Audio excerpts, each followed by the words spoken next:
Chapter 1. The Prodigal Heir. In the enchanting realm of Wenxiu, within the kingdom of Tingxiang, lies the illustrious Tang family in Yun City. In a tranquil pavilion of the backyard, an elderly gentleman clad in flowing robes stood before a stone table, deftly wielding a brush as he inscribed characters on a sheet of paper.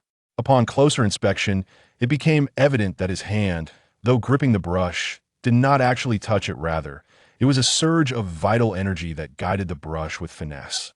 From a distance, he appeared to be an embodiment of leisure and extraordinary elegance.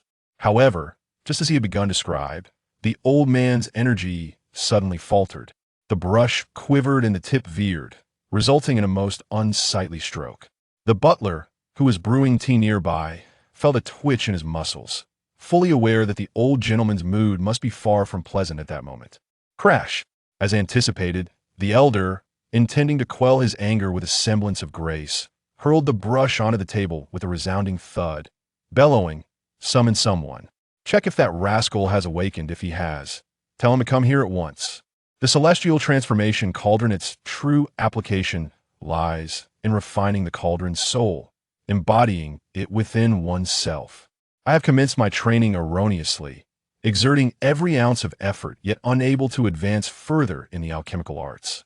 In a daze, Tang Yin murmured a few words before suddenly jolting awake, eyes wide with disbelief. Isn't it true that the celestial transformation cauldron exploded, leading to my demise? How am I still conscious?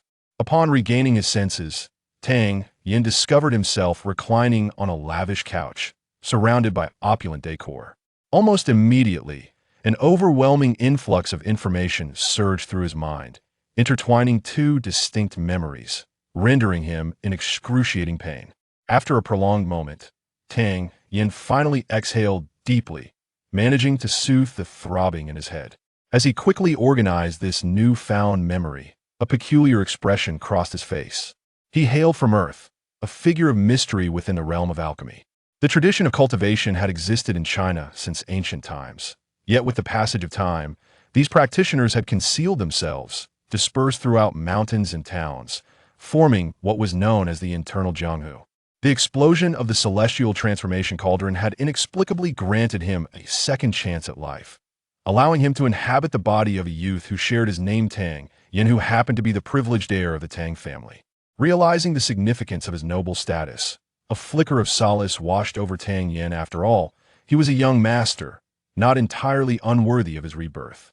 However, this fleeting comfort was quickly overshadowed by dismay.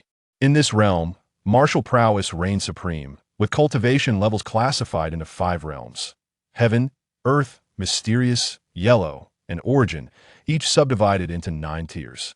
To his shock, the previous occupant of this body possessed a mere second-tier status in the origin realm. Having begun his training at the tender age of 6, even a dog could have reached the 3rd tier by now. As he delved deeper into the past misdeeds of this individual, Tang Yin felt an overwhelming urge to return to his previous life. If one were to chronicle the 16 years of this fellow's life, titling it "How a Waste Became a Master" would not be out of place.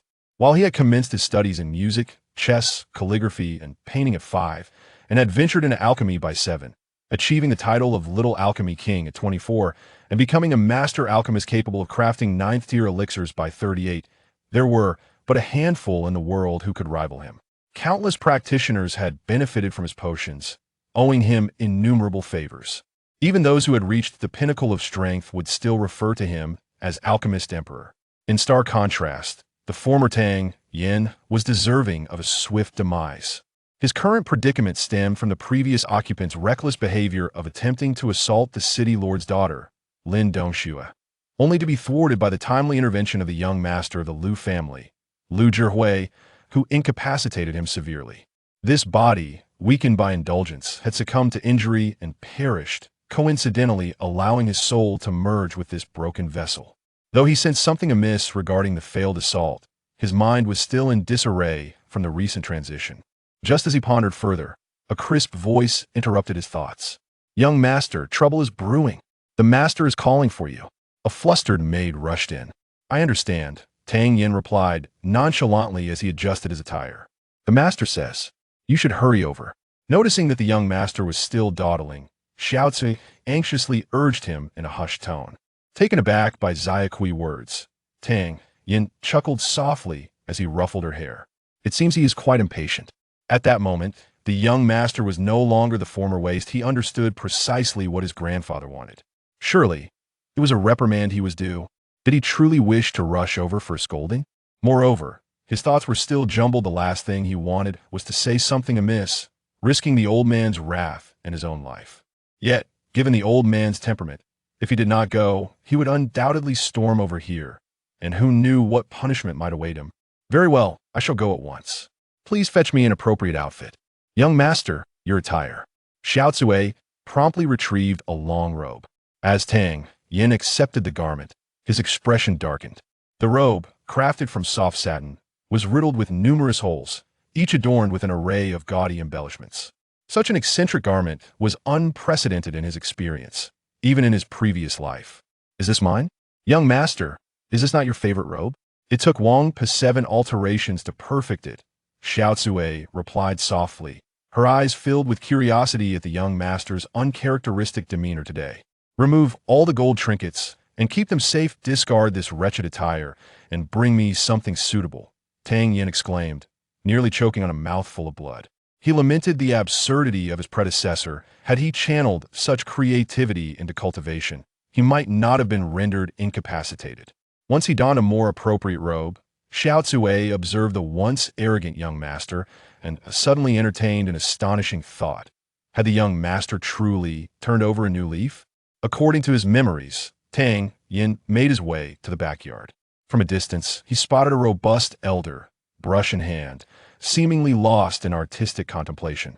Yet, with his keen perception, Tang Yin discerned the barely concealed ire emanating from the old man, which, as he suspected, was directed squarely at him. Greetings, grandfather, Tang Yin said, a shiver running down his spine as he approached. The old butler, Missouri Bo, remained silent, and the surrounding servants dared not utter a word. Although the old gentleman's countenance bore no overt signs of anger, the palpable tension in the air was stifling. This oppressive silence was shattered by Tang Yan's arrival. Crash! Snap! The old gentleman smashed the brush onto the stone table once more, the brush handle snapping audibly. You little rascal! Have you consumed the heart of a bear or the guts of a leopard? It is one thing to be idle and wicked, but now you've grown wings, daring to assault the city lord's daughter and failing miserably. You have utterly tarnished the reputation of the Tang family. True to his fierce reputation, the old man unleashed a torrent of reproach. Was it truly shameful to fail in an attempt to assault the city lord's daughter? At 6 years old, I assessed your martial aptitude. You inherited the distinguished bloodline of the Tang family, possessing exceptional talent. Had you applied yourself diligently, how could your Dantian be destroyed? This is your own folly. You deserve the punishment. Where should I go to seek justice for you? Chapter 2. A glimmer of hope. Upon hearing Tang Ling's furious reprimand, Tang Yin fell silent, acutely aware that despite his grandfather's tempestuous words, the old man held a deep affection for him as the sole descendant of the Tang family, especially given his father's long absence and the absence of uncles or brothers. He pondered the predicament he faced. With his Dantian rendered useless, he possessed knowledge of the formula for the continuation pill. Yet the art of alchemy was no trivial matter. With only a handful of fourth-tier alchemists in the entire Tingxiang kingdom, who could he turn to for the crafting of a sixth-tier pill? Furthermore, how would he train? Without the ability to defend himself, he would be crushed into oblivion in this martial world. Tang Ling found himself perplexed. Usually, this boy would be quick to seek vengeance if wronged. Yet today he appeared unusually docile. Even more astonishing was the boy's attire, typically flamboyant and carefree. Today he donned a simple and proper outfit. Had he truly changed his ways? Observing his posture, though his head was bowed and he remained silent, he stood upright, exhibiting a hint of dignity. Fortunately, Uncle Amo had arrived just in time. Had he been any later, that vile scion of the Liu family might have taken lethal action. You must be more cautious in the future. Avoid unnecessary trouble. Should you dare to provoke another incident, I will not hesitate to enforce the family's discipline. With that, Tang Ling noticed his grandson's silence and remained uncertain of the boy's thoughts. Though his dantian was destroyed, Tang Yin had never shown much inclination towards martial arts. All Tang Ling desired was for him to live a peaceful life and carry on the family lineage. Today, however, the young master seemed somewhat different. The long silent steward suddenly spoke up. Old Master Tang nodded, letting out a sigh. I wonder if it's merely an illusion. Perhaps it's the aftereffects of his recent illness. If he truly has changed, I shall hire some tutors for him to learn about commerce and strategy, providing him with a viable path for the future. Unbeknownst to Tang Yin, he walked back in a state of worry, having just crossed into this world with a completely dysfunctional dantian, an abysmal start. He couldn't help but think of the celestial creation cauldron. If it existed, he could have used it to cultivate anew. Alas, the cauldron had met a more tragic fate, reduced to ashes. Although he could not manipulate the alchemical flames without vital energy, Tang Yin was not one to remain idle. He turned toward the library, eager to absorb knowledge about this world, particularly regarding herbs, which are the foundation of alchemy. After skimming through several tomes, a smile crept onto his lips. Despite the cultural differences between this world and Huaxia, the names of the herbs and their properties were remarkably similar. Nonetheless, Tang Yin meticulously perused each page, committing the differences to memory. Glancing outside, he noticed the sun had set. After patting his protesting stomach, he chuckled and returned to his courtyard. After enjoying a dinner prepared by Xiao Chui, Tang Yin sat on his bed, carefully organizing his thoughts. He truly possessed remarkable luck. His forced breakthrough had caused the celestial creation cauldron to explode, yet he had somehow soul transcended to another realm and was granted a second chance at life. However, the situation he found himself in was equally vexing. With his father missing for over a decade and himself lacking any skills, the Tang family, though prominent in Yin City, would face ruin if he did not acquire strength before his grandfather passed away. He could not afford to wait passively. He must regain his power. Tang Yin frowned, hesitating briefly before deciding to attempt whether his soul transcendence would yield miraculous results, allowing him to cultivate once more. Sitting cross-legged on his bed, he calmed his mind and focused his breath, striving to enter a meditative state. 10 breaths passed, yet his dantian remained unresponsive. A quarter of an hour passed. Still no response. An hour went by, and still there was no reaction. In his previous life, as a 9th-tier alchemist, he often spent 10 days or more at the cauldron, possessing immense patience. Yet now, after half a day of silence from his dantian, Tang Yin began to feel increasingly agitated. To traverse a world where martial prowess reigned supreme, yet be unable to cultivate, was a cruel joke.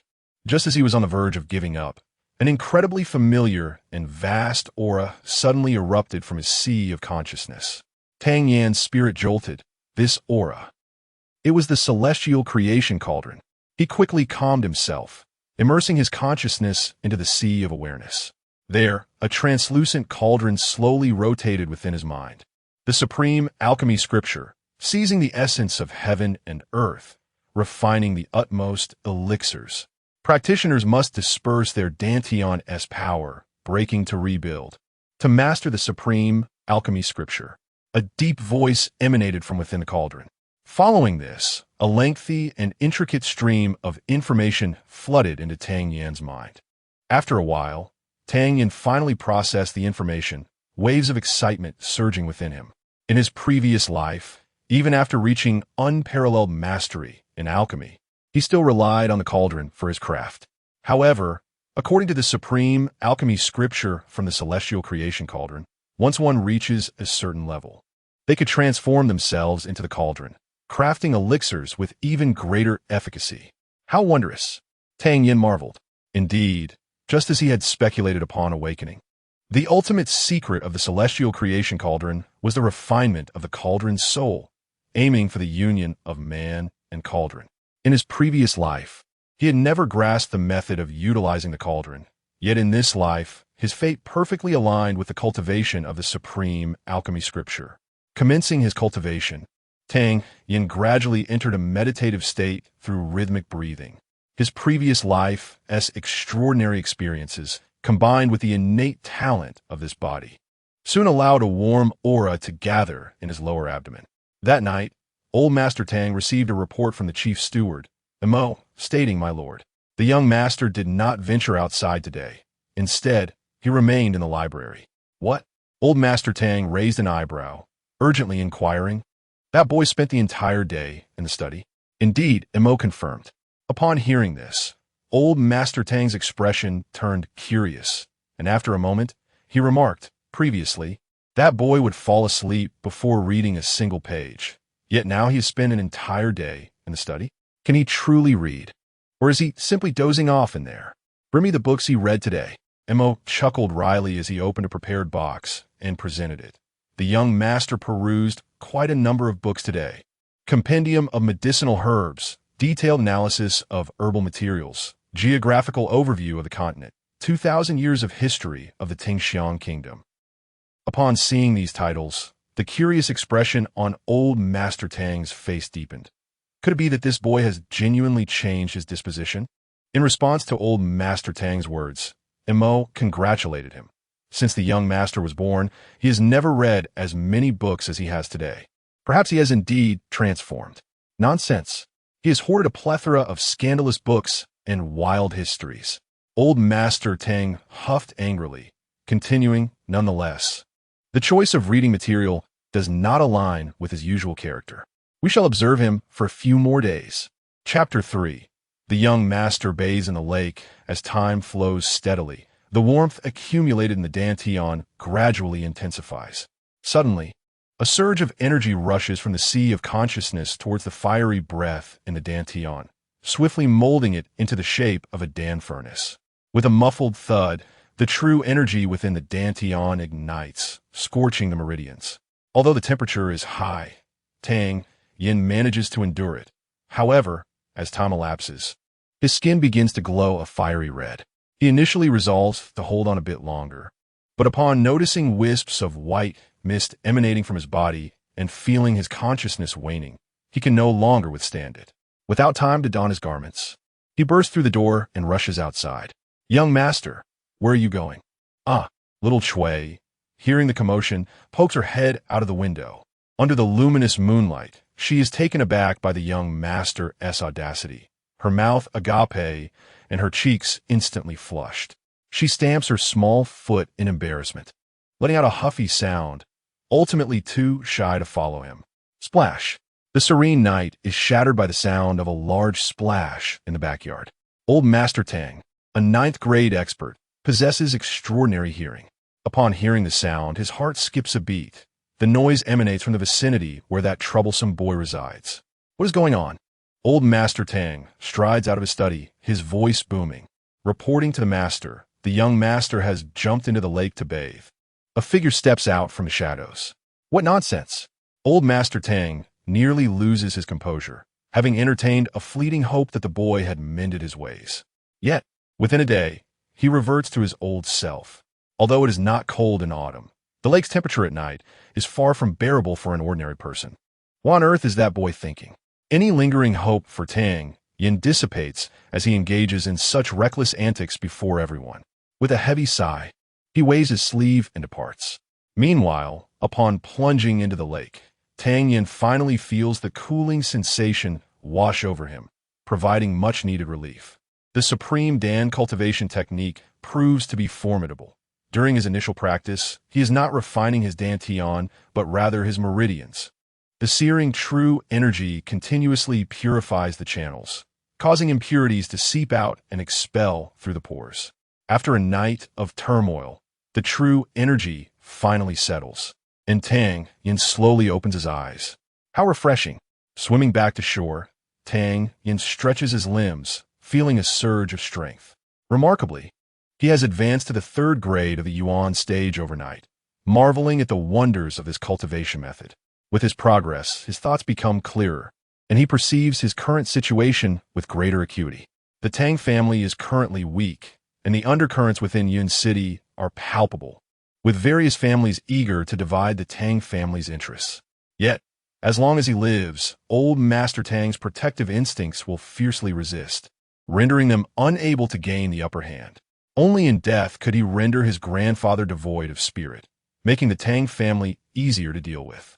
You wish to extinguish the Tang family, I shall not grant you that wish. A glimmer of ferocity flashes in Tang Yan's eyes, his barely concealed murderous intent surging forth. The aura of a future Dan Emperor suddenly erupting. This energy, though fleeting, sends a tremor through the hearts of the experts within the Tang family. However, its brevity leaves them questioning whether it was merely an illusion. Just as the Tang family's experts are engulfed in uncertainty, Tang Yin has changed into a white robe adorned with golden edges, exuding an air of nobility. Holding a folding fan, anyone unaware of his background would mistake him for a refined young gentleman. Despite possessing only third-grade Yuan stage strength, concocting first-grade Dan pills is a simple task for him, thanks to his previous life's alchemical experience. Yet, the Tang family lacks even a Dan furnace, necessitating additional purchases for alchemy. A standard Dan furnace costs no less than 1,000 taels of silver, and his grandfather has confiscated all his pocket money to prevent him from causing trouble, giving him a mere 30 taels each month. I must ask my grandfather for some silver. As Tang Yin contemplates how to broach the subject, he sees someone rushing toward him from outside. Young master, where are you off to? Quickly return and lie down. Mo Bo, what is the matter? Tang Yin inquires with curiosity. It is rare for Mo Bo to personally deliver news, usually delegating such tasks to servants. With a sigh, Mo Bo replies, last time, there was a minor conflict between you and the city lordess daughter, and now the city lordess residence demands an explanation. This time, it's rather troublesome. They brought along Wu Xian from the Miao Dan workshop. Miao Dan workshop? Tang Yin's mind jolts as he recalls the implications of that name. The Miao Dan workshop is renowned throughout the entire Tingxiang kingdom, its masters often being third grade or higher. While the presence of a fourth-grade alchemist remains uncertain, it is customary to conceal even stronger practitioners behind the scenes. The status of an alchemist is inherently prestigious. Aligning with the Miao Dan workshop would allow even a second-grade alchemist to thrive in any city without fear of reprisal. It is said that Wu Xian, the chief alchemist of the Miao Dan workshop, is under 30 and has already achieved the rank of second-grade alchemist. Rumors suggest that she has a close relationship with Lin Dongxue, the city lordess daughter. Could it be that Wu Xian seeks to vindicate Lin Dongxue this time? Over the years, the Miao Dan workshop has accrued countless favors, and many have sought to curry favor with it. Should today's affair be mishandled, the Miao Dan workshop might harbor resentment against the Tang family, leading those dependent on Dan pills to collectively retaliate against them. Although the Tang family holds considerable influence in Yin City, they are not the most powerful, and this is merely a small city.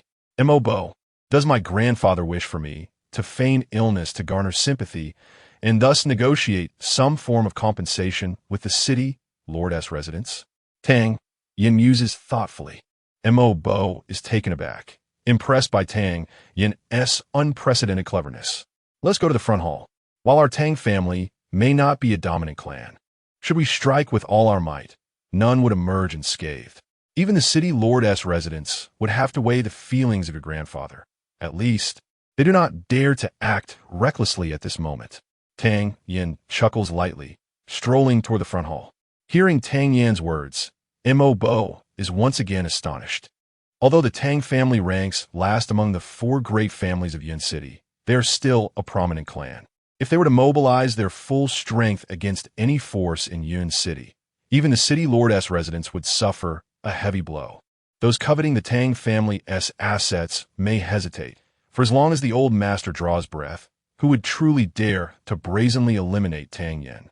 Observing Tang Yin walk ahead, hands clasped behind his back, clad in a white robe of brocade, exuding grace and composure, Mo Bo finds himself momentarily lost in thought. Had the young master committed himself to martial arts in his youth, the current generation of Yin City would undoubtedly see the Tang family wielding significant influence amidst the rising tides of destiny. Chapter 4. The film Emperor Tang Ling. Regardless of whether Tang Yin's Dantian has been destroyed or not, it is a fact that he has harassed Miss Lin. Our city lord's mansion in Yin City has always been impartial and just, showing no favoritism to any family.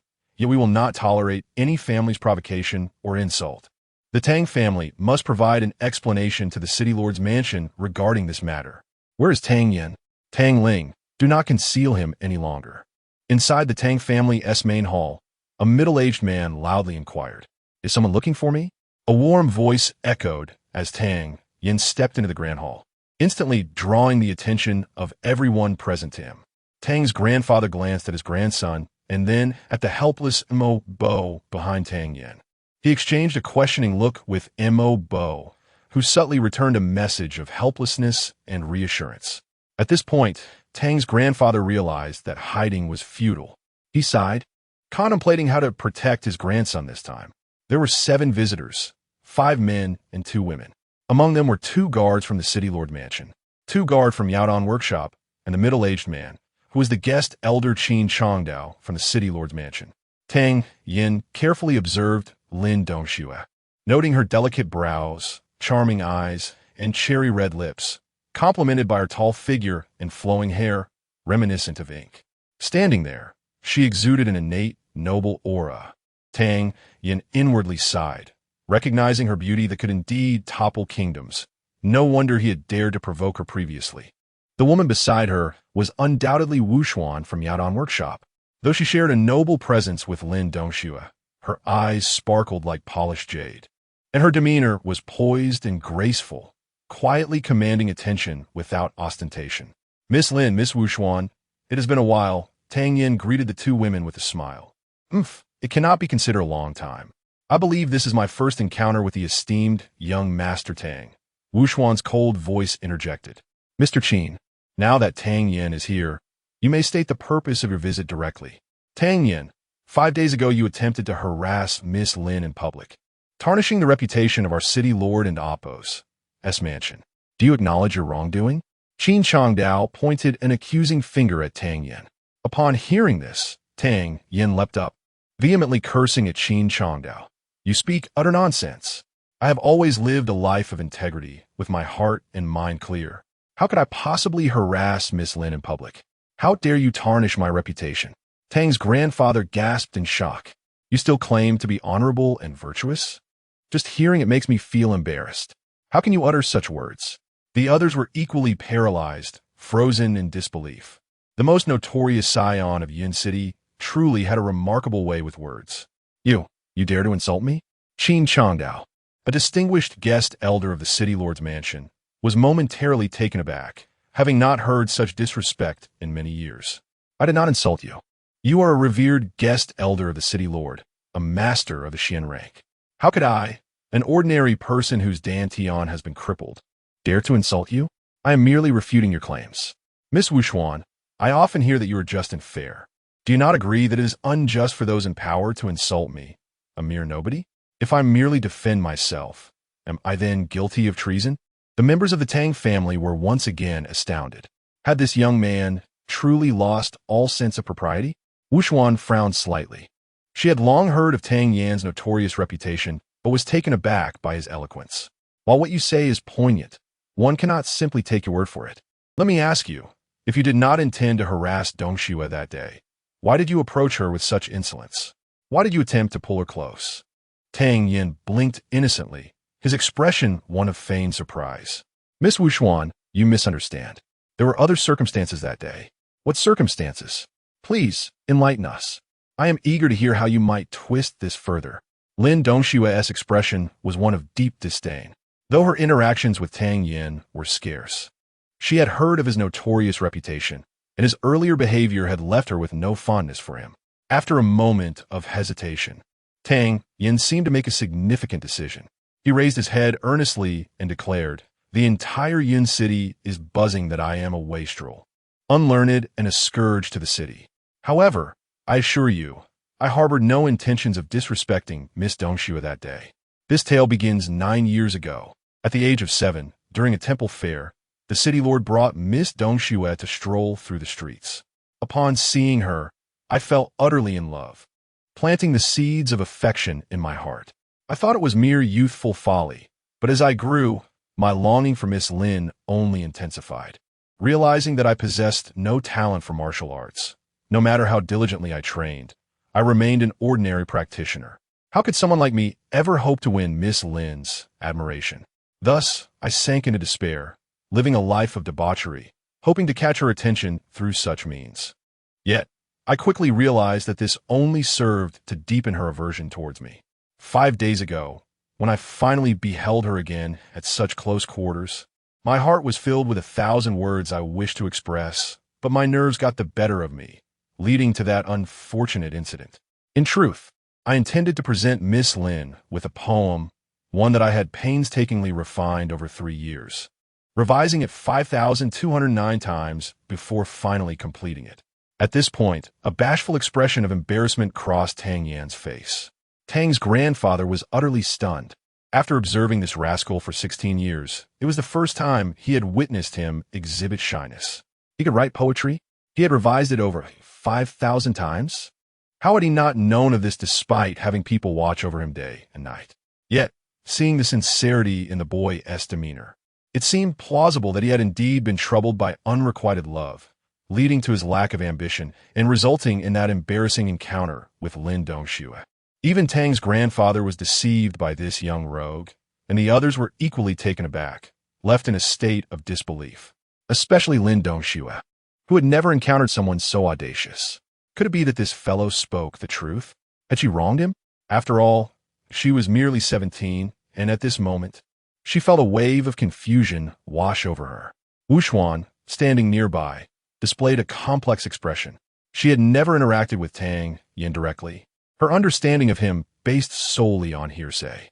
Could it be that his various misdeeds were merely attempts to attract Lin Dongxue's attention? Many admired her, but none had shown such fervent devotion as Tang Yan. In that instant, Wu Xuan found herself feeling a twinge of envy towards Lin Dongxue. After a brief moment of distraction, the astute Wu Xuan quickly seized upon a flaw in his narrative, coolly responding, "Young Master Tang's words are indeed poignant and moving. However, might you recite this poem of yours for us to see?" Despite Tang Yan's impressive performance, the crowd was not naive. Hearing Wu Xuan's words, Qin Chongdao snapped back. "I advise you not to plagiarize someone else's verses. I have been reading since the age of 5, and I am now 57, having perused countless tomes. The City Lord's mansion is filled with literary scholars. Even if I cannot recognize it, I can assure you that someone will remember if you have copied it, and I will not let you off lightly." Chapter 5. Overstepping boundaries. Upon hearing Wu Xuan's inquiry, old Master Tang inwardly cursed. He was all too aware of his grandson's abilities. While pondering how to salvage the situation, he heard Tang Yan's voice emerge. "Miss Wu Xuan is absolutely correct. Today I must convey my feelings to Miss Lin. Regardless of how she perceives me in the end, I shall not engage in further debate. Bring forth the ink and brush." Old Master Tang's frustration grew. "Do you fancy yourself a reincarnation of the literary god? You, who have never opened a book, think you can compose a fine poem?" Yet, it soon dawned on him that he had misjudged this rascal. Indeed, Tang Yan was quite the voracious reader, evidenced by the spring-themed painting collection hidden beneath his bed. Could it be that this lad intended to craft a piece of lewd poetry? The mere thought elevated old Master Tang's blood pressure further. Before long, the servants presented the 4 treasures of the study, laying a large sheet of pristine snow-white paper upon the table. "Young Master Tang, you may begin," Qin Chongdao remarked with a cold chuckle, his eyes glimmering with disdain.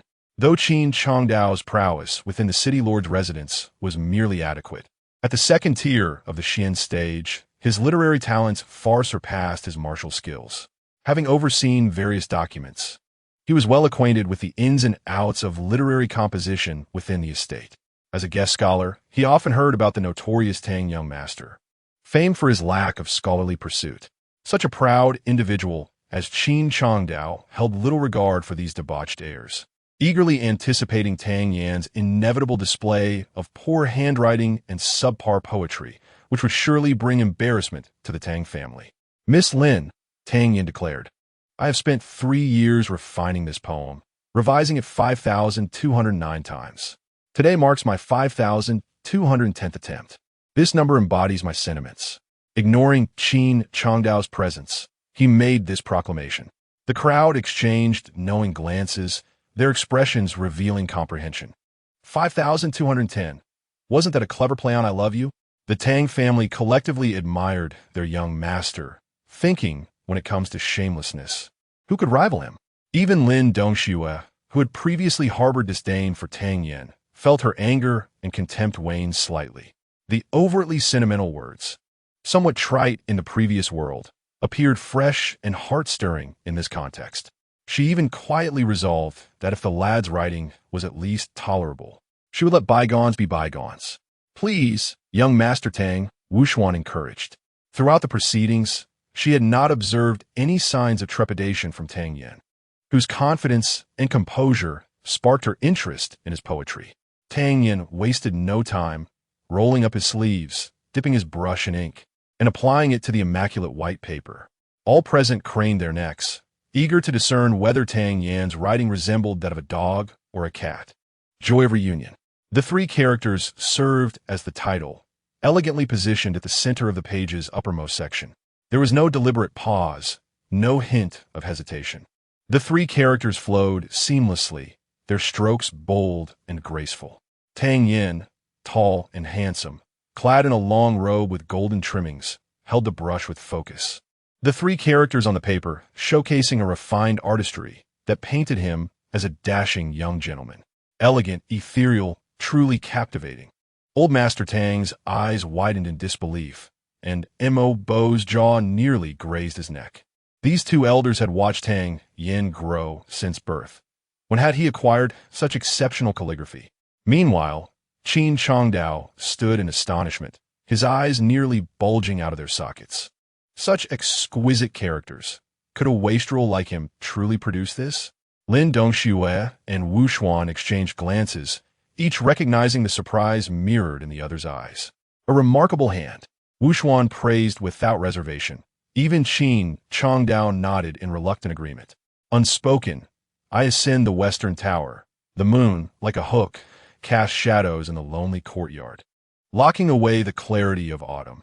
The opening lines flowed forth like a gentle stream, devoid of any pause or hesitation. As if he had practiced thousands of times, the writing remarkably smooth and natural. The delicate sentiments of a woman were deftly encapsulated in the melancholic verses, causing Lin Dongxue's heart to tremble. Qin Chongdao furrowed his brow, his eyes reflecting astonishment and disbelief. Meanwhile, old Master Tang and Mo Bo found themselves utterly lost, questioning whether they were trapped in a dream. Old Master Tang pinched Mo Bo hard, and upon witnessing Mo Bo's grimace, he realized he was indeed awake. Mo Bo wore a mournful expression, feeling deeply aggrieved. At his age, he ought not to be acting like a child. Entangled yet unresolved is the sorrow of parting. A unique flavor lingers in the heart. As Tang Yin concluded the stanza, Lin Dongxue's heart raced with the fervor of a startled doe. The two women gazed at Tang Yin, their initial disdain and curiosity transforming into heartfelt emotion and understanding. As the final line echoed in the hall, silence enveloped the space. Even Qin Chongdao, prepared to critique, found himself lost in thought, repeatedly reciting the poem in his mind. At 57 years of age, he was moved by the words, feeling a profound sense of sorrow. Tang Yin remained silent, allowing the weight of his words to settle. After a long pause, Wu Xuan sighed. I never anticipated that young Master Tang was such a passionate soul. Initially, I doubted your sincerity, suspecting your claims were mere fabrications. Yet, having witnessed this poem, it is clear that you have poured your heart into it. Sister Dongxue, I believe we should consider this matter settled. What are your thoughts? Lin Dongxue, having resolved to forgive Tang Yin should his writing be at least passable, found herself unexpectedly shaken by the poem and Appo's impact. Each word was succinct yet brimming with emotion. When she read, entangled yet unresolved is the sorrow of parting. A unique flavor lingers in the heart. Her youthful heart was left in disarray. The depth of longing and unspoken affection was vividly illustrated within the poem, subtle yet captivating, drawing one into its depths. As the daughter of the city lord, Lin Dongxue quickly regained her composure. The fleeting blush in her eyes vanished, and she fixed a deep gaze upon Tang Yin, her voice firm. For now, I shall take your word for it. Our residents will not pursue this matter further. Should there be a next time, regardless of the reason, our house will not be lenient. With that, she turned on her heel, preparing to exit the grand hall when she suddenly commanded, "Qin, as a guest scholar. This matter cannot conclude without resolution. Take that evidence from the table with you." Without another word, she hastily departed, not glancing back. Qin Changdao, captivated by Tang Yan's poem, wasted no time rolling up the paper and following suit. "Young Master Tang has truly opened my eyes today. Although your reputation in Yin City may be less than favorable, I perceive a genuine talent for poetry within you. Should you dedicate yourself to honing your craft, you are destined for great accomplishments. We shall meet again in the future. Farewell." With that, Wu Xuan gracefully took her leave. The remaining members of the Tang family finally came to terms with the unfolding events. Old Master Tang and Mo Bo gazing at Tang Yin as if he were a rare gem. Sensing the inquisitive stares from the two elders, Tang Yin inwardly lamented. Had he perhaps overplayed his hand? Chapter 6. Mutual Scheming Young Man. "Did you truly compose this poem?" Old Master Tang inquired casually, though his eyes betrayed an unmasked anticipation. "Of course," Tang Yin chuckled. "Ah, how amusing. You grow defensive when I mention your girth. Speak candidly." Old Master Tang was unrelenting, tugging at Tang Yan's ear as he pressed for answers. Tang Yin felt a pang of injustice. What manner of world was this, where one could not even speak the truth? "Lightly now, lightly. I'll explain. Not long ago, I encountered a destitute scholar who penned this exquisite verse. I was so impressed that I purchased it from him." He continued, "He advised me that if I could master the art of calligraphy and transcribe this poem, I could easily attract the attention of many esteemed young ladies. Eager to impress, I memorized the poem and practiced my handwriting diligently." Tang Yin winced as Old Master Tang's grip tightened, hastily fabricating an excuse that, while plausible, finally prompted the elder to release him. Rubbing his reddened ear, he beseeched, "Grandfather, I have managed to resolve this recent crisis. Might I be rewarded with a few thousand taels of silver for my efforts?" Today, the matter with the city lord's office had been settled satisfactorily, and Old Master Tang was in a good mood.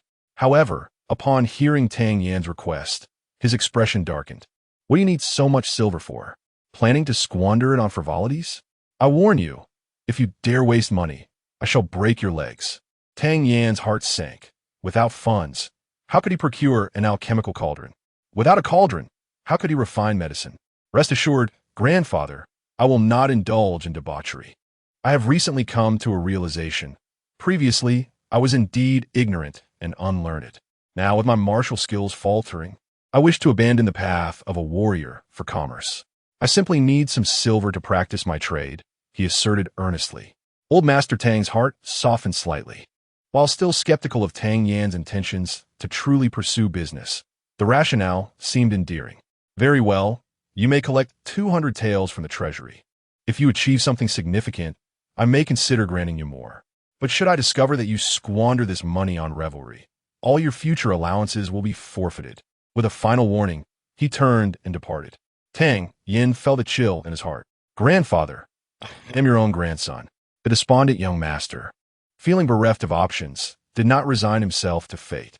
Within half an hour, he gathered all valuables from his room, pocketed the silver coins, brandished a folding fan, and strolled outside with Xiao Chui. If silver was not available, he could at least take a leisurely walk, purchase some low-grade medicinal herbs, and concoct a simple restorative elixir. On the bustling street, Tang Yin sauntered with an air of nonchalance, brandishing his fan to create a gentle breeze, his demeanor carefree and frivolous. The ethereal quality he had possessed while composing poetry had vanished entirely. Xiao Chui tilted her head, observing the stark transformation in her master. Was it true what the ancients said, that while rivers may change course, one's nature remains constant? Tang Yin took in a lively street scene, the cacophony of vendors, idle chatter, and the sounds of labor all melding together. The various establishments lining the street, taverns, tailor shops, agricultural supply stores, weaponry shops, and blacksmiths, exuded an ancient charm. In contrast, such vibrant markets had once flourished on Earth, but had gradually been supplanted by supermarkets and online shopping in modern times. Look who it is, the esteemed young Master Tang. Why aren't you at the Red Flower Pavilion, but instead meandering about the streets? I heard your grandfather has withheld your allowance. I trust you can still afford to visit the lovely maidens there? A mocking voice interjected. Turning to face the source, Tang Yin recognized the speaker as Lu Yuan, the third son of the Lu family. Like Tang Yin, Lu Yuan was known as a scion of the idle rich in Yin City. However, Lu Yuan enjoyed a more favorable position. With numerous relatives in the Lu family, he was less likely to suffer the same fate as Tang Yin, whose family line seemed to dwindle. What? Are you here to offer me some money? Lu Yuan's tone dripped with sarcasm. Despite his frivolous demeanor, he was not foolish.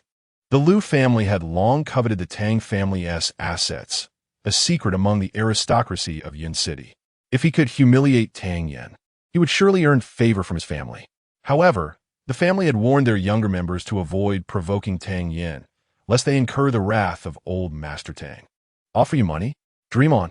I thought you merely had a damaged dantian, but it seems your intellect has suffered as well. Lu Yuan retorted maliciously. Who are you calling dim-witted? Do you dare to repeat that? Tang Yin glared fiercely. You wish to fight me? How amusing. Lu Yuan laughed. Young Master Tang. Even if I were to allow you an arm and a leg, you would still be beaten like a dog. Tang Yan's vision turned crimson, his breath quickening as he pointed angrily at Lu Yuan. You're merely at the fourth rank of the Yuan stage. What are you so boastful about? How about a wager? If I can knock you down, you owe me 10,000 taels. If you could defeat me, I'll give you the 200 taels I have on me. Do you dare to accept? Lu Yuan felt a surge of delight. He was aware that the path of martial arts was fraught with peril, with each rank representing a formidable challenge. Although he indulged in a life of leisure, he was indeed a fourth-rank practitioner. Meanwhile, Tang Yan's dantian had been damaged, and years of indulgence had left him in a condition where even an ordinary person could best him. I don't have 10,000 taels, only 2,000. And should I win, you must kowtow to me 3 times on the ground. What do you say? Lu Yuan proposed with a gleam of malice. You scoundrel of the Lu family, just wait until I flatten you. Tang Yin suppressed his urge to strike and continued to perform theatrically. What? A single kowtow is worth less than 1,000 taels? If I lose, I'll only bow once. Lu Yuan was elated. It was evident that Tang Yin was nothing but a foolish braggart. Once he forced Tang Yin to kneel, he would earn great merit, and his family would no longer restrain his reckless behavior. Since that is the case, I shall grant you this favor, young Master Tang. Lu Yuan declared with malice. Let us return, young master. Xiao Chui tugged at Tang Yan's sleeve, her voice tinged with desperation. Stand aside. Today, I shall make him unrecognizable to his parents. Tang Yin flung off his sleeve. Young master, Lu Yuan is deliberately provoking you, seeking to humiliate our Tang family. Please do not fall into his trap. Xiao Chui urged frantically. Lu Yuan observed Xiao Chui's anxious reaction, realizing that Tang Yan's damaged dantian was indeed a foregone conclusion. However, if this dimwit were to heed Xiao Chui's advice and retreat, all his scheming would be for naught. So what will it be? Are you willing to fight? Lu Yuan goaded. Chapter 7. One move to defeat the enemy. The members of the Tang family have always been known for their unwavering promises. And when they say they will fight, they will indeed engage. However, we have agreed beforehand that in this contest, fists and feet are blind, and should anyone be injured, no one shall be blamed. Tang Yin pushed aside Xiao Chui, rolled up his sleeves, and appeared eager to begin. Lu Yuan nearly burst into laughter. This fool was indeed straightforward, voicing his thoughts without reservation. Since young Master Tang is so forthright, let us commence. Everyone, please bear witness that it was young Master Tang who declared that fists and feet are blind. Their exchange had already captured the attention of those around them. However, neither the Lu family nor the Tang family were to be trifled with, and thus no one dared to step forward to corroborate. Privately, they all awaited the spectacle, anticipating Tang Yan's humbling of Lu Yuan. Shall we begin, young Master Tang? Lu Yuan inquired. Of course, let us start, but allow me to remind you, this folding fan in my hand is no ordinary fan. It is a wondrous artifact. The 18 ribs of the fan can transform into 18 sharp arrows, capable of piercing iron and gold with the slightest effort. Upon hearing this, Lu Yuan's expression shifted. No wonder this fellow dared to provoke him. It was clear he had a magical artifact to rely upon. Such treasures were rare, often worth their weight in gold. While Lu Yuan did not possess one, Tang Yin, as the only legitimate heir of the Tang family, would undoubtedly have means to secure protective measures from the elder Tang. Just as Lu Yuan was about to protest against the use of magical artifacts in their contest, he heard Tang Yin bellow, "Behold the precious fan." With that, Tang Yin hurled the fan into the air, and with a resounding whoosh, it opened mid-flight. At Tang Yan's declaration, the onlookers all lifted their gazes skyward, including Lu Yuan's two guards, who were now intensely focused on the unfolding spectacle. Magical artifacts were indeed a rarity in Yin City, seldom seen even by the scions of noble families. Lu Yuan's heart raced. He had foolishly neglected to bring a weapon, and a wave of anxiety and anger surged through him. Tang Yin, with a sly smile, lunged forward, lifting his leg to deliver a swift kick to Lu Yuan's abdomen. This strike was both rapid and powerful, landing squarely where Lu Yuan had been gathering energy in his dantian, preparing to withstand the force of the precious fan. Instead, an overwhelming force surged through his midsection, sending him hurtling backward to the ground. Everyone was stunned. What on earth just happened? Where was the promised magical artifact? How had Lu Yuan been sent flying?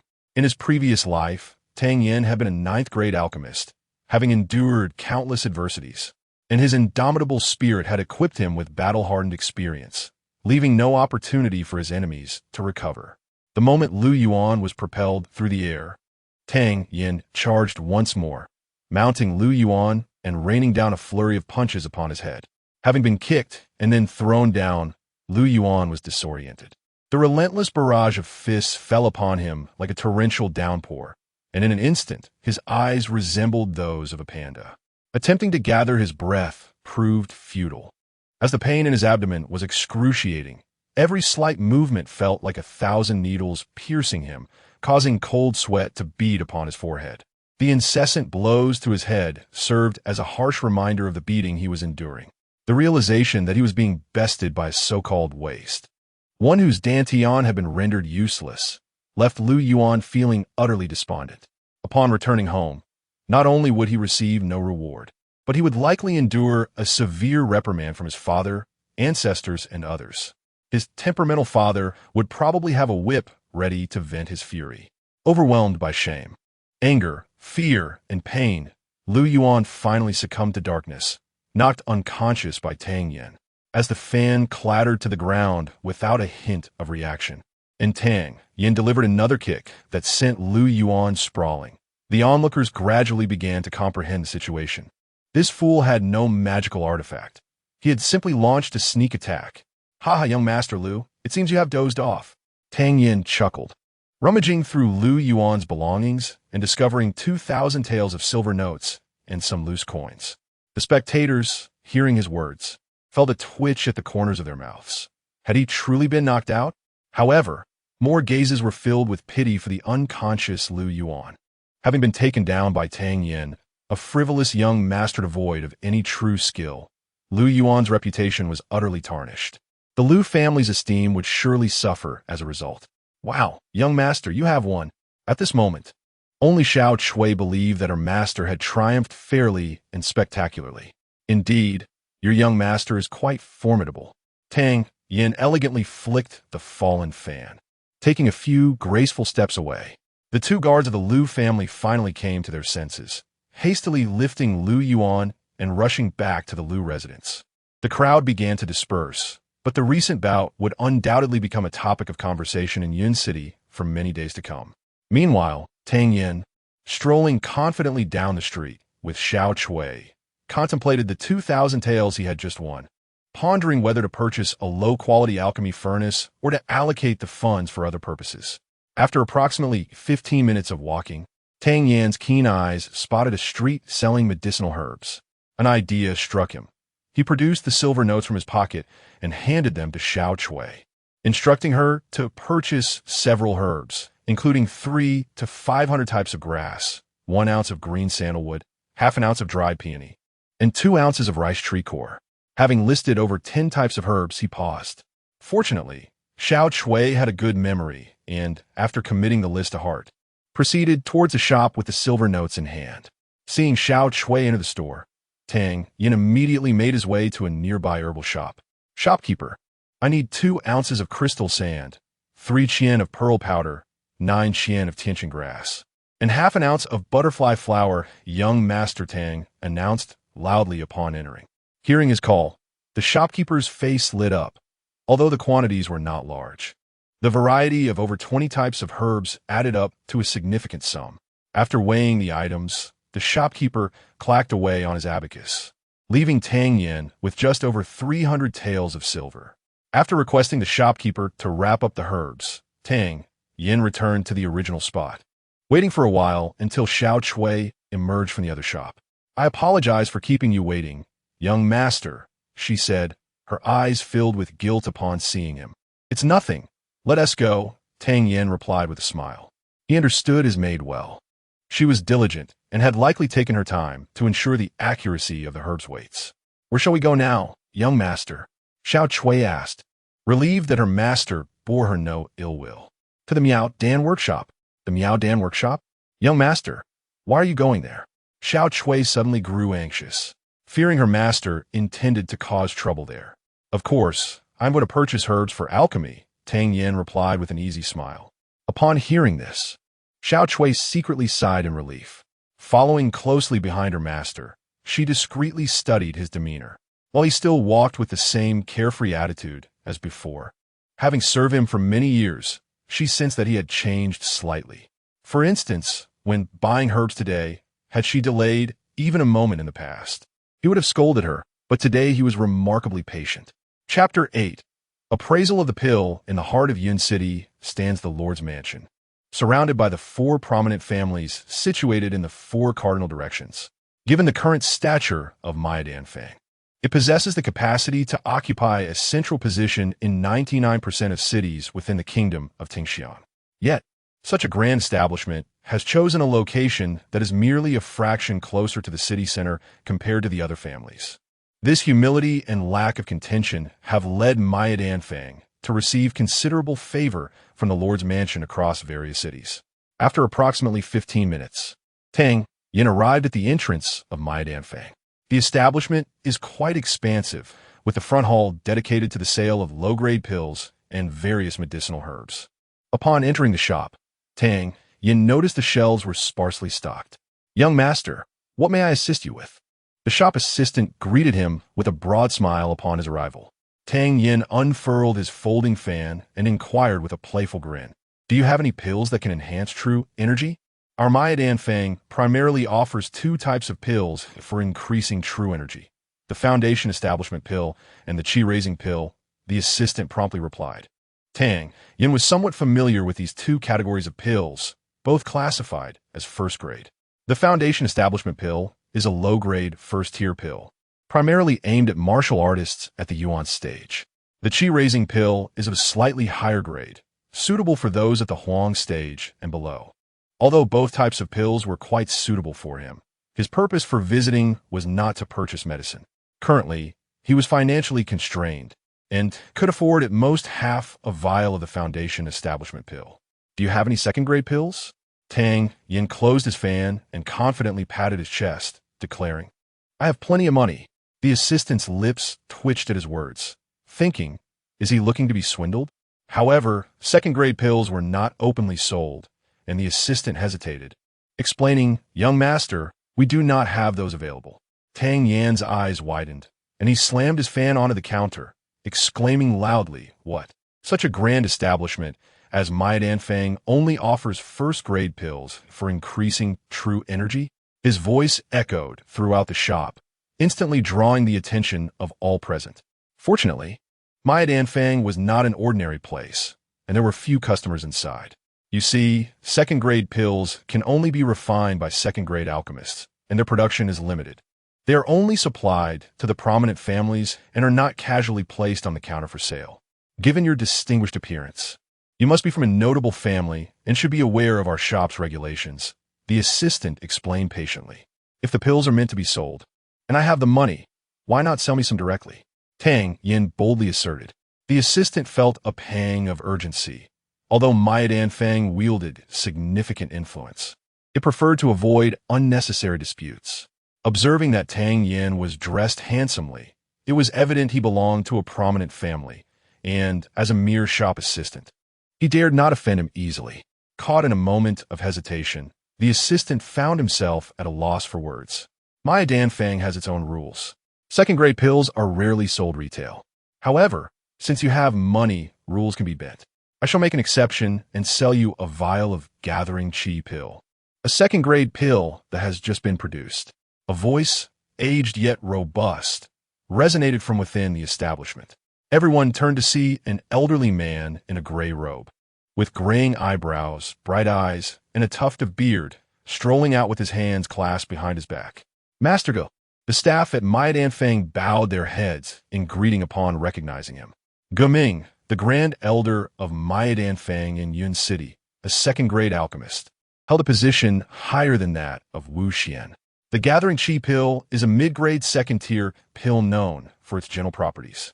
Even a first-grade martial artist at the Yuan stage would not risk rupturing their meridians upon consuming this pill. Hence, it is the preferred choice among various families for cultivating their promising young disciples. However, the production of this pill is relatively intricate, and even second-grade mid-tier alchemists face a significant failure rate. Furrowing his brow, Tang Yin detected a faint burnt odor in the air and focused his gaze on the elderly man. Gathering chi pill? What is the price? Tang Yin stepped forward with a smile, casting a meaningful glance at the porcelain vial in the old man's hand. I need not elaborate on its efficacy. This vial contains 3 pills, and if placed at auction, it could fetch as much as 100,000 taels of silver. I shall not deceive you. This pill is priced at 100,000 taels. What say you? Ge Ming spoke clearly, though a hint of disdain flickered in his eyes. Regarding Tang Yin as merely a wealthy young heir, Tang Yin inwardly cursed the old man, thinking, you claim it could sell for 100,000 at auction, yet you offer it to me for the same price? Maintaining his composure, he laughed heartily. That sounds fair, but may I inspect the pills first? Oh, do you suspect that I would offer you counterfeit pills? Ge Ming's eyes flashed coldly. Tang Yin hurriedly waved his hand. My Danfang has stood for countless years and possesses an excellent reputation. It would not tarnish its name over a mere 100,000 taels. However, I have never seen a Gathering Chi pill before and wish to verify its authenticity to avoid any misstep. If you wish to inspect it, you may do so. However, if you accidentally damage the pills, you will be required to compensate at full price, Ge Ming replied, handing over the porcelain vial. His expression filled with scorn for the young man who lacked any visible aura of true energy. Tang Yin accepted the vial with a smile, gently removing the cork to allow a faint whiff to reach his nose before promptly sealing it again. Have you completed your inspection? Ge Ming's derision deepened at Tang Yin's casual demeanor. Yes, Tang Yin nodded affirmatively. To appraise a pill, one must first observe its shape, favoring a smooth and round appearance. Next, one should assess its color, seeking uniformity in hue. Lastly, one must sense the medicinal aura, if one's cultivation is insufficient. It is customary to utilize certain tools for assistance. There exist more complex methods of appraisal, but these are of little significance. This young man is merely a naive fool pretending to possess knowledge. Even the shop assistant wore a mocking expression, and Xiao Cui lowered her head in embarrassment, realizing that appraising a pill is not as simple as just a quick sniff. However, Xiao Cui did not flee in shame, having traveled alongside the young master through numerous trials. She had developed a certain immunity to embarrassment. Is this Gathering Chi pill authentic? Ge Ming pressed further. After a moment of contemplation, Tang Yin tapped the fan against his palm and finally declared, this pill is indeed genuine, but the price remains negotiable. Oh, what sum do you deem appropriate? Ge Ming inquired, prepared to sell the pills. 3,000 taels of silver. Will you accept this offer? Chapter 9. Scent of medicine upon the announcement of Tang Yin's price. A brief silence enveloped the shop. All eyes turned to Tang Yin, who had initially displayed an air of frivolity, leaving many to wonder which young master had come to stir trouble at the esteemed Miaodong workshop.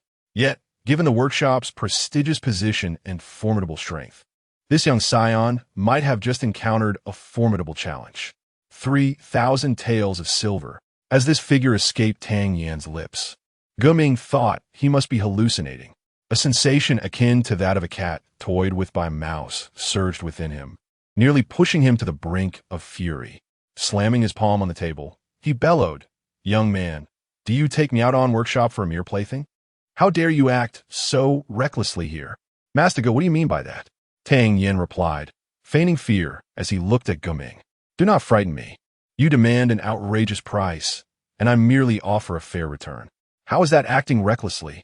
A second-tier elixir can be procured for merely 3,000 taels of silver. Such a low price is an affront to the quality of the elixirs offered by Miaodong Workshop. If you cannot provide an acceptable explanation today, it seems the doors of Miaodong Workshop will not be so easily exited." Upon hearing Gu Ming's heavily threatening words, Tang Yin chuckled softly. "Master Gu, this elixir was produced from a single furnace, was it not? I previously mentioned that it was freshly refined not long ago. My point is, from this one furnace, only these 3 usable elixirs emerged." Gu Ming, who had been seething with anger, felt his pupils constrict in disbelief at Tang Yin's words. His alchemical chamber was entirely secluded, solely for his use. How could this young man know? Reflecting on their scant interactions, aside from a few exchanged words and the young man sniffing the vial's opening, could it be that merely inhaling the vial's aroma could reveal that he had produced only 3 usable elixirs? Suppressing the absurdity of this thought, Gu Ming feigned calmness. Is it not quite normal for a furnace to yield just 3 second-tier mid-grade elixirs? Do you think mid-grade elixirs are akin to sugar-coated candies, easily concocted? The fragrance of the elixir was overwhelmingly rich, tinged with a hint of burnt aroma, evidently indicating a misstep in the final stage of refinement. At this juncture, there were 2 choices: continue the refining process with a 99% chance of failure, or forego some materials to safeguard the refining process, thereby reducing the quantity and potentially affecting the potency due to uneven heating. Master Gu had opted for the latter. Rumors abounded that Gu Ming was a high-grade second-tier alchemist, a status that commanded respect. If he were to produce such subpar elixirs, purchasing them for 100,000 taels of silver would surely weigh heavily on his conscience, potentially leading to demonic thoughts in his future endeavors in alchemy. Thus, Tang Yin reasoned, it would be wiser to propose a lower price. Tang Yin presented his argument with clarity and conviction. The onlookers, caught in a dreamlike state, were left questioning the veracity of his claims.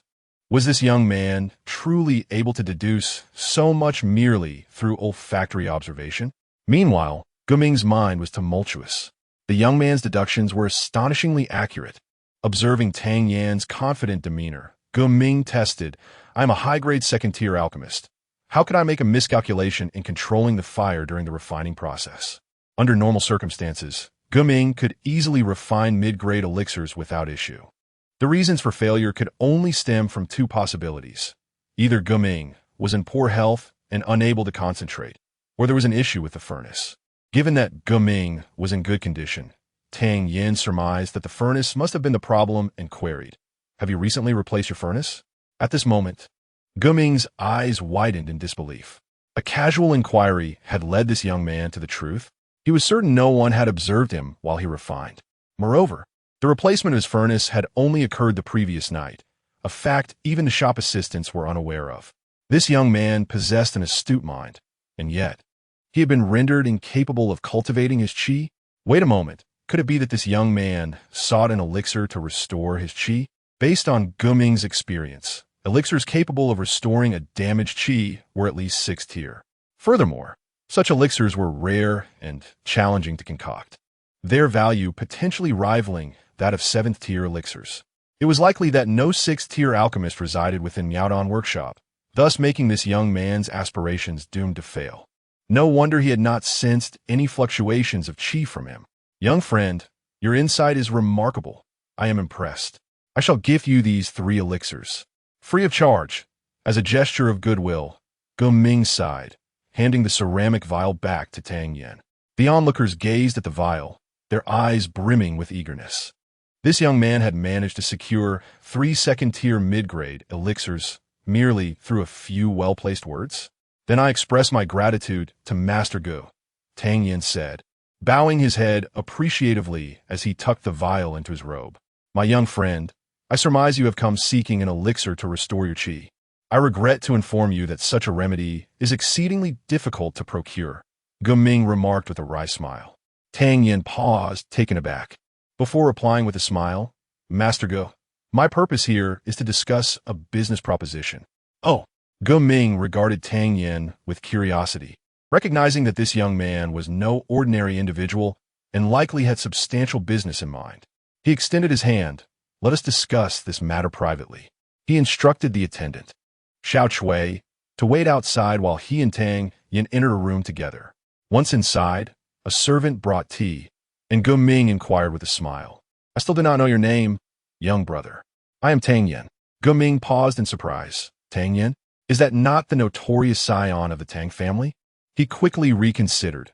With so many individuals in the world, it was rare to find others with the same name. He dismissed the thought and smiled. What business do you wish to discuss with me, young Tang? I seek to borrow your furnace. Tang Yin stated plainly. Borrow the furnace?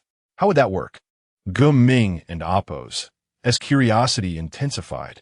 For a span of 2 hours, I wish to refine within the confines of Miaodong Workshop without relocating the furnace. I need to concoct an elixir, and I hope Master Gu can accommodate me.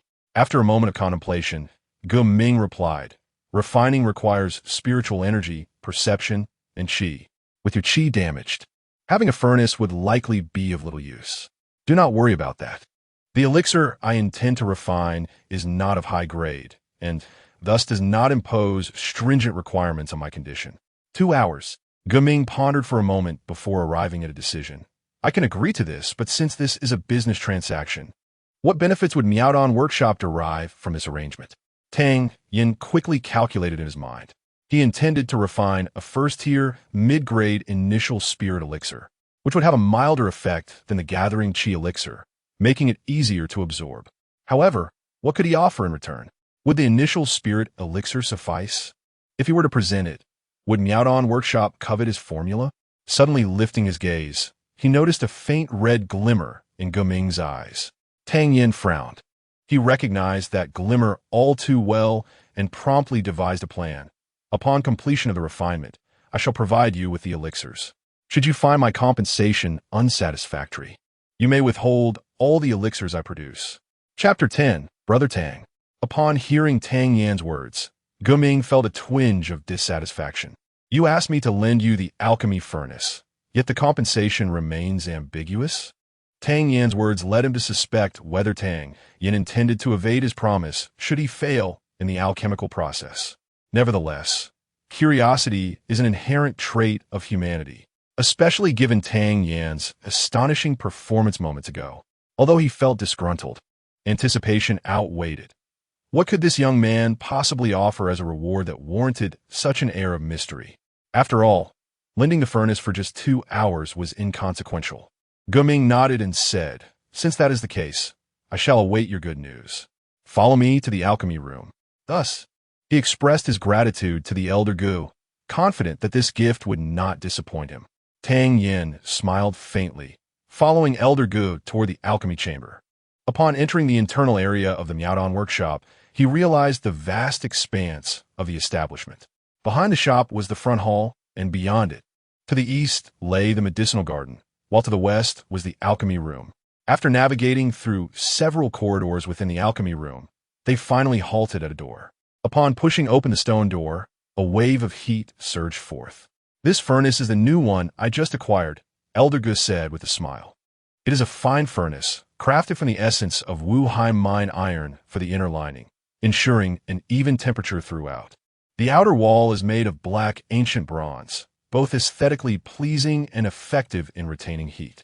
A porcelain wood core embedded at the center enhances insulation and heat protection with clever design. This furnace is likely unattainable even with substantial wealth. Tang Yin praised, unable to articulate his feelings. This young man, though evidently youthful, possessed an unparalleled talent and knowledge of alchemy. It was truly a pity that his Dantian had been destroyed. My young brother possesses keen insight.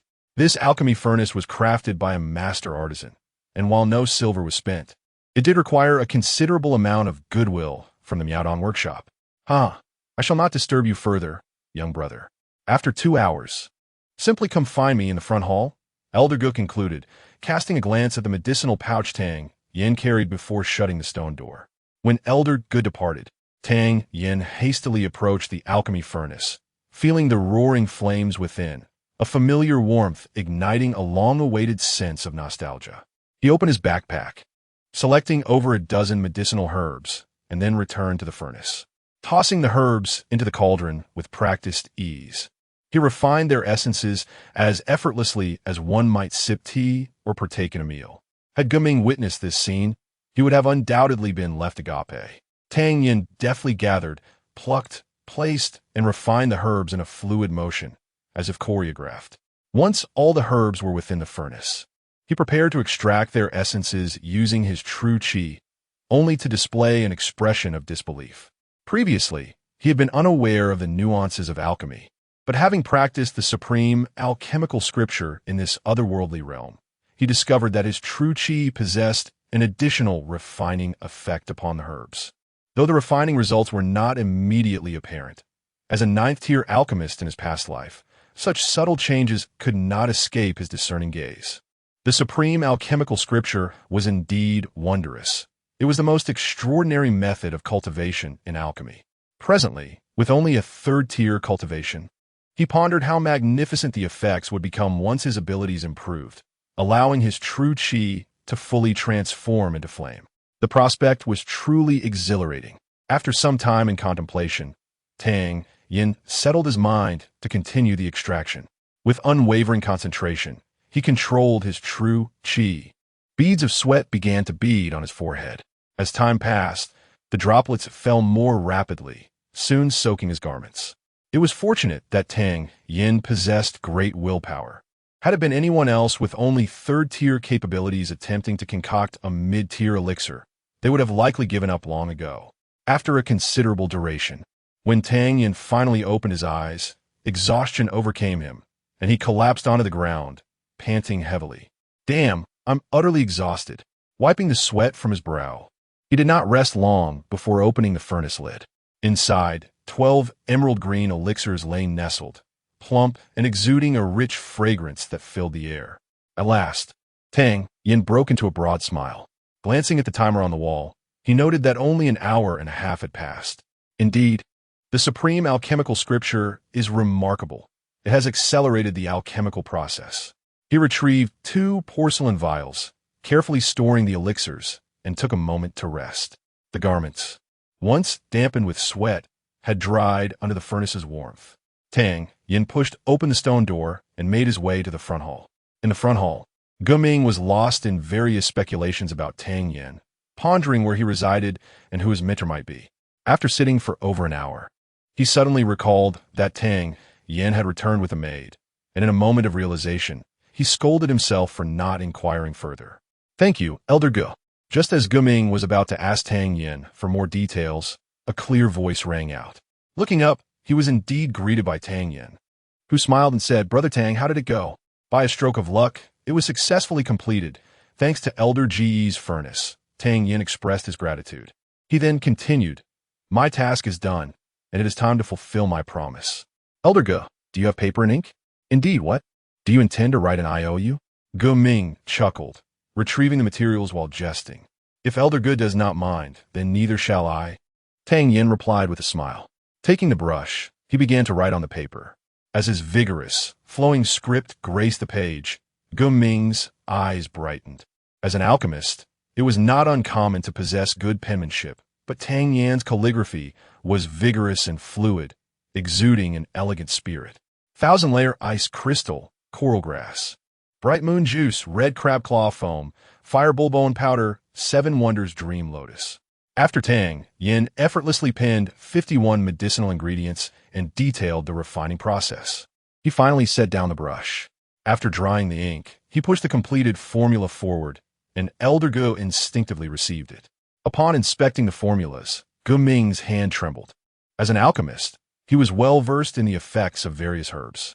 The ingredients listed: coral grass, red crab claw foam, fire bullbone powder, appeared to be nourishing elixirs for the meridians, and, judging by the complexity of the refining process, it seemed to be a high-grade second-tier formula, though its authenticity remained uncertain.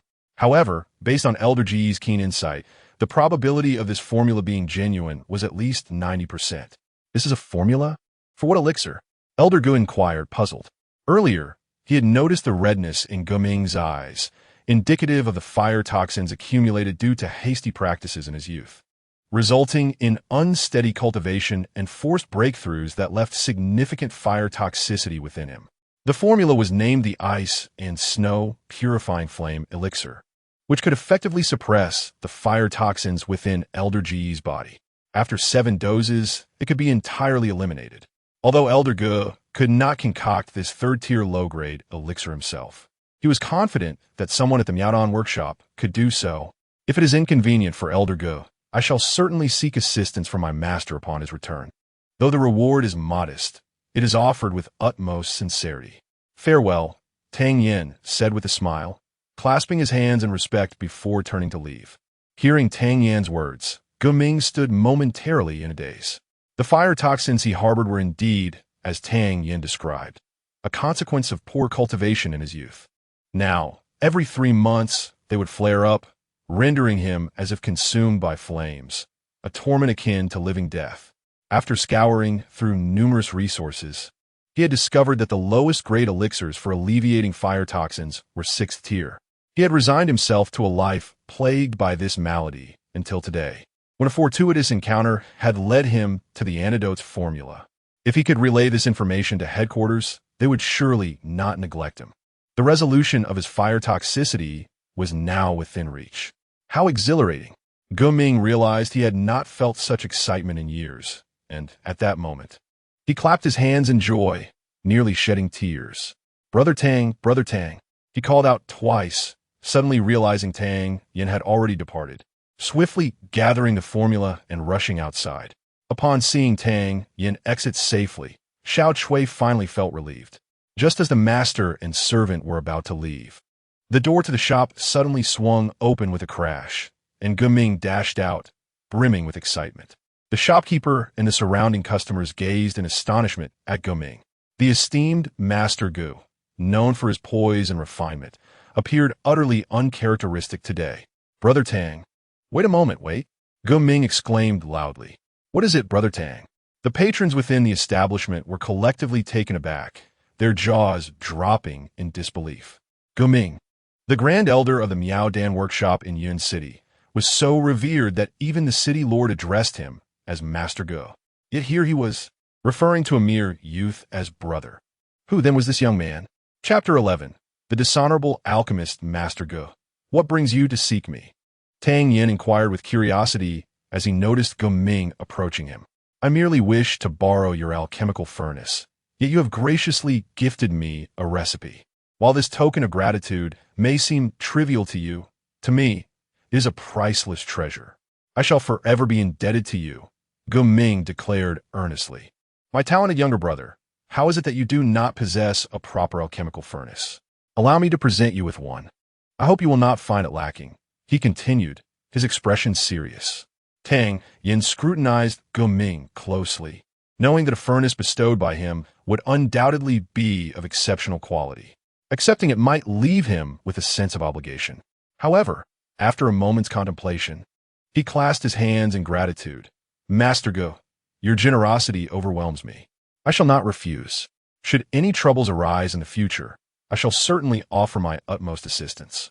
Relieved that Tang Yin had accepted his kindness, Guming instructed his attendants to arrange a carriage and have the furnace loaded. Upon glancing at the carriage, Tang Yin recognized it as the very furnace he had utilized earlier that day. After covering it with a cloth, he bid farewell and departed with Xiao Chui. Young master, did the master instruct you to purchase this furnace? Xiao Chui asked, her large eyes filled with confusion. But Master Gu just stated that it was a gift to me. How could it be a purchase? Tang Yin corrected her. A gift to you? Xiao Chui's eyes widened further. As a servant of the Tang family, her experiences surpassed those of ordinary folk. The renowned Miaodong workshop was known for its aloofness. She had only ever heard of others currying favor with them. How was it possible that her young master returned home without spending a single coin, yet acquired such a furnace? Indeed, without your young master's meager finances, it is unlikely he could procure even a substandard furnace, she remarked as they walked toward the Tang estate. As they approached the grand entrance, they encountered the irate figure of old Master Tang striding towards them. "Good afternoon, grandfather," Tang Yin greeted cheerfully. "What nonsense!" The elder barked in anger. Tang Yin was taken aback, perplexed by his grandfather's ire. "Why are you scolding me, grandfather? I instructed you to avoid trouble. Yet you have already clashed with that scoundrel from the Lu family. If your Dantian is damaged, that brat is at the 4th level of the Yuan stage. What if he injures you? How many lives do you think you have to spare for such recklessness?" As old Master Tang chastised him, Tang Yin couldn't help but chuckle inwardly. It seemed the old man genuinely cared for his well-being, albeit in a rather peculiar manner. "Grandfather, this incident is not my fault. Lu Yuan foolishly insisted on challenging me. We had previously agreed that in a brawl, one should not complain about injuries. I refrained from delivering a fatal blow. I showed him mercy." Tang Yin waved his fist as if regretting his restraint. Old Master Tang was taken aback by Tang Yin's words. Did he truly wish to kill Lu Yuan? "It is fortunate you refrained from lethal force today. If you had slain him, the relationship between the Tang and Lu families would have been irreparably damaged. To preserve their reputation, the Lu family would not hesitate to cripple you." Yet, he chose not to voice this warning to Tang Yin. After all, seeing his grandson best Lu Yuan would bring honor to the Tang family, wouldn't it? Reflecting on the reports he received regarding Tang Yan's underhanded tactics during the altercation, old Master Tang found himself torn between amusement and exasperation. How had the noble Tang family produced such a cunning descendant? Very well, be more cautious next time. If your Dantian is destroyed and you encounter a true master, you will find yourself at their mercy. Should you act foolishly again, I shall deal with you. After venting his frustration, old Master Tang glared at him before turning away. Tang Yin breathed a sigh of relief. In the midst of the elder's anger, he had forgotten to inquire about the furnace, saving Tang Yin from having to explain. "Quickly, fetch a few people to carry the furnace to the back courtyard," he ordered. Once everyone had departed, Tang Yin retrieved 2 porcelain vials from his possession. Gazing at the vibrant green initial spirit pills, he wasted no time and swallowed one whole. The initial spirit pill, a time-honored elixir cherished by countless cultivators throughout the ages, was renowned as the finest pill for early-stage cultivation. It dissolved instantly, filling his mouth with fragrance as a wave of warmth surged toward his Dantian. Just as he prepared to refine and absorb the energy, the long-dormant heavenly transformation furnace suddenly opened, devouring the entire essence of the pill before crashing shut again. No matter how he exerted himself, the furnace remained inert, as if nothing had occurred, and the energy he sought failed to manifest in the slightest. "What the hell? Did you just consume my pill?" Tang Yin seethed internally. After struggling in vain, the furnace remained unresponsive, and despair began to creep in. It was not merely the loss of the pill that pained him, but the realization that this accursed furnace had consumed his alchemical remedy, implying that he would be unable to utilize pills for cultivation in the future. A shiver ran down his spine at the thought. If that were the case, he would gladly relinquish the heavenly transformation furnace.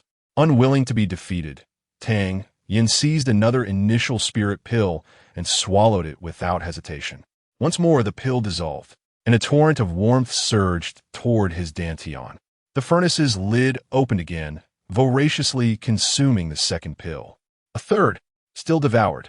A fourth, again consumed. "Damn you. Why you keep gobbling at my pills?" Tang Yin could no longer contain his frustration, unleashing a tirade at the furnace. In a fit of desperation, he grabbed another vial, uncorked it, and swallowed all 6 pills in one go. The lid of the furnace opened once more, but this time it only consumed 1, while the remaining 5 dissolved, releasing a pure stream of vital energy that surged upward into his meridians like a raging river. "What on earth? Why didn't you consume them all?" The explosive energy ignited within him, and Tang Yin felt tears welling up in his eyes. He quickly steadied himself, striving to guide the energy as it flowed through his body. While the initial spirit pill was known for its gentle effects, that was only true when taken singularly. With 5 pills dissolving simultaneously, Tang Yin felt his meridians expand dramatically. A fiery sensation enveloped him, his eyes turning crimson as the supreme alchemical scripture within him activated, causing his skin to flush with heat, as if his blood were on the verge of bursting forth. Just 5 initial spirit pills, is it? I shall not yield, Tang Yin resolved, disregarding the pain in his meridians as he directed the torrential energy to circulate through his body. With a series of soft pops, the delicate meridians buckled under the immense pressure of the vital energy, and as he neared completion of a full cycle, he sighed. His already damaged meridians would likely struggle to absorb such overwhelming power. Just as Tang Yin prepared to channel the energy for a second cycle, the previously calm, heavenly transformation furnace suddenly lifted its lid once more. Overjoyed, he intended to pour the energy into the furnace, only to be met with an even purer surge of vital energy erupting forth. What the hell? Tang Yin exclaimed, panic washing over him. The energy coursing through his meridians was already at its limit. Why was the furnace releasing energy now? Chapter 12. A sudden rise in rank. Just as Tang Yin lamented his misfortunes, the surge of spiritual energy that emerged did not manifest as he had anticipated. Rather, it enveloped him with a gentle warmth, preceding the fierce, true energy that had initially assaulted him. The spiritual energy, derived from the alchemical cauldron, brought a refreshing coolness wherever it flowed, mending the damaged meridians. Remarkably, this energy operated autonomously, entering a second cycle without the need for guidance. What exquisite comfort! Before Tang Yin could catch his breath, a torrent of aggressive, true energy followed closely behind, rupturing the meridians that had just begun to heal. His brow furrowed deeply, and he nearly cried out, cursing the alchemical cauldron in his heart as he braced himself against the searing pain that threatened to tear him apart once more. After enduring another cycle, Tang Yin felt as though he had traversed the depths of boiling oil. The torment of this duality, of ice and fire, left him in a state of agony. Fortunately, the Tang Yin of today was no longer the frivolous young master he once was. He had grown into a dignified 9th-grade alchemist, having faced innumerable tribulations throughout his life. Had it been an ordinary person, they would have likely succumbed to unconsciousness from the pain. Round after round, his meridians oscillated between injury and recuperation. The once unbearable agony now felt less torturous. Time slipped away unnoticed until Tang Yin, at last, became fully immersed in his cultivation. When he opened his eyes again, sunlight streamed through the window. A flash of brilliance flickered in his gaze as he sensed the expansion of his meridians, now significantly enhanced. His expression brightened instantly. 7th grade of the Yuan stage. In a single night, he had ascended from the 3rd to the 7th grade, a leap of 4 ranks. If others were to discover this news, would they consider him a monster? Such talent had seemingly never graced the kingdom of Tingxiang. To ascend 4 ranks in one go, or even twice in succession, would be regarded as a prodigious feat of cultivation. Indeed, the world is replete with uncertainties, where fortune often conceals misfortune. He had feared he might succumb to madness or even explode from within. Yet here he was, thriving and advancing so remarkably overnight. After a fleeting moment of exhilaration, Tang Yin regained his composure. The Tang family was besieged in Yun City, and aside from his grandfather and Uncle Mo, the middle generation was virtually absent. His own situation was perilously fragile. At 7th grade Yuan stage, his strength remained inadequate. Pushing open the door, Tang Yin stepped outside. The crispness of early autumn was already in the air. After a brief walk, he heard a series of grunts and shouts, stirring his curiosity. He quickened his pace and soon arrived at a courtyard marked by a plaque inscribed with the words training ground. This was where the Tang family disciples practiced their martial arts. Upon entering the courtyard, he was surprised to find a considerable number of martial artists, around 100, engaged in sparring or practicing their techniques. At the forefront stood a young man whom Tang Yin recognized, Mo Yanjun, the eldest grandson of Uncle Mo. At 23, Mo Yanjun had already achieved the 2nd rank of the yellow stage, placing him among the leading figures of the younger generation in Yun City. He held the position of captain of the Tang family's guard. Tang Yin, clad in a striking white robe, immediately caught Mo Yanjun's attention upon entering the training ground. What is this dandy doing here? Hadn't he last graced the training ground 4 years ago? Following Mo Yanjun's gaze, the others also noticed Tang Yin, their expressions revealing disdain. In a world where martial prowess reigned supreme, despite being the young master of the Tang family, his reputation as a wastrel tarnished the family's image. These martial artists, who revered strength, naturally dismissed Tang Yin. Taking in their scornful reactions, Tang Yin smirked, unperturbed. He placed his hands behind his back and strolled leisurely around the training ground. In an apparent attempt to intimidate him, the training participants increased the intensity of their practice, heightening the atmosphere. After completing his circuit, Mo Yanjun feigned surprise at seeing the young master and hurried over, saying, "Young master, you've come. I was just busy and didn't notice. It's no matter. I'm merely observing." Tang Yin gestured nonchalantly. "Young master, what do you think of our guards training?" Mo Yanjun asked with a veneer of politeness, prompting laughter from the others. What does this wastrel understand? As the crowd braced for Tang Yan's empty flattery, an exaggerated exclamation pierced the air. "What? You were just training?" Mo Yanjun, who had expected praise, was taken aback by Tang Yan's words and scoffed. "What? Does young Master Tang think we are merely playing games? Are you not playing games?" Tang Yin retorted, incredulity in his voice. The guards, who had been straining to hear Tang Yan's remarks, now frowned. "Oomph. A wastrel is indeed a wastrel. Without these guards, how could our Tang family exert influence and stand among the 4 great families of Yin City? If young Master Tang disrespects us, please refrain from entering the training ground in the future," Mo Yanjun declared without reservation. "Get out of the training ground. Get out. Get out." The guards echoed angrily. "Enough. You cowards." Tang Yan's voice thundered, and the imposing aura of the once great alchemist surged forth, startling Mo Yanjun and silencing the entire assembly. Mo Yanjun, as captain of the training ground, I entered here dressed in gleaming white, and you failed to notice me until I circled around? Is this the vigilance expected of the Tang family guards? If a nefarious individual had entered and gleaned our family's secrets, what dire consequences might ensue? Tang Yin admonished, pointing an accusatory finger at Mo Yanjun. Mo Yanjun found himself at a loss for words, realizing that Tang Yan's arguments were valid. He had feigned ignorance, only to have this young man seize the opportunity to expose his oversight. Tang Yin rummaged through his robes and withdrew a token, raising it high. "By my command, form ranks," he bellowed, leaving the entire guard in stunned silence.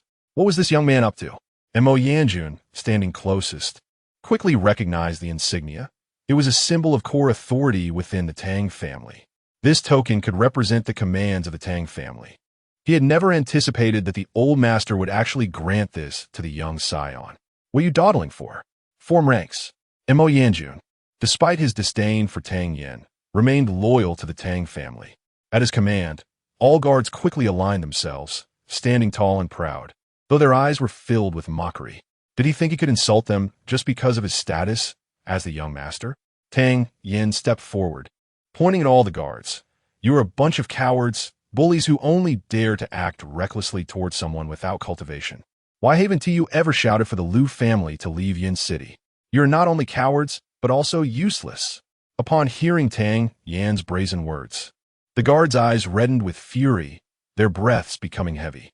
"Without our unwavering vigilance, how could you, a wastrel, sleep soundly each night? If one day, the 4 great families of Yin City went to war, everyone present would have only one fate, death."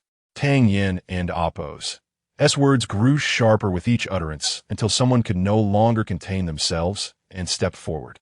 "Young Master Tang, on what grounds do you deem us useless?" A burly man with a dark complexion confronted Tang Yin, their gazes locking with palpable defiance. Chapter 13. The Duality of Authority and Kindness. "What is your name?" inquired Tang Yin. "I am called Chang Tai," boomed the robust man in a deep voice. "What is your current strength?" 9th rank of the Yuan stage. "When did you join the Tang family?" 3 years ago. "And 3 years ago, what was your strength?" Tang Yin pressed further. "Still the 9th rank of the Yuan stage." Thus, you have been in the Tang family for 3 years, rigorously training in the martial arena, yet your strength has shown no advancement whatsoever. Tang Yan's words sliced through the air like a knife, pressing for answers. This, Chang Tai pondered, and indeed, it was the case. He had not realized it before, but being pointed out directly by Tang Yan left him feeling quite embarrassed. Attempting to salvage some dignity, Chang Tai retorted, "Martial cultivation is inherently difficult. Stagnation is quite normal. How do you train each day?" Tang Yan continued, "I train at the crack of dawn, bearing a weight of 300 pounds, running 5 laps around the field. Then I practice sword techniques for 2 hours and duel for 1 hour." As he spoke of his training, Chang Tai puffed out his chest with pride, confident that his regimen was no less than that of his fellow guards. "And you have maintained this routine every day for 3 years? Indeed. In your sparring sessions, did you hold back, perhaps out of consideration?" Tang Yan probed once more. "We're all brothers. We pull our punches to avoid injuries." "Nonsense." Tang Yan interrupted. "If you coddle him now, who will show him mercy on the battlefield in the future? Are you truly helping him or harming him? Here, in the Tang family, you receive regular supplies of elixirs and generous salaries, yet your strength remains stagnant. Thus, I declare you all worthless. Utterly worthless. Not only are you inept, but you are also foolish. Of course, you may feel resentment. What qualifications does this young master possess to criticize you? Allow me to clarify. I'm the eldest son of the Tang family. Even if I do nothing, my grandfather will provide for and protect me. But what of you? Most of you hail from ordinary families, struggling to make ends meet. If you do not strive, your monthly earnings will remain at a mere subsistence level, and your wives and children will live an ordinary life. You lack the resources to nurture your offspring, and should your children become as frivolous as I, they will be utterly wasted." At this point, the guards of the Tang family felt a wave of despondence wash over them. Although Tang Yan's words were harsh, they conveyed an undeniable truth. While they earned more than the average person, it was merely enough to ensure their families lived slightly better than others. The aspiration for their children to enjoy the same resources as the family heirs was clearly beyond their reach. Observing their reactions, Tang Yan felt a sense of relief that they had not grown numb to his words. He raised his voice, declaring, "I believe many of you are in a similar situation to Chang Tai, with training methods that have remained unchanged. 3 years ago, you bore 300 pounds. Today, you still bear 300 pounds. Even if granted another 100 years, you would remain stagnant at the Yuan stage, forever unable to cross the threshold into the Huang stage. I am certain of this because you have grown too complacent, lacking the courage to seek martial excellence. Chang Tai, I ask you, what was your initial weight during your training?" Chang Tai felt a wave of regret. Why had he provoked this storm? Like everyone else, he could have quietly endured the scolding. Why had he chosen to step forward and embarrass himself? 10 pounds, Chang Tai replied, his voice devoid of its earlier bravado. You progressed from an ordinary person to the 9th rank of the Yuan stage, increasing your weight from 10 to 300 pounds. Why do you not continue to increase the difficulty, bearing 350 pounds daily? If you adapted to 350 pounds, you could then elevate your training to 400 pounds, progressively increasing your load. Do you not believe that in these 3 years, you would have entered the Huang stage? Tang Yin challenged. Upon hearing this, not only the other guards, but even Mo Yanjun began to reflect. Should be, Chang Tai admitted, feeling shame. Recognizing the need for reflection and feeling shame indicates that there is hope for you. The current environment in Yun City is fraught with tension. A spark could ignite conflict among the prominent families. If you wish to survive in future battles, you must train relentlessly to become strong enough to overpower everyone. This will ensure your safety, spare your families from worry, and prevent me from deriding you as worthless. Tang Yan's gaze swept over a wooden post nearby. What was the weight of that post? He asked Mo Yanjun. 120 pounds. How far do you think I could carry it? Approximately. Less than 100 meters, Mo Yanjun calculated, furrowing his brow. The others internally scoffed, thinking he was overestimating. Could this pampered young master even lift it? Up. Tang Yin strode forward, mustering his strength to hoist the post, and began to walk. 1 meter, 2 meters, 3 meters. Everyone silently speculated whether Tang Yin would falter before reaching 10 or 20 meters.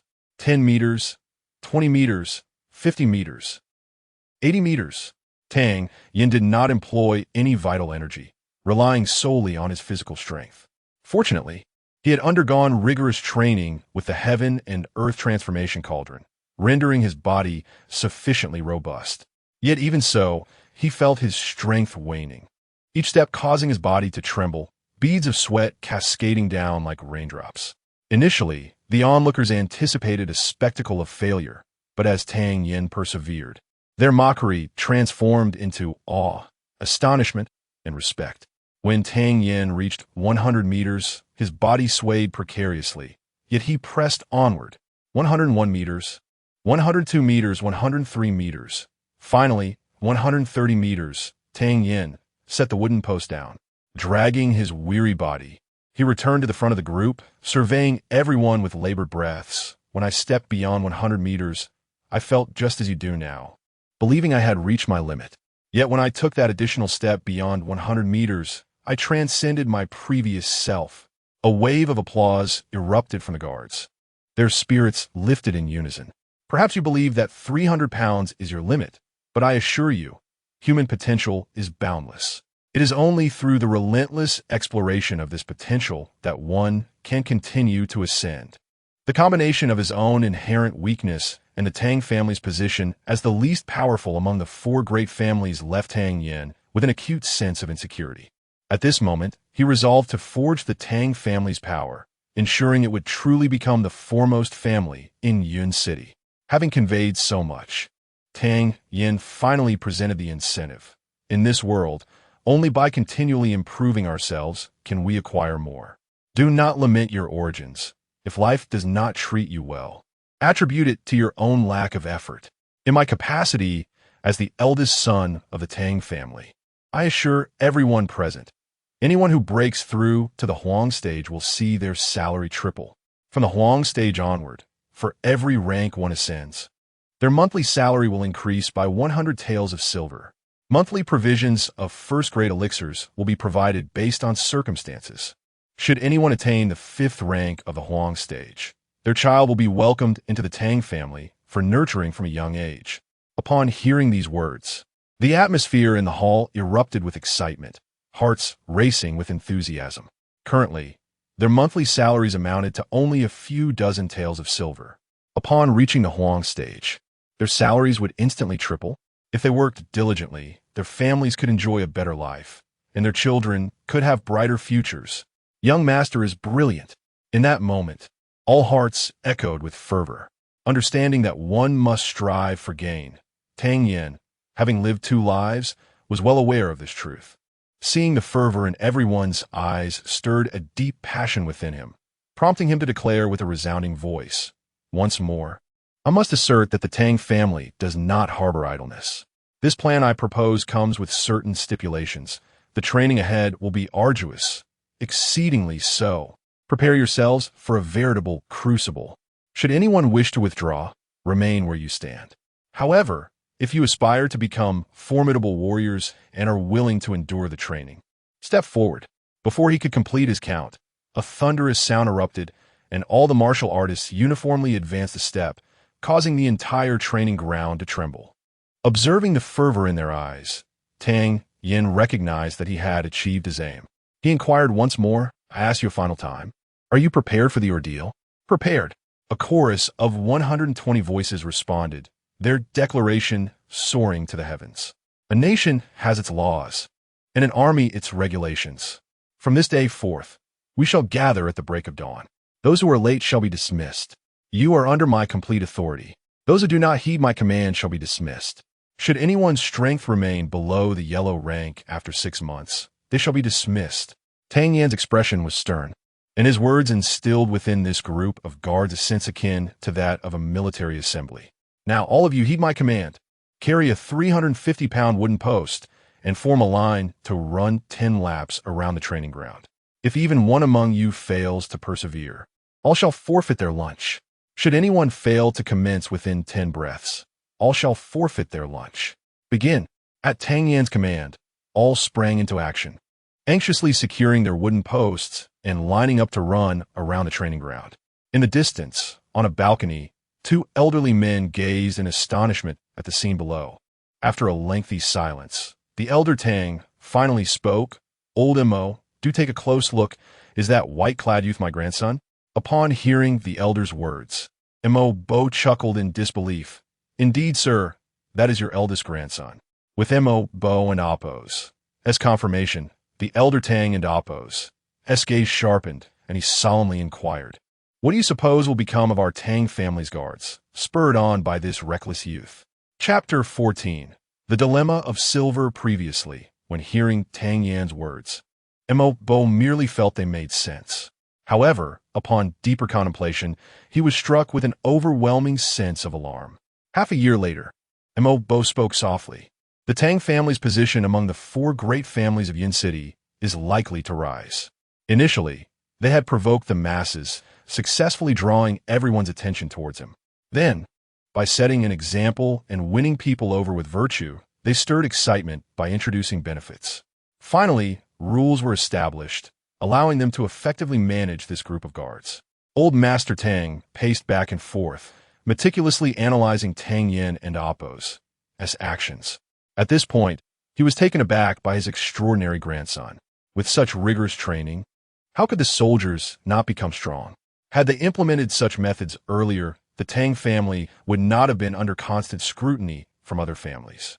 Of course, what astonished Tang Ling the most was the transformation of his own grandson. How had this usually incompetent scion suddenly matured?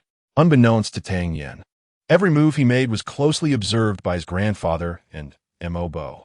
At that moment, he was in the training grounds, engaging in strenuous exercises. 100-pound sandbag rested on his body as he struggled to perform push-ups. This time, Tang Yin employed his true energy. The essence of human energy is a regenerative process. Once depleted, it will rejuvenate. Each time he engaged in strenuous exercise, the subsequent replenishment of energy would be greater than before, leading to a beneficial cycle for rapid progress. Of course, there were drawbacks to such intense training. Prolonged excessive exertion could damage the body's meridians. Yet, Tang Yin was unperturbed, as the elixirs he concocted could easily remedy any issues with his meridians. The guards of the Tang family initially thought Tang Yin was merely acting on a whim, but when he truly began his training, they were left utterly astonished. Their young master was remarkably formidable, performing push-ups with 100 pounds of weight for a full hour. After a brief rest of over half an hour, he commenced a second round of training. Was this something a scion with a damaged dantian could accomplish? Even with their current 9th grade strength, performing push-ups under such weight for an hour would leave them utterly exhausted. As Tang Yan's relentless spirit ignited the fighting spirit within the Tang family's guards, they were inspired to push through. If someone with a ruined dantian could achieve this, then how could they, as 9th grade martial artists, not persevere? The atmosphere in the Tang family's training grounds became unprecedentedly vibrant. A day passed, and Tang Yin returned to his chamber, not rushing to cultivate, but instructing Xiao Chui to fetch several medicinal herbs from the Tang family medicine hall. Fortunately, the Tang family boasted a substantial fortune, allowing for a wide array of stored medicinal materials. This time, Tang Yin needed to refine an elixir, pulse refining powder. When Xiao Chui brought the herbs, Tang Yin entered the makeshift alchemy room he had set up, skillfully sifting through and purifying the materials before beginning the refining process. Pulse refining powder, a low-grade first-tier elixir, although not of high rank, was scarce in this world for repairing and refining meridians. After about an hour, Tang Yin opened the alchemical furnace, gazing at the powder within. He retrieved a large porcelain bottle and filled it with the powder. Under normal circumstances, Tang Yin would undoubtedly refine a higher-grade elixir, but after a day of exertion, his energy was nearly depleted, forcing him to settle for the pulse refining powder. Upon returning to his room, he found that Xiao Chui had prepared a large bucket of boiling water, as instructed. Observing the bubbling water, Tang Yin poured in most of the pulse refining powder. After a moment of hesitation, he leaped into the water. As the scalding temperature enveloped him, even with his remarkable willpower, he couldn't suppress a painful cry. After a while, he finally adapted to the water's temperature, closing his eyes and swallowing a beginner spirit pill. To his surprise, Tang Yin noticed an unusual change. Instead of the elixir being absorbed as before, it dissolved instantly, converting directly into spiritual energy. Without time to ponder, Tang Yin crossed his legs and focused on his mental cultivation. During the following period, Tang Yin truly astonished the Tang family's guards. They had assumed he was merely acting on impulse, yet the young master persisted with unwavering determination, and his daily training intensity continued to escalate. After a month, Tang Yin's strength finally broke through to the 8th grade. What excited him even more was that most of the guards he led had reached their bottleneck. With the right opportunity, they could likely break through to the yellow tier. If the Tang family could produce an additional 120 yellow tier guards, their overall strength would undoubtedly rise above the bottom tier. However, they would not become the strongest. In the realm of martial arts, the gap between tiers is like a chasm. Among the 1st grade martial artists, a 4th grade might easily defeat a 5th grade. Yet, for a 1st grade yellow tier martial artist to vanquish a 2nd grade counterpart, it would be as challenging as ascending to the heavens. The disparity in strength only widens as one ascends. Other families likely had a greater number of yellow tier experts than the Tang family. This was not due to the Tang family's inadequate treatment. In fact, they provided superior benefits to their martial artists. However, many believed the Tang family was precariously positioned, preferring to ally with more stable powers like the Liu family. To seize the opportunity for the guard's advancement, Tang Yin first thought of elixirs. The beginner spirit pill was perfectly suited for their cultivation. However, over 100 pills would require at least 10 batches of refining. Despite being confident in his alchemical prowess and guaranteeing a 100% success rate, the materials for 10 batches would still demand a significant sum, at least over 10,000 taels of silver, posing the greatest challenge at present. The reason he refrained from asking his grandfather for money was that his recent transformation had been too drastic. Should his grandfather inquire, he would find it difficult to explain. After contemplating fruitlessly for a long time, Tang Yin decided to venture out for a change of fortune. He called to Xiao Chui, don a white robe, and took up his folding fan as they set out together. "My lord, the young master has left," Mo Bo reported to Tang Ling shortly after Tang Yin departed. "Let us go and see," Tang Ling replied, rising. "Quickly, we must disguise ourselves." In less than half a quarter of an hour, 2 ordinary-looking elderly men slipped out of the Tang family's back courtyard. If one did not observe closely, they might mistake them for 2 small merchants. "My lord, are you accompanying this time?" Mo Bo asked in a hushed tone. "Humph, that bunch from the Liu family has been monitoring the Tang family. It is clear that Liu Yuan seeks revenge for the previous incident. But from this moment on, if anyone dares to touch my grandson, I will ensure their entire family pays the price." Upon hearing Old Master Tang and Appo's fierce words, Mo Bo understood. Over the years, Tang Yin had been at Ini and Appo's Urdu well, and Old Master Tang had nearly given up on him. Yet, unexpectedly, the young man had turned his life around, exhibiting the demeanor of a reformed rogue. This transformation filled Old Master Tang with immense joy, as he felt there was hope for the future. If anyone dared to harm Tang Yin now, the old master would undoubtedly struggle to bear such a blow. Knowing Tang Ling, he would go to great lengths, even risking everything, to avenge his grandson. This time, all he could hope for was that no one would be foolish enough to provoke Tang Yin again. Chapter 15. Treasure hunting at the street stall. Where are we headed? Young master? Xiao Chui inquired with a flutter of her eyelashes. After more than a month of acquaintance, the astute Xiao Chui had discerned a change in her master. Who knows? Just wandering around to see if anyone is captivated by my handsome demeanor and is willing to part with a few thousand taels of silver. Tang Yin nonchalantly replied. Upon hearing Tang Yan's nonsensical remark, Xiao Chui rolled her eyes, feigning ignorance. Tang Yin, the young master, gravitated towards the bustling crowd, only pausing after nearly half a day's walk, muttering, "It should be appearing soon." With the keen sensitivity of a master alchemist, Tang Yin could sense the presence of persistent followers nearby. It was evident that the only family bold enough to confront the Tang family in Yun City was the Liu family, likely orchestrated by Liu Yuan. Suddenly, Tang Yin felt a tremor within the cauldron of creation residing in his core. In over a month since his rebirth, this mystical cauldron had rarely manifested a reaction. Its first stir occurred during the transmission of his supreme alchemy scriptures, and the second when it consumed his initial spirit pill. What could be the cause of its current agitation? With a piercing gaze, he swiftly scanned his surroundings, finally halting before an elderly man at the roadside. Nonchalantly approaching the elder, he sensed the cauldron's activity intensifying, as if it yearned for something profoundly significant. Tang Yin scrutinized the elderly man, who appeared to be in his 60s, an ordinary individual with a stall displaying various herbs. Most of the herbs were mundane, with the exception of a 30-year-old ginseng. Other items included common herbs such as mushroom grass, strongbone grass, and red fruit. As he approached, Tang Yin meticulously identified each herb, but found nothing remarkable. Frowning, he continued forward. The elderly man, having not seen any customers, instantly brightened upon the arrival of a finely dressed young master. "Young master, what herbs do you require? My prices are absolutely fair, and the herbs were freshly dug just days ago. Is everything you have laid out here?" Tang Yin inquired, his eyes drifting towards the bamboo basket beside the elder. With a sigh, the elder replied, "If I could present more, it would be here on the stall." Tang Yan's eyes sparkled with intrigue. If all that could be sold was on display, it implied there was more hidden away.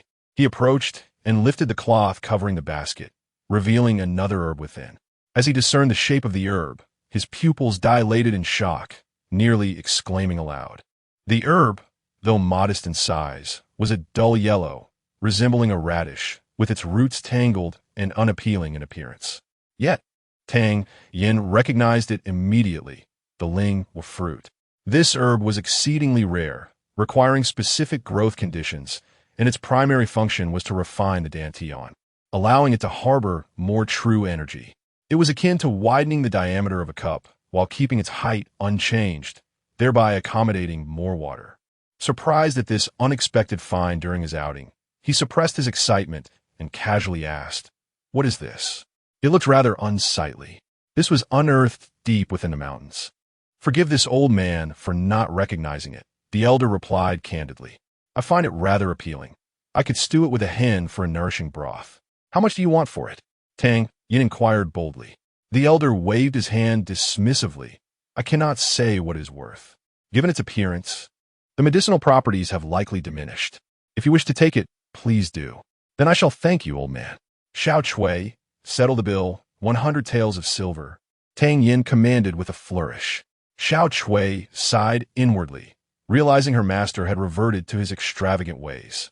She retrieved the banknote and handed it to the elder. "That is unnecessary. This herb is worth no more than 1 tael." The elder protested hurriedly. "I insist you keep it. Your protests are in vain."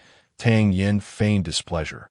Stunned, the elder's eyes brimmed with tears as he knelt, exclaiming, "My grandson is gravely ill, and I have no means to afford his treatment. Your great kindness shall not be forgotten. If ever I can assist you, I will do so, even at the cost of my life. Please rise. If others see this, they might think I am oppressing the common folk," Xiao Chui exclaimed, quickly helping the elder to his feet. Tang Yin, however, had no intention of lingering. Clutching the ling with fruit, he felt the cauldron of creation within him pulsating with excitement, akin to a hungry infant. Suddenly, an unsettling voice pierced the air. "Oh, I thought who it might be, but it's none other than young Master Tang. How could I forget? A month ago, I bested you and won 2,000 taels from you. How could I ever forget someone who gets beaten yet willingly offers me money?" Tang Yin retorted with a smile. The newcomer was accompanied by 3 others, including Lu Yuan, 2 guards, and a young man clad in a green robe. Tang Yin narrowed his eyes, recognizing the young man as a member of the Lu family, already at the first rank of the yellow tier. Lu Yuan, perhaps inspired by Tang Yan's previous display of elegance with a folding fan, now donned a white robe and wielded a fan himself.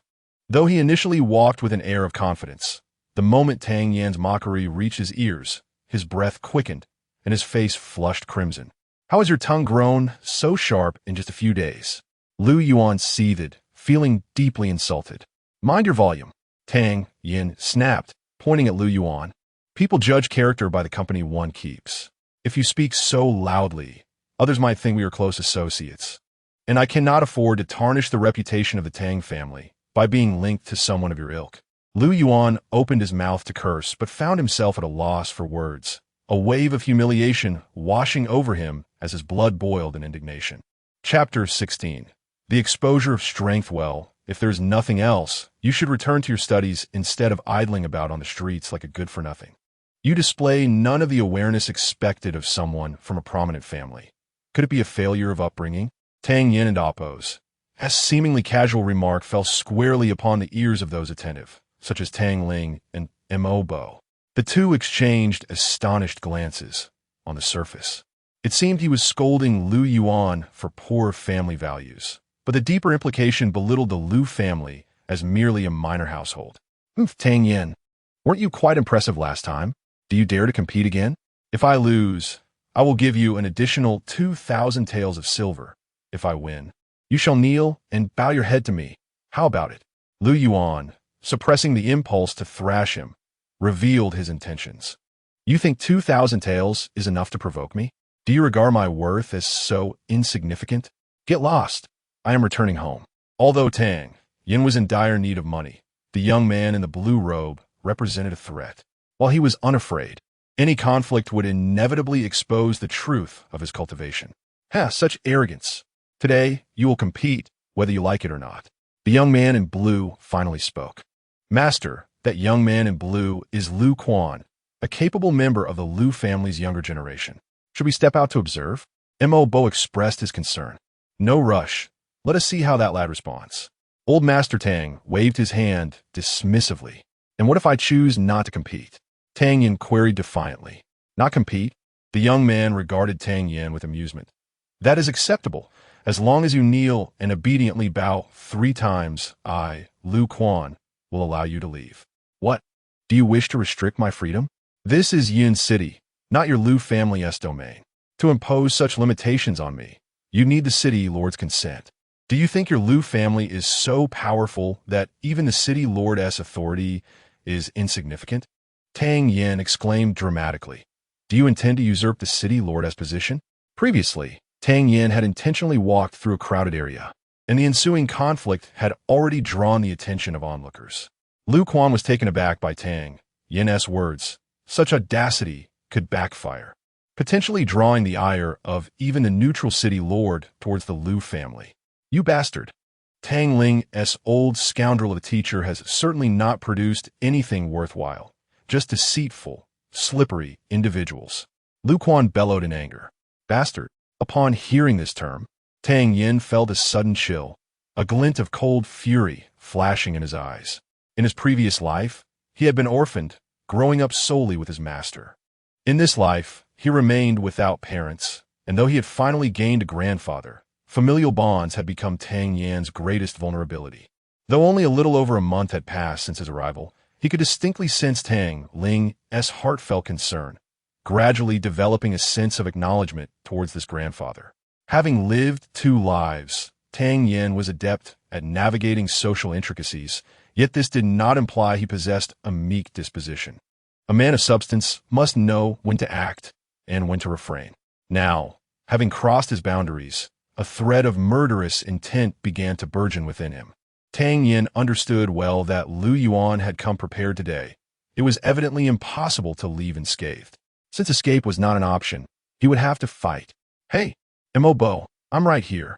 Suddenly, Tang Yin's eyes lit up as he glanced behind Lu Yuan and the others. Mo Bo has arrived? Both Lu Quan and Lu Yuan felt a sinking sensation in their hearts, turning simultaneously. Fool! Tang Yin muttered under his breath, transforming into a streak of lightning as he surged forward. Confused as to why Mo Bo was not visible, Lu Quan suddenly felt a gust of wind rush past. And alarmed, he quickly retreated, arms shielding his lower abdomen. However, under Tang Yin's full force, Lu Quan was caught entirely off guard. Slap! Slap! The sharp sound of 2 resounding slaps echoed through the air. Lu Quan felt a sharp sting on his cheek, a mix of pain and humiliation flooding him. How could a prominent young master of the Liu family be struck by a ruffian from Yin City? In a moment of stunned disbelief, Tang Yin retaliated with another 2 slaps. In the blink of an eye, Liu Quan had received 4 slaps across his face. You seek death. As a yellow-tier martial artist, Liu Quan quickly regained his composure and, with bloodshot eyes, roared as he swung a fist at Tang Yin. The fierce wind of his punch tore through the air, aimed directly at Tang Yin's chest. How dare you harm my grandson? From a distance, old Master Tang's eyes widened in disbelief. He had not anticipated his grandson would act so impulsively. Unleashing his full strength as a 9th-grade practitioner, he charged into the fray like a fierce tiger descending the mountain. Yet, the situation unfolded too swiftly for Tang Ling to intervene. Faced with Liu Quan and Appo's vengeful strike, Tang Yin showed no signs of retreat, meeting the blow with his own fist. Seeing Tang Yin's audacity to confront him, Liu Quan's lips curled into a cruel smile. Boy, you dare slap me? Today, I will make you pay with your life. Though his intentions were lethal, Liu Quan was not foolish enough to kill Tang Yin outright. Knowing full well that the Liu family would face the full wrath of the Tang family, should he do so. Nevertheless, he poured 8/10 of his strength into the punch, certain that Tang Yin's arm would be rendered useless. Onlookers, recognizing Liu Quan's reputation, eagerly anticipated the moment Tang Yin would be sent flying. As Liu Quan's fist descended, Tang Yin's body shifted at an astonishing angle, narrowly evading the blow, which skimmed past his nose. What is happening? Has Tang Yin actually managed to evade it? The crowd gasped in disbelief, eyes wide open, struggling to comprehend the scene before them. Now it's my turn. Tang Yin flashed a smile at Liu Quan, abruptly halting his original punch, drawing on the energy within him to concentrate into his fist, and then struck decisively at Liu Quan's lower abdomen. 8th grade Yuan tier. Feeling the formidable impact, Liu Quan's heart plummeted. Wasn't this lad's dantian supposed to be ruined? How could he still possess such strength? Having just exhausted his energy, Liu Quan found himself unable to dodge. The forceful blow, infused with true energy, landed squarely upon his abdomen. Bang! Liu Quan was immediately sent hurtling backward. Impossible! The crowd gasped once more, their eyes widening in shock. Only Liu Quan understood that this was not merely a matter of being struck. When Tang Yin and Appo's fist connected with his dantian, a hidden force surged through, causing severe internal damage. Even if his dantian remained intact, it would undoubtedly suffer grave injury, likely hindering his cultivation to the 1st grade of the yellow tier in the future. Meanwhile, old Master Tang, already seething with rage, now stared at his grandson in disbelief, as if witnessing a ghost. This rascal, he can actually wield true energy? And it's at the 8th grade Yuan tier. Old Master Tang, having already revealed his identity, felt a surge of frustration toward Tang Yin. Why didn't you inform me of your strength? You've made me worry for nothing. However, having already stepped into the fray, it was inappropriate for old Master Tang to retreat. Seething with rage, he strode over and delivered 3 resounding slaps to Liu Yuan's face. My grandson's dantian has been ruined, and you dare to bring your brothers to bully him? Do you think the Tang family is without power? I, Tang Ling, hereby declare, if anyone dares to lay a finger on my grandson, I will spare no effort to obliterate you.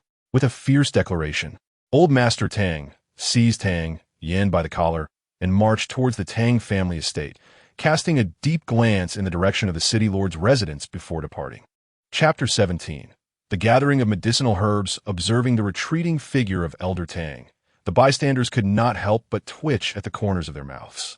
This man, devoid of integrity, dares to claim that others bully his grandson while his own descendant lay bloodied and incapacitated after a beating from Liu Quan.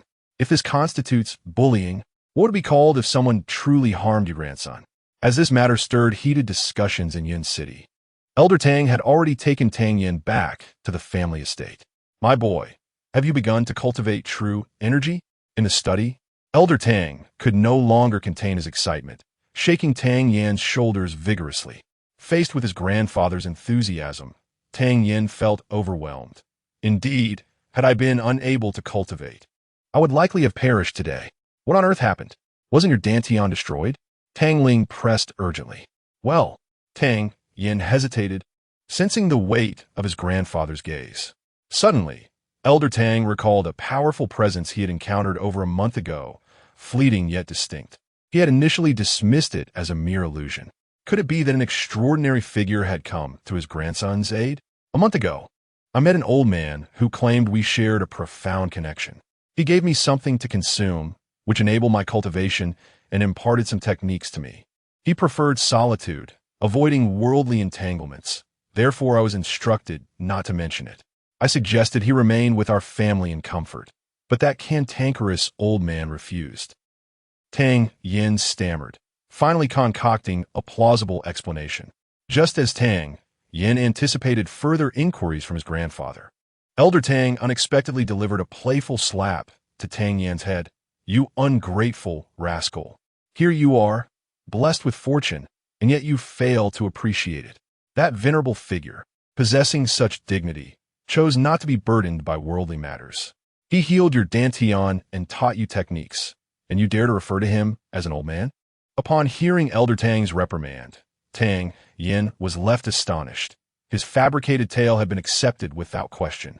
Unbeknownst to him, Tang Ling had come to a deeper understanding of the situation, realizing why he had sensed a powerful aura that day, why his grandson could cultivate, and why there had been such a marked change in him.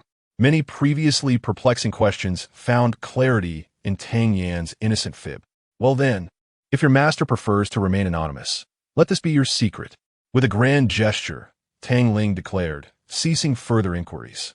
Today, Tang Yin finally grasped the serendipity of the moment. It was for the best, sparing him the need to fabricate further excuses. You may leave now, but refrain from venturing out too often. Each time you wish to go out, seek my permission first. Elder Tang waved his hand, and Tang Yin bowed out. As Tang Yin departed, Elder Tang pondered whether the city lord might bring up the incident regarding his flirtation with the lord's daughter. Standing in the study, gazing out the window at Tang Yan's retreating figure, Tang Ling clenched his fists. As long as I draw breath, I shall stand guard before you. Once outside his grandfather's study, Tang Yin suddenly remembered Xiao Chui. His lingua fruit remained in her possession. He wondered if she had brought it back. Just as he was about to seek her out, he heard her call, "Young master, I am here." Upon seeing Xiao Chui cradling the grotesque lingua fruit, Tang Yin felt a wave of relief wash over him. "Young master here." Xiao Chui eagerly extended the fruit to Tang Yin, her eyes sparkling with anticipation. Tang Yin, not wishing to disappoint her, laughed heartily. "Are not my silver notes with you for safekeeping? Take 100 taels. Thank you, young master." Xiao Chui beamed at Tang Yan's adherence to his promise. Once he encountered the lingua fruit, the cauldron within his Dantian began to tremble anew. Intrigued, Tang Yin hurriedly made his way to his room, eager to explore the cause of this reaction. This peculiar fruit seems to captivate the young master. His recent tastes have become increasingly curious. Upon reaching his room, Tang Yin sat cross-legged on his bed, pondering whether the cauldron desired to consume the fruit. But how could he feed it? Must he swallow it for the cauldron to partake? Curiosity, a double-edged sword, often leads to peril. When Tang Yin enveloped the lingua fruit in a sliver of true energy, the cauldron within his Dantian shook violently, an immense pull drawing the fruit from his grasp. By heaven, it actually devoured it. Tang Yin exclaimed, unable to contain his surprise. He quickly turned his focus inward and was astounded to find that he could establish a connection with the cauldron, enabling him to perceive its inner workings. Within the cauldron lay a chaotic mass of energy, and the lingua fruit had taken root within this chaos, its once desolate exterior now gleaming with vitality. Good heavens! It has revived. Sensing the life emanating from the lingua fruit, Tang Yin felt utterly incredulous.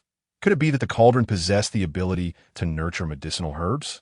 He glanced around to find several ordinary herbs nearby and attempted to channel his true energy to draw them into the cauldron. But after some time, the cauldron showed no sign of responsiveness. Could it be that the cauldron only accepted herbs of sufficient caliber? When he tried to extract the spirit herb, however, it came out effortlessly. Intrigued, He repeated the process several times before finally placing the ling with fruit into the cauldron. Setting aside his playful demeanor, Tang Yin resolved not to consume the ling with fruit just yet. While ingesting the medicinal herb would yield results, combining it with other herbs to concoct a pill would bring even greater benefits. This revelation of strength could spell trouble. The incident with Lin Dongxue might be leveraged by ill-intentioned individuals. If rumors spread that the young master of the Tang family sought to coerce Lin Dongxue, the city lord's estate, wary of the Tang family's power, might hesitate to act, allowing Tang Yin to evade any consequences. Should such a narrative take root, the city lord's reputation would undoubtedly suffer. To salvage their standing, the lord's estate would be compelled to confront him once more. It was clear that the Liu family would be behind such machinations.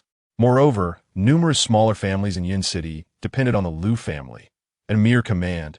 They would amplify the rumor until it became a city-wide tempest. Carefully analyzing the repercussions of revealing his strength, Tang Yin swiftly devised a counter-strategy. Currently, the Tang family faced enemies on all sides. If they surrendered power to ease relations with the city lord's estate, the Tang family's influence would inevitably wane, leaving them vulnerable to exploitation by rival families. After suffering such erosion, how could the Tang family hope to survive in Yin City? To prevent such an occurrence, he needed to take action against the city lord and Appo's estate. As Tang Yin paced his room, he recalled a rumor. The city lord's wife bore scars on her face from an illness and had sought treatment in vain. She seldom visited places she once cherished, and even when she did, she would conceal her visage. Although few were privy to this information, the Tang family, as one of the four great clans, could ascertain its validity. In Tang Yan's recollection, there existed a perfect remedy for scars, a pill known as the Wuhandan. Chapter 18. Young Master Tang, please hold on.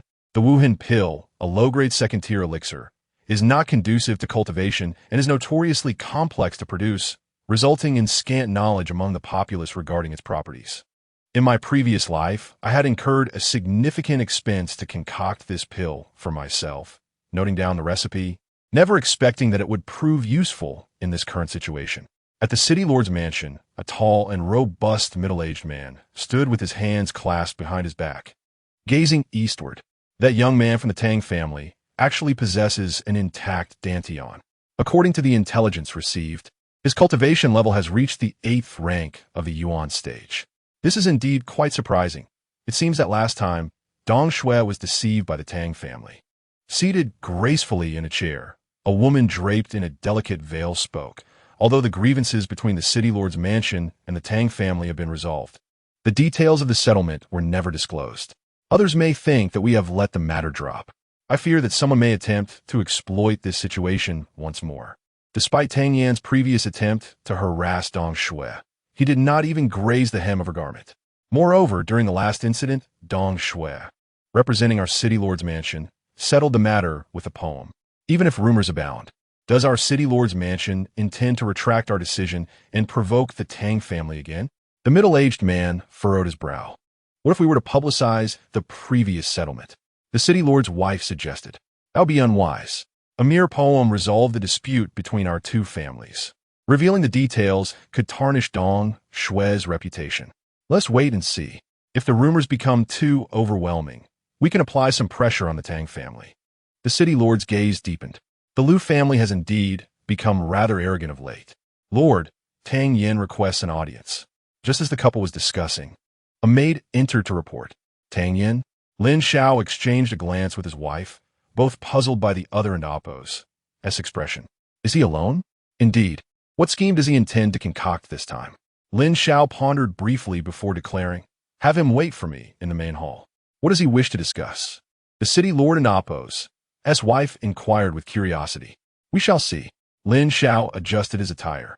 Upon arriving in the main hall, Lin Xiao found Tang Yin casually sipping tea, reclining with one leg draped over the armrest, exuding an air of utter nonchalance. Lin Xiao could not help but feel a surge of irritation in Yin City. Regardless of one's status, all visitors to the city lord's mansion maintained decorum. When had such audacity emerged? Just as he was about to express his displeasure, Tang Yin, noticing the city lord, hastily set down his cup. "Ah, city lord, upon entering your esteemed mansion, I felt an immediate sense of familiarity, akin to being at home. I inadvertently lost my manners. I beg your pardon." Hearing Tang Yan's words, Lin Xiao felt compelled to reassess the young man's audacity. How thick-skinned must one be to utter such claims? Nevertheless, Lin Xiao did not dwell on this detail and coldly inquired, "I have heard that you have attained the 8th rank of the Yuan stage?" "Well, indeed, city lord, your perceptive eyes have uncovered the truth." "Impudent! Last time Dong Shui visited your Tang family, you spun a web of lies, claiming your Dantian had been destroyed. Do you believe the city lord's mansion to be easily deceived?" Lin Zhao's eyes widened in fury, and a formidable aura surged forth, enveloping Tang Yan. Tang Yan felt himself engulfed by an overwhelming sense of danger, a tumultuous storm brewing within him. The city lord's aura was palpably intense. Could it be that the city lord was a master of the earth stage? Once revered as a 9th-tier alchemist, he was unperturbed by mere intimidation and calmly explained, "City lord, the Tang family did not deceive Miss Dong Shui. My Dantian was indeed destroyed, a fact confirmed by several esteemed physicians in Yin City. It was only through the compassion of my master that I was saved and granted my current cultivation." "Your master?" A flicker of suspicion crossed the city lord's eyes. Lin Xiao had previously inquired with several renowned doctors in Yin City, confirming that Tang Yan's Dantian had been shattered, rendering him unable to cultivate. If this young man truly possessed a master, how then had his Dantian healed, allowing him to attain the 8th rank of the Yuan stage? Who in the realm could possess such miraculous abilities? "Oh, might I inquire the name of your master? Could you facilitate an introduction?" Lin Xiao feigned calmness. "My master has always shunned fame and fortune, possessing no title, nor does he permit me to divulge his identity. He wanders the world, having no fixed abode. Should I encounter him again, I shall surely request his visit." As Tang Yin spoke earnestly, the city lord found himself at a loss. If Tang Yin indeed had a powerful master backing him, any future attempts to provoke the Tang family would require careful consideration. Could it be that this young man sought to intimidate him, advising against any rash actions toward the Tang family? A glimmer of coldness flickered in Lin Zhao's eyes. If that were the case, the Tang family had indeed underestimated him. "Pray tell, what brings you here today?" Lin Xiao inquired. "To present a gift," Tang Yin replied, as if it were the most natural thing in the world. "A gift?" Lin Zhao's expression turned strange. In this vast world, he had never encountered someone so brazenly forthcoming about a gift. "You may take your leave. Today is not a festive occasion, and there is truly no need for gifts." Lin Xiao waved his hand, turning to dismiss him. "This is a Wuhan pill given to me by my master. Though it is of a low 2nd-tier grade, its recipe is known to very few, and its preparation is exceedingly complicated, with a low success rate." Tang Yin sighed. "Since the city lord does not require it, I shall take my leave." A low 2nd-tier grade? The city lord's eyes reflected disdain. While such a pill might be rare in Yin City, it was hardly noteworthy in the grand scheme of the Tingxiang kingdom. Although he had never heard of the Wuhan pill, its classification as a low 2nd-tier elixir suggested it was not particularly extraordinary. Now, Lin Xiao began to grasp Tang Yan's objective, to present the pill as a means to curry favor, implying that should rumors arise in Yin City, the city lord's mansion ought not to trouble the Tang family. While Lin Xiao had never intended to escalate matters, to presume a mere 2nd-tier elixir could sway the city lord's mansion was an underestimation of their authority. As Lin Xiao prepared to retreat to find his wife, he overheard Tang Yin muttering as he exited the main hall, "My master mentioned that the Wuhan pill can eliminate any scar without a trace, and it even has beautifying effects. I wonder if that is true. Since the city lord does not want it, I might as well consume it myself." The city lord's keen ears caught every word, and he paused in surprise.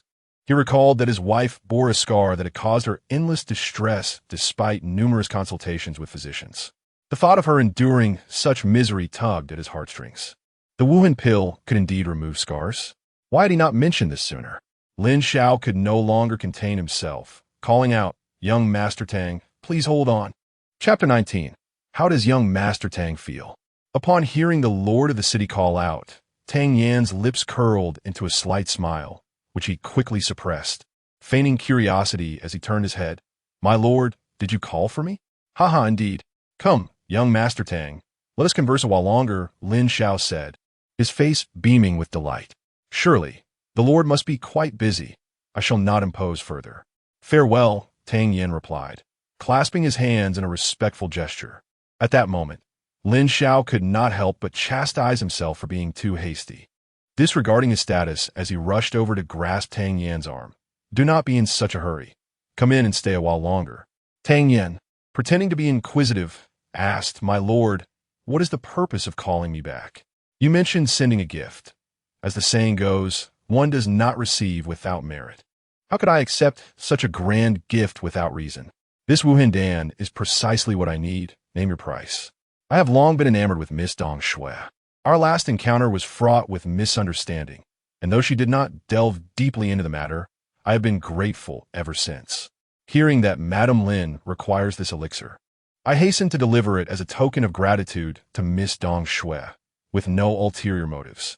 Tang Yin smiled as he retrieved a porcelain vial from his robe and placed it on the table. Lin Xiao scrutinized Tang Yin, who had been a notorious dandy in Yin City for over a decade. Yet today, his demeanor was entirely unexpected, both strategic and bold. He was not inferior to the esteemed heirs of the other prominent families. Lin Xiao understood that accepting this elixir would mean incurring a favor from the Tang family. If the elixir proved effective, this favor would be of monumental significance. Every family in Yun City sought to have others beholden to them, but Lin Xiao had always maintained a neutral stance, rarely accumulating debts of gratitude. However, for the sake of his wife, he found himself compelled to owe this favor. With a resigned sigh, Lin Xiao chuckled. "Since that is the case, I shall graciously accept it." Tang Yin did not dwell on it. As long as it ensured that the Tang family would not be targeted by the Lord's manor in the near future, that sufficed. He clasped his hands again and said, "The elixir can be taken directly. If Madame Lin possesses cultivation, she may catalyze it herself. Once fully catalyzed, its effects will be apparent within 3 hours. I shall not linger further. Farewell." Lin Xiao did not press him to stay, his thoughts occupied with his wife as he took the elixir back to his residence. The Lord was indeed forthright. Even a low-grade second-tier elixir could fetch a handsome sum of 10,000 taels of silver. Would the Lord not show any gratitude? As Tang Yin pondered this, a carriage came to a halt before the Lord's manor. "Tang Yin," a melodious voice called out, and upon turning, he saw 2 graceful figures alight from the carriage. It was none other than Sister Dong Shui and Miss Wu Xian. "What brings you to the Lord's manor?" Lin Dong Shui inquired, her brow furrowed.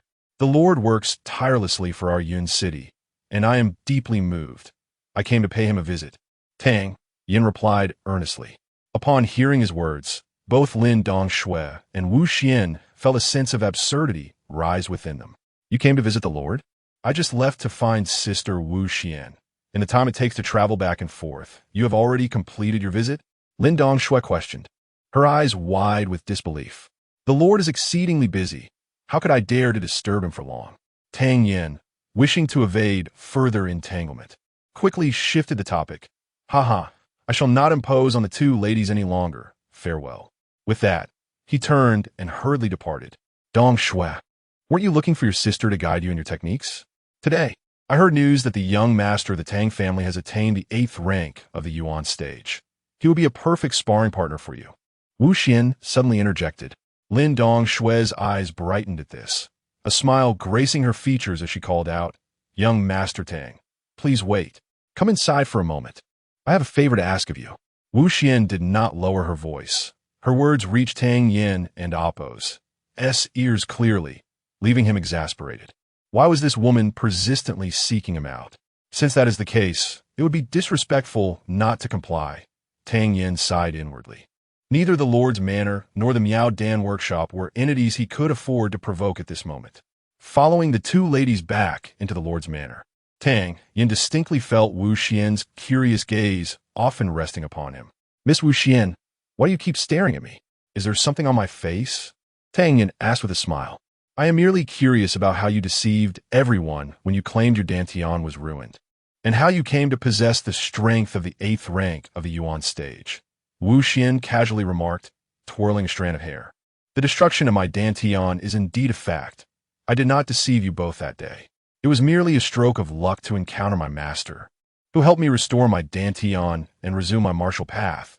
Tang Yin fabricated a story involving his mentor. As the daughter of the city lord, Lin Dong Shui possessed wisdom and cunning far surpassing that of ordinary individuals. Wu Xian, as the chief alchemist of the Miao Dan workshop, was equally astute. Upon hearing Tang Yin mention his master, both their pupils widened. This young man had a powerful figure backing him. Though skeptical of Tang Yan's words, his explanation was nonetheless quite plausible. Oh, may I inquire who your esteemed master is? Would it be possible to arrange an introduction? Wu Xian asked with a slight smile. My master is a wanderer, only to be encountered by fate, Tang Yin replied. What a pity. If there is an opportunity, please do introduce me. The Miao Dan workshop would certainly extend a warm welcome. Wu Xian's enchanting gaze shimmered, captivating the heart. I shall certainly convey your regards when I next meet my master. The trio walked for approximately a quarter of an hour until they arrived at an elegant abode marked with the words Dong Shui Pavilion, presumably Lin Dong Shui's residence. Sister Wu Xian, I have nearly mastered the Miao Man sword technique you taught me last time. If you could guide me a few more times, I believe I will be able to perfect it, Lin Dong Shui declared upon entering the courtyard. Very well, demonstrate it for me, and I shall point out any deficiencies. Wu Xian replied with a smile. Listening to their exchange, Tang Yin felt a shiver run down his spine. Typically, martial arts are closely guarded secrets. Yet Wu Xian was imparting the sword technique to Lin Dong Shui. The connection between the Lord's manor and the Miao Dan workshop was more profound than he had imagined. Shall I take my leave? Tang Yin pretended to step back. There is no need. Young Master Tang may observe, Wu Xian instructed. All right, Lin Dong Shui agreed, drawing a slender sword. The blade was fine and delicate like gossamer. Even with Tang Yan's discerning eye, he could not help but admire the quality of the sword. Watch closely, Lin Dong Shui called out, channeling her energy and beginning to practice in the center of the courtyard. This sword technique, known as the Miao Man sword technique, lived up to its name, exhibiting grace and fluidity under Lin Dong Shui's execution. As she progressed through the movements, Tang Yin nodded in approval. Though this young lady had not fully mastered the technique, her proficiency was remarkable. It was merely a matter of time before she reached a higher level. Moreover, Lin Dong Shui's figure was naturally graceful, and the combination of her physique with this technique was a sight to behold. Tang Yin found himself captivated, nodding repeatedly in admiration. Soon after, he fell into contemplation. He had yet to earnestly practice a complete martial art. If he were to encounter a formidable adversary, his chances of survival would be slim. In his past life, though he had faced numerous battles, most of his efforts had been devoted to alchemy, leaving little room for the in-depth study of martial techniques. It was clear he needed to invest more effort in mastering martial arts. Once Lin Dong Shui completed the series of sword movements, she let out a sigh of relief, looking proudly at Wu Xian. Sister, how did I perform? Wu Xian did not rush to answer. Her gaze flitted to Tang Yin, a smile playing on her lips as she inquired. I noticed young Master Tang nodding repeatedly. Surely, you perceived something of significance? Hearing this, Tang Yin felt a wave of frustration wash over him. He was merely an observer. Why was he being drawn into this? Chapter 20. The Cloud Sword Eye. Although I did not discern any particular flaws, I felt remarkably well. It was truly perfect. I wonder, Miss Wu Xian, do you perceive any issues? Tang Yin tossed the question back to Wu Xian. Wu Xian shot Tang Yin a glance before responding with a clear voice. You have indeed put in a great deal of effort in your practice lately. There are no glaring mistakes, only a lack of finesse. Given time, you will undoubtedly master it. To rapidly refine your techniques to perfection, continual practice is essential. And finding a sparring partner is an excellent way to enhance your skills. Tang Yin found himself agreeing with the first half of Wu Xian's statement. Yet an unsettling premonition grew within him. Did it truly mean he had to serve as a sparring partner? All right. Since Miss Wu Xian has begun to impart her wisdom, I shall take my leave to avoid any accusations of pilfering skills. Farewell. Stop right there. Just as Tang Yin attempted to slip away, Lin Dongxue immediately called out to him. What? Does young Master Tang wish to escape? Did you not just say you would be my sparring partner? Well, I am merely at the 8th rank of the Yuan stage, while Miss Lin possesses strength that nearly rivals the Xian stage. Why should I, a mere novice, engage in combat with someone of your caliber? Tang Yin grimaced. Moreover, I do not have a penchant for being abused. Why must I be your sparring partner? Upon hearing Tang Yin's words, both Lin Dongxue and Wu Xian were momentarily taken aback. Was this fellow out of his mind? How many people in Yun City desired to be Lin Dongxue's sparring partner? And yet, he dared to refuse? However, Tang Yin's argument held some merit, leaving the two young women momentarily speechless. After a moment of contemplation, Wu Xian suggested, how about this? Young Master Tang will temporarily serve as Dongxue's sparring partner, and in return, we shall compensate you handsomely. What do you think? How much will I be paid? Tang Yin perked up at once. Money-minded. Lin Dongxue snorted at Tang Yin's reaction. Let us do this. I will engage you using power below the yellow rank. If you can endure for half an hour, I shall reward you with a mid-grade first-tier elixir. How does that sound? A mid-grade first-tier elixir? As a great alchemist, Tang Yin was naturally indifferent to elixirs. He shook his head. I have little interest in cultivation. However, I have a profound fondness for silver. Let us make a deal. If I can withstand half an hour or force you to use your yellow rank strength, you will pay me 10,000 taels of silver. How about that? Upon hearing Tang Yin's proposal, Lin Dongxue's eyebrows shot up, and she retorted mockingly, You think you can compel me to use my yellow rank strength? I accept your terms, but don't even think about running away when I defeat you. Come on, Miss Wu Xian, might I borrow your sword? Tang Yin asked with a smile. Wu Xian's face flushed slightly as she unsheathed her sword and tossed it to him. Here, I wish to observe how young Master Tang wields his sword. As Tang Yin received Wu Xian's sword, he noted its slightly broader blade and its considerable weight. Feeling a twinge of surprise, what level of strength did Wu Xian possess for her weapon to be heavier than an ordinary sword? Thank you, Miss Wu Xian. Tang Yin expressed his gratitude, yet he was increasingly pondering why he could not have this young lady as his sparring partner instead. The more he contemplated, the more feasible it seemed. Tang Yin felt a surge of excitement as he resolved to refine the Tang family's martial art, the Cloud Sword, against Lin Dongxue. After all, as the sole heir of the Tang family, it would be utterly disgraceful if he were not proficient in their martial arts. Moreover, he recalled the old master of the Tang family once stating that the Cloud Sword was an excellent sword technique, albeit somewhat deficient, which resulted in its low ranking. With a good memory, Tang Yin recalled the various moves of the Cloud Sword in his mind. Be careful. Lin Dongxue, who had longed to give Tang Yin a good thrashing, called out sharply before lunging at him with her slender sword. Sensing Lin Dongxue's momentum, he realized she was indeed only using the 8th rank of the Yuan stage, and a smile crept across Tang Yin's face as he raised his sword in response. Tang Yin continuously sought to uncover the flaws within the Cloud Sword as he faced Lin Dongxue's fierce attacks, feeling somewhat flustered as he attempted to juggle both tasks. Yet, there was no hint of fear in his eyes. Rather, a subtle excitement simmered within him. This intense sparring was immensely beneficial for refining his sword techniques. The seemingly perilous attacks served to help him identify and rectify his shortcomings. Observing from the sidelines, Wu Xian's eyes sparkled with amusement as she anticipated Tang Yin's impending defeat.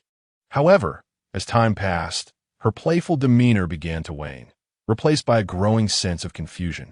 Initially, Tang Yin had been suppressed by Lin Dongxue, possessing only enough strength for self-defense. Yet, a quarter of an hour had elapsed, and logically, Tang Yin should have shown evident signs of struggle. But despite the passage of time, his condition seemed unchanged from the outset. Meanwhile, Tang Yin was becoming increasingly exhilarated. The Cloud Sword indeed had numerous flaws. Many of its aspects had been altered, and several moves were missing. Given a little time, he could fully restore this sword technique. Soon, Wu Xian's eyelids flickered, and a look of disbelief filled her gaze. She clearly observed that Tang Yin, who had initially appeared flustered, was gradually regaining his composure. A bizarre thought emerged in Wu Xian's mind. Was Lin Dongxue truly acting as a sparring partner for Tang Yin? In the arena, after such an extended period without defeating Tang Yin, Lin Dongxue felt an overwhelming sense of shame, her anxiety mounting. Gritting her teeth, she unleashed her ninth-rank Yuan stage power, and the pressure on Tang Yin shifted dramatically, returning to the precarious situation they had initially faced. The gap between ranks was akin to a chasm. The difference between the ninth and eighth ranks was indeed significant. Just as both Wu Xian and Lin Dongxue were convinced that Tang Yin would soon lose, the aura of the long sword in Tang Yan's hand suddenly transformed.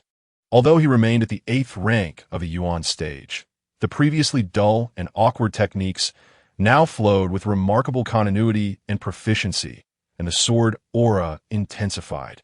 As a quarter of an hour passed, Tang Yin gradually turned the tide from a position of having no ability to counterattack to one where he continually attempted to fight back. In the midst of the fray, the spectators gained clarity. Wu Xian, who had been watching intently, wore a grave expression. Having spent years in Yin City, she had gained insight into various martial arts. And the sword technique Tang Yin employed was indeed the Tang family's signature style, the cloud sword. However, in terms of both technique and power, it far exceeded anything she had previously witnessed. Could it be that this young man was not merely practicing swordplay, but actually refining the technique itself? At that moment, Wu Xian's gaze towards Tang Yin became complex, filled with awe and a hint of trepidation. Unbeknownst to them, half an hour had slipped by, and Tang Yin showed no signs of defeat. Lin Dongxue's eyes blazed with fury, her teeth clenched. This fellow was truly a damper on her spirits. Even if he was strong, he ought to consider how it affected her. This time, it was not entirely Tang Yan's fault. Under normal circumstances, he would have certainly left Lin Dongxue some semblance of face. However, he was now entirely immersed in the cloud sword. This technique flowed seamlessly, as natural as a gentle breeze. Compared to the graceful swordplay, it appeared even more fluid and effortless, like clouds drifting in a blue sky, without a hint of ferocity, yet capable of striking without warning. The more he fought, the more engrossed he became, and his techniques grew increasingly refined. After successfully parrying yet another attack, Tang Yin let out a mighty shout, and his long sword seemed to transform into a cloud, enveloping Lin Dongxue with a sweeping force. Sensing the overwhelming might of Tang Yan's swordplay, Lin Dongxue's face paled, her eyes widening in shock. Even with her strength elevated to the ninth rank of a Yuan stage, she found herself feeling utterly incapable of breaking through Tang Yan's technique. Biting her silver teeth, Lin Dongxue's sword aura shifted once more, a surge of even greater energy emerging. Yellow rank. Wu Xian's beautiful eyes fixated on Tang Yin, and although Lin Dongxue's use of yellow rank strength could be deemed against the rules, she felt an undeniable anticipation. Could Tang Yin, at the eighth rank of the Yuan stage, truly contend against the yellow rank? Chapter 21. Injury. At this moment, Tang Yan's swordsmanship was exquisite, making him a formidable opponent among his peers. Lin Dongxue was compelled to display her strength at the yellow tier. With a single strike, she aimed to shatter 100 defenses. Below the yellow tier, all were but ants. Possessing sufficient power, Lin Dongxue was confident that she could breach Tang Yin's defenses this time. Faced with Lin Dongxue's fierce attack, Tang Yin did not retreat, but advanced instead. His long sword resembling drifting clouds, swiftly enveloping Lin Dongxue's slender sword. The sound of clashing metal resonated, and to the astonishment of the two women, Tang Yan's long sword successfully countered Lin Dongxue's assault, aiming straight for her throat. While one might break 100 with sheer force, a single clever move could shatter 1,000. Tang Yan's technique was unfaltering, his speed astonishing, and the momentum of this strike was extraordinary, perilously potent. Lin Dongxue found herself momentarily stunned, her gaze filled with trepidation as the long sword hurtled toward her. Stop! Upon witnessing Tang Yan's sword breach Lin Dongxue's defenses, Wu Xian shouted in anger, attempting to intervene with a palm strike to halt him. You have lost. Tang Yan's long sword halted just an inch from Lin Dongxue's throat. Just as he was about to flash a self-satisfied smile, he suddenly felt an overwhelming gust of wind surge toward him. Leaving him alarmed, and unable to react as a tremendous force propelled him backward. Bang! Tang Yin crashed heavily against an ancient cypress tree, the sturdy trunk vibrating violently. Puff! A mouthful of blood trickled from the corner of Tang Yan's mouth, and his mind raced with confusion. What had he done to deserve this? Dang dang! Lin Dongxue gasped, rushing over to check on him. Young Master Tang, are you all right? Wu Xian, taken aback that Tang Yin could still hold back in such a state, was at a loss for words. She retrieved a healing pill from her bosom and placed it in Tang Yan's mouth. From the aura of the pill, Tang Yin discerned that it was a healing remedy of low-grade second tier.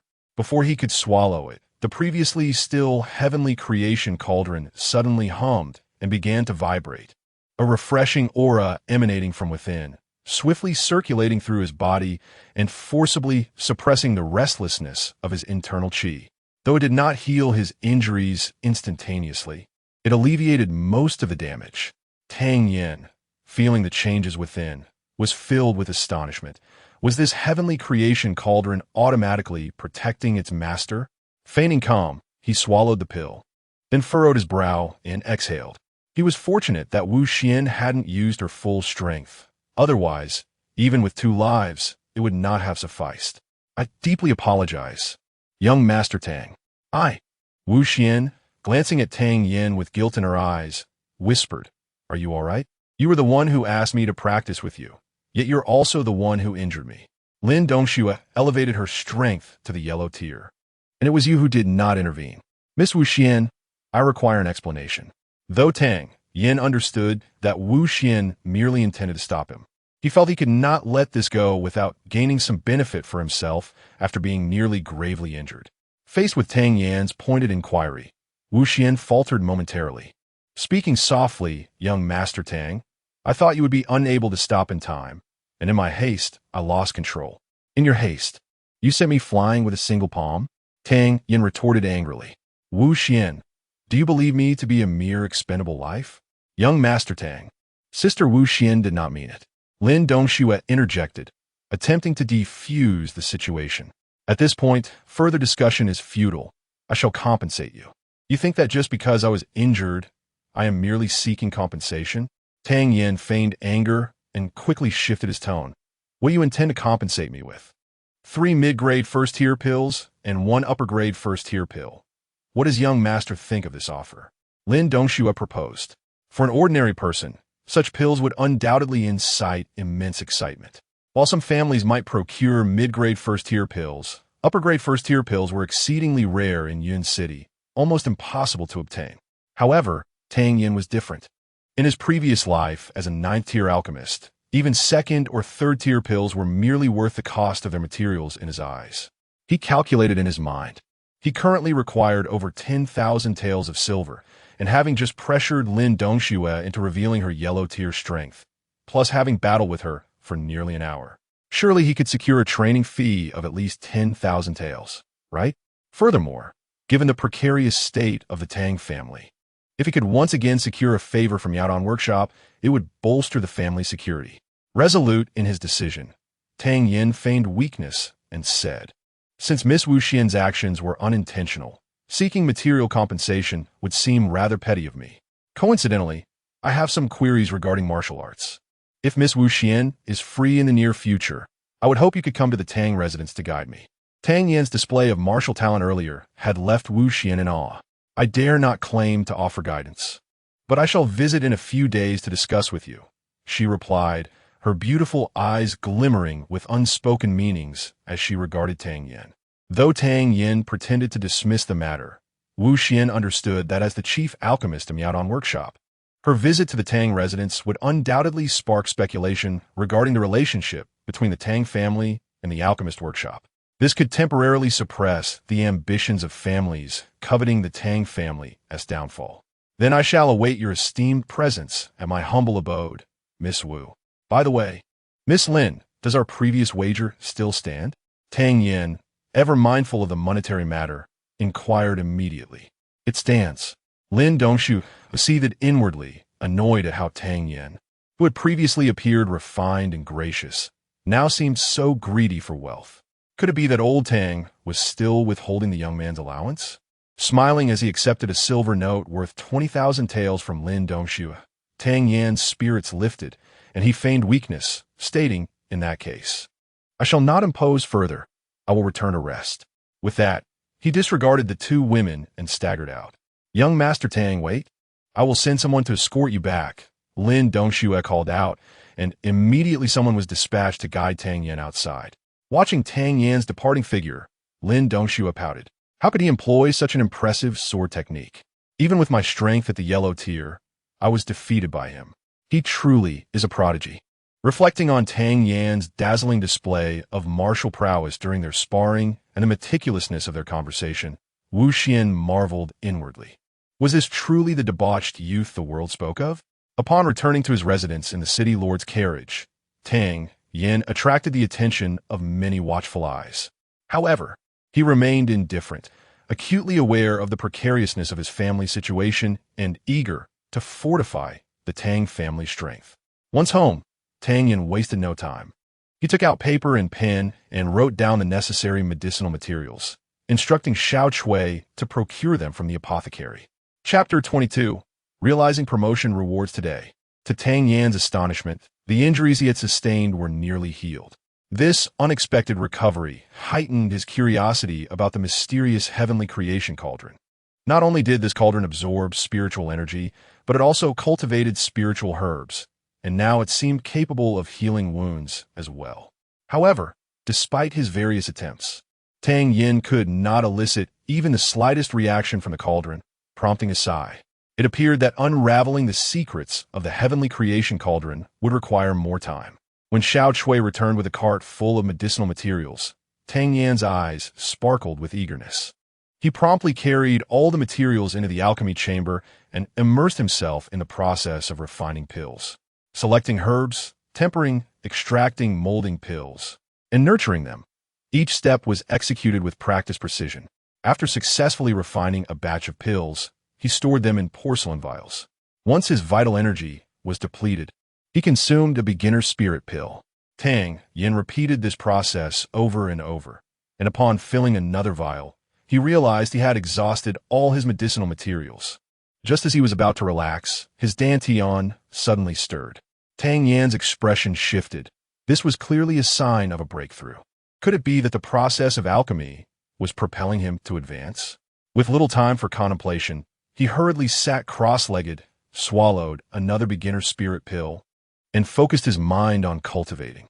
As time slipped away, the pill dissolved upon entry, gradually absorbed by his body. The circulating vital energy within his meridians grew increasingly robust. Finally, after a forceful shout from Tang Yan, a cracking sound resonated from his dantian, signaling a breakthrough of his previous limitations. He had reached the 9th rank of a yuan stage. Yet, Tang Yan did not cease his progress. He felt that there was still a surge of vital energy within him, pushing for further advancement. Was he on the verge of another breakthrough? After a brief moment of distraction, he cast aside any stray thoughts and continued guiding the vital energy through his body. Having previously experienced consecutive advancements, Tang Yan was not overly alarmed. With the ferocity of a flood, the vital energy surged forward, crashing into his dantian once more. Moments later, a loud bang echoed, and Tang Yan's body jolted as the heavenly creation cauldron within his dantian quaked violently. He sensed a transformation occurring within his dantian, as if something were about to break free. Even with his exceptional composure, he felt a tremor of fear. What was emerging from his dantian? As he pondered this, a ghostly blue flame erupted within his dantian with a resounding crackle. Tang Yan was taken aback. Such an unusual phenomenon was unprecedented in his experience. However, after some time, the blue flame only radiated a gentle warmth. Once he sensed no further abnormalities, he finally relaxed. The Supreme Alchemy Canon had imparted the technique of fire control.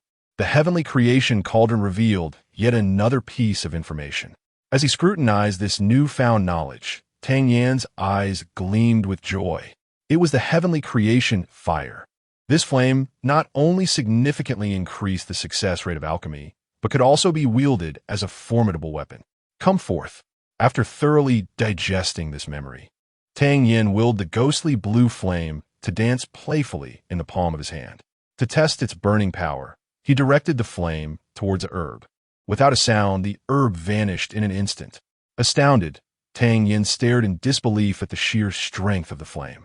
Doubting its power, he commanded the flame to incinerate another herb, which was promptly reduced to powder without a whisper. The sudden depletion of vital energy left Tang Yin staggering as he collapsed to the ground. The two brief displays of fire control had consumed all of his vital energy. Realizing the immense power of the heavenly creation fire came at a significant cost, he acknowledged that he had entered the Yuan stage. Wait. He had actually reached the first rank of the Huang stage. Sensing the condition of his Dantian, a smile flickered across Tang Yin's face. Having traversed through time for less than 2 months, he had advanced from a destroyed Dantian to the first rank of the Huang stage. Such rapid progress would surely be met with disbelief if shared. Nevertheless, Tang Yin was not satisfied. Without absolute strength, his fate would remain in the hands of the powerful. The dignity of a pill emperor compelled him to refuse such a fate.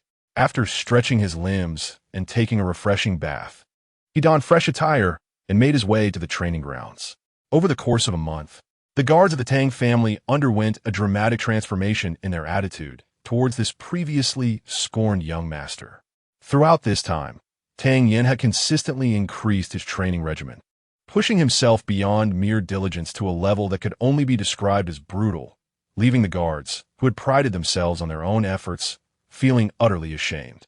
Inspired by Tang Yan's relentless pursuit of excellence, they too trained with renewed seriousness, each determined not to be outdone by this once pampered young master. Upon arriving at the training grounds, the guards greeted Tang Yin with smiles and waves. He reciprocated their gestures warmly, but his gaze caught sight of a burly man who appeared somewhat hesitant, as if caught between wanting to speak and holding back. This individual left a deep impression on Tang Yin. He was Chong Tai, the man who had openly challenged him during their first encounter. Observing the straightforward man in such a state, Tang Yin jested, "Old Tai, why do you look like a bashful maiden with that strange grin? I must clarify, I have no interest in your kind." It turned out old Chong harbored such peculiar preferences. No wonder during their shared bath in the river, old Chang's gaze had seemed rather peculiar. Indeed, during their last spar, he had made an inappropriate advance towards Tang Yin. "Old Chong, you owe me." Laughter erupted as Tang Yin lightened the atmosphere. "Hey, young master, I leveled up last night. I'm now at the first rank of the Huang stage. Do those previous conditions still apply?" Chong Tai rubbed his hands together, grinning broadly. "First rank of the Huang stage?" Tang Yin paused in surprise before responding. "Let me see a few punches." "Sure." With that, Chong Tai began to demonstrate a series of powerful punches within the training arena. The force of his strikes created a faint barrier around his fists, a clear indication of his advancement into the Huang stage. "What is your monthly salary now?" Tang Yin inquired once Chong Tai finished his display. "We all receive the same, 50 taels of silver each month," Chong Tai quickly replied. "From this month onwards, your salary will be 200 taels," Tang Yin announced loudly. "Thank you, young master," Chong Tai exclaimed, his joy evident. "Additionally, since you're the first to reach the Huang stage, here's a bonus of 500 taels," Tang Yin declared, inciting envy among the others. "Old Chong, you must treat us tonight. Old Chong, we must go to the Wanhua Tower tonight and not return until we're drunk." Old Chong did not anticipate such a reward. 500 taels was enough to sustain him for a year without food or drink. He grinned widely, repeatedly thanking Tang Yin. "Do not thank me. Thank yourself. Hard work yields rewards. Those who strive will reap the benefits. Keep working hard. Every rank increase within the Huang stage will grant you an additional 100 taels monthly. And if you reach the Xian stage, we'll discuss further benefits." Tang Yin encouraged while patting Chong Tai on the shoulder. "I will get my all," Chong Tai vowed, thumping his chest. After encouraging Chong Tai, Tang Yin discreetly assessed the others, noticing their eager expressions, each seemingly determined to break through. Clearing his throat, he announced, "From now on, anyone who makes a breakthrough should report directly to team leader Mo Yanjun. Continue to train diligently." As he dismissed the group and prepared for his own training, Mo Yanjun approached quietly. Chapter 23. The Liu family's conspiracy to Mo Bozangson, Tang Yin held a profound affection. With a smile, he inquired, "Brother Mo, you sought me?" Previously, owing to my lack of discernment, I had shown disrespect towards the eldest son, but I have now come to realize the depth of my error. Over the past month, I have recognized that the eldest son surpasses all other young scions from rival families in various aspects. Given time, it is likely that our Tang family's heir will emerge as the foremost figure among the youth of Yin City. Mo Yanjun expressed his heartfelt admiration. "Brother Mo, if there is something you wish to discuss, please do so candidly. We are family and need not be formal." Tang Yin gestured dismissively. Mo Yanjun gave a wry smile and confessed, "Young man, I am preparing to resign from my position as captain of the guard to devote myself to cultivation. Everyone's advancement has been swift, and they are quite self-reliant, rendering my leadership unnecessary. Moreover, they hold you in high regard. I will report truthfully to the master, and the guard will henceforth be under your command." Upon hearing this, Tang Yin fell into contemplation. He understood Mo Yanjun's sentiments. Witnessing the rapid progression of the guards weighed heavily on him, instilling a fear of being surpassed, unworthy of the captaincy. "Brother Mo, although your surname is Mo, your bond with the Tang family is inseparable. My grandfather regards you as family. The responsibility of protecting the Tang family must still rest upon your shoulders." Tang Yin asserted earnestly, "While I have spent over a month in the training grounds, I have refrained from interfering with your training of the guards, so as not to undermine your authority. Should our Tang family face formidable foes in the future, it would be far more advantageous for you to command the guards directly." Mo Yanjun looked puzzled. "Isn't it better for you to lead? My aspirations lie elsewhere. I shall inevitably depart from Yin City. The burden of safeguarding the Tang family must rely on you, Brother Mo." After a brief pause, Tang Yin produced several vials and stated, "These are initial spirit pills, the finest in their class for enhancing true energy, particularly for those below the second tier. Distribute one to each person tonight, and I expect many will ascend to the yellow tier by tomorrow." Mo Yanjun stood momentarily stunned, then stammered, "Are they superior to gathering qi pills?" "Indeed, they surpass gathering qi pills. Keep 3 for yourself and consume one tonight to experience its benefits. Your innate talent is commendable if you push yourself. Reaching the celestial tier is not beyond possibility." "I understand," Mo Yanjun replied earnestly, gazing firmly at Tang Yin. "Rest assured." They exchanged a knowing glance, and Tang Yin smiled, patting Mo Yanjun on the shoulder before turning to leave. As he watched Tang Yin's retreating figure, Mo Yanjun found himself lost in thought. Who truly is the elder brother here? Why does it feel as though that young man behaves more like a senior than I? The task of distributing the pills to the guards filled him with immense gratitude. He recognized this as Tang Yin's strategy to win their loyalty. However, he was not overly concerned with power, his mind replaying Tang Yin's words. If only he were a bit more ruthless with himself. Reaching the celestial tier could indeed be within reach. In the past, he would have dismissed such thoughts, but Chang Tai's recent advancement had instilled significant confidence in him. As the captain of the Tang family's guard, he knew each member well. He had assumed that it would take Chang Tai several years to reach the yellow tier. Yet, after Tang Yan's arrival, he had broken through in merely a month. Tang Yan's training methods had undoubtedly illuminated a path for everyone's cultivation. In the grand hall of the Liu family, the atmosphere was rather somber as the senior members assembled. The patriarch, Liu Wuhui, sat at the center and commanded Liu Quan. "Recount today's events in full detail." My grandson witnessed Xiao Yuan being humiliated by Tang Yin, which tarnished our Liu family's reputation, prompting him to seek retribution. That Tang Yin was thought to have had his dantian destroyed by my elder brother. Yet when we clashed, the lad exhibited the strength of an 8th-tier practitioner. Liu Quan lamented with a sorrowful expression. From a young age, I have taught you all that even a lion uses its full strength to catch a rabbit. Underestimating the enemy is the greatest cause of failure. All of you ought to remember this." Liu Wuhui thundered, slamming his palm on the table, causing a hush to fall over the hall. None had anticipated that the youth could conceal his true strength so thoroughly. even if his Dantian had not been destroyed. Rumors had long circulated that he possessed only second-tier capabilities. Additionally, it had been confirmed by several esteemed physicians in Yin City that my son had indeed incapacitated that boy's Dantian. How then could he have restored it and achieved 8th-tier prowess? Lu He mused, furrowing his brow. As the second strongest in the Lu family and the patriarch's eldest son, he was the heir to lead the clan. With his words, the previously tense atmosphere began to ease.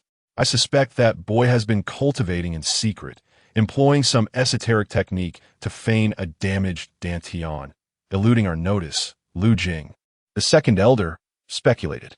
His son, Lu Quan, possessed exceptional talent, and, given time, could become a formidable figure. Yet he was grievously injured by that scoundrel Tang Yin, which filled him with unrelenting rage. It must be acknowledged that Tang Yin's sudden surge in strength is not fortuitous for our Lu family. Should we delay a few more years, if that lad matures, he will pose a significant threat to us. Lu Wuhe remarked as he sipped his tea, his tone darkening. Moreover, our Lu family has been embarrassed by that boy on 2 occasions. Perhaps it is time to eliminate him.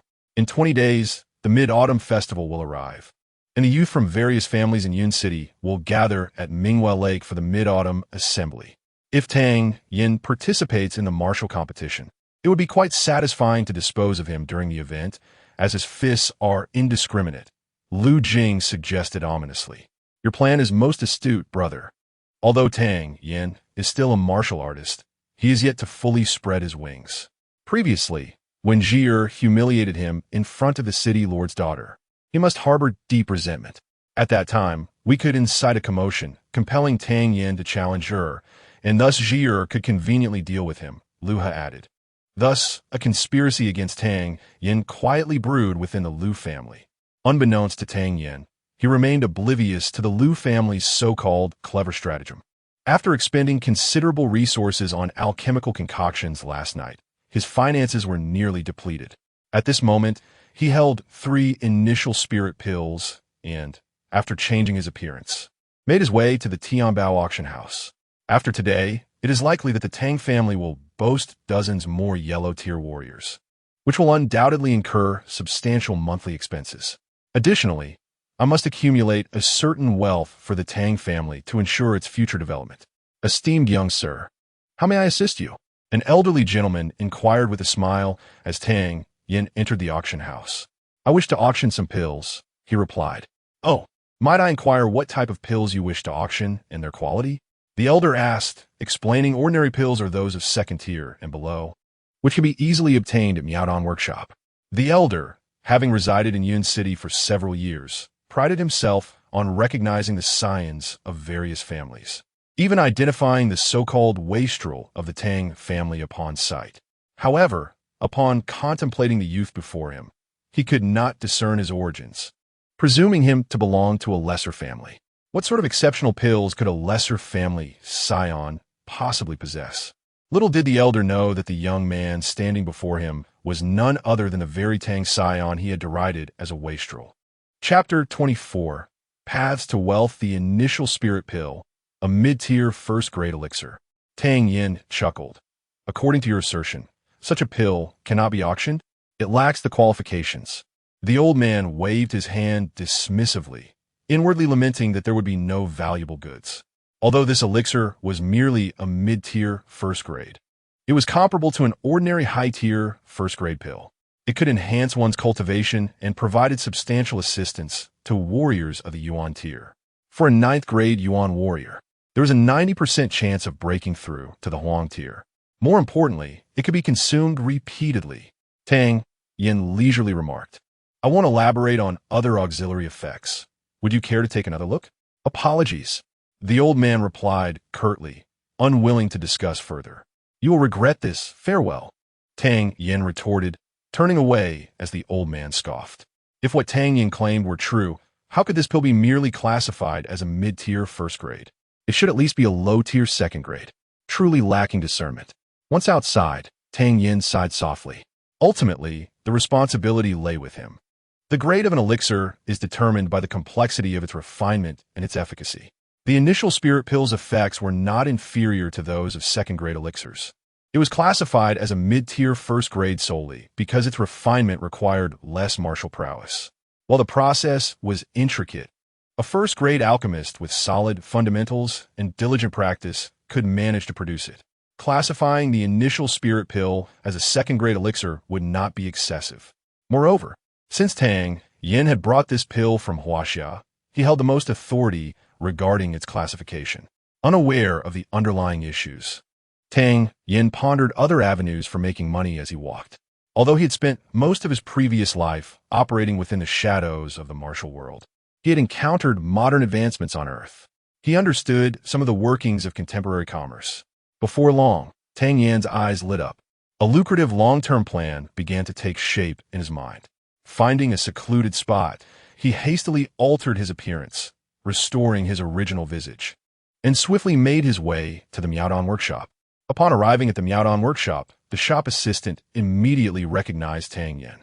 This young man, whom even Master Gu treated with utmost respect, was not someone they could afford to slight. "Young Master Tang, please come in. I will notify Master Gu." The assistant warmly welcomed. Tang Yan, not one to be overly formal, nodded in acknowledgement. As he scanned the shop, a woman caught his attention. She stood approximately 165 meters tall, clad in a fitted white garment that accentuated her mature elegance.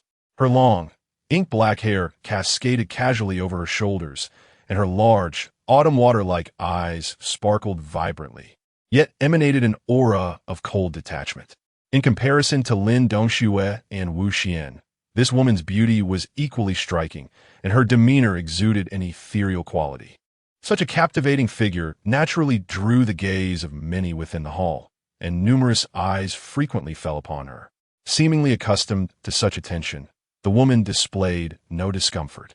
After a moment of astonishment, Tang Yin narrowed his eyes, feeling a slight chill within.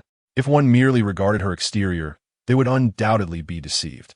She stood silently, revealing no trace of true energy, rendering Tang Yin unable to discern her strength.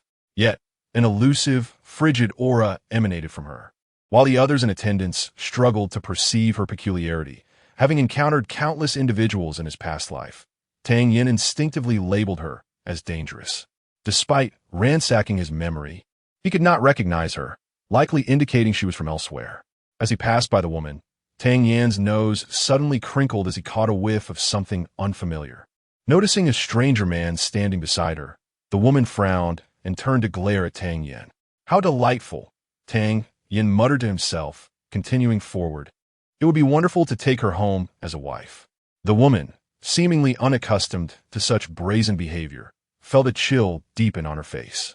As Tang Yin continued walking, he felt a sudden coldness at his back, and beads of sweat instantly formed on his forehead. Affecting a semblance of calm, he pressed on, finally relaxing when the murderous intent dissipated. After this brief test, Tang Yin confirmed two things. First, the woman was injured. Second, even in her weakened state, she was not someone he could provoke. "Brother Tang, you have arrived." Upon entering a reception room, Guming hurriedly approached to greet him. Noticing the red gleam in Guming's eyes had vanished, Tang Yin began to grasp the efficiency of the Miaodong workshop. It seemed that third-grade elixirs were indeed not trivial matters for them. "Ha! Congratulations, Elder Gu." Tang Yin clasped his hands in salute. Guming understood the implication and chuckled in response. "Thanks to your elixir formula, Brother Tang. I must admit, I failed to recognize you as the esteemed young master of Yin City." "Nothing to mention, all credit goes to my Master-S guidance," Tang Yin replied, using his Master-S name as a guise. "Let us dispense with the pleasantries. What brings you to the Miaodong workshop this time?" Guming inquired with a smile. Tang Yin, noting the astuteness of these individuals, stated directly, "I will not beat around the bush. I have come at my master's behest to discuss a business deal with the Miaodong workshop." Guming, intrigued by the prospect of a disciple capable of casually offering a third-grade elixir formula, eagerly asked, "What kind of business does your esteemed master wish to discuss with us?" "Pulse refining powder. It can enhance the meridian quality of Yuan-tier warriors."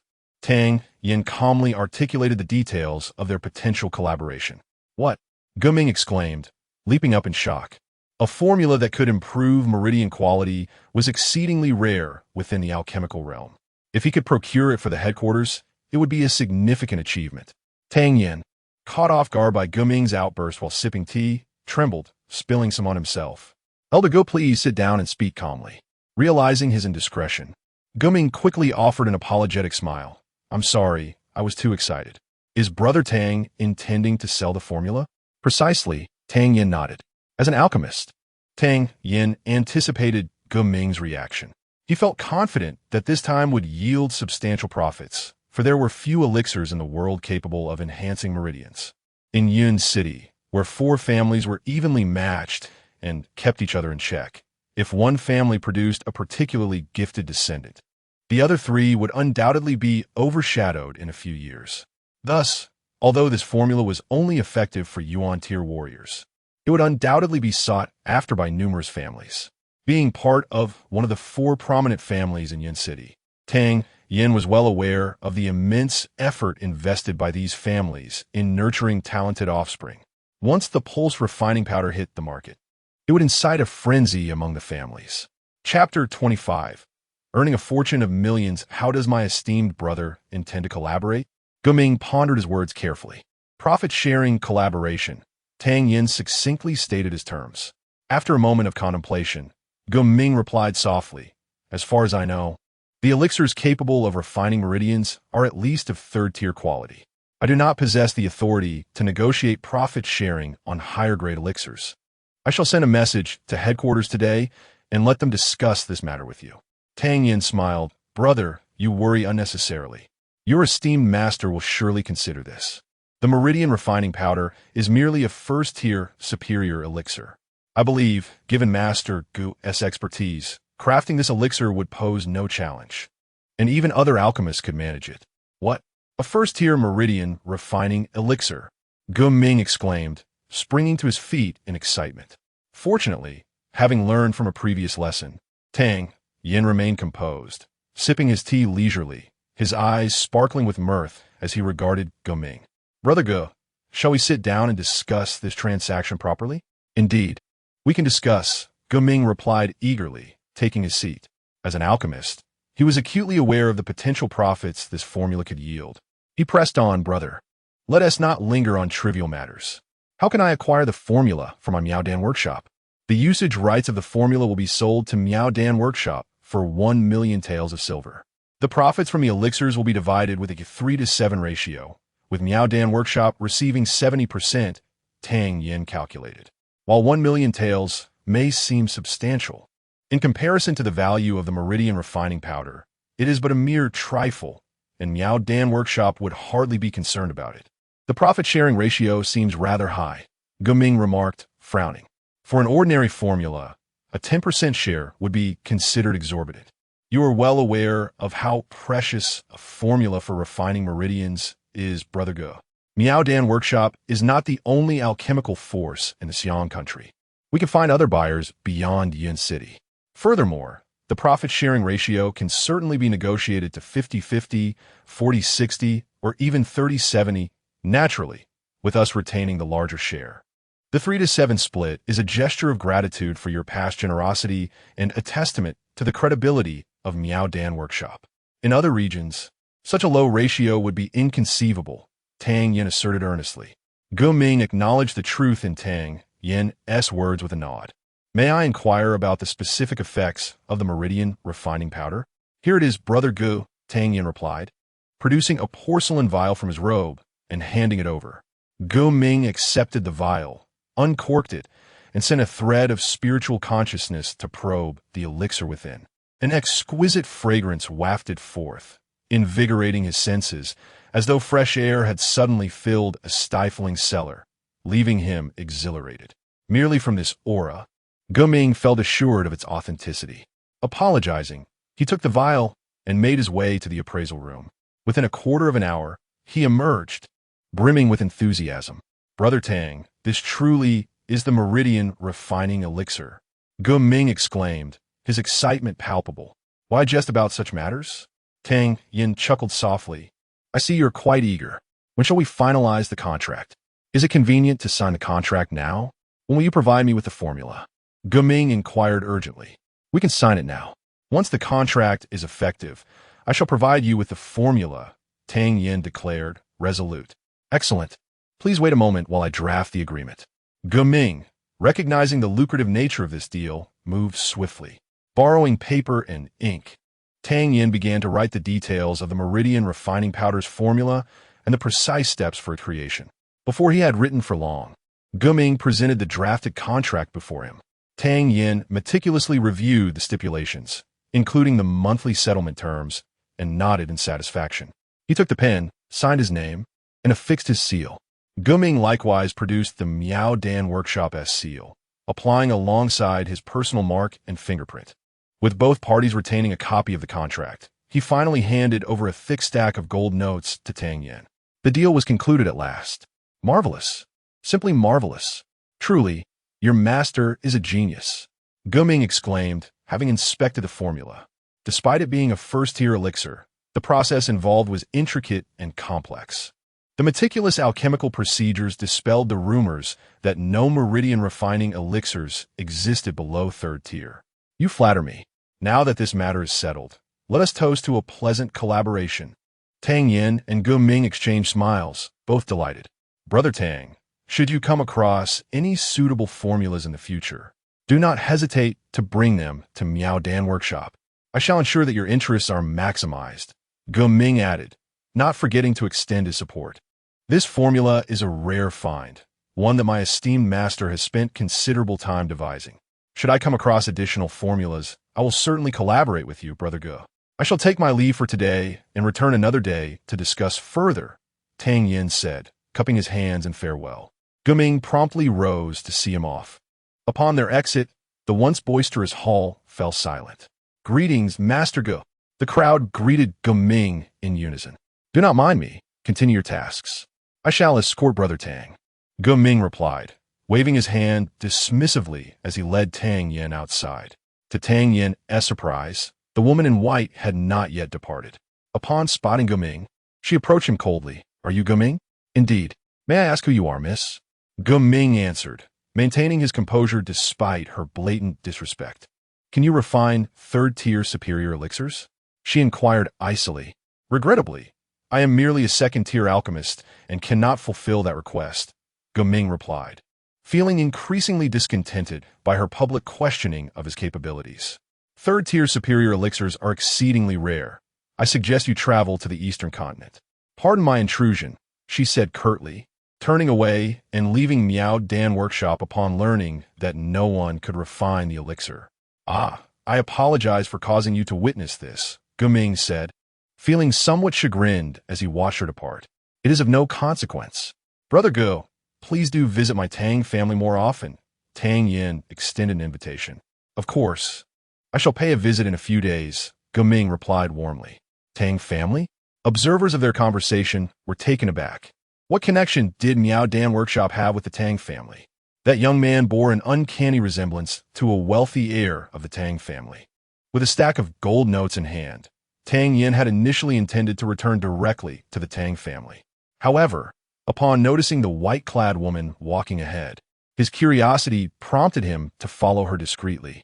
Tang Yin, with his peculiar talents, had mastered numerous methods of stealth, and amidst the bustling streets, he trailed her without her noticing. After half an hour, the woman merely purchased some medicinal herbs before heading toward the city outskirts. Upon exiting the city, her pace suddenly quickened. Tang Yin, undeterred, carefully kept up with her, drawing upon his true energy. Chapter 26. On-the-spot command having followed for half an hour. Tang Yin had already traversed several dozen miles outside the city when he was about to give up. Suddenly, he sensed that the target ahead had steadied its position. You've been lurking in the city for so long. Did you think I wouldn't notice you? The cold voice of a woman pierced through the air, causing Tang Yin's heart to tremble. What power did this woman possess? Despite his efforts to conceal himself, he had still been discovered. Shaking his head with a bitter smile, Tang Yin stepped forward. Ha! Miss Z, your strength is truly astonishing. I have hidden myself so deeply, yet you still found me. Just as he took a step, a gray shadow whistled towards him, entering his line of sight. Another person? Their strength is equally unfathomable. Tang Yin's heart sank deeper. What on earth was happening in this small place called Yin City? How had two masters suddenly appeared? Judging by their auras, they were at least Earth-tier experts. The gray-robed man was as thin as a bamboo pole, not unattractive, yet his eyes occasionally glinted with a lewd light, revealing his nefarious nature. Oh, there is someone else? Upon Tang Yin's emergence, the gray-robed man expressed surprise, scrutinizing him for a moment before bursting into laughter. I told you, Miss Z has been poisoned by my fire evil toxin. How dare she still show herself? It turns out she brought along a helper. But your companion is merely a silver-plated spearhead, easily crushed. The white-clad woman gazed at Tang Yin with equal astonishment. When had this fellow managed to follow her? How'd she not noticed? Observing the expressions of both individuals, Tang Yin felt a surge of frustration. So these two had not detected him at all? He had simply stumbled into this situation by accident? Ha ha ha, I was merely passing by. You carry on, don't mind me. Tang Yin hastily waved his hand and turned to leave. Trying to leave? How could that be? The gray-robed man chuckled sinisterly. I have long heard that Miss Z possesses a kind heart and would not let someone die in front of her. If you stay here, Miss Z will have to divert her attention to protect you. Now that Miss Z has been poisoned, her strength is only equivalent to mine, which increases my odds of victory. Bai Qing, you're overthinking this. He is a stranger who has been tailing me. He is certainly in league with you. If you wish to kill him, do so, the white-clad woman retorted fiercely. But today you want to escape. I, Ziyun, will risk my life to slay you. Humph. Then let me test that. Bai Qing cackled, lunging towards Tang Yin. Tang Yin's heart sank in alarm. This rat-like fellow could walk on air. This was a hallmark of a celestial-tier expert. Though he had little confidence in evading the attack, Tang Yin still retreated rapidly. You dare, thief! The long sword in Ziyun's hand trembled, and she too soared into the air. Tang Yin regretted his impulsiveness in following them. Regardless of which of these two deities moved a finger, they could easily extinguish his life. Clang! At the critical moment, the white-clad woman's sword finally blocked Tang Yin's path, allowing him to breathe a sigh of relief as he felt the sweat soaking his back. Ha! This brat is indeed your lover. You're in no position to protect him. Bai Qing's malicious thoughts were laid bare as he relentlessly attacked Ziyun, stating, to cure the fire evil toxin, you must consummate with the man. Why not submit to me? Once I slay this pretty boy, we can ascend the heights of passion together. Shameless. I would rather die than yield to you. Compared to Bai Qing, Ziyun's sense of shame was far greater. Seizing the opportunity during their battle, Tang Yin observed carefully from the sidelines. The gray-robed man wielded a soft sword, which danced like a silver serpent in his hands, launching cunning attacks at Ziyun. Ziyun's strength was likely superior to Bai Qing's, yet his constant verbal assaults and occasional sneak attacks severely distracted the already injured Ziyun, leading to numerous perilous moments.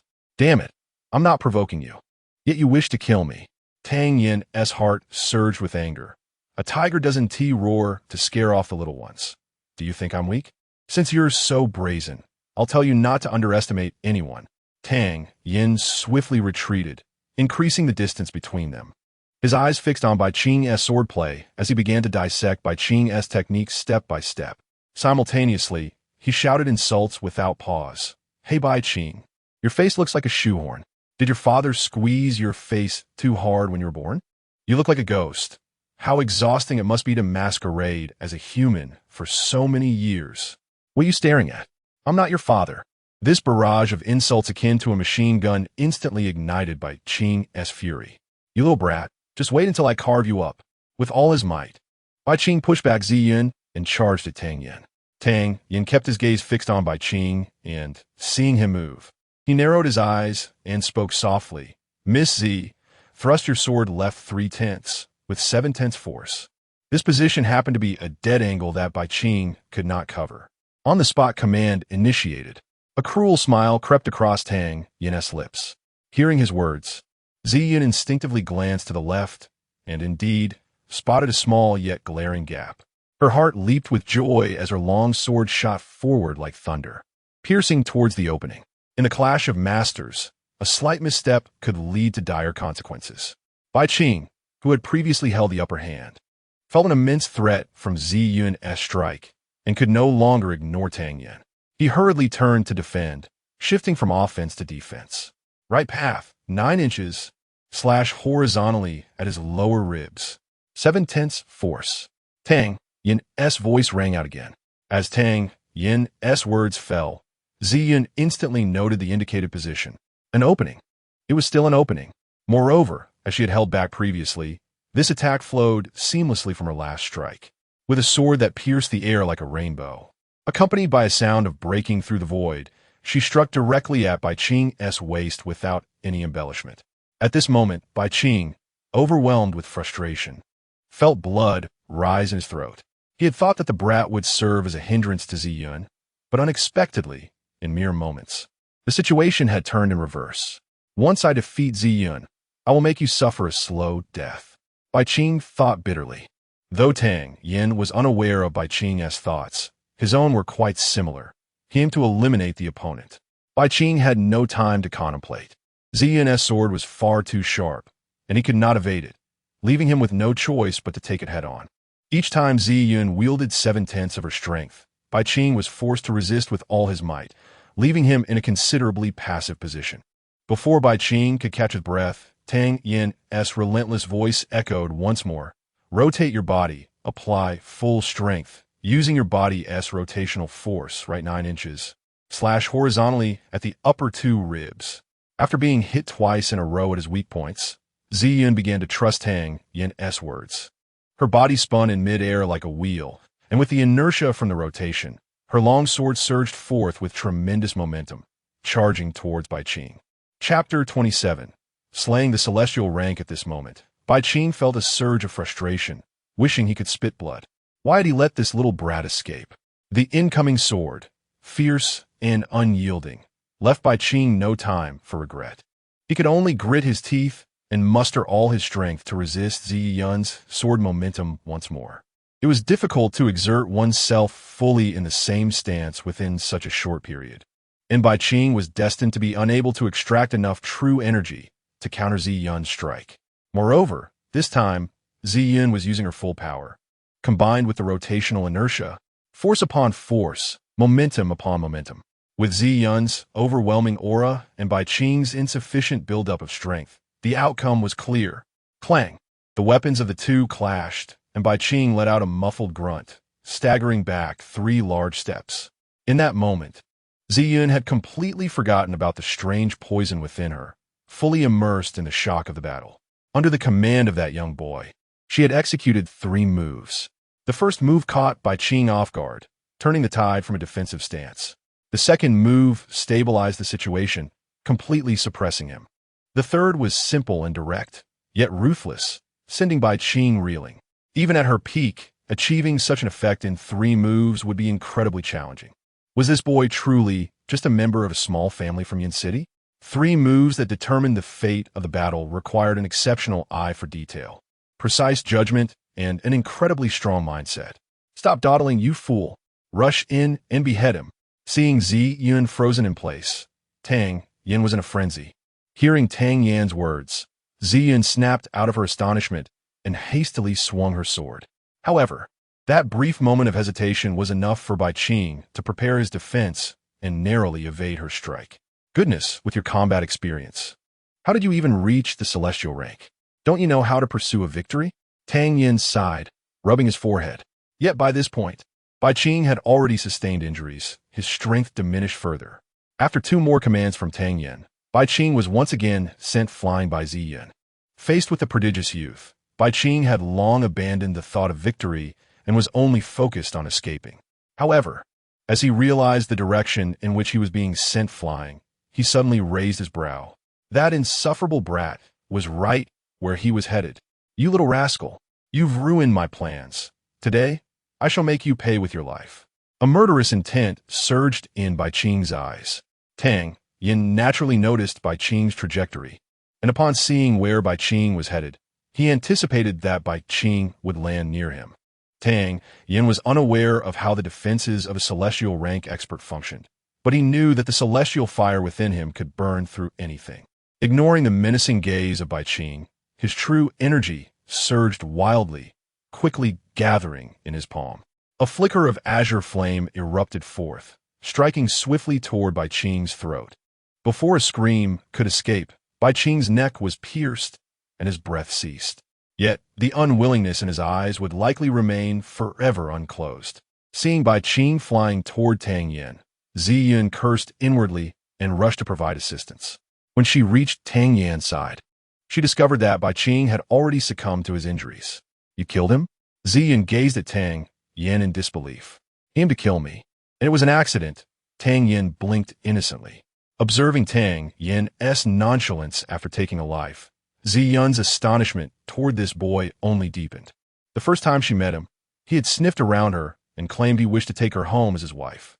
She had thought him a lecherous fool and nearly killed him, only to realize he was such a monstrous genius. Regrettably, he seemed a bit weak. The aura he had just displayed barely reached the yellow rank, yet he had managed to slay Bai Qing. Unable to suppress her curiosity, Zi Yun glanced at Bai Qing's lifeless body, only to discover that a large portion of his neck was missing. A chill ran through her. How did he manage to kill him? Was he your protective treasure supposed to work? You should have struck him earlier. Why waste my precious treasure? Do you know how expensive it is? Tang Yen feigned sorrow while rubbing his neck, as if the treasure had been hanging there moments ago. Zi Yun suddenly understood. It was a one-time protective artifact. No wonder he could break through the defenses of a celestial rank expert. Now that the treasure is gone, let us see if this fellow has anything of value on him to at least compensate for my loss. Tang Yen began to rummage through Bai Qing's belongings. To his surprise, there were indeed several valuable items. In addition to a few stacks of silver notes, he also found 2 third-tier elixirs.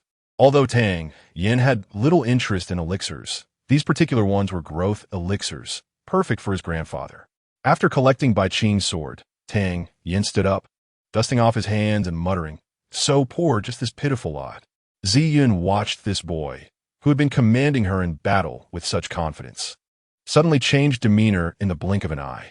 "Wait, what did you call me when you told me to take up the sword? Foolish girl?" Tang Yen blinked innocently, feigning innocence. "Is that so?" Zi Yun's eyes widened as she glared at Tang Yen. I called you Miss Z." Tang Yan's eyes blinked innocently, appearing utterly guiltless. "Anything else? 2 words, have you forgotten?" Zi Yun prompted. "Nothing else. I didn't call you anything else." Tang Yen added quietly in his heart. "That was an insult, not a name. You called someone foolish just now." Just as Zi Yun was about to lose her temper, she suddenly felt a wave of heat surging within her dantian, her true energy unable to gather, and her vision began to blur. The figure of Tang Yen appearing to waver. After 3 days of suppression, she finally could no longer contain the fire poison. Of course, she hadn't anticipated how overpowering its effects would be once released. At this moment, looking at Tang Yen, she felt an involuntary urge to surrender. With her last shred of consciousness, Zi Yun leaned in close to Tang Yan's ear, pleading, "Kill me, then return my body to Zizhu City. Do not violate me, otherwise, when I awaken, I will not spare you." After uttering her final words, she could no longer contain herself and lunged toward Tang Yen like an octopus. As the fragrance enveloped him, Tang Yan's heart fluttered, feeling the warmth of the alluring woman. With a sigh of resignation, he struck down, rendering Zi Yun unconscious. Realizing that Zi Yun's body was growing increasingly hot, Tang Yen understood that if he did not act quickly, it would affect her future cultivation and could even lead to her death. What hassle! Suppressing his impulses, he picked up Zi Yun and dashed toward the city. When Zi Yun awoke, she found herself lying on a bed. As she surveyed her surroundings, she noted that while the room was small, it was elegantly decorated with high-end furnishings, far from that of an ordinary household. Attempting to channel her true energy, she discovered her dantian was completely empty. Looking down, she saw she was still clothed, and just as she began to feel relieved, she realized that the garments were not her own. A sudden jolt of alarm surged within her. Chapter 28. Universal Promotion. Do not be astonished, nor should you attempt to manipulate your vital energy. The fire poison has been dispelled, albeit not through the means you might envision. Your attire has also been changed, courtesy of my maid. In a few days, I shall concoct some elixirs to aid in your recovery of strength. A gentle voice echoed through the room, and upon looking up, Ziyin beheld the familiar youth from before. How did you manage to rid me of the poison? Ziyin asked coldly, distrustful of Tang Yen. Why should I divulge that to you? Just remember that you have not been violated. If you doubt me, feel free to ascertain it for yourself. Tang Yen shrugged and continued, I know what you are thinking. If I refuse to tell you, you might resort to violence. However, your Dantian is currently incapable of channeling vital energy, and you cannot best me. Of course, do not think to threaten me with death. I am not susceptible to such tactics. Hearing Tang Yan's brazen words, Ziyin felt a surge of anger, yet she perceived that she truly bore no discomfort. And her heart began to settle. With a glare, she retorted, I doubt you would dare. Should I discover in the future what you have done to me, I shall not spare you. In response to Ziyun's words, Tang Yin replied with dissatisfaction. Firstly, I saved you. If you do not trust me, you may choose self-destruction. Secondly, do not attempt to blackmail me. Should you incite my ire, I will banish you from my home. With your beauty and your inability to defend yourself, you might find yourself at the mercy of some rogue. Do not blame me then. Ziyun's face flushed with indignation at Tang Yan's remarks, yet she wisely fell silent, cursing him silently 1,000 times in her heart. Observing her newfound silence, Tang Yin declared, You shall remain here at the Tang residence for the time being. Once your strength is restored, you may choose to leave or stay, as you wish. I have training to attend to. With that, he exited the room. Alone, Ziyin stared vacantly at his departing figure, pondering whether there truly existed someone as unyielding as Lu Xiaohui in this world. Meanwhile, the elderly Master Tang had been wearing a smile more frequently of late. With his son missing for many years and his grandson failing to distinguish himself, the future of the Tang family had become a significant concern for Tang Ling. The further decline of Tang Yan's Dantian had extinguished the old man's hopes, leaving him with a singular desire to protect his grandson for a lifetime. Yet now, fortune had smiled upon Tang Yen as he had found a mysterious master. Not only had his Dantian been restored, but his strength had ascended to the 8th rank of the Yuan stage. This remarkable turn of events filled Tang's days with renewed hope. He felt rejuvenated, as if decades had been shed from his age, and even tended to a few long-neglected bonsai plants each day. Master, Master, just as the elderly Tang was pruning an orchid in his study, Mo Bo burst in a flurry. Knowing his old friend's temperament well, Tang sensed that something urgent must have occurred. Calm down, Mo. What has happened? Did that rascal Tang Yin get into trouble again? He inquired. No, it's not that. Mo Bo, brimming with excitement, exclaimed. The young master hasn't caused trouble. He has achieved something great. Achieved what? Tang inquired, his curiosity piqued. Do you recall how the young master reprimanded the guards at the training grounds? He's been overseeing their training since then, Mo Bo said mysteriously. Stop keeping me in suspense. What has happened to the guards? Tang pressed. All 120 guards have broken through their previous limits and entered the 1st rank of the yellow stage today, Mo Bo declared loudly. Is that such a big deal? Advancement is quite normal. Reward those who have progressed and encourage them. Tang waved dismissively. Suddenly, he froze, realization dawning upon him. Wait, what did you just say? 120 guards, all at the 1st rank of the yellow stage? Is this true? Cough, cough. Master, please calm down. Let me explain. I heard it from Yin Jun. In my haste, I rushed here to report without confirming the details. Who knows if it's true? Mo Bo stammered, feeling the weight of Tang Ling's scrutiny. Enough of this. Let's go to the training grounds and see for ourselves, Tang said, gripping his old friend's arm as they hurried outside. Yin Jun was a person of integrity, and he had never been careless regarding significant matters. Tang had already begun to believe 7 parts of what he had heard. The notion that 120 guards could achieve the yellow stage in a single night was beyond Tang Ling's wildest imagination. The 2 old men hurried to the training grounds, and even before entering, they could sense the palpable energy within. Tang Ling and Mo Bo exchanged astonished glances. Both had attained the mystical stage and were adept at perceiving changes in energy. The numerous auras emanating from within unmistakably belonged to the yellow stage. Suppressing their astonishment, Tang Ling inhaled deeply and pushed open the doors to the training grounds. Greetings, Master. Greetings, Mo Bo. Upon the entrance of the two elders, the guards saluted in unison. Tang Ling smiled and nodded at the gathered men, asking in a resonant voice, I hear that all of you have made advancements in your strength? In response to the master, all 120 guard of the Tang family have entered the first rank of the yellow stage. Mo Yinjun, who had just rushed over, shouted with excitement, turning to command, form ranks. In an instant, 120 guards stood tall and resolute, their energies coalescing into an impressive display. At my command, perform a set of Tang family martial arts. Mo Yinjun bellowed. Prepare. Begin. With that, the guards unleashed the Tang family's martial arts simultaneously, their combined energies swirling in a magnificent display, leaving Tang Ling utterly speechless. One by one, he inspected the guards, realizing each and every one of them had indeed attained the yellow stage. As Tang Ling completed his assessment, he felt as if he had entered a dream. His eyes glazed over with disbelief. Mo Bo was equally astonished. Hearing the report was one thing, but witnessing 120 yellow stage warriors was a shock beyond description. Remarkable, truly remarkable, Tang Ling exclaimed, marveling at the scene. Despite his extensive experience, he struggled to contain his overwhelming joy and astonishment. He beckoned Mo Yinjun closer, whispering, Yinjun, how did these guards achieve such a remarkable enhancement in strength? Tang Ling, having successfully navigated the intricate dynamics of the four prominent families in Yin City, was no fool. The fact that over 100 individuals had ascended to the yellow stage overnight was extraordinary, suggesting they must have encountered some unique opportunity. Yinjun, please explain this matter. Mo Bo urged from the side. Chapter 29. The limit 6 forms thanks to the young master. He bestowed upon me over 100 elixirs yesterday, instructing me to distribute them among the guards, claiming that these potions were among the finest spiritual medicines within the second tier.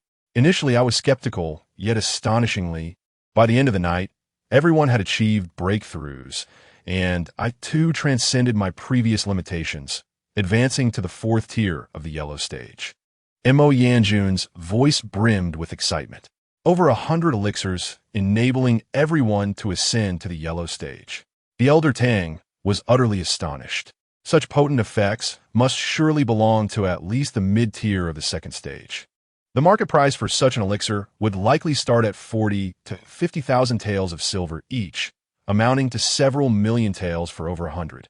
Even the Tang family would have to feel a pang of pain parting with such vast sums, and young Tang Yin, who had been skimping on his allowance, could never afford to make such an extravagant expenditure. In an instant, the elder Tang's thoughts wandered to Tang Yan's mysterious master. Sir, according to the young master's prior calculations, the monthly salary for these 120 individuals amounts to 24,000 taels of silver, Mo Yanjun expressed with concern. The elder Tang recalled the reward schemes Tang Yin had proposed to motivate the guards. At the time, he had assumed these individuals would take years to break through, and thus had not been overly concerned. Now he realized how gravely mistaken he had been. While the Tang family could still cover an additional expenditure of 20,000 taels monthly for the time being, what would happen when these individuals progressed to the 2nd, 3rd, or even 4th tier of the yellow stage, or even to the profound stage? The daily expenses of the Tang family would inevitably reach a staggering level. However, the elder Tang would not bemoan the increase in skilled practitioners within the Tang family. He would rather see every guard become a master of the heavenly tier. Waving his hand dismissively, he declared, "This is inconsequential. With these guards, the Tang family can remain invincible and generate even greater wealth. The reward schemes set forth by young Yin shall be executed as planned." After spending another half an hour in the training ground, the elder Tang turned and walked away, his heart elated beyond description, floating as if he were in a dream. 100 masters of the yellow stage. How much combat power had the Tang family gained overnight? Lost in his thoughts, the elder Tang lifted his gaze and realized he was headed in the direction of his grandson's residence. Recognizing that he hadn't spoken with his grandson in some time, he made his way towards Tang Yin's courtyard.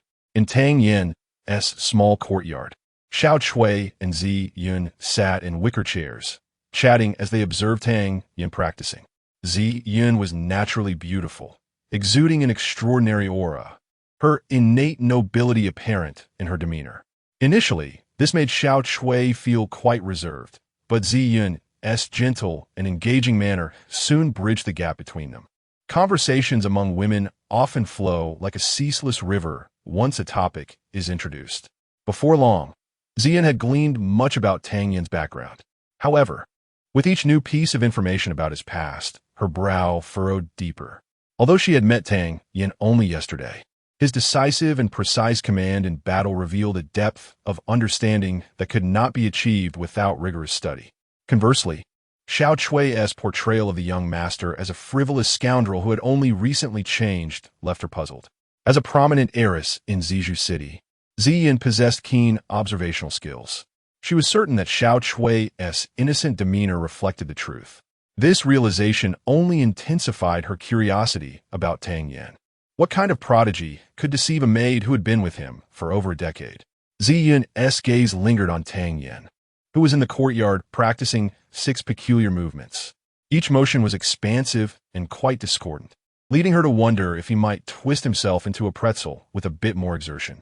The 6 techniques not only appeared strange, but they also flowed in a cyclical manner, returning to the initial position after completing the 6th move, allowing for an endless repetition of these actions. Though she considered herself a master of the heavenly tier, she found it surprisingly challenging to replicate Tang Yin's movements with such proficiency. What were these 6 forms? Oblivious to Ziyun's musings, Tang Yin was engrossed in the limit 6 forms he had devised in his previous life. Each technique represented the utmost limits of human capability. And given the vast potential within individuals, maintaining a technique at its peak without harming oneself required a multitude of principles. Each move demanded complete exertion to be executed correctly. Thus, within half an hour, Tang Yan's internal energy was entirely depleted. At this juncture, he would consume an elixir to restore himself to peak condition. The cycle of emptying and refilling his Dantian's energy rapidly accelerated his cultivation. Despite the effectiveness of this technique, few could endure its demands, and even fewer could master it. Moreover, such a valuable method was not something Tang Yin would easily share.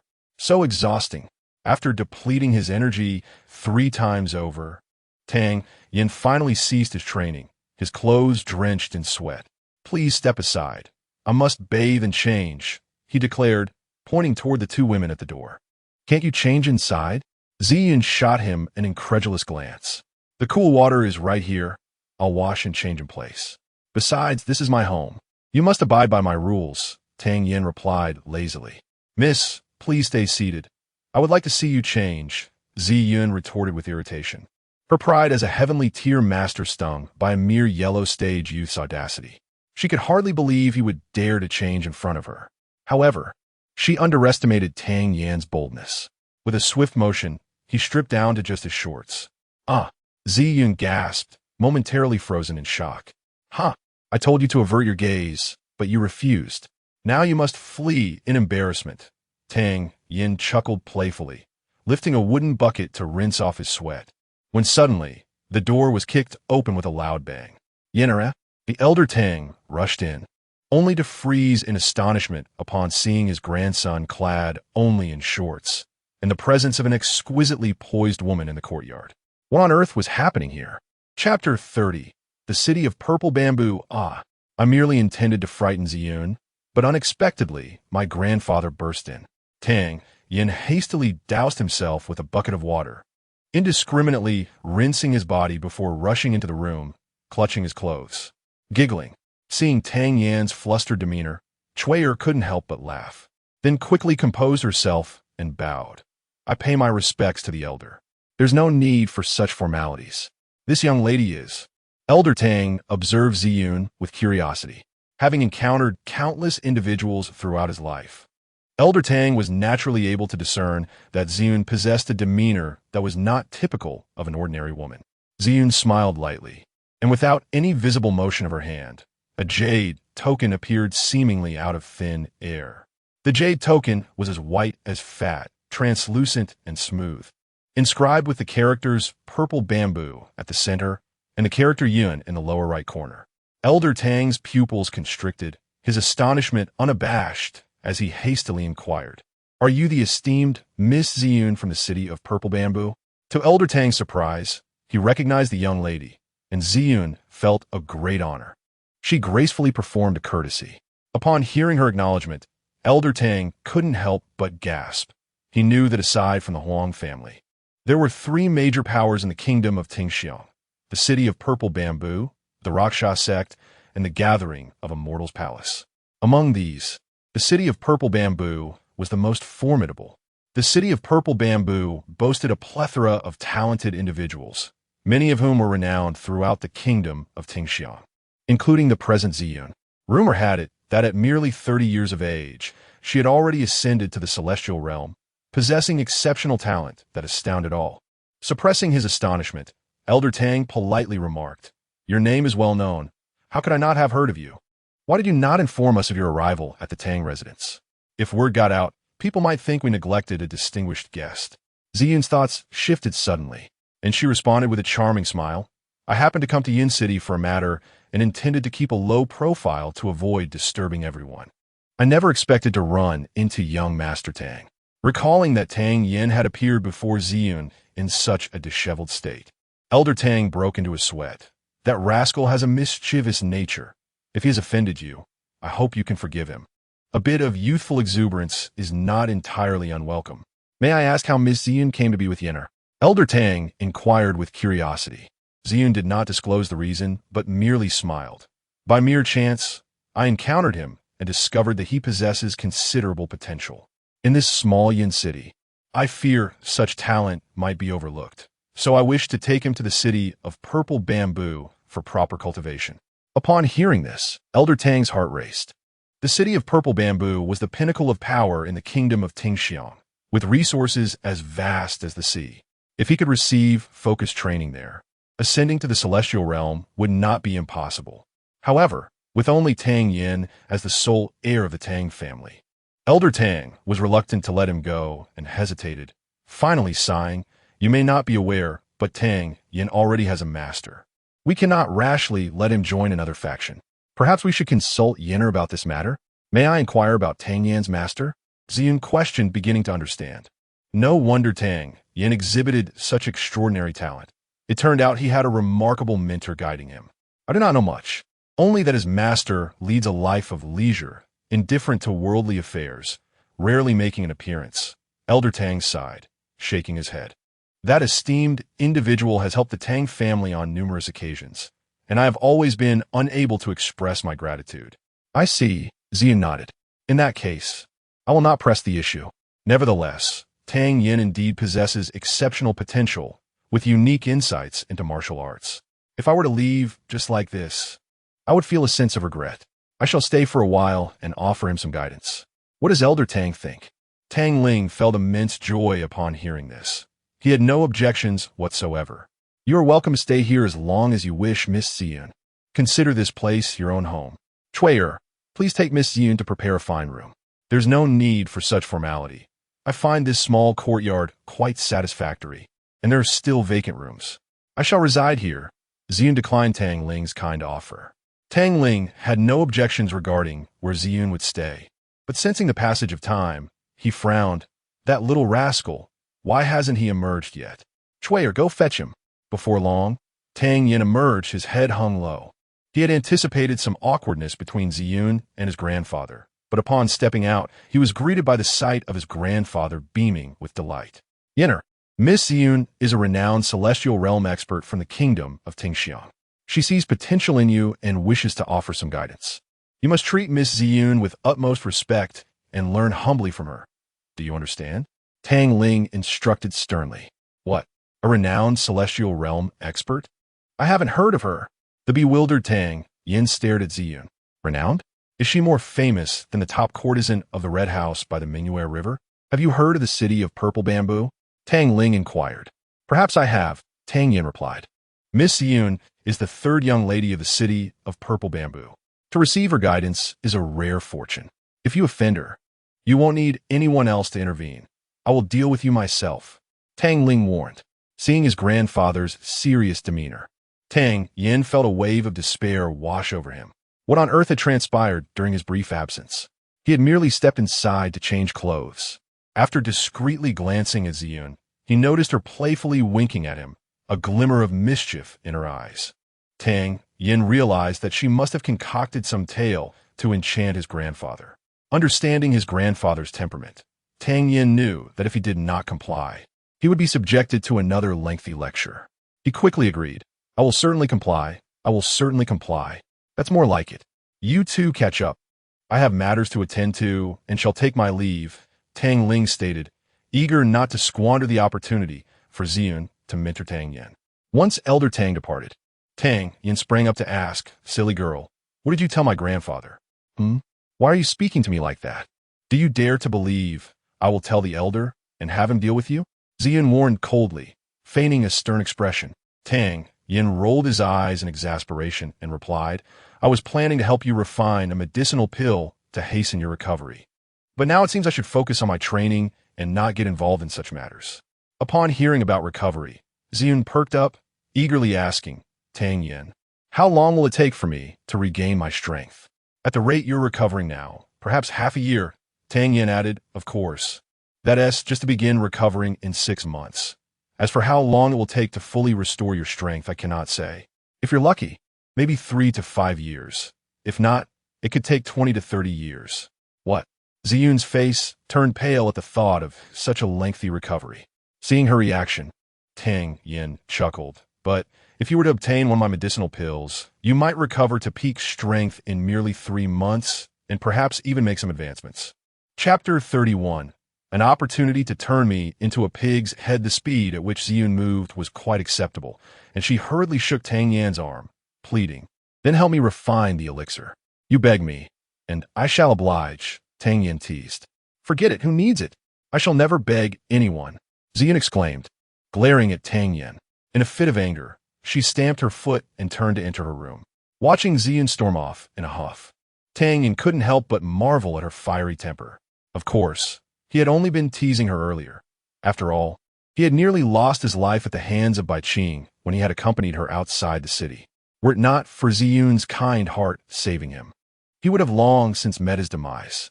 Though he never voiced it, he kept this profound gratitude close to his heart. Whenever he had the opportunity, he would surely help her regain her strength. Now that he had stepped into the yellow rank, his demand for elixirs had escalated. The initial spirit pill could no longer fully satisfy his appetite. Entering his room, Tang Yin took up pen and paper, meticulously listing the required herbs for purchase by Xiao Cue. To his surprise, there were as many as 76 varieties. Calculating the days, July was nearing its end. In just over 10 days, the Mid-Autumn Festival would arrive. He wondered how his brothers from his previous life were faring now. The Mid-Autumn Festival? An idea flickered in Tang Yan's mind.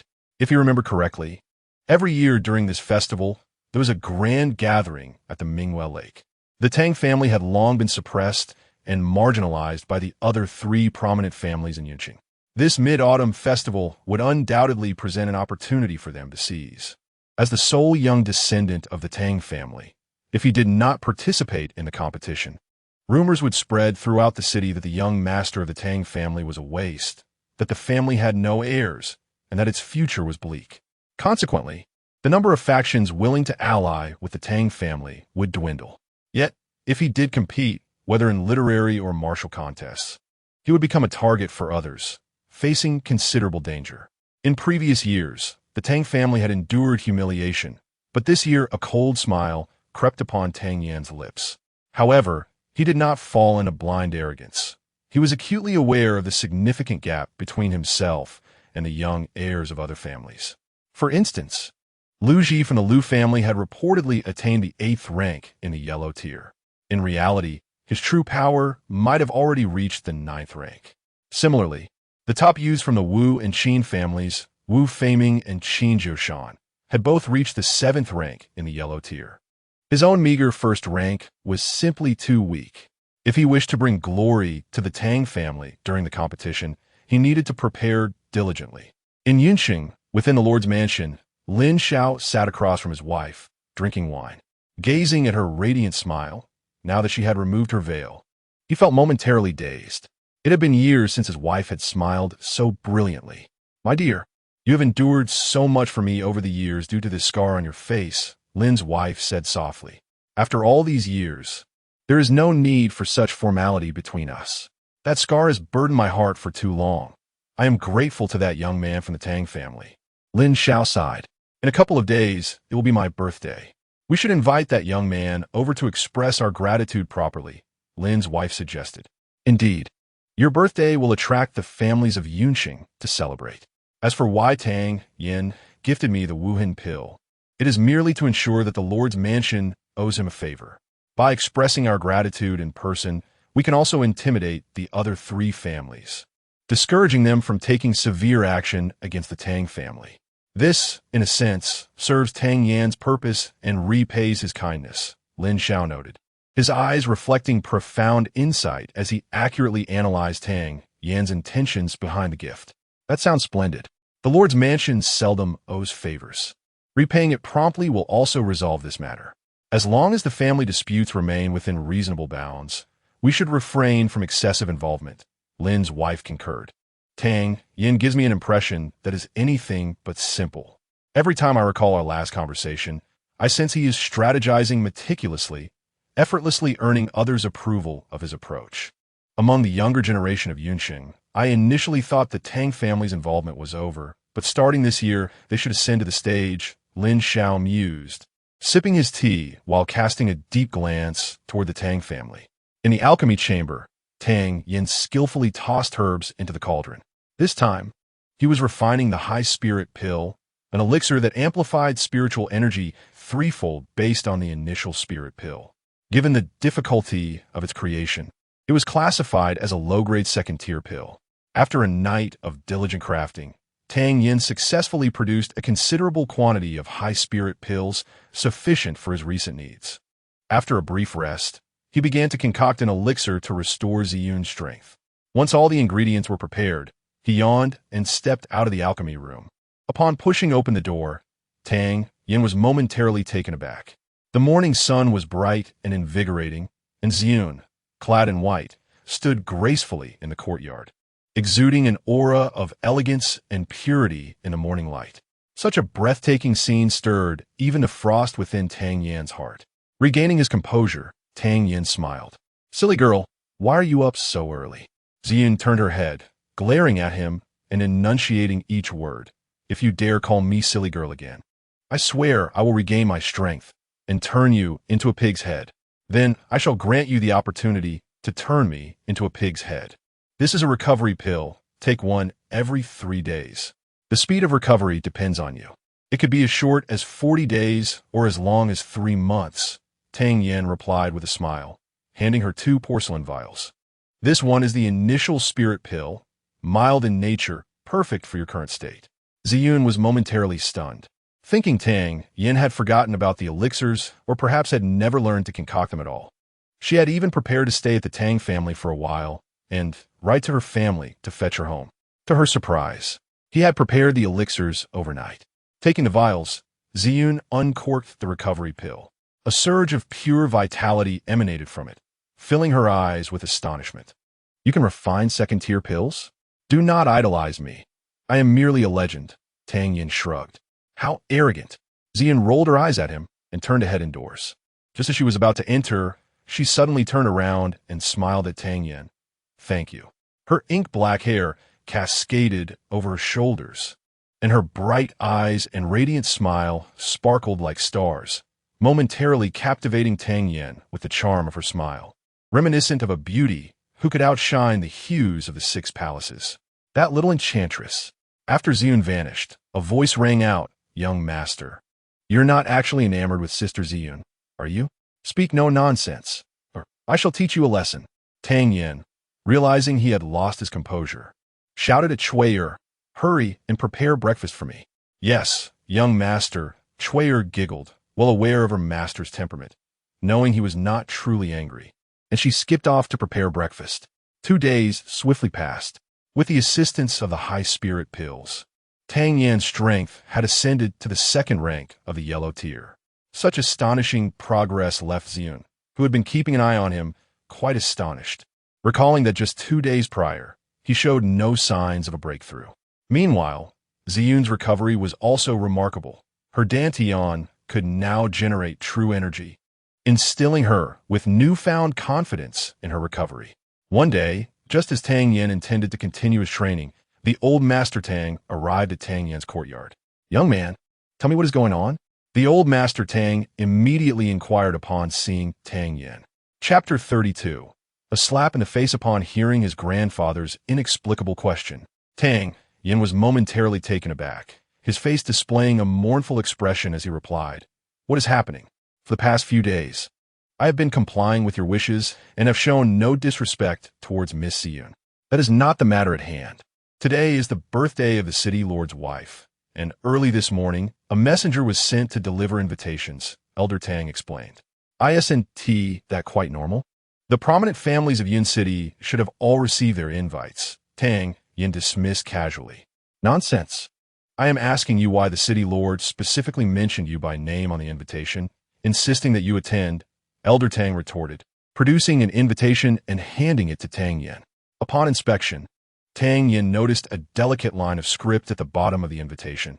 "It is imperative that young Master Tang Yin graces us with his presence." Considering the implications, Tang Yin surmised that the recent gift of the imperceptible pill to the city lord's wife had borne fruit. However, he preferred not to boast about it, responding with a smile, "How would I know the intentions of the city lord's residents? Besides, if they were to target me, they would not resort to such subtleties. It must be a good thing." Elder Tang nodded in agreement. "You are right. Prepare yourself. We shall visit at noon to see what unfolds." After returning to his chamber, Tang Yin contemplated for a while before returning to his alchemy room to busy himself.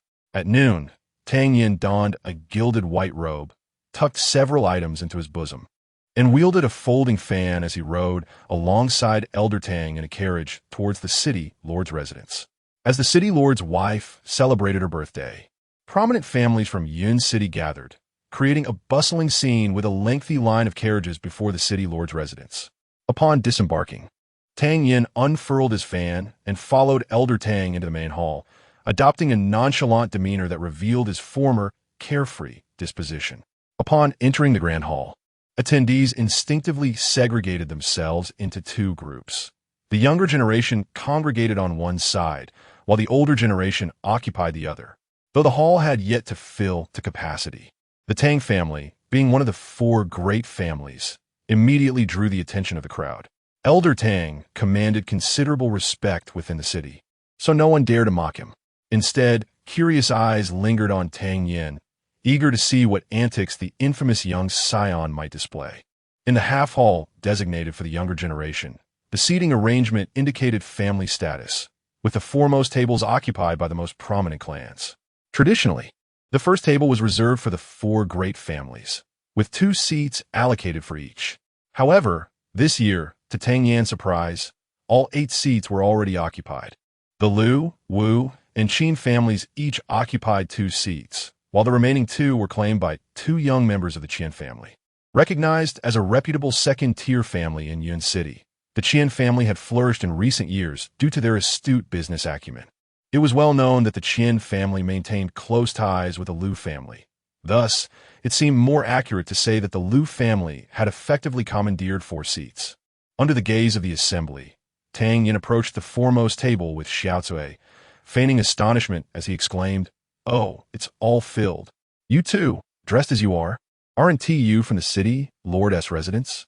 How did you end up in the main seating?" He pointed directly at the 2 young members of the Qian family. All eyes turned to the Qian duo, who, clad in festive red robes, bore a striking resemblance to the attire of the city lord's servants.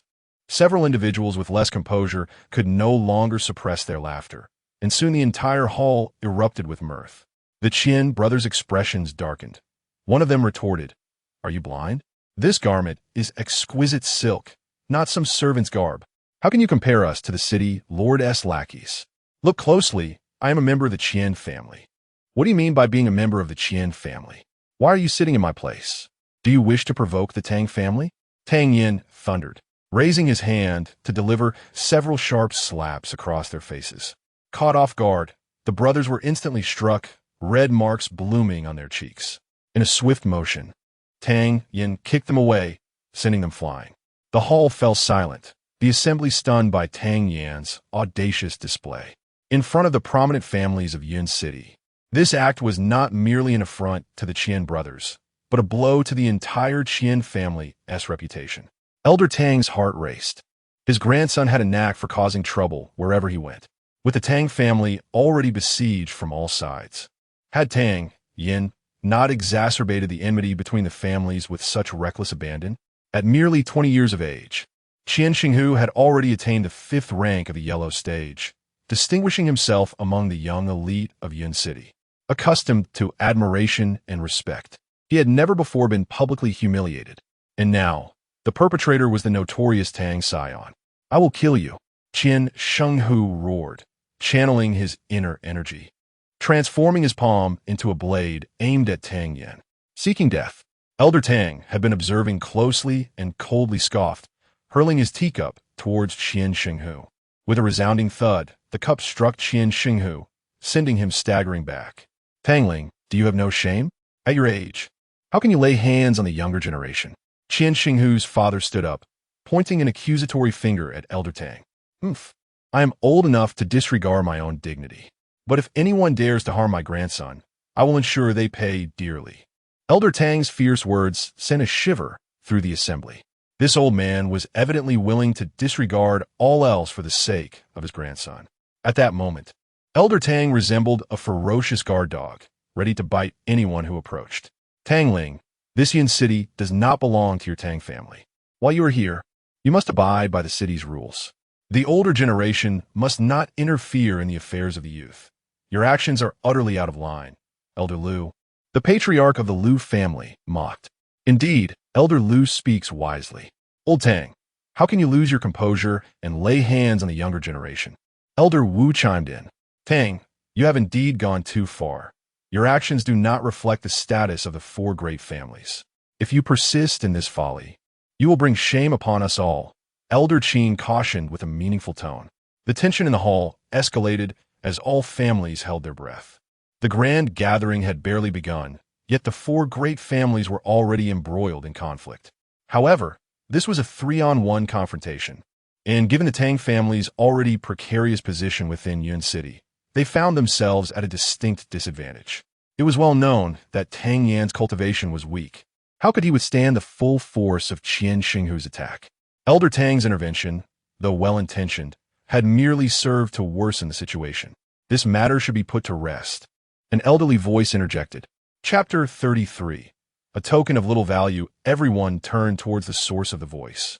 And upon realizing it was Elder Guming from the Miao Dan workshop, their expressions turned to one of astonishment.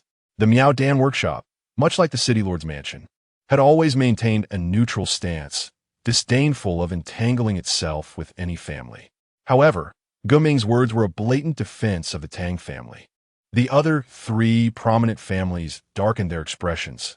If the Tang family indeed had a substantial relationship with the Miao Dan workshop, the weakest among them could transform into a formidable adversary. Old Master Tang had not anticipated that someone would come to the Tang family's defense at this moment, and he subtly nodded at Guming in gratitude. "I think we should let this matter rest," said Lu Wuhui, fully aware that pressing the issue would be a slight against the Miao Dan workshop, a behemoth that the Lu family could not contend with.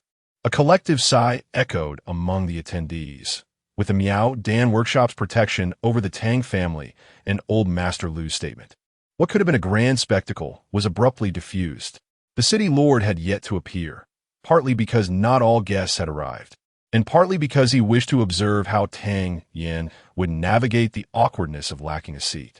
Lin Xiao had pondered over how Tang Yin might resolve the situation, but the methods he could conceive seemed insufficient to reclaim what was rightfully the Tang family's place. Little did he know that Tang Yin would act unconventionally, daring to confront members of the Qian family within the city lord's mansion. And it was even more unexpected that old Master Tang would disregard propriety and retaliate against the younger generation of the Qian family. However, what astonished the city lord the most was that the Miao Dan workshop had also stepped in for the Tang family. What secrets lay beneath this unexpected alliance? It appeared that Tang Yin had made a foolish move, yet the unforeseen events intertwined to quell what should have escalated into a significant conflict, resulting in a resounding victory for the Tang family. Just as Lin Xiao believed the matter had come to a close and prepared to exit the main hall, an utterly discordant voice erupted within the grand chamber. What nonsense is this about the four great families? When my dog is beaten, not a peep is uttered. If something truly occurs one day, I can only count myself unfortunate, having wasted so many years of loyalty. Tang Yan's seemingly calm statement rekindled the already tense atmosphere. His reference to his dog being beaten implied that only the Qin family had suffered, and indeed, the Qin family had been a vassal of the Liu family for years. Was he not insinuating that the Qin family was merely a dog of the Liu family? The Qin family had been humiliated, and the Liu family, in the end, merely suggested letting it go.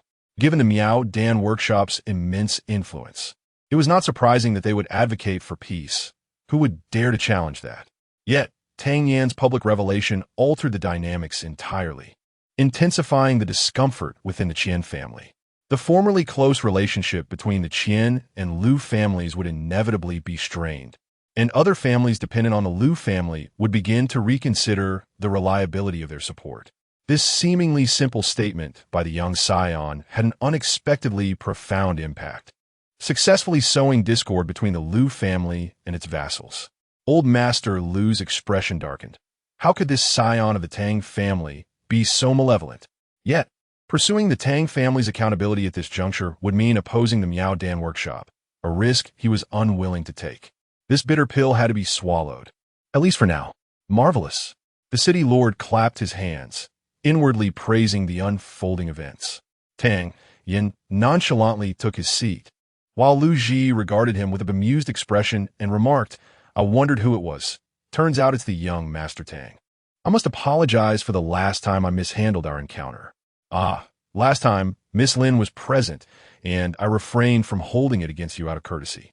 Just a couple of days later, I managed to best Lu Yuan and Lu Quan. Give a few more days, and I shall pay a visit to the Liu family to deal with your entire clan." Tang Yin retorted with a smile. Lu Ji's gaze grew increasingly frigid as he replied, "I genuinely look forward to that day. I trust you won't make me wait until the next life. You are the first person I have met who seems to relish being beaten." Tang Yin's sharp tongue ignited Lu Ji's ire. Before Lu Ji could further express his fury, a hearty laugh resonated throughout the hall. "Ha! I'm truly honored to have all of you gathered here today." Illuminating the city lord's mansion, the atmosphere shifted as City Lord Lin Xiao, accompanied by his wife, stepped forward, and the guests responded with smiles. The earlier tension dissipated entirely. "Today is my birthday, and I am grateful for your presence. Please drink freely and enjoy yourselves. Allow me to toast to you all." Lady Lin, graceful and dignified, raised her cup and drained it in one go. "Cheers!" The guests chorused, lifting their cups to celebrate, the ambience becoming remarkably harmonious. Once everyone settled, Lu Ha, the head of the Liu family, stood and clasped his hands towards the Lin couple, declaring, on this occasion of Lady Lin's birthday, "Our Liu family presents 2 deep-sea luminescent pearls as gifts. These pearls, cherished by our family, can illuminate a room as brightly as daylight when placed inside at night, and their aura pacifies the spirit, greatly benefiting one's health. A mere token, but sincere in intention." With that, he accepted a wooden box brought forth by a servant, unveiling 2 fist-sized pearls that emitted a faint glow even in the midday light. Clearly extraordinary treasures. "How thoughtful," Liu brother Lin Xiao said, expressing his gratitude with a bow. The Qin family presented a blue ice sword to Lady Lin, crafted by the sword master Lan Jin 3 centuries ago. The blade was sharp, and its body enhanced one's true energy, boosting combat effectiveness. "May Lady Lin be blessed with wealth and longevity," Qin Ling of the Qin family announced. The Wu family gifted a silk vest made from century-old ice silkworms, ensuring warmth in winter and coolness in summer, impervious to the elements. Wu Beong from the Wu family stood to present it. Upon hearing the lavish gifts from the 3 families, all in the hall gasped in astonishment, marveling at the opulence of the 4 great families. Each item was a rare treasure, many of which guests had only heard of, never seen in person. These families had truly spared no expense. As the gifts from the three families were so extravagant, all eyes turned to old Master Tang, curious about what the Tang family would present. Upon hearing the Liu family's offering, old Master Tang felt an uneasy premonition. According to the customary standards among the four families, such gifts for the city lord's wife's birthday were considerably more valuable than expected. When the Qin family followed suit with equally rare treasures, old Master Tang realized they had conspired to present extravagant gifts, intending to embarrass the Tang family. Sure enough, when the Wu family also revealed their precious item, Tang Ling confirmed his suspicions. He cursed the three families inwardly, his anxiety mounting. With the three families having already presented their gifts, the Tang family could not evade the obligation.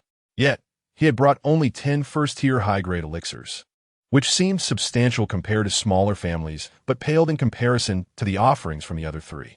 Would the city lord harbor resentment towards the Tang family for presenting something so trivial? Chapter 34. Dance of the Elixir. Oh, Brother Tang, have you perhaps forgotten to bring a gift? Why do you sit there motionless? Liu Wuhui observed Tang Ling's sullen expression, feeling a deep sense of satisfaction. For he was fully aware that the gifts this fellow brought were markedly inferior compared to those of the three prominent families. Meanwhile, the two elder gentlemen from the Qin and Wu families regarded Tang Ling with mocking expressions, eagerly anticipating Tang's embarrassment. The city lord and several astute onlookers discerned that the presentation of gifts was a deliberate maneuver by the other three families aimed at undermining the Tang family, each silently lamenting that the Tang family was bound to suffer a loss this time. Tang Yin harbored a cold chuckle within, having foreseen their schemes. He rose, cleared his throat lightly, and said with a smile, "Time truly favors Lady Lin. She resembles my sister remarkably. I, Tang Yin, wish Lady Lin eternal youth and ever-increasing beauty." The audience collectively cursed under their breath at Tang Yan's audacity, wondering how he could utter such shameless words. Tang Ling's facial muscles twitched as he lamented the modesty of his own gift, only to have this young rascal further embarrass him. However, upon hearing Tang Yan's words, Lady Lin burst into a light laugh, playfully chiding, "Your tongue is quite sharp. Time is relentless, and none can halt the passage of beauty, myself included. You needn't urge the Tang family for gifts any further. They have already sent their offerings 3 days prior. I am immensely grateful for the elixir that has removed the scars from my face." Lady Lin expressed her gratitude to old Master Tang, causing an uproar among the attendees. The story of Lady Lin's disfigurement had long circulated in the city, not as a secret. Today, seeing her face unmarred, many were curious, yet refrained from inquiring due to their status, only to discover that it was indeed the Tang family's elixir that had restored her. The citizens of Yun City were well aware of the city lord's deep affection for his wife, and this occasion marked a significant favor owed to the Tang family. Upon learning this news, the expressions of various families darkened further. Having just wished Lady Lin eternal youth, it was only fitting to substantiate that blessing. The Tang family presents a rejuvenating elixir, which, when consumed, can preserve one's youthful appearance for 20 years, with residual effects lasting several years thereafter. Although it is a second-tier elixir of high quality, the formula is exceedingly rare, and a single pill is worth its weight in gold. Today, in honor of Lady Lin's birthday, we present this gift. Tang Yin declared as he retrieved the elixir from his robe and personally delivered it. The prospect of maintaining one's beauty for 2 decades, with additional anti-aging benefits thereafter, ignited a spark of excitement in Lady Lin's eyes. Throughout history, which woman has not yearned for eternal youth? Particularly for a beautiful woman, the allure of beauty-enhancing elixirs is irresistible. Seeing Tang Yin approach, Lady Lin, uncharacteristically, took 2 steps forward, her eagerness evident. This elixir has been acquired with great difficulty, and I assure you of its efficacy. It can indeed preserve beauty for 20 years without any side effects. Please rest assured, my lady. If there are any doubts, you may have it tested later. Should I utter even a half-truth, the Tang family will accept any punishment, Tang Yin assured her with a smile. May I request a glimpse of that elixir? A melodious voice chimed in, drawing the gaze of the crowd to the speaker, the chief alchemist of the Miao Dan workshop, Wu Xian. Given the extraordinary nature of this elixir, other families were skeptical of the Tang family's ability to procure it. If Wu Xian could expose it as a ruse, the Tang family would not only be humiliated, but would also face the wrath of the city lord's household. Tang Yin had previously provided Lady Lin with a scar-removing elixir that had successfully healed her. With that precedent set, and in such a setting, Lady Lin naturally trusted that Tang Yan's offering was genuine, smiling as she said, "No need for authentication. I believe in young Master Tang. Lady Lin, there is no need for concern. Wu Xian is simply enamored with the art of alchemy. She has only heard of rejuvenating elixirs, but has never encountered one. And today, she has the fortune to be part of this moment. I hope Lady Lin can grant her humble request," Wu Xian said earnestly. "It would be prudent to let Miss Wu Xian assess the elixir," Lu Wu Hui interjected from aside. "Indeed, since Miss Wu Xian is present, let us have her take a look." Tang Yin thought it wise to allow someone from the Miao Dan workshop to verify the elixir, as it would surely assure Lady Lin's confidence. He was well aware of the elixir's true efficacy and believed it would garner further favor from the city lord's household. "Very well," Lady Lin agreed after a moment's hesitation, handing the porcelain vial to Wu Xian. Wu Xian carefully accepted it, uncorked the vial, and brought it to her nose for a delicate sniff, her brows knitting together in concentration. Observing her expression, the onlookers held their breath, fearful of interrupting her appraisal. Wu Xian then extended a fragment of her consciousness into the vial, meticulously sensing the aura emitted by the elixir, and after a prolonged pause, she shook her head.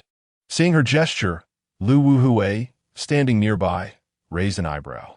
Could it be a counterfeit? Suppressing his excitement, he feigned calmness and inquired, "What anomalies have you discerned, Miss Wu Xian?" "Upon careful analysis, I am unable to identify any of the ingredients within," Wu Xian sighed. "So, you are unable to discern its authenticity?" Old Master Qin inquired from the side. "It appears to be a counterfeit. Tang Yin, you have audacity to deceive within the city lord's domain." The master of the Qian family seized the moment to retaliate.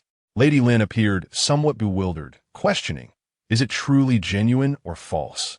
Wu Xian clarified, "Master Qian's words are a bit harsh. My inability to discern does not imply that the elixir is counterfeit. The elixir is rounded and exudes no trace of potency. The alchemist who crafted this must be highly skilled. The aroma released has a robust life-enhancing effect, and I am confident that this elixir poses no issues. Despite my years of experience in alchemy, I cannot distinguish the ingredients because the alchemist has truly fused all the materials, resulting in a singular fragrance that renders identification impossible." Pausing, Wu Xian continued, "The skill of the alchemist is undoubtedly extraordinary, perhaps even at the pinnacle of their craft. I find myself humbled. This alchemist must be at least a fourth-tier practitioner." "What? A fourth-tier alchemist?" The crowd gasped, exchanging incredulous glances. How could the Tang family have stumbled upon such an extraordinary elixir in the entire listening fragrance kingdom? The members of the Miao Dan workshop were even more astonished. To fully refine the ingredients into a singular essence required not only countless repetitions, but also immense mental fortitude and exceptional talent. To witness such an elixir in this lifetime is truly a stroke of luck. I find myself somewhat envious of Lady Lin, Wu Xian jested. Upon hearing Wu Xian's words, Lady Lin's apprehensions dissolved completely. She carefully tucked the porcelain vial in her bosom and smiled at Tang Yin, saying, "The Tang family has been most gracious. I shall certainly extend my gratitude in person at a later date." Chapter 35. Shadow Steps. The Tang family awaited the esteemed arrival of Lady Lin. Tang Ling was astonished by the extraordinary prowess of his grandson, who had managed to produce such a remarkable elixir, filling his heart with unparalleled joy. "Young Master Tang, may I inquire about the origin of this miraculous potion? Might there be a chance to acquire it?" Wu Xian inquired with a smile, gazing at Tang Yin. In the grand hall, both men and women turned their attention to Tang Yin, particularly the women, who leaned in eagerly, their faces alight with desire.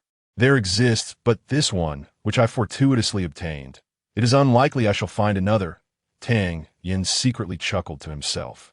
The potion was crafted by his own hands, and he had produced 6 from a single cauldron. However, Rarity enhances value. If he claimed there were more, he would diminish the worth of this gift. Upon hearing Tang Yan's denial, disappointment washed over the faces of all the women present. Following this grand gesture from Tang Yan, the subsequent gifts from others appeared rather lackluster. Fortunately, the city lord's demeanor was amiable and well received, allowing the banquet to proceed in a joyful atmosphere, with toasts exchanged until it drew to a close near dusk. As the banquet concluded and Tang Yan prepared to depart, he was called aside by the city lord. "Tang Yan, please accompany me." Amidst the complex gazes of others, Tang Yan and the city lord left behind a compelling silhouette. At this gathering, the Tang family emerged as the clear victor among the prominent families of Yin City, not only making a significant impression at the banquet, but also securing the goodwill of the city lord's residents, thereby instilling fear in those families who harbored ill intentions towards the Tang family, granting them a reprieve to rise in power. The losers, naturally, were the other three major families, with the Liu family being the most incensed. Their schemes against the Tang family had been entirely thwarted, and the issue with the Qian family had left those allied with the Liu family in a state of unease. In the city lord's residence, in a lofty pavilion, Lin Xiao stood shoulder to shoulder with Tang Yan, gazing out over a considerable expanse of Yin City. "Tang Yan, do you perceive my governance of Yin City as benevolent or tyrannical?" After a prolonged silence, the city lord initiated the conversation, his tone relaxed. "Neither," Tang Yan replied after a moment of contemplation. "Oh." Lin Zhao's interest was piqued, and he smiled. "What then do you suggest I embody?" "City lord, you embody the principle of governing through virtue, practicing non-interference," Tang Yan stated candidly. "Ah, non-interference indeed. And what path does your Tang family tread?" The city lord inquired with a knowing look. "We do not initiate conflict unless provoked. The Tang family seeks to live harmoniously," Tang Yan replied honestly. Lin Xiao narrowed his eyes at this response and pressed further. "In your view, is my approach of non-interference right or wrong?" "There exists no absolute right or wrong, only what is suitable or unsuitable. Regarding suitability, I believe you have your own considerations," Tang Yan responded succinctly. At this moment, Lin Xiao regarded Tang Yan with newfound respect. He had conversed with many outstanding youths from other families, but when posed with this question, they typically engaged in lengthy analyses of pros and cons, justifying their stances based on familial advantage. However, Tang Yan was different. The Tang family in the future would belong to him, and his words conveyed a clear stance. As long as they were not provoked, the Tang family would not pose a threat to the city lord's residents. Thus, his words were the most sincere, earning Lin Zhao's recognition. "What, then, do you define as a tyrannical approach?" the city lord queried with a newfound eagerness to chat. "Those who refuse to submit are crushed," Tang Yan replied. Lin Zhao's expression faltered momentarily. He had lived long enough to have never encountered such a frank explanation. The simplicity and directness of the answer resonated with him. Raising an eyebrow, Lin Xiao continued, "And what of benevolence? Before crushing, one must first offer a warning." "Ha ha ha ha ha." Lin Xiao erupted in laughter, tears nearly spilling from his eyes, as if he had not experienced such joy in ages. "Well said. A splendid answer." Lin Xiao did not detain Tang Yan for long. Within half an hour, Tang Yan departed from the city lord's residence. With the mid-autumn festival approaching, darkness fell swiftly. As Tang Yan walked along the path, the surroundings had plunged into obscurity. Under the faint night light, he made his way toward the Tang family estate. With no one around, he thought, since I have nothing to do at home, why not practice my footwork? In the event of encountering formidable foes, even if he could not defeat them, he would at least be able to flee. Recalling a technique, he chose to practice a set of steps known as shadow steps. This technique aptly bore its name. When mastered, it allowed for silent movement, as elusive as a phantom, with extraordinary speed, an invaluable skill for both evasion and stealthy attacks. Yet, such exceptional footwork was challenging to master. After only a few steps, Tang Yan stumbled, nearly falling to the ground. Undeterred, he attempted again, but after a couple of missteps, he lost his balance and fell with a thud. "When you fall, you rise again," he resolved, for he was not one to easily concede defeat. Once he set his mind to something, he would pursue it relentlessly. Thud! He fell again. Thud! Once more he stumbled. Thud! A third time. Fortunately, the area was deserted. Should anyone have witnessed Tang Yen, they might have thought him mad, as he tumbled over 20 times within a mere 100 meters. By the time he had traversed halfway home, it was nearing midnight, and Tang Yen was already disheveled and dusty. After hundreds of falls, he finally grasped a hint of the technique, transitioning from sluggish pace to moving faster than an ordinary person's walk. An hour later, as he adeptly employed the steps, he began to move with the swiftness of a sprinter, fully immersed in the intricacies of the technique. Each step he took allowed him to navigate in 8 directions with unmatched fluidity, rendering him nearly impossible to predict. At that moment, Tang Yen resembled a child who had discovered a new toy, completely enraptured, and unexpectedly altered his course, heading not towards the Tang estate, but rather toward the outskirts of the city. In the night, Tang Yen practiced diligently, refining each maneuver until they flowed seamlessly together. Thankfully, he carried high-grade spirit pills with him, ensuring a continuous supply of energy within him. With unwavering practice, his speed increased exponentially. Suddenly, Tang Yen halted, an instinctual shiver coursing through him, as a palpable sense of danger surged from within. Chapter 36. The third-order spirit beast, a fierce roar echoed, and Tang Yen sensed a powerful gust of wind approaching from his left. In a flash, he activated the shadow step, leaping diagonally backward just as a dark figure lunged at the spot he had occupied moments before. At that moment, Tang Yen finally discerned the creature before him, a wild beast. This formidable creature stretched 3 meters in length, its sleek, ebony body seamlessly blending into the night. Upon closer inspection, Tang Yen was taken aback. The appearance of this leopard bore an uncanny resemblance to a spectral leopard. This was indeed a spirit beast. Spirit beasts are classified into 9 tiers based on their bloodlines, and it is rumored that a 7th-tier spirit beast can articulate human speech, mastering unparalleled demonic arts and exhibiting astonishing combat prowess.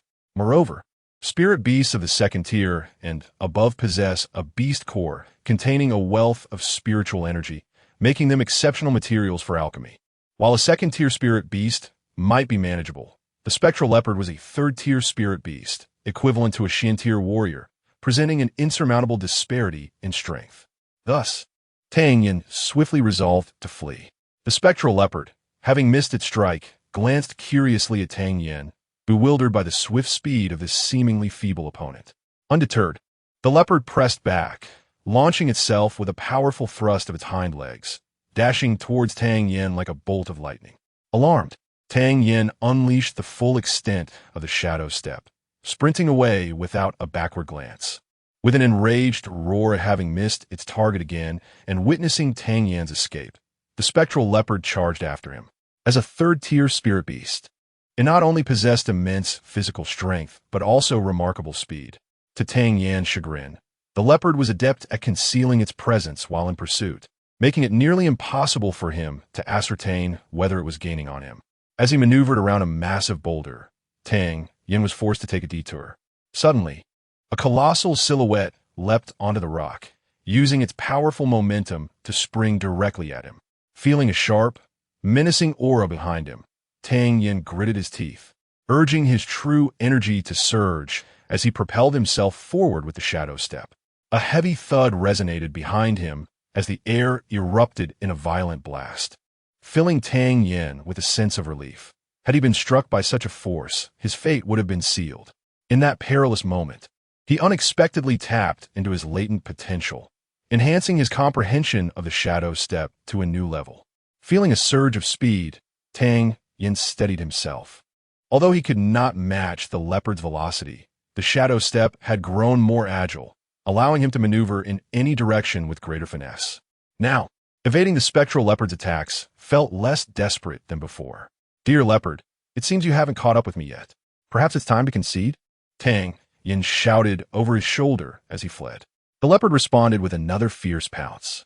Tang Yen swiftly sidestepped to the left, twisting at an odd angle to escape. Although the leopard was swift, its bulk hindered its agility, allowing Tang Yin to widen the distance between them once more. After sprinting for over 10 kilometers, the benefits of his escape became apparent. Tang Yan's understanding of the shadow step deepened. Initially clumsy, he could now traverse impressive distances in a single breath. Yet, his true energy was dwindling. He retrieved a high-grade spirit pill from his pocket and swallowed it without hesitation. The moment the pill dissolved, his nearly exhausted energy surged anew. Tang Yin, revitalized, resumed his evasive maneuvers. This back and forth continued for over 2 hours, during which he consumed 3 high-grade spirit pills, reflecting on the formidable prowess of a third-tier spirit beast. Suddenly, he sensed a dissipation of the aura behind him. Curiosity piqued. He glanced back to see the panting spectral leopard, prompting him a halt. Finally exhausted, "Are we?" Tang Yin smirked, relishing the moment he had long anticipated. Grabbing a stone, he infused it with true energy and hurled it at the leopard, following up with a swift thrust of his sword. The leopard swiped a paw, shattering the stone. But Tang Yan's sword was already upon it, aimed directly at its eye.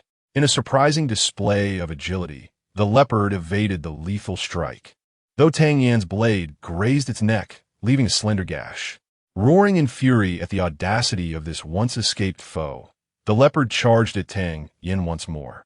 Alarmed by its renewed vigor, Tang Yin turned and fled, realizing the creature still had strength to pursue. After another hour of relentless pursuit, the spectral leopard finally halted. With spirit pills in his possession, Tang Yin was unperturbed by low energy levels. After nearly 4 hours of frantic escape, he was confident that the leopard could not sustain its stamina. He consumed another high-grade spirit pill and charged forward once again. With a resounding clang, Tang Yan's sword met the leopard's paw, producing a metallic resonance. The impact numbed his hands, nearly causing him to lose grip on the weapon. Gaining insight into the leopard's strength, he felt a surge of confidence and unleashed his swordplay fluidly. Although the spirit beast was powerful, its intelligence and technique were markedly inferior to that of a human. As Tang Yin executed his unpredictable and relentless sword strikes, the leopard could only rely on its brute force, seeking to dismantle Tang Yan's advantages. However, having exerted much of its energy, the leopard was nearing its limits. Bewildered by the endurance displayed by this seemingly frail human, with each strike of his sword, Tang Yin inflicted wounds upon the leopard, which could only emit frustrated roars. Its once formidable presence now reduced to that of a weary lamb awaiting slaughter. In a matter of minutes, Tang Yan's blade found its mark, piercing the leopard's throat. With a final, defiant struggle, the spectral leopard collapsed, its immense power now extinguished. Though the encounter lasted only a brief period, the third-tier spirit beast still possessed terrifying destructive potential, leaving Tang Yin breathless as he sat on the ground. Reflecting on the night's events, Tang Yin chuckled bitterly. He had initially sought merely to practice the shadow step, expecting to require at least 2 months to master the technique. Instead, he had not only learned it, but had made terrifyingly swift progress. He believed it would not be long before he reached the threshold of mastery. After resting for a moment, Tang Yin rose and raised his sword to sever the leopard's head, revealing a golden beast core nestled within. Sensing the rich spiritual energy contained within, his heart soared with joy as he prepared to collect it.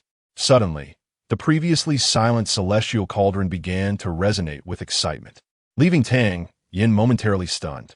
What could have prompted this ancient vessel to stir now? Chapter 37. Interrupted melody. Feel the essence of the cauldron of creation. The source of its excitement astonishingly lies within the beast core held in his hand. What? This creature desires the beast core? Tang Yin was taken aback as he willed the beast core to vanish into the cauldron of creation. The once dormant flames of creation now began to rise within his dantian, and the beast core entered the cauldron, being refined at a visible pace by the flames. Within 10 seconds, the once vibrant beast core had completely vanished, transformed into an incredibly pure essence, gathering within the cauldron. How absurd! After toiling through the night, my hard-earned results have been devoured? Countless alpacas raced through Tang Yan's mind. Just as he was about to curse, an extraordinarily pure aura flowed through the cauldron of creation and into his limbs. An indescribable sense of comfort enveloped him, and his dantian trembled, filling him with astonishment. Could it be that he was about to break through again? Hastily, he leaped onto a tall tree and seated himself cross-legged on a branch, focusing on his breath. After 4 hours of relentless pursuit, Tang Yin had absorbed 6 high-grade spirit pills. The remaining spiritual power of the pills, combined with the third-tier beast core's essence from the cauldron, sent waves of spiritual energy surging within his dantian, rapidly pushing him towards the 3rd rank of the yellow tier. Bang! A subtle tremor coursed through his dantian, akin to the shattering of an eggshell, as a sensation of unimpeded flow spread through his meridians. Breakthrough. 3rd rank of the yellow tier. The tumultuous spiritual energy flowed through his meridians, and Tang Yan's heart soared with joy at the surge of power. Suddenly, his expression turned serious. He sensed that the abundant spiritual energy did not cease, but continued to surge forward, striving towards the 4th rank. Bang! Another faint cracking sound echoed, as the barrier of the 4th rank was shattered. 4th rank of the yellow tier. Upon reaching the 4th rank, the torrential spiritual energy finally came to a halt. Tang Yin closed his eyes to consolidate his newly attained strength. When he opened his eyes again, the sky had brightened considerably, feeling the robust power within him. A faint smile graced Tang Yan's lips. He examined the cauldron of creation within him and noticed that although its size remained unchanged, the spirit whirl fruit he had planted had sprouted anew. Staring incredulously at the tender sprout, he recognized it to be the deep green, oval shape described in ancient texts. Realizing that this seedling was indeed the spirit whirl fruit, invigorated Tang Yan's spirit. This must be due to the 3rd-tier beast core from yesterday. It seemed that the space within the cauldron of creation required nourishment. As long as appropriate nutrients were introduced, the growth of the spiritual herbs inside could be stimulated. If a mere 3rd-tier beast core could yield such effects, what if he had access to 4th-tier or 5th-tier ones? Tang Yan's imagination ran wild, oblivious to the fact that within the entire listening fragrance kingdom, spirit beasts above the 5th tier were exceedingly rare. With the shadow step activated, Tang Yin soared towards Yun City. After his advancement in strength, his speed had noticeably increased since last night. Within an hour, he spotted the silhouette of Yun City. Upon returning to the Tang residence, Tang Yin made his way towards his small courtyard. However, before he reached his courtyard, he faintly heard the sound of a zither from afar. Following the melody, he strained his ears to listen. The zither played a myriad of notes, melancholic and haunting, as if lamenting its fate, expressing anger towards constraints, and reflecting confusion about life. At last, Tang Yin caught sight of the graceful figure of Zi Yun by the lakeside. The morning breeze caressed her hair, which danced gently, and her delicate profile bore faint traces of tears. Tang Yin paused to observe for a moment, sighing inwardly. This noble woman also harbored her own burdens of helplessness. As Zi Yun closed her eyes to play, the ethereal melody abruptly faltered, turning into a discordant cacophony. Suddenly opening her eyes, she found Tang Yan's hand resting upon the strings of her zither. "What are you doing?" The interrupted melody shattered the atmosphere, and Zi Yun glared at Tang Yan, visibly irate. "It's early morning, and you're indulging in such melancholic tunes. How unfortunate." Zi Yun's brows furrowed. "You brutish oaf. A brute wouldn't discern such a sorrowful tune." Tang Yin replied languidly. "That may be true." Zi Yun, unable to counter his retort, unsheathed her slender sword with a sharp clang and declared, "The Tang family head has asked me to offer you guidance in martial arts. I cannot disappoint his intentions. Come, let me see if you have made any progress. Prepare to face my sword." With that, she unleashed her aura, revealing her 9th rank in the Yuan tier. Tang Yin was momentarily taken aback. It had only been a few days, and Zi Yun had already regained her 9th rank. Truly a talent recognized by listening fragrance. Zi Yun would never have imagined that in just one night, Tang Yin had ascended to the 4th rank of the yellow tier. She believed her exquisite swordsmanship and experience in heavenly tier martial arts would suffice to suppress Tang Yin, who she presumed was merely at the 1st rank of the yellow tier. However, she had clearly underestimated him. Despite Yun City's modest size, Tang Yin was a reborn 9th tier alchemist whose skills and realm were not inferior to hers, and perhaps even superior. Thus, Tang Yin chose to confront her using only the strength of the 8th rank in the Yuan tier. Sensing Tang Yan's imposing aura, Zi Yun's fury ignited. You dare to look down upon me, using only 8th tier strength? Such a feeble attack is a grave insult. Feeling humiliated, Zi Yun was not one to hold back. She unleashed a dazzling sword light, vowing to thoroughly defeat Tang Yin this time. As they engaged in combat, Tang Yin couldn't help but reflect on the prowess of the women from the Bamboo City. Their daughters were leagues ahead of Lin Dongxue. He found himself struggling even against Zi Yun's 9th rank, despite his own 8th tier strength. At that moment, Zi Yun's heart surged with turmoil. With her skills and combat experience, she was confident in facing any 2nd rank yellow tier warrior. But what was happening now? This was Yun City, a small town. How could Tang Yin, an anomaly, emerge from such a place? Despite her 9th tier strength, she found herself unable to suppress his 8th tier prowess. The more they fought, the more astonished Zi Yun became, and the more stifled she felt. She had prepared to subdue Tang Yin, yet was instead being firmly restrained by his 8th tier strength. Enough, Zi Yun huffed angrily, sheathing her sword as she turned to leave for her courtyard. As she walked away, she plotted in her mind that once her strength was restored, she would teach Tang Yin a lesson. Watching Zi Yun storm off, Tang Yin could only smile wryly as he followed. Indeed, it is often said that dealing with women and petty individuals is most challenging. As the Mid-Autumn Festival approached, although Tang Yin detested being in the limelight, he felt compelled to step forward for the sake of his family's reputation.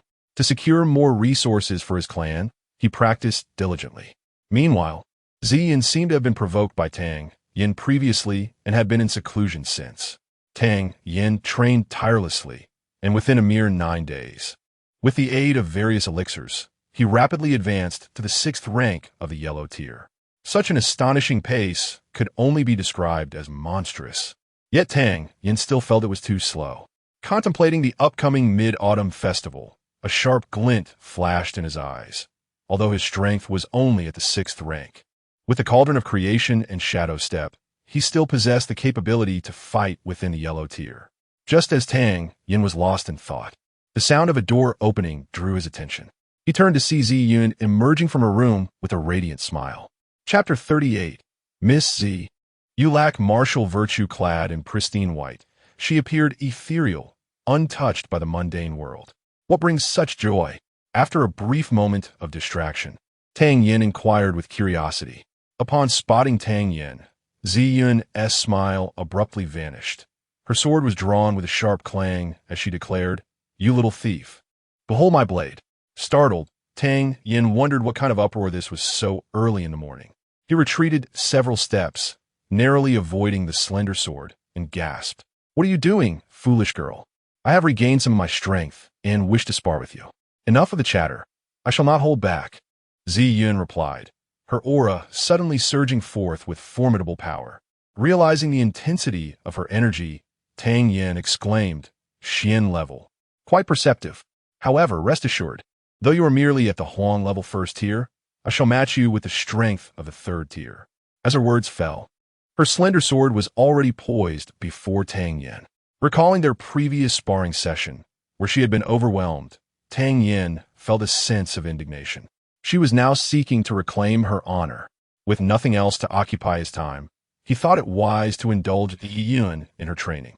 In the courtyard, they exchanged blows, Tang Yin utilizing his Huang level 1st tier strength while honing his skills in the flowing cloud sword and shadow step. Born into a prestigious family, Zi Yun's martial arts were exceptionally refined, making her an ideal sparring partner for Tang Yin. After a quarter of an hour, Zi Yun discovered, to her dismay, that even with her Huang level 3rd tier strength, she could only draw even with Tang Yin, leading to her growing frustration. With a forceful shift, her energy transformed, unleashing the strength of the Huang level 4th tier. "Is this a jest, Miss Zi? You, a master of the Tian level and the esteemed 3rd young lady of Zizhu City, resorting to using 4th tier strength against a mere Huang level 1st tier?" Tang Yin accused dramatically. Having already felt humiliated from their prior encounter, Zi Yun was further incensed by Tang Yin's words. "What business is it of yours? I do as I please. Indeed, her overwhelming power shattered the notion of fair play, and Tang Yin found himself increasingly on the defensive, occasionally finding himself in perilous situations. Despite the disparity in strength, Ziyin only managed to pin Tang Yin down, with no immediate victory in sight. Intrigued by Tang Yin's extraordinary perception, she noted how his every movement with the sword was executed with remarkable skill, akin to that of a master. How was it possible for such talent to emerge from this small place, known as Yin City? I refuse to be bested. Ziyin gritted her teeth, channeling her strength to the Huang level 5th tier.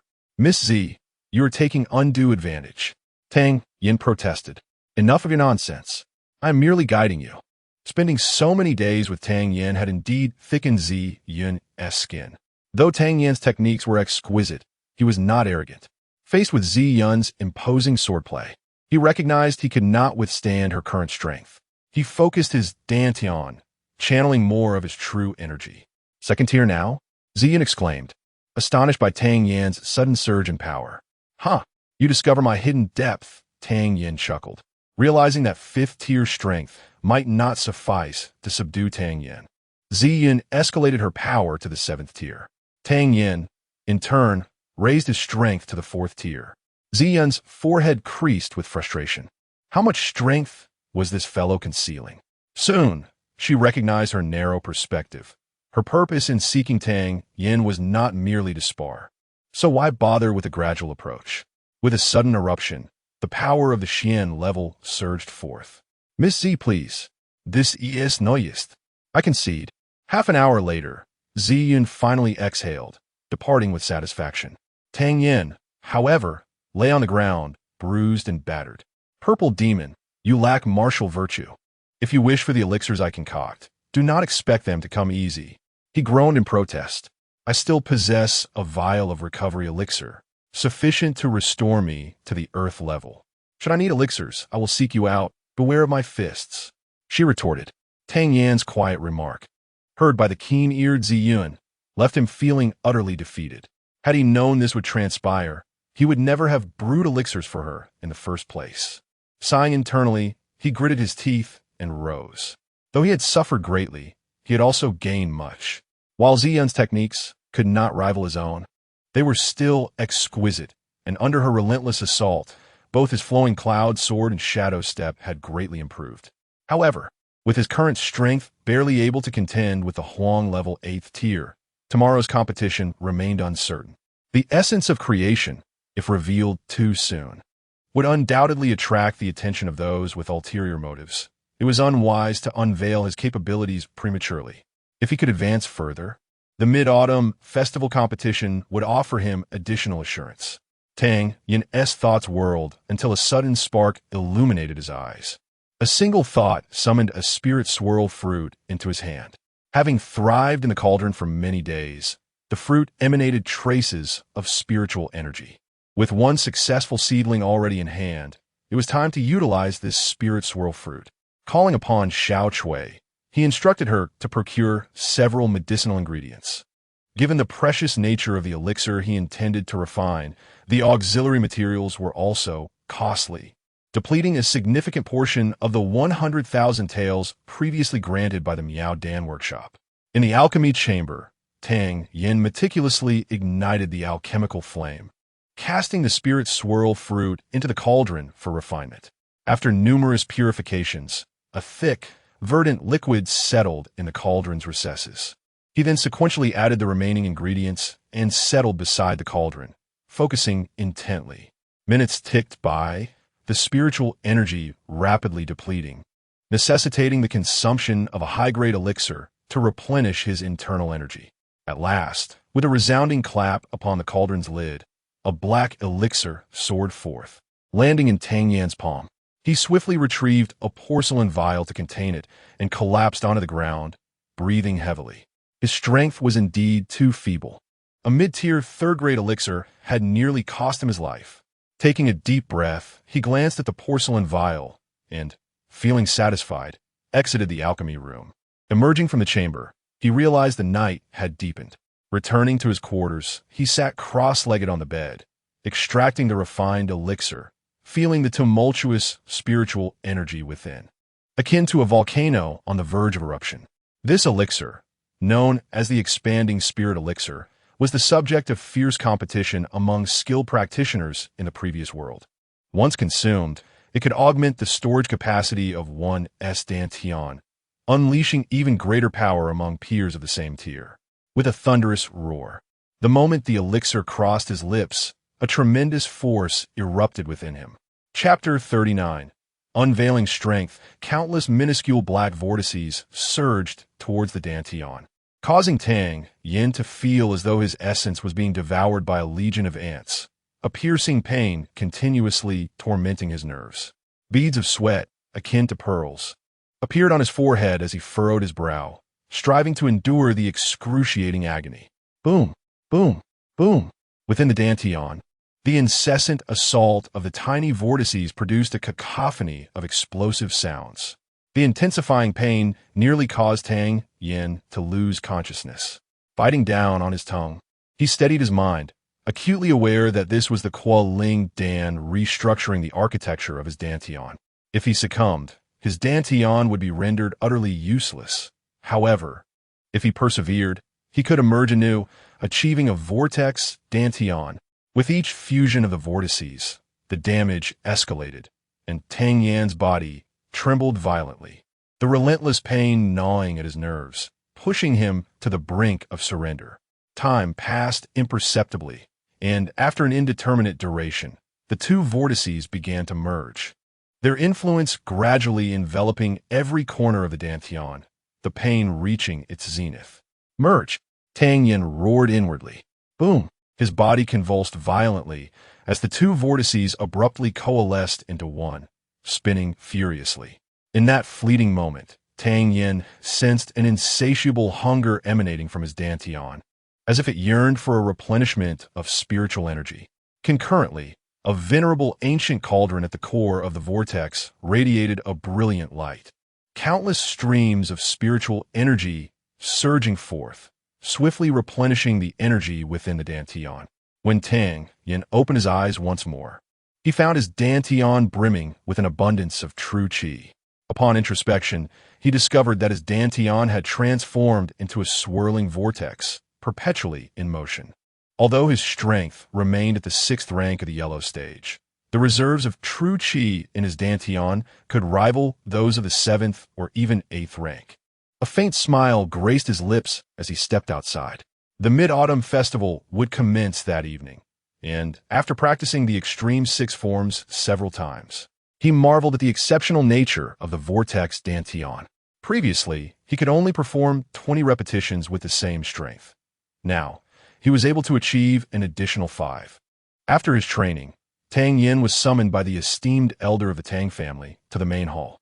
At that moment, the upper echelons of the Tang family were gathered within, and Tang Yin noticed him seated in a position of honor, casting a triumphant glance in his direction, as if to demonstrate her superiority.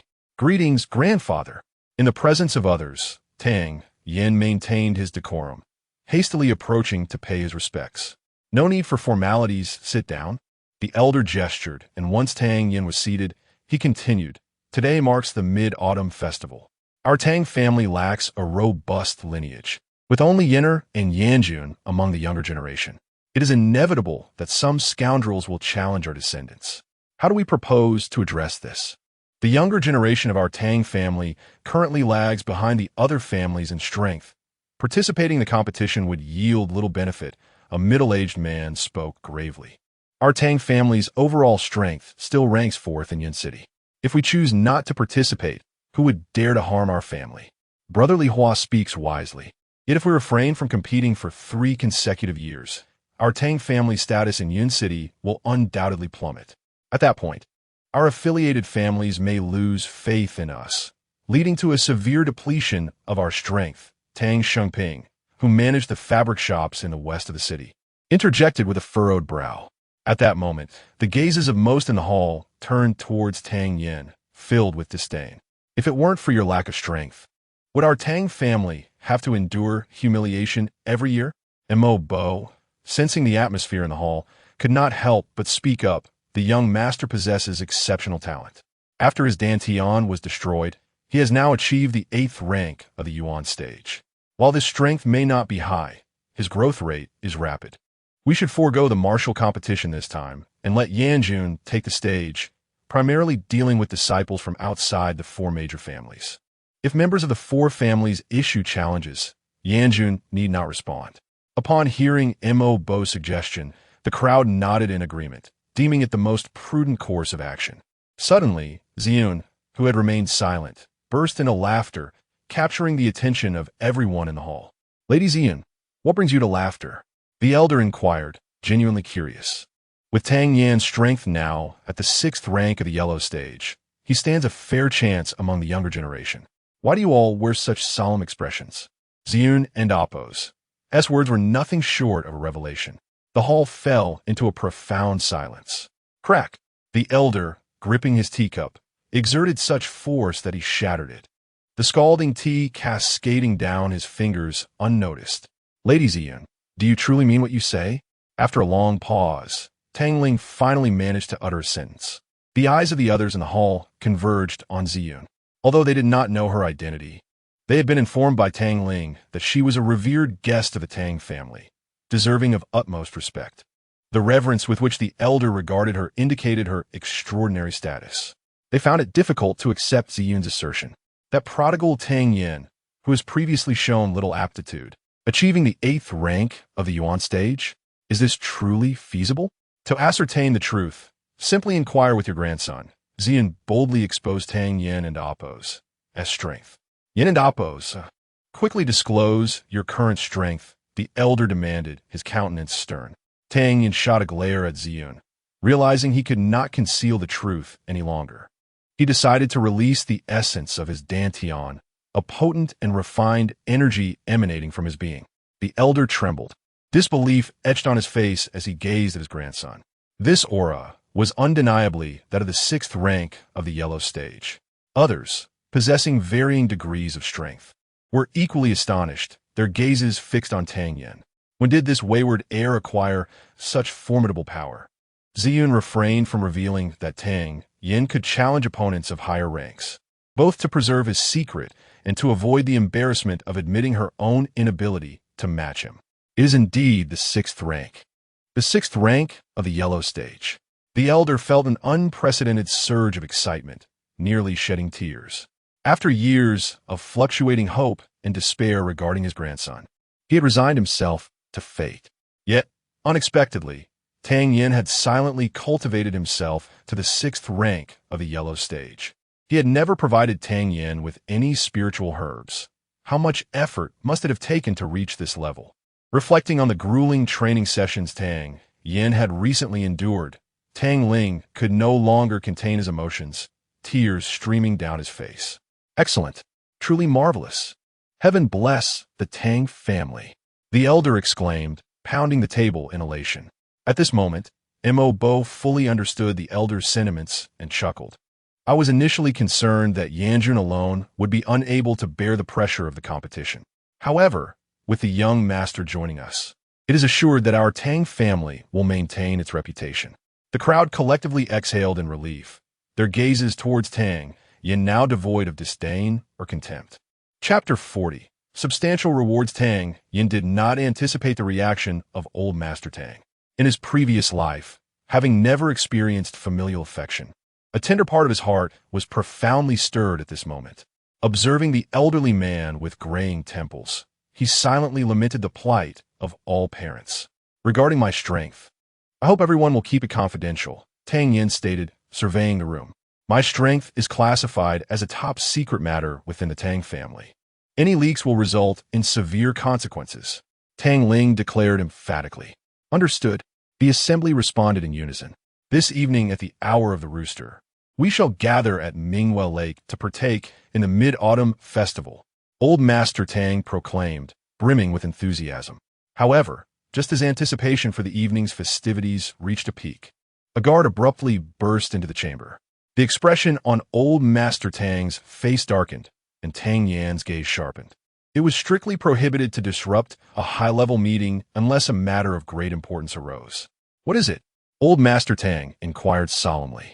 "Reporting to you, sir," All the shops owned by the Liu family in the north of the city have been vandalized, numerous guards have been slain, and we have also suffered casualties among our Tang family members. The guard hurriedly responded. Tang, Yin was aware that the Liu family was a subordinate clan aligned with the Tang family, having learned of them through their restaurants, which he often frequented for complimentary meals. Who was responsible? Have we ascertained the details? It was the Four Seas gang. However, upon further investigation, it appears that other families are backing this assault on the Liu family. The Liu family is the prime suspect, while the Wu and Qin families also show significant involvement. The scout replied. Tang Yin had heard of the Four Seas gang, the largest underground faction in Yin City, which typically refrained from provoking the various families and primarily operated gambling dens and pleasure houses. Despite their amassed wealth, Tang Yin surmised that this underground force would not dare to challenge the Tang family's authority, indicating that this incident must involve the machinations of other clans. Liu family. First Seas gang. Old Master Tang murmured, turning to glance at Tang Yin, who wore a contemplative expression. Curiosity piqued, he asked, Yin, what are your thoughts? Surprised by his grandfather's direct inquiry, Tang Yin set aside any pretenses and earnestly analyzed. Although our Tang family has seen a decline in popularity in recent years, we still wield considerable influence in Yun City, far exceeding that of the Four Seas gang. There must be other families supporting this endeavor. The timing of their attack on the Liu family is exceedingly cunning. He began pacing within the hall. Tonight marks the Mid-Autumn Festival. While the Four Seas gang may not rival our strength, their accumulated wealth over the years cannot be dismissed. They are likely to have prepared skilled fighters to lurk within their ranks. If the Tang family seeks retribution for the Liu family, we will undoubtedly face retaliation. Conversely, should we abstain, this incident will be widely publicized during the festival, disheartening those clans that are allied with us. According to tradition, the Tang family has no choice but to attend the Mid-Autumn Festival. They will then exploit this opportunity to propagate the notion that our family lacks capable successors, destined for a tumultuous future. This dual assault could easily shake the confidence of our allies, allowing them to entice these families to their side, leaving the Tang family severely weakened. Upon hearing Tang Yan's reasoned and well-founded analysis, the assembly broke into a cold sweat. The adversary's strategy was indeed ruthless and venomous. If they succeeded, it would undoubtedly diminish the Tang family's strength by at least a quarter. Why not simply attend the event? Mo Yanjun questioned, puzzled. In the eyes of outsiders, I am merely a wastrel, and Brother Mo, your strength is only at the 5th rank of the yellow tier. When the young elites from the other 3 families challenge us at the festival, our family's reputation will be utterly shattered. They will perceive us as sitting ducks. Tang Yan responded. At this moment, the assembly was moved by Tang Yan's meticulous insights. Even Li Hua, who had previously been dismissive of him, urgently inquired, Young Master, what shall we do? Feeling the collective gaze upon him, Tang Yan resolutely declared, we must not allow discord among ourselves, and time is of the essence. If we do not resolve this matter flawlessly before the Mid-Autumn Festival, they will use it to undermine our reputation during the event. Therefore, the Tang family will not only retaliate, but will do so with overwhelming force, decimating the Four Seas gang and restoring our family's morale and prestige. Hearing Tang Yan's fierce declaration, Ziyun's expression turned grave. The confidence and decisiveness exhibited by this seemingly frivolous young master were qualities even some members of prominent families lacked. His words quickly garnered unanimous approval from the assembly. How many troops shall we deploy? Old Master Tang inquired. The Tang family's guards are not mere decorations. True growth is forged through the crucible of battle. We shall mobilize all 120 guards at the initial yellow tier. Additionally, 10 elite members will be deployed, led by Brother Mo, to eliminate any lurking foes. Tang Yin commanded, exuding the air of a general orchestrating a campaign. Very well, Brother Mo. This time you will bear the burden. Old Master Tang solemnly stated. Not a problem. I will gather the Tang family troops at once. Mo Bo replied, admiration evident in his gaze as he looked at Tang Yin before preparing to depart. Wait, Mo Bo. Tang Yin suddenly called out. What are your instructions, young master? Mo Bo asked, having developed a deep respect for Tang Yan's recent performance. Over 100 guards would be too conspicuous. You will lead 20 men through the main road directly to the Four Seas gang. The others will split into groups of 10, taking the back roads to converge in the north of the city, assembling just before reaching the Four Seas gang as headquarters. Upon meeting, there will be no unnecessary words. Attack immediately. Remember, it was the Four Seas gang that provoked the Tang family first. We stand on the side of justice. Tang Yin instructed earnestly. Mo Bo's eyes lit up at this strategy. This approach would significantly reduce the Four Seas gang's alertness. By the time they realized the Tang family had amassed over 100 men, it would be too late for them to prepare. Before confronting the Four Seas gang, tell the guards that for each enemy slain, they will be rewarded with 100 taels of silver, with no upper limit. Tang Yin added, such a large sum? Mo Bo glanced at old Master Tang in astonishment. The number of foes within the Four Seas gang was uncertain, and if they followed young Master Tang's plan, it could lead to significant expenses for the Tang family. Old Master Tang intended to object, but was interrupted by Tang Yin. Mo Bo, proceed as instructed. Although the Four Seas gang engages in unsavory business, they have accumulated considerable wealth. We will be able to seize it, allowing the Tang family to profit handsomely. The assembly's eyes brightened at this clever tactic. Brother Mo, let us proceed, as Yinner has suggested. Old Master Tang commanded with a wave of his hand. Understood. Mo Bo acknowledged, turning to exit. Old Master Tang regarded Tang Yin, his expression filled with astonishment. His grandson's recent conduct was truly extraordinary.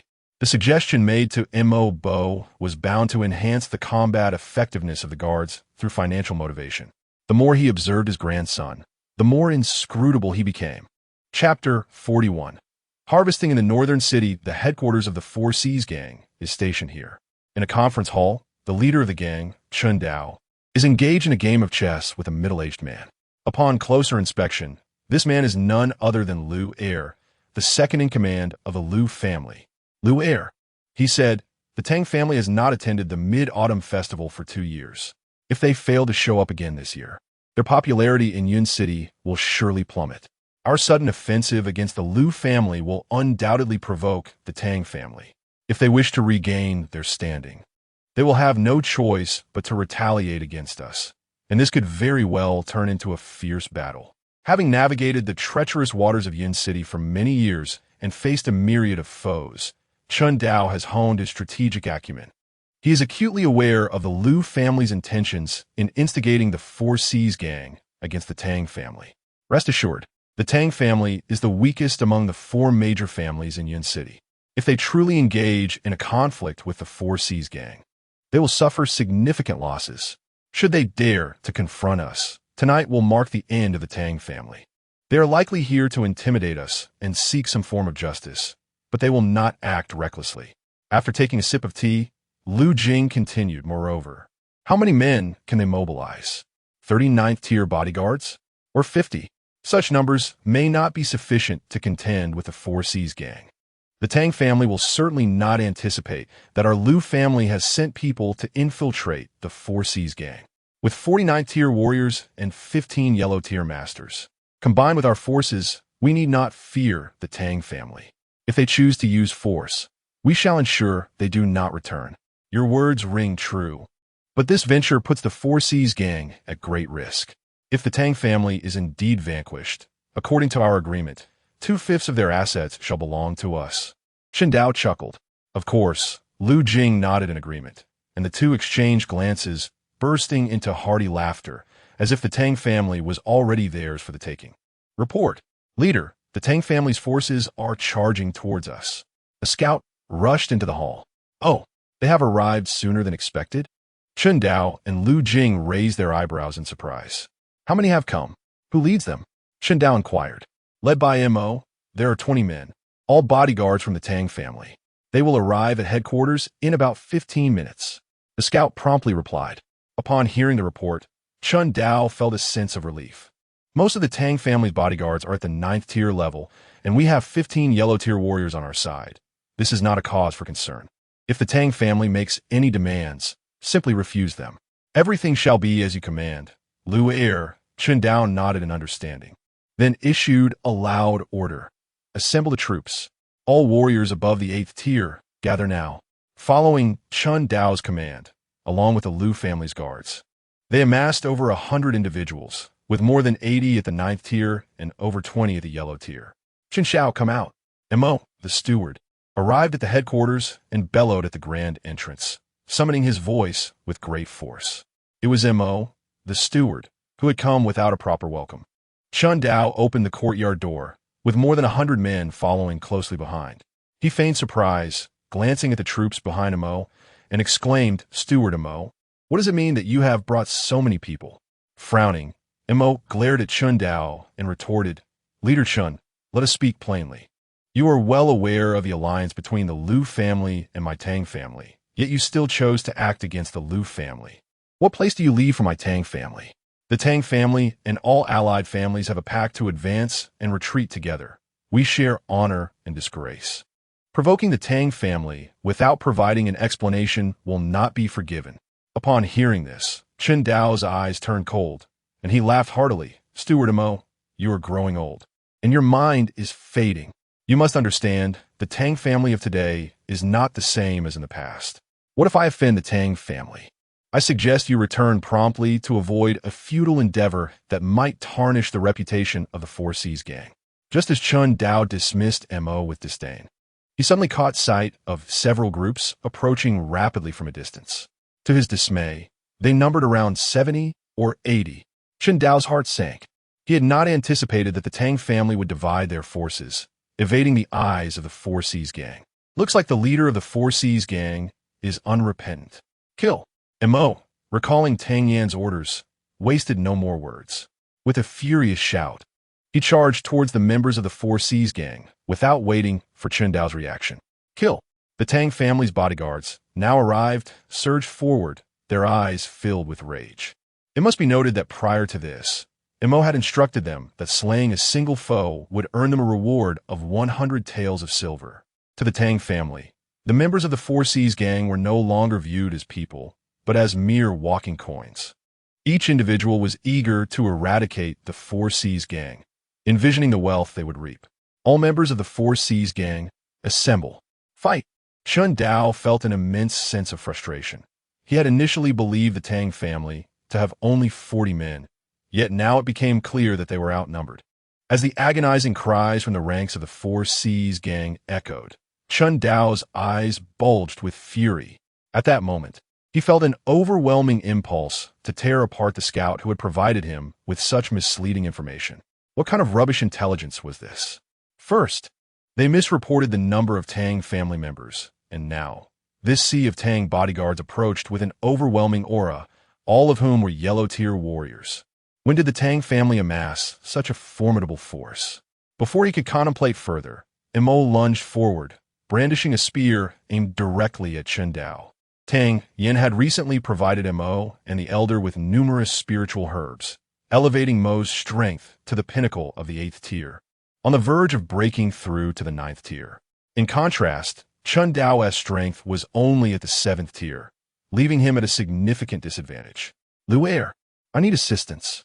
Under the relentless assault from Mo, Chun Dao could no longer contain himself and shouted for help.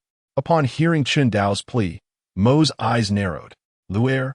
It was indeed the Lu family orchestrating this, with Luer's strength having reached the 5th tier. If the two were to join forces against him, it would be difficult for him to gain any advantage. He needed to resolve this swiftly, denying them the chance to collaborate.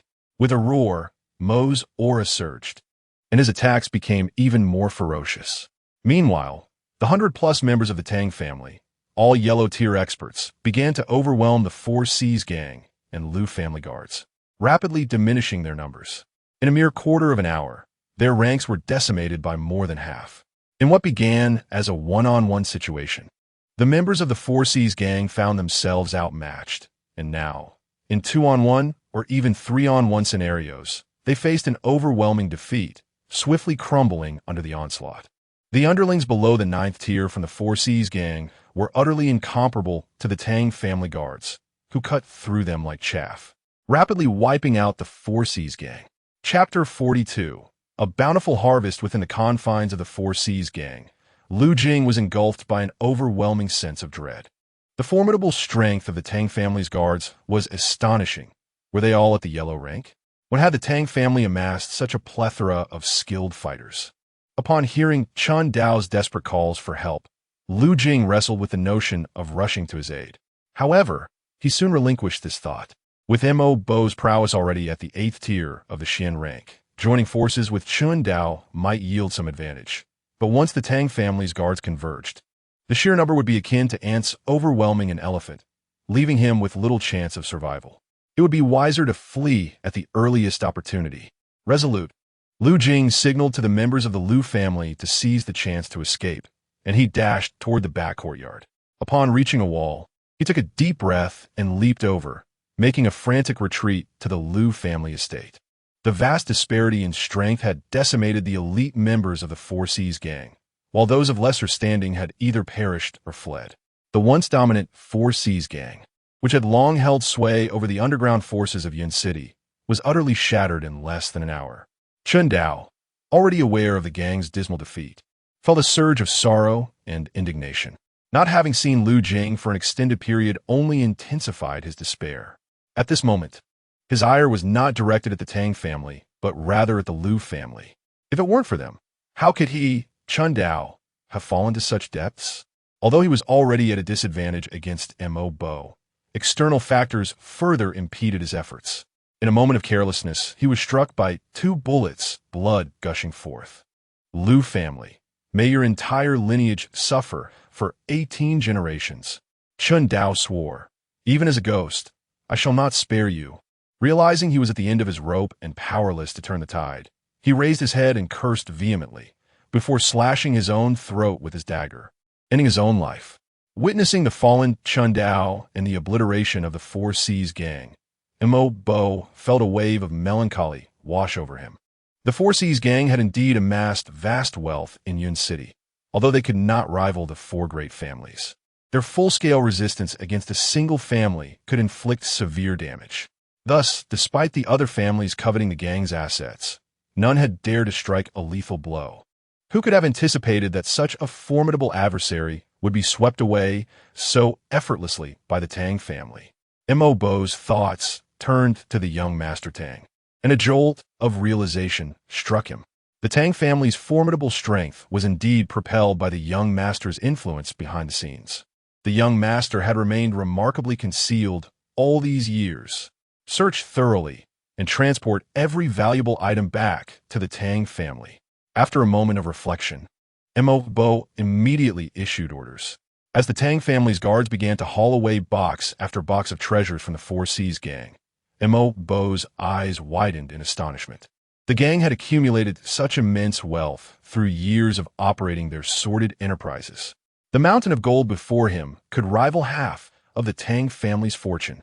Once the treasures were returned to the Tang family, the elderly patriarch's eyes glazed over in disbelief. The Four Seas gang possessed such riches. In addition to the rewards for slaying enemies, each member was granted an extra 500 taels of silver. Upon witnessing the convoy of wealth returning, Tang Yin quickly increased the rewards. He aimed to continuously instill the notion that following the Tang family would ensure prosperity, thus solidifying loyalty and forging an unbreakable bond within the Tang family ranks. In merely 1 hour, the annihilation of the Four Seas gang stood as a remarkable achievement. The news spreading like wildfire throughout Yin City. Each family responded differently to the news. The city lord's mansion, Miaodong Workshop, and the aloof Tianbao auction house expressed only shock at the Tang family's might, devoid of any panic. Meanwhile, those families aligned with the Tang family, previously wavering in their allegiance, found reassurance. It was evident to all that the Lu family had instigated the recent turmoil against the Lu family in the northern part of the city. The Tang family's timely intervention on behalf of the Lu family, deploying over 130 yellow rank experts, solidified their standing in the eyes of the other families. However, for the 3 families outside, the 4 great families of Yin City, the situation was not as easily navigable. In the Lu family's great hall, Elder Lu Wuhui paced back and forth, the others bearing grim expressions. The sudden display of strength by the Tang family weighed heavily on their hearts. Over 130 yellow rank experts, Who can explain how you monitored the Tang family? How could such a multitude of experts appear without a whisper of warning? Lu Wuhui bellowed. The hall fell into a chilling silence, the sound of a pin dropping audible.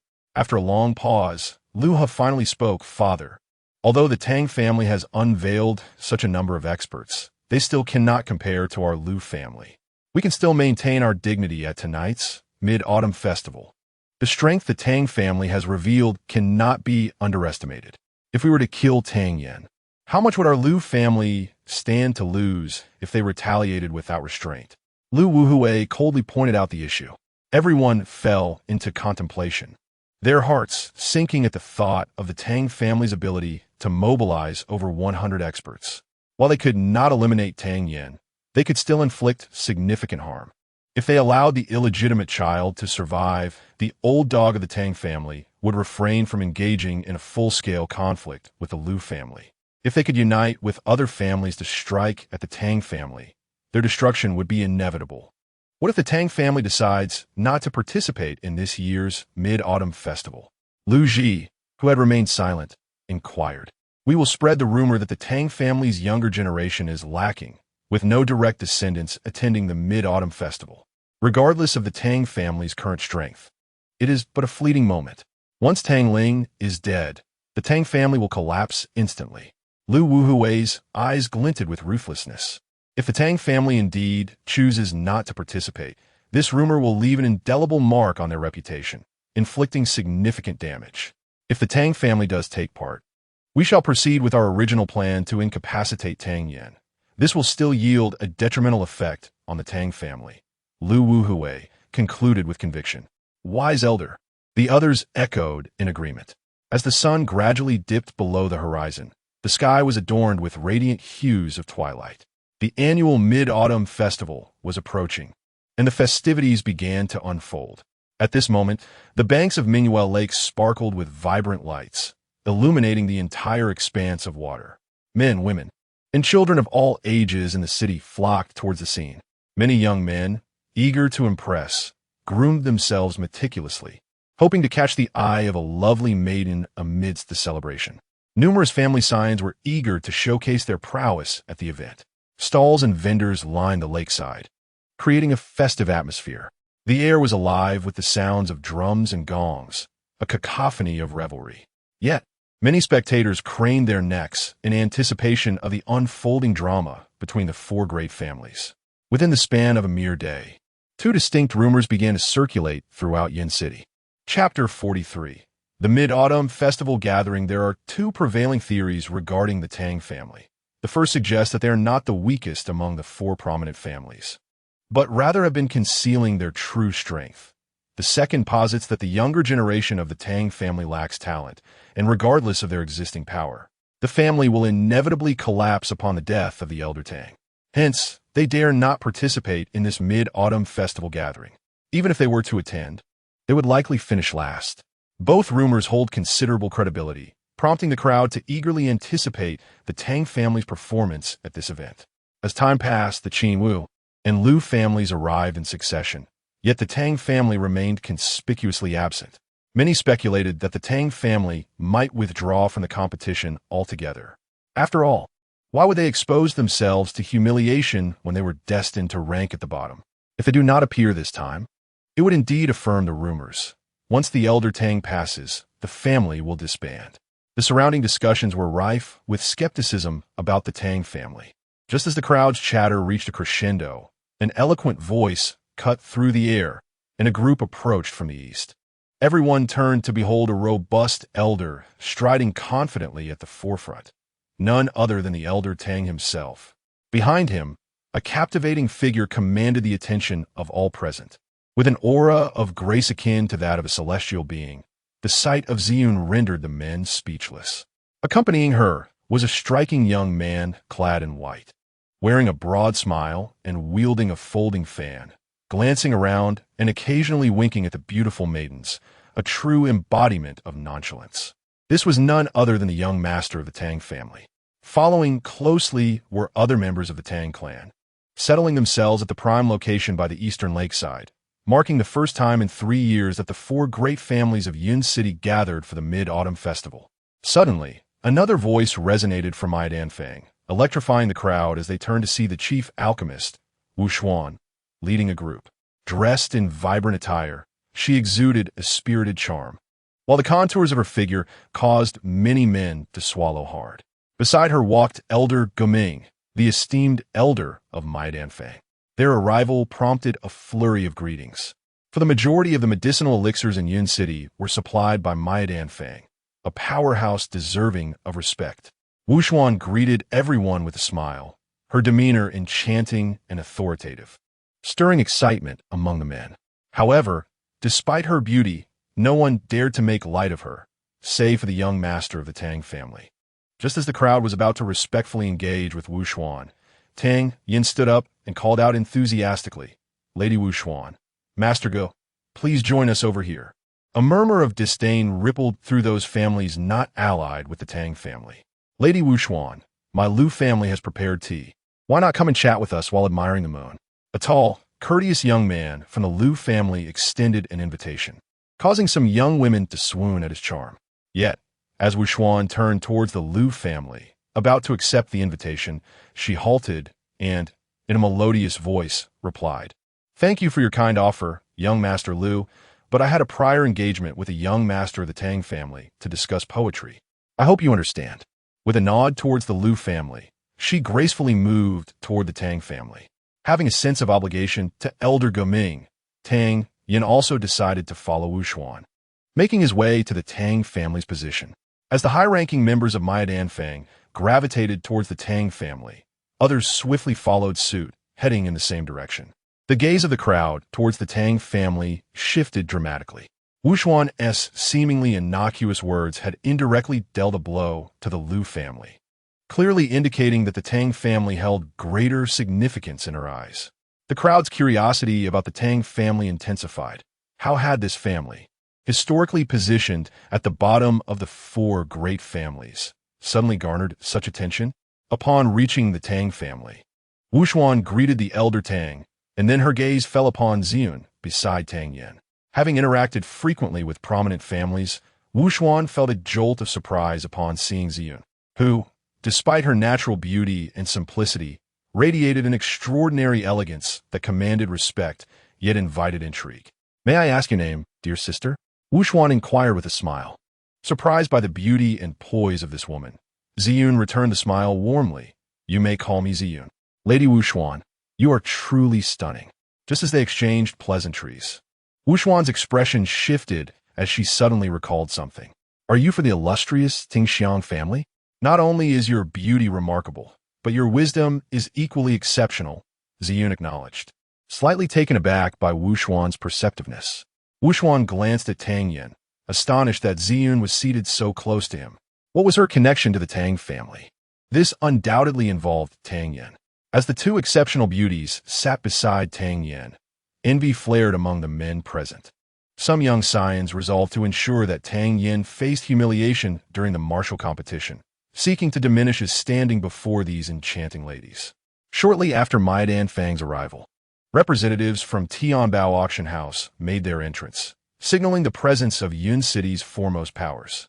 The city lord has arrived. With the arrival of the city lord's entourage, a wave of anticipation swept through the crowd.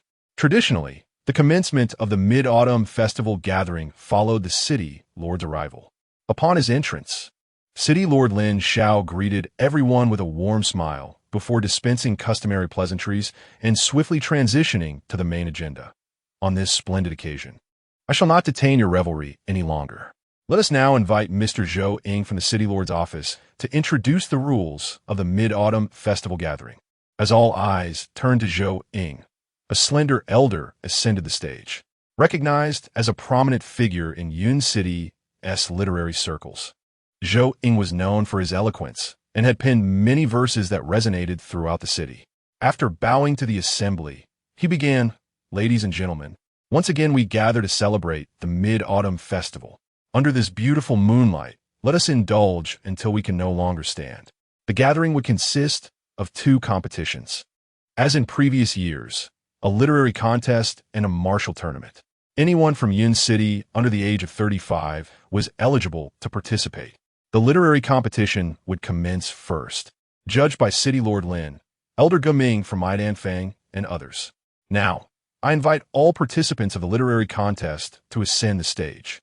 As Zhou Ying's voice faded, the aspiring poets and scholars surged toward the platform, brimming with ambition. Chapter 44. The literary competition in the exuberance of youth. Which young soul does not yearn to showcase their talents and shine brightly? Who does not wish to present their finest self before their beloved, hoping to win their affection? Thus, some individuals, aware of their limited natural aptitude for martial arts, devote considerable effort to honing their literary skills, hoping to excel in this domain. The art of writing is esteemed by prominent families, as achieving notable recognition can enhance their familial prestige. In this world, where martial prowess reigns supreme, there remains a multitude who passionately recite poetry and prose. The most renowned literary talents in Yun City are still among the prominent families, such as Wu Jin of the Wu family, Qin of the Qin family, and Lu Ji and Lu Halian of the Lu family. After a brief interlude, all competitors ascend the literary stage. At this moment, someone in the audience calls out that there are no members of the Tang family present, prompting the crowd to gaze towards the stage. After a thorough search, it is indeed confirmed that not a single Tang family member is in sight. Such a resounding declaration does not escape the ears of the elder Tang, who feels a tinge of embarrassment at the absence of his descendants. The younger generation of the Tang family, particularly Mo Yanjun, is engrossed in martial pursuits, showing little interest in literary endeavors. In recent years, only the elder Tang has dabbled in literary pursuits, but with the competition's age limit set at 35, he finds himself wishing to participate but unable. Suddenly, he recalls the poignant love poem Tang Yin had written for Lin Dongxue, recognizing its robust and spirited handwriting. Perhaps he should encourage Tang Yin to take a chance? However, seeing Tang Yin seated with an air of disinterest, the elder suppresses this thought. It's no surprise that Tang Yin harbors no interest in the literary competition. With the other families eyeing the Tang family with envy, it is evident that demonstrating any form of strength would not tarnish the Tang family's reputation, thereby fulfilling their ulterior motives. As for the literary contest, it is, to be frank, merely a decorative embellishment of little consequence to the Tang family. Tang young master, your last love poem for Dongxue was quite splendid. Why the sudden hesitation? Interjects Wu Xian, eager to incite some commotion. The mention of Tang Yin having penned a love poem stirs an inexplicable ache in Zi Yun's heart. She is uncertain why this sentiment arises, yet it is decidedly unsettling. Indeed, he had once expressed his profound feelings for the city lord's daughter with verses that were truly heart-stirring. In silent solitude atop the western tower, the moon hangs like a hook. As she reminisces, Wu Xian recites the lines from that very poem. Zi Yun gazes at Tang Yin, a mixture of confusion and irritation brewing within her. Is it truly possible that such moving verses were crafted by him? Frustration swells as she observes his languid demeanor, prompting her to impulsively kick him from his chair. Are you, Tang young master, planning to represent the Tang family in this contest? Lu Ji teases as Tang Yin suddenly steps forward. Laughter erupts from the crowd in response to Lu Ji's jibe. The majority of Yun City's populace is well aware of Tang Yan's reputation as a frivolous young man. His recent stroke of luck, inexplicably rising to the 8th rank of the Yuan level, has left many astonished. In contrast to the laughter of others, the city lord and Qin Changdao exchange glances. Their interest piqued. Qin Changdao, having witnessed Tang Yan's enchanting poetry, finds the image of Tang Yan's graceful demeanor lingering in his mind. The anticipation of what Tang Yan may reveal this time fills the air. From her seat in the city lord's court, Lin Dongxue becomes animated, her gaze fixated on Tang Yan. Has she suddenly developed an interest in him? She muses. Tang Yan's previous acts of kindness, delivering elixirs to her, have significantly altered her mother's perception of him. Recently, the name that often escapes her husband's lips is no longer that of Lu Ji or the esteemed heirs of the Wu or Qin families, but rather that of this Tang young master, piquing her mother's curiosity further. Mother, what nonsense are you spouting? How could I possibly be interested in him? Lin Dongxue and oppose, as cheeks flush with embarrassment. Observing her daughter and oppose, Yan's bashfulness, her mother teases, "He is rather handsome. Should he perform admirably this time, it might be worth considering." Ignore mother. How irritating. Lin Dongxue turns away, eliciting a light chuckle from her mother. Tang Yin is left feeling utterly vexed. What could possibly occupy the minds of women these days? One moment, he was engaging in pleasant conversation with Wu Xian, and the next, he finds himself unceremoniously kicked. Having already stepped forward, retreat is no longer an option. Meeting Lu Ji's gaze with a calm demeanor, he states, "Since my Tang family has chosen to participate in the Mid-Autumn Festival, we shall compete. Otherwise, we risk allowing some petty individuals to exploit this absence to defame my family, which would be most unseemly." With that declaration, Tang Yin strides confidently onto the stage, his elegant bearing capturing the attention of several young ladies. "Is there anyone else wishing to compete?" Zhou Ying inquires, confirming that no one else intends to take the stage. He counts the participants, precisely 130. "Very well, we shall divide this stage into 10 groups, each consisting of 13 individuals. The first round will be a poetry relay, starting with 5 character verses. With each passing round, the verse length will increase by 1 character. Those unable to continue will be eliminated automatically, with the final 2 from each group advancing to the next round." Zhou Ying announces the rules. Tang Yin remains unfazed, casually taking a seat at a table. Others, seeing him seated, gather around, aware that sharing a table with Yun City's most notorious scoundrel, known for his ignorance, diminishes their own competition. Those unable to secure a seat sigh in resignation and seek out other tables. On the table, 13 goblets filled with fine wine await. Tang Yin lifts a goblet to his lips, casting a glance around the table. His gaze soon fixates on Lu Halian of the Lu family.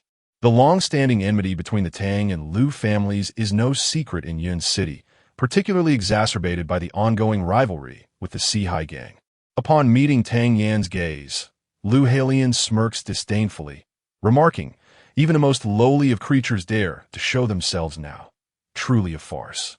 The assembled guests understand precisely whom Lu Halian is targeting, their eyes instinctively shifting to Tang Yin. "How utterly absurd," Tang Yin mutters under his breath, causing those present to stifle their laughter. Such crude remarks have never graced the Mid-Autumn Festival in years past, yet they flow so effortlessly from Tang Yan's lips. Lu Halian's hand trembles, barely suppressing the urge to slap Tang Yin, taking several deep breaths to regain his composure. Though renowned for his literary prowess in Yun City, he has yet to step into the realm of martial arts. "Let the competition commence," Zhou Ying declares. The voices at Tang Yan's table are subdued, remaining unnoticed by outsiders. As the contest begins, tables across the venue erupt into spirited competition. The bright moon shines with the wind. Autumn's heart surpasses his summer's pride. Leaves fall into the clouds. Tang Yin casually contributes a line. The crowd gasps in astonishment. Could it be that this seemingly unlettered fellow has conjured such an evocative verse? Chapter 45. Entering the 3rd round as the wine seeped into his sorrowful heart, tears eluded him. Blood ignited the endless battlefield, and iron steeds thundered with a roar. On an autumn night, soldiers gathered before the tent. When Tang Yin recited an apt verse, the expressions of those present subtly shifted, their gazes towards him transforming. Had this fellow been possessed? Could such a poetic line truly escape his lips? Sighing at the moon's ever-changing visage, a 9-character verse sprang from Lu Halian's mouth, causing the surrounding individuals to falter. With only 7 contestants remaining, 3 swiftly withdrew. Observing the rise and fall of the sea, Tang Yin responded with another line. The audience turned their attention to his table, questioning how he had managed to remain up there for so long. Had he resorted to cheating? As Lu Halian uttered a lengthy 14-character line, only 3 remained at Tang Yan's table.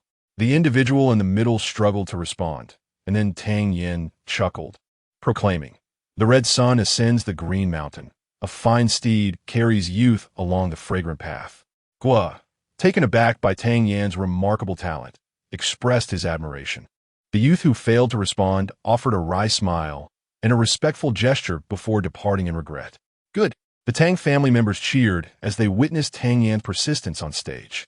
The first round concluded swiftly, revealing to the crowd that, among the final 20, the notorious young Master Tang Yin still stood. Those with a keen curiosity about him now eagerly anticipated his forthcoming performance.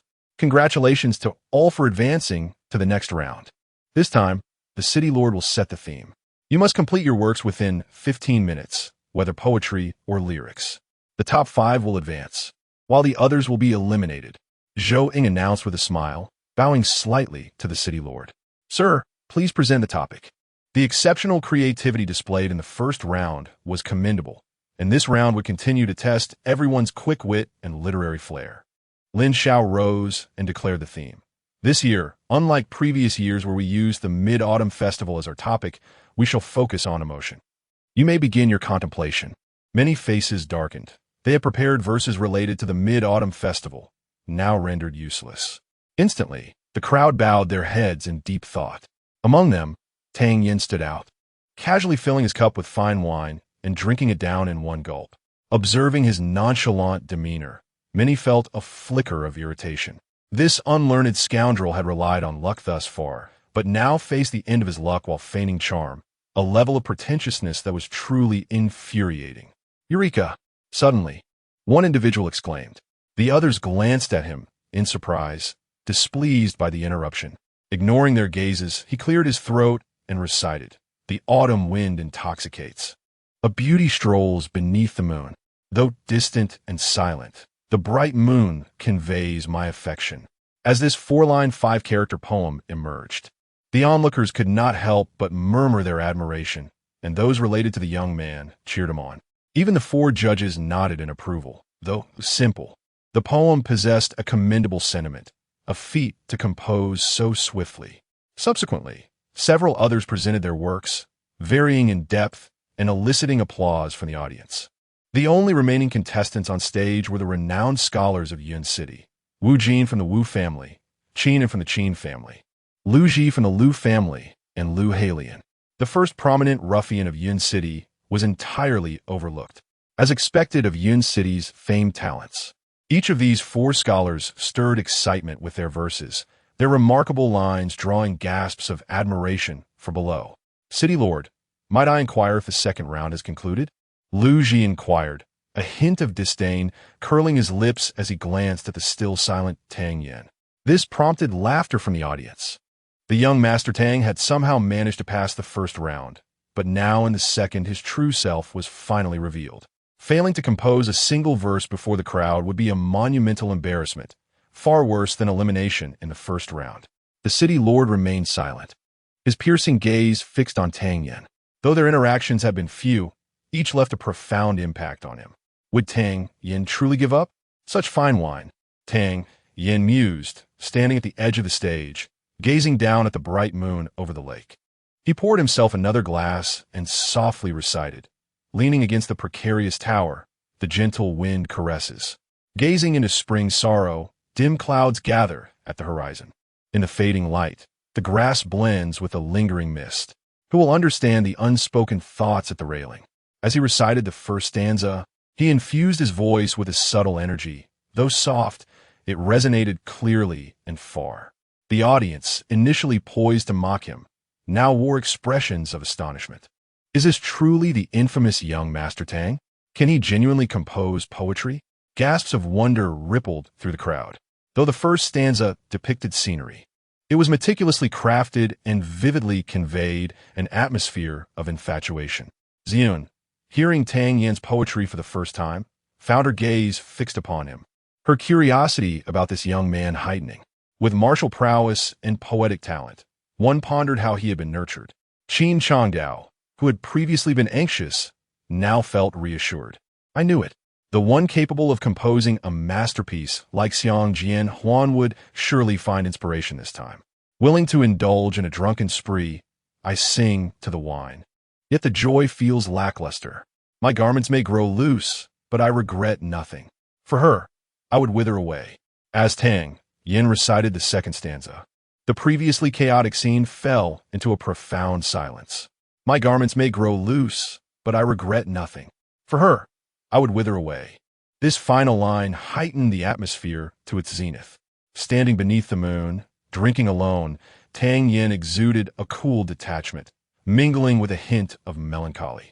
This portrayal of a lovesick poet drew the attention of many young ladies in the crowd. The raucous young master displayed a demeanor that was at least not as lamentable as imagined. After a long pause, the city lord finally applauded, exclaiming, "Excellent." Once more, it appeared that Tang Yin would emerge victorious. Wu Xian, regaining her composure from the shock, smiled and commented. The elder Tang's face radiated joy. Having cultivated his character through years of study, he could discern the quality of his grandson's poem. I declare the results of this round. Tang Yin of the Tang family first, Lu Halian of the Lu family second, Wu Jin of the Wu family third, Lu Ji of the Lu family fourth, and Qin of the Qin family fifth. These five shall advance to the third round of the literary contest. Zhou announced loudly. The rankings met with general approval. The third round will be even more challenging. I urge everyone to prepare. Zhou Ying declared the rules for the final round. The first to produce a work would set the pace for the others, who must complete their pieces within a cup of tea's time, with a minimum word count of 100. The theme would revolve around the sons of Yun City, with the specific direction left to their creative liberties. Begin. Chapter 46. The Path of the Man. Upon hearing Zhou Ying's words, the crowd surrounding them suddenly became animated. This rule was intriguing. If the first person delivered swiftly, the pressure on the subsequent participants would drastically increase. Moreover, everyone was eager to witness how the five would extol the virtues of the sons of Yun City. The expressions of the other four were grave. This task was not trivial. It required not only the judge's approval, but also the endorsement of the citizens of Yun City. Tang Yin remained leisurely, sipping his drink, in stark contrast to the pensive demeanor of the other four. As the crowd gazed at Tang Yin, the previous air of disdain had dissipated. In fact, his nonchalance only added to his allure. Suddenly, after downing a cup of wine, Tang Yin let out a loud shout, startling the other four. Lu Halian, who had just grasped a fleeting inspiration, was completely thrown off by Tang Yin's outburst. He frowned, expressing his displeasure. "If you can compose something, just say it. I'm afraid that if I speak, your courage to compete for first place will vanish." Tang Yin's words struck a blow to them. In such a brief time, what profound lines can you muster?" Lu Halian retorted disdainfully. "Your Lu family may falter, but my Tang family will prevail." While sipping his drink, Tang Yin delivered his barbed remarks with a tone of mockery. Below the stage, old Master Lu's gaze turned icy. "In what regard does your Tang family excel over my Lu family?" he questioned. "Since young Master Tang has composed something, why not share it with everyone, so we may witness the prowess of your Tang family?" With a faint smile, Lu Ji subtly pushed the responsibility back to Tang Yin. "Since your Lu family is so eager to know," Tang Yin stood up, emptied his cup, refilled it, and proclaimed with a hearty laugh. "Then listen closely. To kill one is a crime. To slay thousands is to be heroic. Slaying 900,000 makes one the mightiest among the mighty. A man's path is to be fierce. Benevolence and righteousness cannot coexist. A man must kill without mercy. Immortal legacies lie within the act of slaying." At this moment, Tang Yin exuded a chilling aura, his white robes billowing, complementing his verses, momentarily resembling a legendary hero. With a sword that slices through iron, one strikes with fury. Sipping blood as wine, one speaks, startling even the gods. 1,000 miles to avenge a foe, I would traverse 10 celestial bodies. The leaders of various families in Yun City straightened themselves slightly. The unabashed intent to kill in Tang Yin's verses sent shivers down their spines. Reflecting on the morning's events, where the Tang family had eradicated the Four Seas gang within an hour, they couldn't help but ponder if the Tang and Lu families were truly on the brink of open conflict. In dreams, one still kills. A smile reflects pure brilliance. Daughters should not inquire, "How fierce is a man's wrath?" Throughout history, benevolence has often harmed others. Righteousness has rarely been genuine. Do you not see? Lions and tigers gain fame by hunting prey. Yet who cares for the plight of the deer? The strong have always preyed upon the weak. Even reason is in vain. Do not ask. A man has his own path. A man's path is to be fierce. Benevolence and righteousness cannot coexist. A man's affairs lie in the arena of combat, with courage like a bear and eyes like a wolf. To be born a man is to kill. Do not allow a man's body to be restrained by a woman's heart. Though Tang Yen had edited this poem, its fervent and stirring words still resonated deeply. Many young men felt their faces flush, their breaths quickening. In their gazes toward Tang Yen, admiration began to blossom. To kill one within 10 paces. To leave no trace across 1,000 miles. When the affair is done, one departs with a flick of the sleeve, concealing both merit and name. In concluding his composition with a line from Li Bai's The Hero's Path, Tang Yen raised his head and finished his drink. At that moment, all that could be heard around Mingwell Lake were the heavy breaths of the crowd. Old Master Tang's eyes glowed with pride as he regarded his grandson. This is the true essence of the Tang family. Tang Yan's passionate verses ignited the spirits of the assembly to achieve such a fervent expression of killing. It was unlikely that Lu Ji and his companions could ever reach this level. Lu Halian and Lu Ji felt immense frustration, wishing to counter with their own poetry, yet found themselves a loss for words. Why the silence? Do you now recognize the prowess of my Tang family, while yours falters? Tang Yen inquired with a grin. Humph, relying on mere words. Next time, I shall cripple your dantian and see who can restore you. Lu Ji threatened softly before turning away and descending from the stage. As Lu Ji left, a collective sigh escaped the crowd. Tang Yan's composition was overwhelmingly powerful. Every individual present, even those scholars who had devoted their lives to poetry and literature, acknowledged their inability to reach even half of this level. With one person leading, the other three ceased their protests, casting resentful glances at Tang Yen as they bowed their heads and exited the stage. The renowned literary talents of Yin City had been compelled to concede to the city's foremost scoundrel. Such an outcome was entirely unexpected. Now, apart from the Tang family's members who wore smiles, most others bore grim expressions. The championship of this literary competition had, without dispute, fallen to Tang Yen. To Tang Yan's surprise, the literary competition also offered a reward.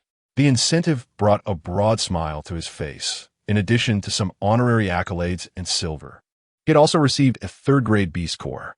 Though he was unsure why such generous rewards accompanied the competition, the B score was undoubtedly beneficial for him, justifying his efforts on stage. In the Lu family's seating area, old Master Lu's countenance was as still as water, revealing no emotions, whether joy or sorrow. However, the members of the Lu family felt a tightening in their chests. When old Master Lu displayed such a demeanor, it was a clear indication of his profound displeasure. No matter what, we must ensure that boy Tang Yen participates in the martial competition. Once he steps onto the stage, let none show mercy. And it would be best if he were rendered a cripple. If by chance he is killed, then so be it. Lu Wuhui instructed in a hushed tone. Understood. I will arrange it immediately. Lu Ha, the head of the family, wore a somber expression as he summoned the promising youth of the Lu family, whispering instructions. Old Master Tang, a perceptive figure, observed the reactions of the various families. Upon noticing Lu Ha's actions, he contemplated briefly, feeling a jolt of alarm, and quickly called over Tang Yen. Yenner, do your utmost to avoid participating in the martial competition. If you must fight, do not engage with Lu Ji. I sense ill intentions from the Lu family. Tang Yen glanced at the Lu family's direction and reassured, I will act with discretion. Do not worry, grandfather. Seeing his grandson's confidence, old Master Tang felt a slight relief. Though Tang Yen had been unreliable in the past, his recent display of maturity and composure had eased his worries significantly. As the crowd continued to fervently discuss Tang Yan's composition on the path of the man, the city lord ascended the high platform and proclaimed, Ladies and gentlemen, the splendid literary competition has concluded. Next, we shall commence the martial competition of the Mid-Autumn Festival. Chapter 47. A grand performance by grandparents and grandchildren. The future prosperity of a city hinges upon the caliber of its youth. This time, I shall serve as the judge for the martial competition. Any participant who can secure a place among the top 8 of Cloud City will be rewarded. Among the youth of Cloud City, the previous edition's top 8 contenders were Lu Ji from the Lu family, Lin Dongxue from the City Lord's Manor, Wu Faming from the Wu family, Qin Guang from the Qin family, Lu Chongyu from the Lu family, Qini from the Qin family, Wu Ding from the Wu family, and Qian Rulong from the Qian family. The competition rules remain unchanged, divided into two segments. The first segment is the preliminary round, where anyone not among the previous top 8 may apply to participate. The final 5 will then challenge the prior top 8. Should they prevail, they will usurp their rankings. The second segment allows direct challenges to the top 8, provided the challengers possess a minimum strength of yellow rank, 3rd grade or higher, thus exempting them from the preliminary round. If no challengers emerge for the top 8, the participants will proceed directly to the finals this evening to determine this year's rankings for the Mid-Autumn Festival Martial Competition. The competition is set to commence, and those interested in the preliminaries should proceed to the side platform. Participants with strength exceeding yellow rank, 3rd grade, who wish to challenge the previous top 8, may do so directly on the main stage. Let the martial competition begin. City Lord Lin Xiao bellowed, and the drummers, who had been on standby in the distance, immediately raised their drumsticks, beating the war drums with a resounding cadence. Ha ha, Brother Tang. As one of the 4 prominent families of Cloud City, not a single member of your clan has made it among the 8 masters of the younger generation. I find it shameful to be associated with the Tang family. Before the match had even begun, Lu Wuhui pointed at Tang Ling and laughed mockingly. Upon hearing Lu's words, the crowd's gaze shifted to the Tang family's position. This year's Mid-Autumn Festival competition was particularly captivating due to the rivalry between the Tang and Lu families. Fortunately, old Master Tang had prepared himself mentally and remained unperturbed. Responding with a smile, previously, when Yin participated in the literary contest, your Lu family ridiculed my Tang family. Yet in the end, it was my Tang family that emerged victorious. You, old dog, should learn to discern the situation rather than barking nonsensically. Even old Master Lu, known for his composure, nearly lost his temper. After several deep breaths to calm himself, he cast a cold glance at Tang Ling, retorting, "The martial competition differs from the literary contest. If I recall correctly, your grandson only possesses the strength of 8th grade Yuan. He lacks even the qualifications to challenge the top 8. The once great Tang family is truly bereft of successors. How pitiful. Old dog Lu, who are you calling devoid of successors?" Tang Yin, the notorious scion of the Tang family, confidently pointed at Lu Wuhui and began to scold him. Rascal. Upon hearing this, Lu Wuhui immediately erupted in fury, and the Lu family members glared angrily at Tang Yin. Enough. Just as the two families were on the verge of conflict, the city lord interjected sternly. The Mid-Autumn Festival Martial Competition is merely a means of mutual exchange. There is no need for discord between the families. What kind of decorum is it to bicker in front of the many residents of Cloud City? Hearing the city lord's reprimand, the Lu family members refrained from further escalation. However, with so many witnesses present, old Master Lu could not let the insult of being called an old dog go unanswered, lest the Lu family lose face once more in Cloud City. Lu arose and said, "City Lord, please do not be angry. My Lu family merely feels pity for the Tang family's lack of successors. We harbor no ill will. My elder brother speaks true. After all, the only direct descendant of the family has not progressed beyond 8th grade Yuan. Faced with a 9th grade Yuan opponent, he might still stand a chance, but against yellow rank warriors, he would surely be at a disadvantage." Lu Jing chimed in supportively. Nonsense. The last one from your family, Lu Quan, was merely 1st grade yellow rank. Was he not beaten like a dog by me? Tang Yin countered immediately. Lu Jing's face twitched with anger. The son he had high hopes for had been severely injured by this brat, forever relegated to 1st grade yellow rank. He shouted in outrage. Last time, Quan was careless and fell for your trick. If we fought fairly, you would have been sent packing. Stop boasting. Your Lu family's yellow rank warriors? Send one, and I'll cripple him. Send 2, and I'll take them both down. Tang Yin boasted arrogantly. The Lu family members trembled with fury upon hearing Tang Yan's words. Since young Master Tang is so confident, why not place a bet? My Lu family will send forth a 1st grade yellow rank warrior. If you can defeat him, my Lu family will offer 3 3rd grade beast cores. However, if you lose, your Tang family must cede 3 3rd grade beast cores to my Lu family. What do you say? Lu He's eyes glinted with malice. Should Tang Yin dare to accept, he would surely regret it. 3 third-grade beast cores are of considerable value, and Tang Yin was indeed tempted. Yet, he hesitated to accept outright, wary of potential trickery from the opposition. Noticing his grandson's uncertainty, Tang Ling stood up abruptly, pointing at Lu He and scolding. Do you have no shame? Let us compete instead. If I lose, I shall give you 100 third-grade beast cores. Lu He chuckled awkwardly. He was not bold enough to face off against old Master Tang. However, he was unwilling to miss such a splendid opportunity to eliminate Tang Yin, and thus incited.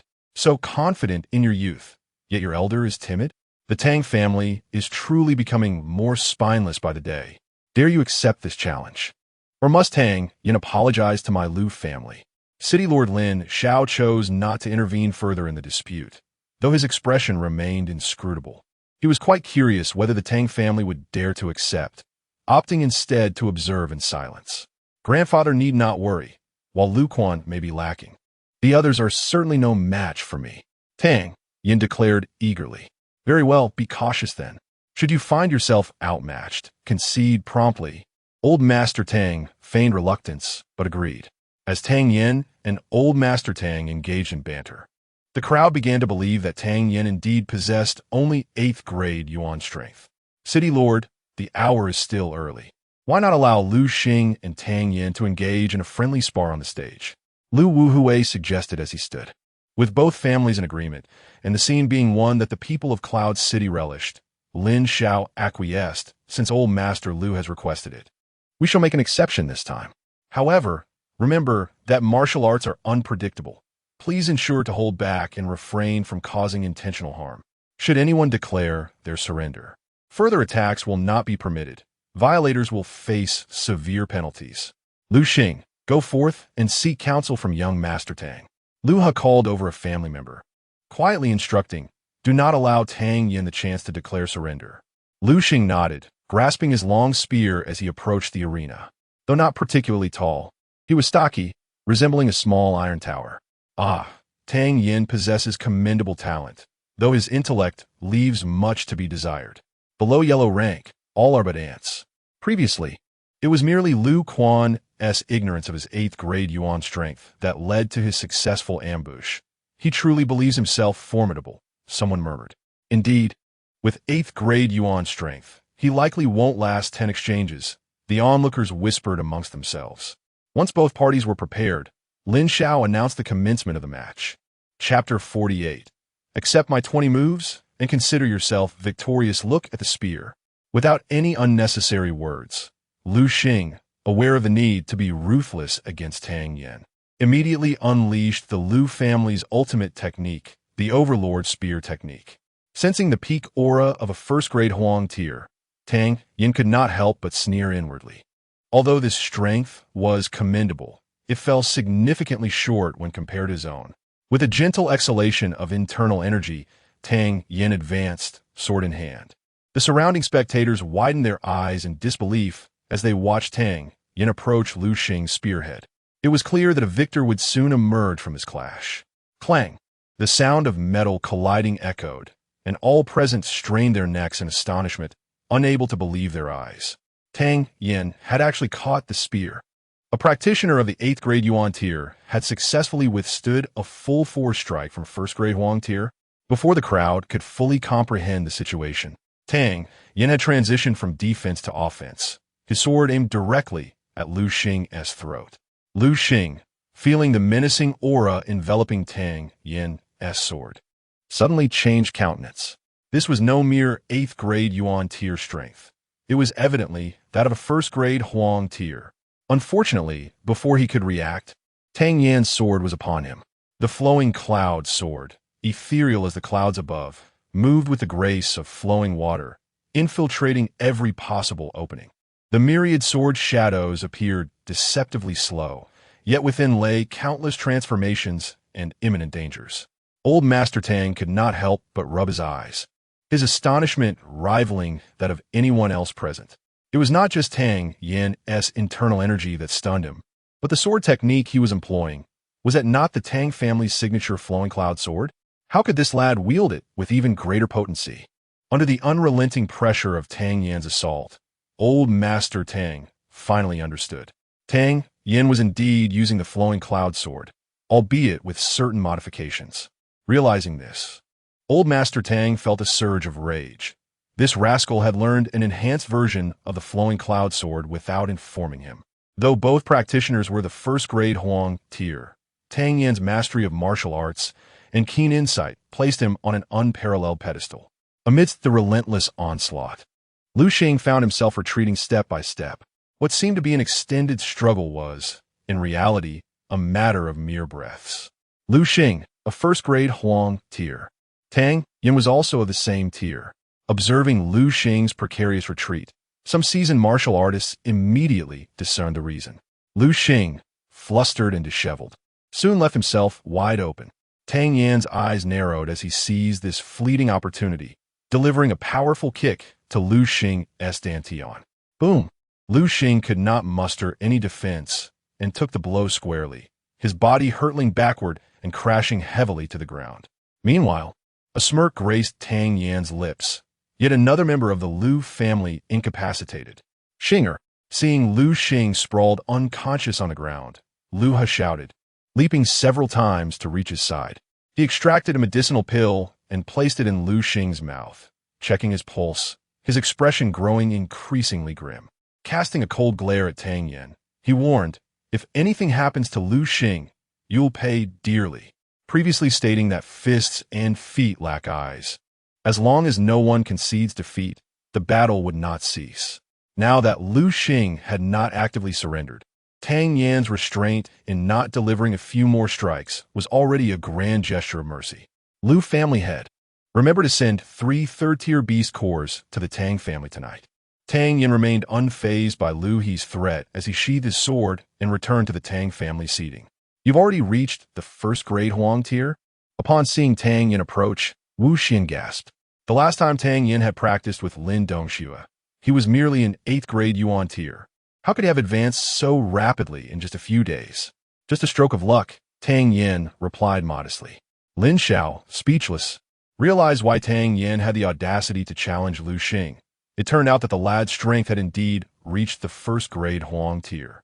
After all, he had never claimed to be merely an 8th-grade Yuan tier. Though his actions were shameless, they did not violate any regulations. He could only announce the result. Tang Yan wins. The higher-ups of the Lu family felt an immense sense of frustration. They had initially intended to humiliate the Tang family. Yet the tables had turned, making the Lu family the laughingstock, an endeavor that had backfired spectacularly. When did the Tang family become so underhanded? Clearly at the first-grade Huang tier, yet pretending to be at the 8th-grade Yuan tier to deceive us. Lu Changyu stepped forward livid. I never claimed to be an 8th-grade Yuan tier. Your misjudgment is not my concern. Besides, what are your intentions in having an 8th-grade Yuan tier duel against a first-grade Huang tier? Do you think the Tang family is only fit to suffer and be bullied?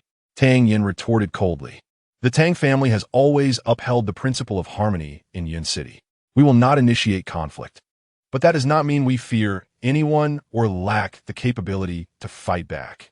The Sea of Four has been eradicated, and Lu Xing has been defeated. These are clear examples. Anyone who thinks the Tang family is easy to manipulate is welcome to challenge us. Upon hearing Tang Yan's warning, several families aligned with the Tang family felt a surge of excitement, their resolve to follow the Tang family strengthening. Meanwhile, some neutral families in Yun City began to consider the Tang family as a potential ally. However, regardless of whether they were already aligned or contemplating allegiance, there was an underlying regret. If only Tang Yan's strength could reach even greater heights, the risks associated with siding with the Tang family would diminish significantly. After all, if old Master Tang were to pass away and Tang Yan's strength were to falter compared to other families, the Tang family would inevitably face decline.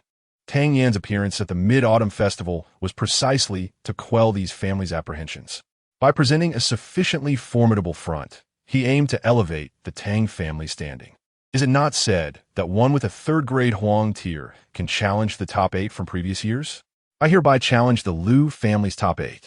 Tang Yin declared boldly. What? Tang Yin intends to challenge the top 8 of Yin City? Has he truly reached the third-grade Huang tier? The crowd was momentarily struck with astonishment. Tang Yin of the Tang family challenges Lu Changyu of the Lu family. Tang Yin's voice reverberated through the night sky, his aura rising steadily amidst the incredulous gazes of the onlookers. First-grade Huang tier. Second-grade Huang tier.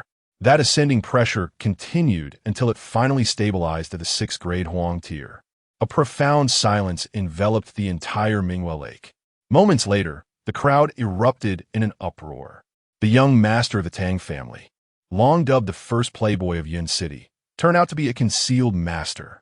With 6th-grade Huang tier strength, if harnessed effectively, entering the top 8 of Yin City was undoubtedly within reach. The expressions of the Lu family darkened further. They recognized that the sword technique Tang Yin had displayed was indeed the Tang family's flowing cloud sword. However, it had evidently been modified by someone, enhancing its power beyond its original tier. With the advantage of superior martial skills, Lu Chanyu's plan to incapacitate Tang Yin seemed increasingly unattainable. Tang Xiao, why not challenge me directly? If you can withstand 20 moves from me, I shall concede defeat. Lu Changyu stepped forth, commanding immediate silence in the previously raucous atmosphere. As the acknowledged leader of the younger generation in Yun City, rumors of his strength had already reached the 8th-grade Huang tier, placing Tang Yin 2 grades behind him. In duels between higher-tier practitioners, even the slightest disparity could prove fatal. Tang Yin maintained a composed demeanor, deliberating swiftly. Regardless of whether Lu Changyu was at the 8th or 9th grade, he believed he still had the capability to fight. His participation in this martial competition was not solely to claim victory and rewards, but to demonstrate to the world that the Tang family was far from lacking successors, and to consolidate their support. Chapter 49. 2 figures in his duel against Lu Ji. As long as he exhibited commendable combat prowess, his objective would be fulfilled. Simultaneously, he could glean Lu Ji's true capabilities while assessing his own strength. It was a trifecta of benefits. How could one resist such an opportunity? Resolute in his decision, Tang Yin spoke softly. If you wish to fight, I shall oblige. Yinner. The old master Tang rose, intending to intervene. Let Tang Yin go, interjected Ziyun. His combat strength surpasses your expectations. As Tang Ling's anxiety peaked, Ziyun's words reached his ears. As the 3rd miss of Ziju City, the old master Tang had faith in her. Reluctantly, he retracted his objections, turning to Ziyun, who offered him a reassuring glance. The old master settled back down, fully focused on the arena. Lin Xiao felt a slight tremor within. Having encountered countless individuals over the years, he prided himself on his judgment. Tang Yin was certainly not a reckless fool. Yet what could he rely on to challenge Lu Ji with his 6th-tier yellow rank strength? Brother Tang, you possess remarkable courage. I admire you. Lu Ji stepped away from his seat, swiftly taking 2 steps forward.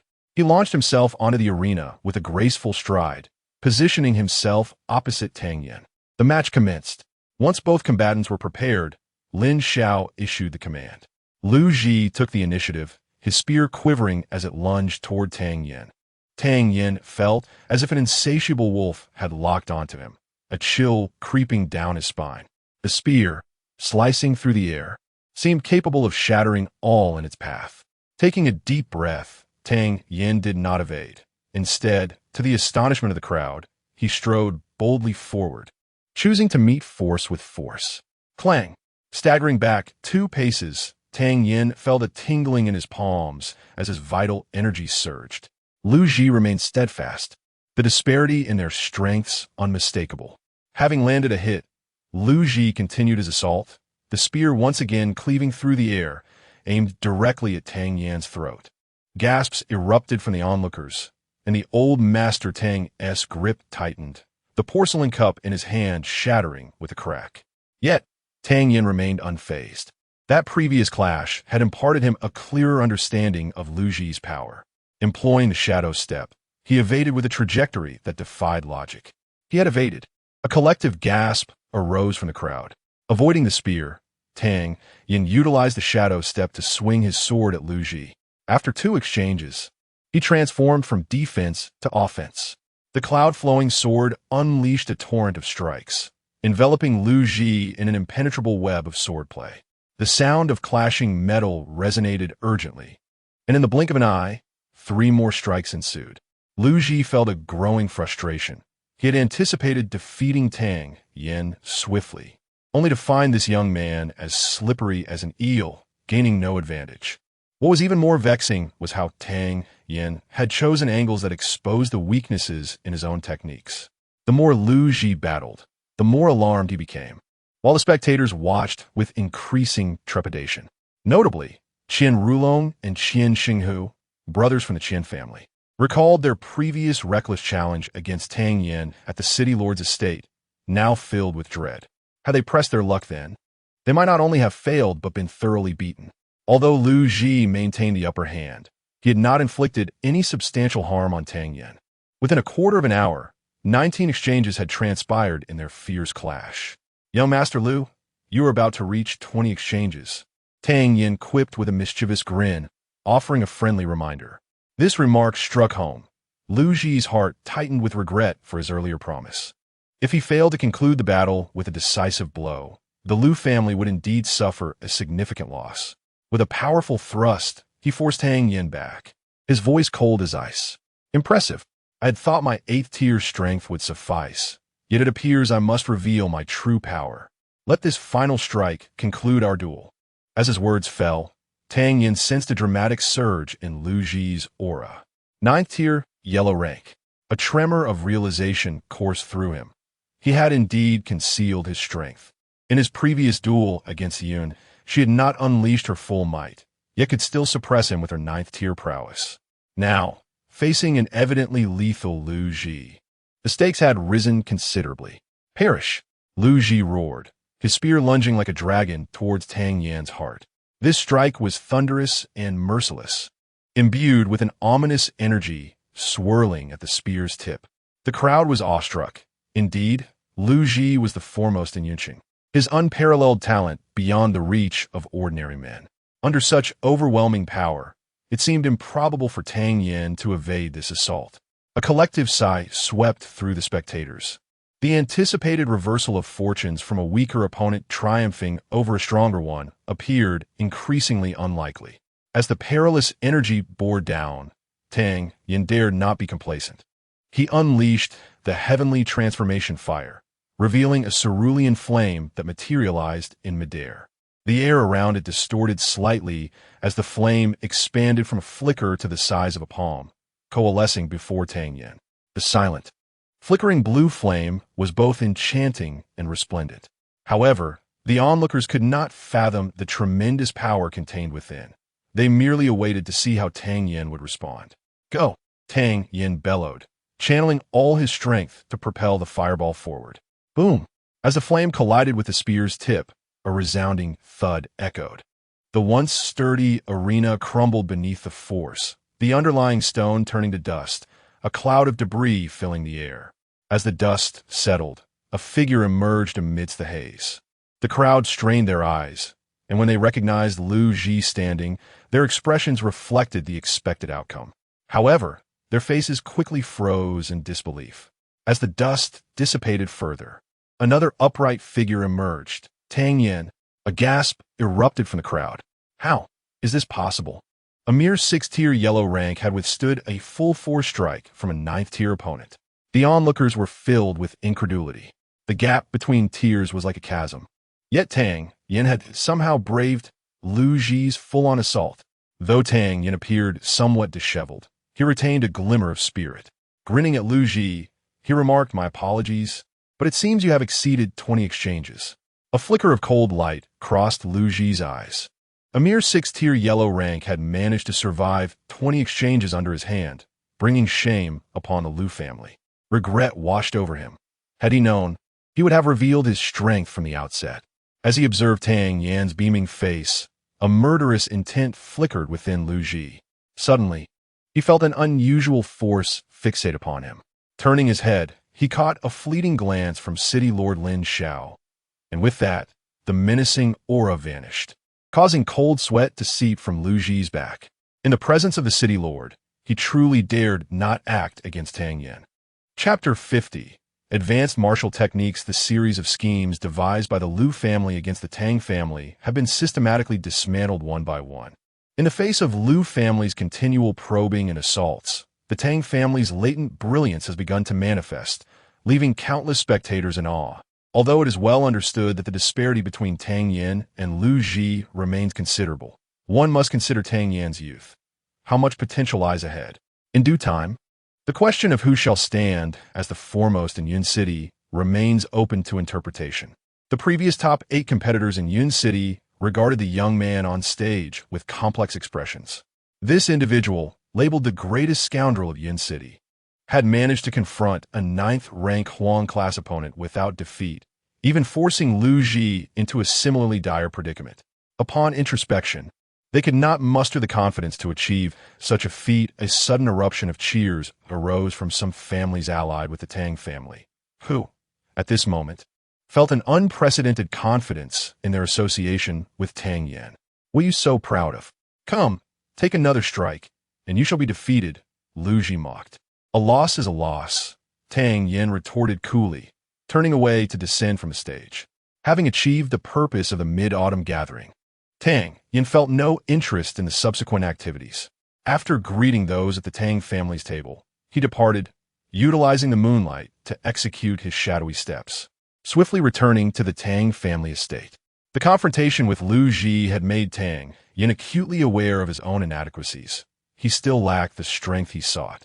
To grow stronger, he understood the need for relentless practice. Upon entering his room, he consumed a high-grade spirit pill and commenced his training. The following day, as dawn's light streamed through the window, Tang Yin gradually opened his eyes. A night of recovery had replenished the energy expended the previous evening. "Young master, the master requests your presence upon your awakening," announced Xiao Chui with a melodic voice as Tang Yin exited his room. Puzzled, Tang Yin wondered what business his grandfather had so early in the morning. With curiosity, he made his way to Tang Ling's courtyard, knocking softly on the door. "Come in," came Tang Ling's voice from within. Upon entering, Tang Yin was taken aback to find his grandfather seated at a table cluttered with wine bottles. "Has grandfather been drinking all night?" he mused, hastily approaching Tang Ling to take the wine cup from his hand and replacing it with a cup of hot tea. With a broad smile, Tang Ling accepted the tea and chuckled, "You little rascal, I haven't had too much. In my youth, I drank far more than this." "What did you summon me for, grandfather?" Tang Yin inquired, still perplexed. "You shall know shortly. Wait here a moment," Tang Ling replied, retreating to change into a clean set of clothes before gesturing for Tang Yin to follow him outside. Filled with questions, Tang Yin walked alongside his grandfather until they arrived at the ancestral hall of the Tang family.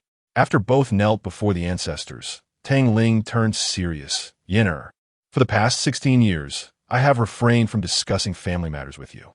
There are many things I've kept bottled up. Although I long to share them, I have hesitated. Now that I see hope in you, I can no longer keep these secrets hidden." Upon hearing Tang Ling's words, Tang Yin felt a stirring in his heart. Although he was not originally from this world, the complete fusion with the persona of Tang Yin and his grandfather's meticulous care had led him to embrace this family wholeheartedly. Having never experienced familial affection, the sudden gravity of Tang Ling's words caused his heart to tremble. "Grandfather, please tell me," Tang Yin urged earnestly. "Listen closely. 16 years ago, your mother fortuitously met your father, and they instantly connected, resulting in your birth. Her background is mysterious, and she originally fled from an arranged marriage. Your mother's family and the family she was betrothed to forcibly stormed the Tang family, tearing your parents apart. The Tang family was left in tatters after that incident. Had your mother not threatened to die, we might have been annihilated." With a sigh, Tang Ling's eyes reflected a hint of helplessness. "After your mother was taken away, your father left the Tang family, tirelessly searching for her, but to this day, there has been no news." "Where does my mother come from?" "No one knows," Tang Yin inquired. "No one knows. However, your mother's family possesses immense strength, possibly surpassing the celestial rank." "Surpassing the celestial rank?" Tang Yin exclaimed in disbelief. "Indeed, in the realm of martial arts, there is no limit. The kingdom of Xiang is merely a small corner of this continent. When you truly grow, you will understand that reaching the celestial rank is merely the beginning of the martial path. Tang Ling gazed deeply into Tang Yan's eyes, filled with hope and encouragement. Were we not once outside Yin City, grandfather? Tang Yan asked. Indeed, 16 years ago, we were still in the North Spirit Realm, following the upheaval of your parents' marriage. We concealed ourselves in Yun City to avoid retribution.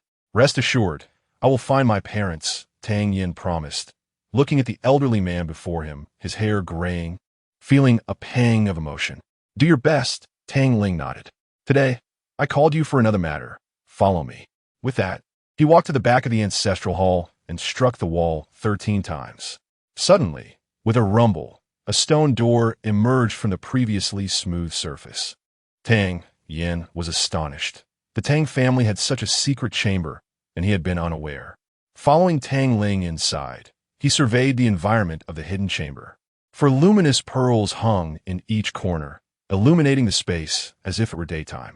Within, there was only a table upon which lay a jade slip. Tang Ling solemnly picked up the jade slip and presented it to Tang Yin. What is this? Tang Yin inquired, intrigued. This is a martial technique your mother left for you when she departed. I have studied it, but the process is exceedingly complex, and I struggle to comprehend it.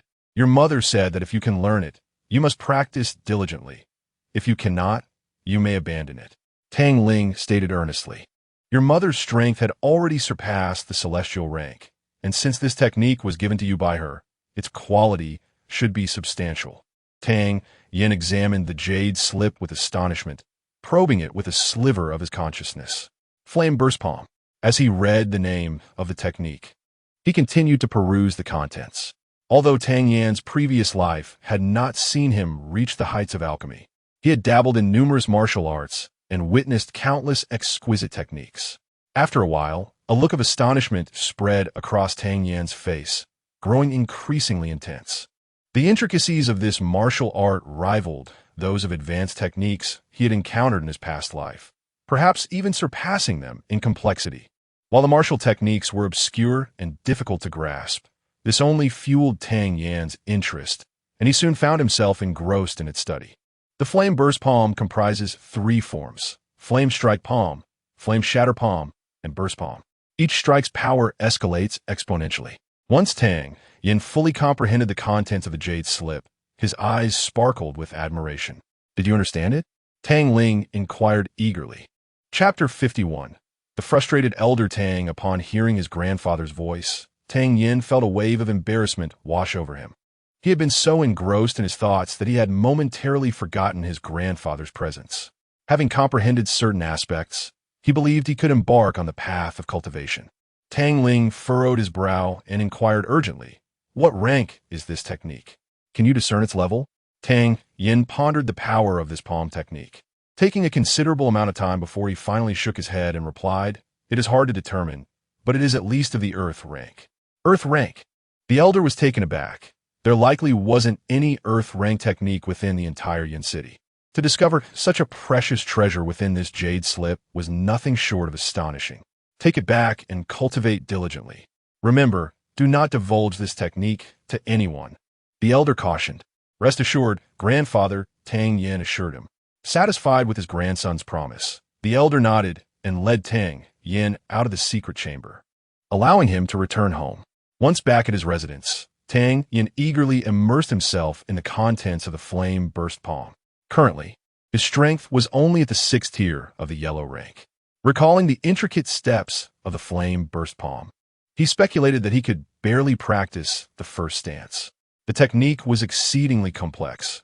Although he felt he could grasp some of its nuances, mastering it would require considerable effort. Tang Yin remained unhurried, patiently analyzing each step of the first stance. As time ticked away, he sat deep in thought, appearing to outsiders as though he were merely daydreaming for hours. This left Ziyun and Xiaozue puzzled. "Xiaozue, has your young master been struck down by Lu Ji?" Ziyun remarked, a hint of concern in her eyes. The reason for her rapid recovery in strength was entirely due to the qi recovery pills crafted by Tang Yin. If he had truly lost his wits, she wondered how long it would take her to fully recover. He can't be insane, can he? Xiaozue also expressed her worries. However, the 2 young women, understanding the situation, refrained from disturbing him, merely observing Tang Yan's dazed state with curiosity. Suddenly, amidst their idle waiting, Tang Yan burst into laughter. Ha ha ha! I've got it! It turns out the release of true qi induces spatial vibrations. His sudden exclamation startled the two women. Are you out of your mind? Ziyun scolded in dissatisfaction. Hey, no, Tang Yan replied, feeling a surge of clarity in his mind. In high spirits, he paid no heed to Ziyun's rebuke. Taking a deep breath, he leapt over the wall with great urgency, racing towards the small hill in the backyard. He and Appos, as hopeless. Ziyun stomped her foot in frustration, yet a glimmer of understanding flashed in her eyes. No wonder Tang Yan's strength could progress at such an astonishing rate. No wonder he could challenge opponents beyond his level. His dedication to martial arts was a level of commitment that others found hard to match. In the backyard of the Tang family, at the small hill, a slender figure stood before a tree, repeatedly performing the same action. Puff, puff, puff. The sound of air escaping echoed, yet it produced no tangible effect. After countless attempts and sweating profusely, Tang Yan did not yield. With each failure, he reflected on the reasons for his shortcomings and improved upon his next movement. Break for me. After countless failures, Tang Yan felt his inner true qi surging forth, as if it were being drawn out completely. The surrounding air seemed to distort at that moment. A massive sphere of energy began to coalesce in his palm. Go! Tang Yan stepped forward forcefully, striking the tree before him with his palm. Crack! The tree trunk, as thick as a bowl, shattered explosively. Boom! The tree, its main trunk destroyed, toppled to the ground after being caught by the wind. By heavens! Tang Yan gazed incredulously at the scene before him. Although he had long known the flame-burst palm was formidable, he never expected such immense power to erupt from his sixth-tier yellow rank strength. Had he learned this technique sooner, he would not have found himself in such a predicament yesterday. As Tang Yan pondered, a wave of intense fatigue suddenly washed over him. Realizing that he had been so caught up in his excitement that he had neglected to notice he had depleted all his true qi, he felt a jolt of alarm. The only reason he remained standing was due to the exhilaration of his success. His severely overtaxed body caused his head to spin. Before he could retrieve a high-grade spirit pill, darkness enveloped him, and he collapsed to the ground. When Tang Yan awoke, he found himself lying in his room.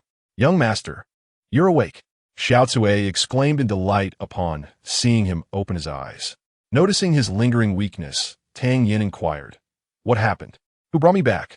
The guards discovered you collapsed during their patrol and brought you back. The master has already sent someone to check on you. You merely overexerted yourself, causing fatigue.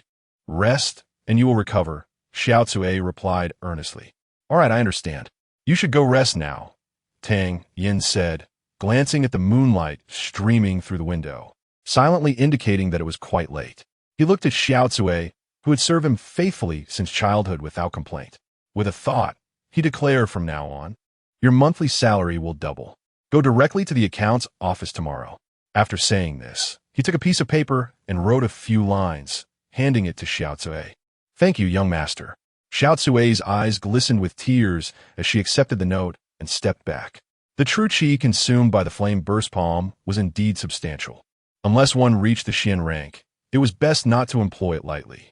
Tang Yan sighed inwardly, took out a high-grade spirit pill, and began to recover his strength. 3 days swiftly passed, with Tang Yan engaging in high-intensity training each day. One evening, while practicing swordplay in the courtyard, someone came to report, Young master, someone from Miaodong workshop is here to see you. Me? Tang Yan felt a stir of curiosity and followed the individual to the main hall. Inside the hall, upon seeing Ge Ming, Tang Yan greeted him with a hearty laugh. Brother Ge has graced us with his presence, illuminating the Tang family. Ha! Young brother Tang remains as impressive as ever. Ge Ming responded with a smile. Listening to their exchange, Elder Tang felt a twinge of annoyance. He had just spent considerable time exchanging pleasantries with Master Ge, and now his grandson had come along, addressing Ge Ming as Brother Ge. How is the hierarchy supposed to be established? Master Ge, Yina has arrived. May I ask what brings you to seek him? Tang Ling finally could not contain his curiosity and asked eagerly. I've come to settle accounts with the Tang family, Ming replied with a chuckle. Tang Ling paused in surprise, suddenly recalling the incident of the 120 guard from the Tang family who had advanced collectively. Could it be that the medicinal pills Tang Yin had procured on credit were the reason for this? Such a significant matter, and this little rascal had failed to mention it to me. If not for Ming's presence, the elder would have already jumped up to question Tang Yin. Thankfully, the Tang family had a modest foundation after clearing out the warehouse of the Four Seas gang. Sighing, he asked, "How much does the Tang family owe the Miaodong workshop?" This time it and Oppos. "It's not much, only 330,000 taels of silver," Ming replied with a shake of his head, lamenting. "What? 330,000? Seeing Ming's discontent with the amount, Elder Tang nearly lost his composure. "Tang Yin, what on earth did you purchase from the Miaodong workshop that warrants such a sum?" Chapter 52. A windfall. Observing the excitement radiating from old Master Tang, Ming quickly comprehended the nature of Tang Ling's earlier inquiry. Casting a glance at Tang Yin, his eyes sparkled with amusement. Had this fellow always been perceived as a spendthrift in old Master Tang and Oppos? SI's? To prevent any escalation of Tang Ling and Oppos' frustration, Ming clarified. "Calm down, Tang family head. It is not Tang Xiao who owes us at Maidan Fang, but rather we are settling accounts with your esteemed family." "Tang Xiao, did you not explain this to your grandfather?" Feeling the old master's intense gaze upon him, Tang Yin sheepishly replied. "There have been so many matters recently that I completely overlooked this one. Previously, my master provided me with a pill formula, instructing me to collaborate with Maidan Fang. We agreed to share profits with a 30% cut, settling accounts monthly, and today happens to be the settlement date. Our Tang family made a profit of 330,000 taels this month." Old Master Tang was utterly astounded. Such a substantial figure equated to half a year's earnings for the Tang family. Indeed, all these funds have been converted into banknotes by Maidan Fang, each valued at 50,000 taels. "Please take a look." With a wave of his hand, Ming signaled for an attendant from Maidan Fang to present a wooden box.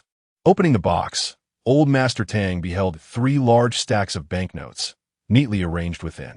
The distinct patterns and the seal of the Xiangxiang Trading Company assured him of the authenticity of the notes.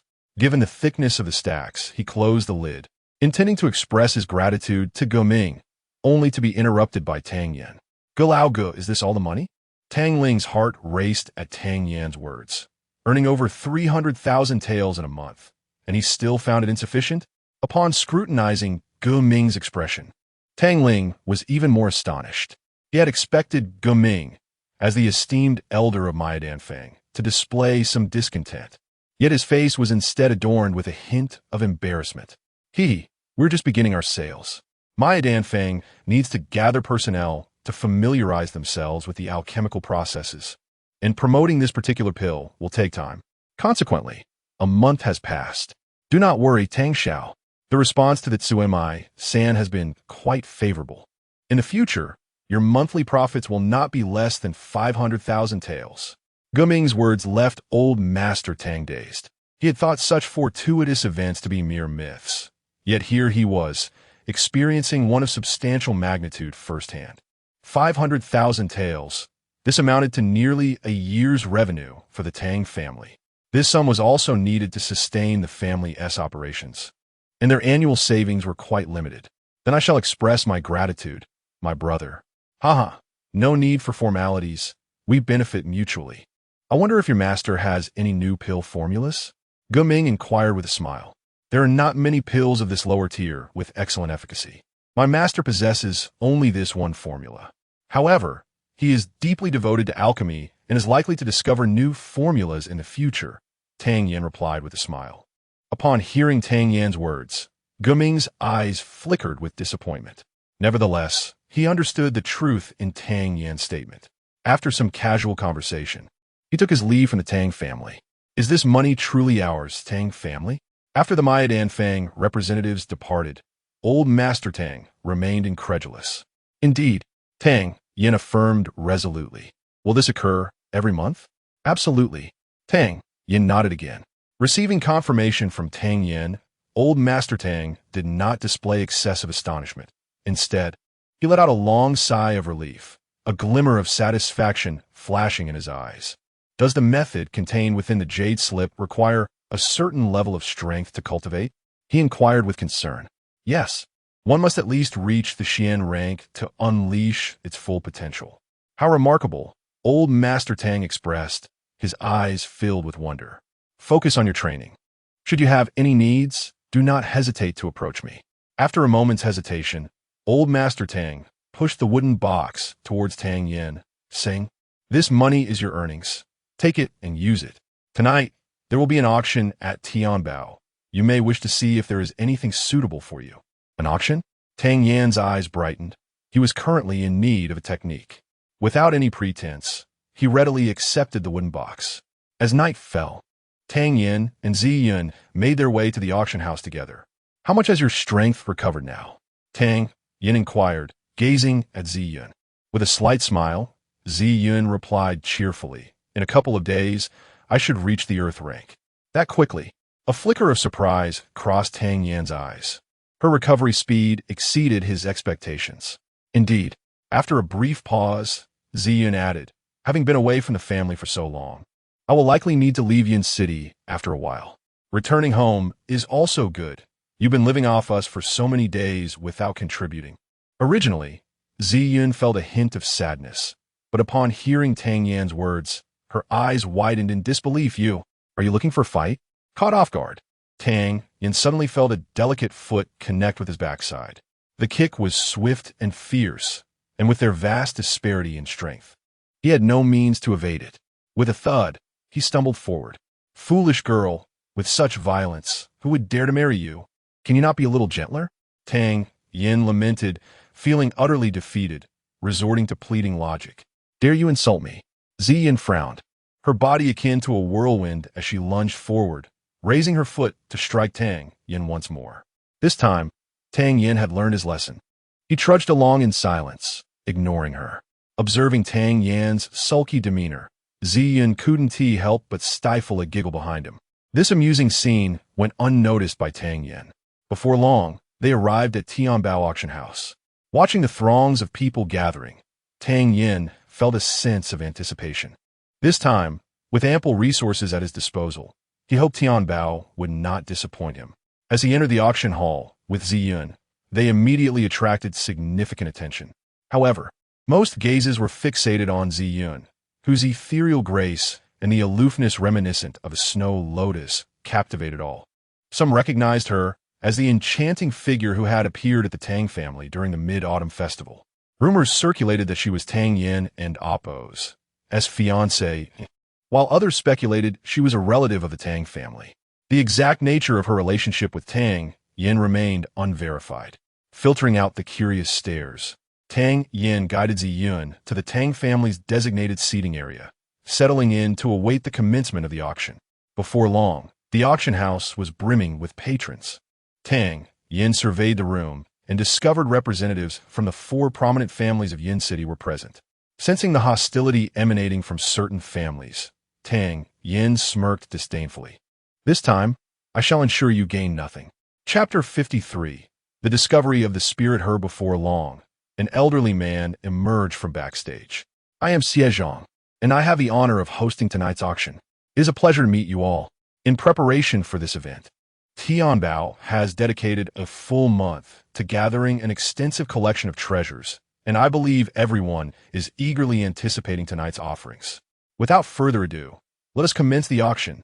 Xiezhong, after a brief introduction, proceeded with the auction. The first item up for bid is the 3-leaf vitality herb. This medicinal plant possesses properties that invigorate blood circulation, eliminate toxins, enhance beauty, and promote longevity. If you wish for your beloved to bloom with beauty and retain her youth, this is the perfect gift. Naturally, it has numerous health benefits that I shall not detail here. The starting price is 1,000 taels of silver, with increments of no less than 100 taels. 1,200 taels. The moment Xiezhong finished speaking, a bid was immediately called out. 1,500 taels. 2,000 taels. The room erupted with bids, and Tang Yin stared in astonishment at the herb. The plant had a single stem adorned with 3 robust leaves, vibrant green and full of life. As an alchemist, he sensed a subtle, refreshing spiritual energy emanating from the herb, recognizing it as the three-leaf vitality herb. Was the starting price truly only 1,000 taels of silver? Tang Yin was overwhelmed with excitement. He could hardly contain himself. How could the people in this world be so ignorant of the true efficacy of the three-leaf vitality herb? Its primary function was not merely for beauty, but to enhance mental strength. Within a person lies the essence, energy, and spirit. While energy can be cultivated through practice, the essence and spirit are much harder to refine. For an alchemist, formidable mental strength is essential. Thus, the greatest benefit of the three-leaf vitality herb is its ability to refine the spirit. It is also known in the alchemical community as the spirit-refining herb, often beyond reach for many. 8,000 taels. Is there no one willing to raise the bid? Xiezhang called out.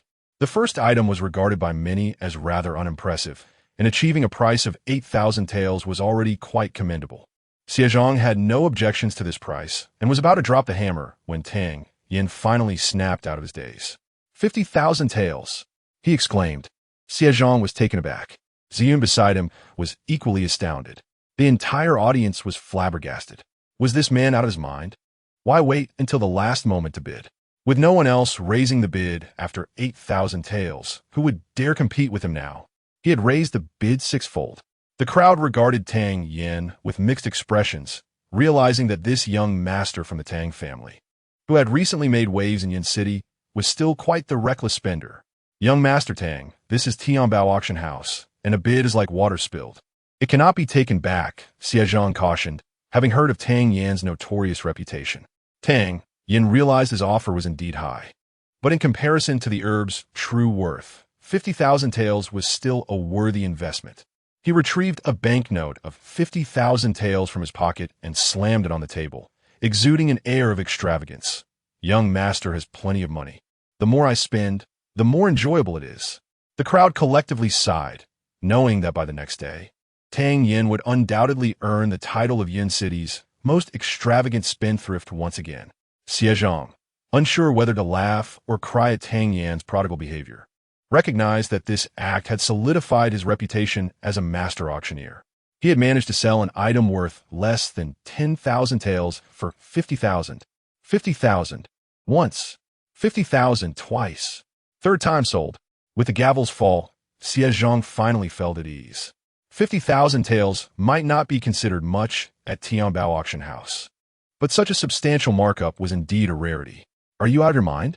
Ziyun glanced at Tang Yin with a hint of disdain. What do women know? Tang Yin replied, reclining in his seat with an air of confidence. Seeing Tang Yin's nonchalant attitude, Ziyun chose to ignore him. The next item for auction was a purple heart jade pendant, sourced from the depths of the South Sea and meticulously crafted by a master sculptor. It possesses calming properties and is believed to greatly benefit one's cultivation when worn over an extended period. The starting price was 3,000 taels, with increments of no less than 100 taels. As Xiezhang concluded his announcement, the second round of bidding commenced. Tang Yin scoffed, thinking that the purple heart jade was not as miraculous as Xiezhang claimed. It was merely a psychological effect. He continued to lounge, awaiting the next item. As more items were presented, Tang Yin acquired 3 additional spirit herbs. Dune, a prominent figure from the Purple Bamboo City, had grown accustomed to various treasures and found little value in these items, refraining from bidding. As time passed, the auction approached its climax. Next up is the highlight of tonight's auction, an item I believe everyone will find intriguing, Xiezhang announced, pausing for effect. Mr. Xiao, what is it? Someone from the audience asked eagerly. With the crowd's curiosity piqued, Xiezhang continued. This item is a set of martial arts techniques known as Qinshan Fist. Upon appraisal, it has been determined to be an incomplete method. Upon hearing this, some attendees expressed disappointment. While martial arts techniques are coveted by all practitioners, an incomplete set would severely diminish its efficacy, and it might even be untrainable. Noticing the audience's enthusiasm waning, Xiezhang smiled and clarified. Although it is incomplete, fortunately, this set contains the foundational techniques and can be practiced fully. Upon this revelation, The previously disheartened audience rekindled their anticipation. Tang Yin could hardly contain his excitement, having come to the auction in search of reliable martial arts techniques. Mr. Xia, what is the rank of this technique? Surely it must reach at least the yellow rank for the final featured item? Observing the fervent discussions among the crowd, Xie Zhang decided to divulge more. The Qinshan fist is exceptionally suited for combat and possesses formidable power. However, due to its incomplete nature, it only contains the techniques for the first 2 strikes. Even so, it remains at the mid-tier of the yellow rank. The mention of the yellow rank caused the audience to breathe heavily. In all of Yin City, even the 4 prominent families rarely possessed yellow rank techniques, and many smaller clans scarcely had access to upper-tier yuan rank methods. This auction was bound to witness fierce competition.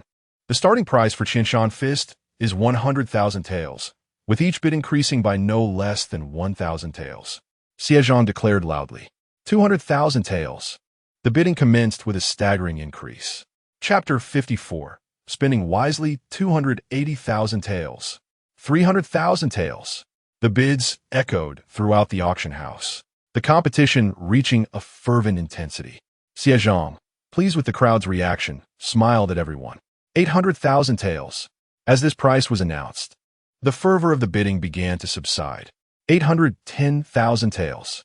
The Qian family, gritting their teeth, offered a figure that seemed to be their limit. 1,000,000 taels. An elder from the Wu family declared loudly. 1,000,000 taels. Upon hearing this bid, many sighed. Indeed, such rare treasures would inevitably fall into the hands of the capable. The Qin family, 105,000 taels. At the head of the Qin family's table sat their foremost talent, Qin He. Though the Lu family had also sent representatives, their overall strength paled in comparison to the Wu and Qin families. Previously, the Lu family had boasted their wealth, purchasing numerous items, but now they found themselves financially strained.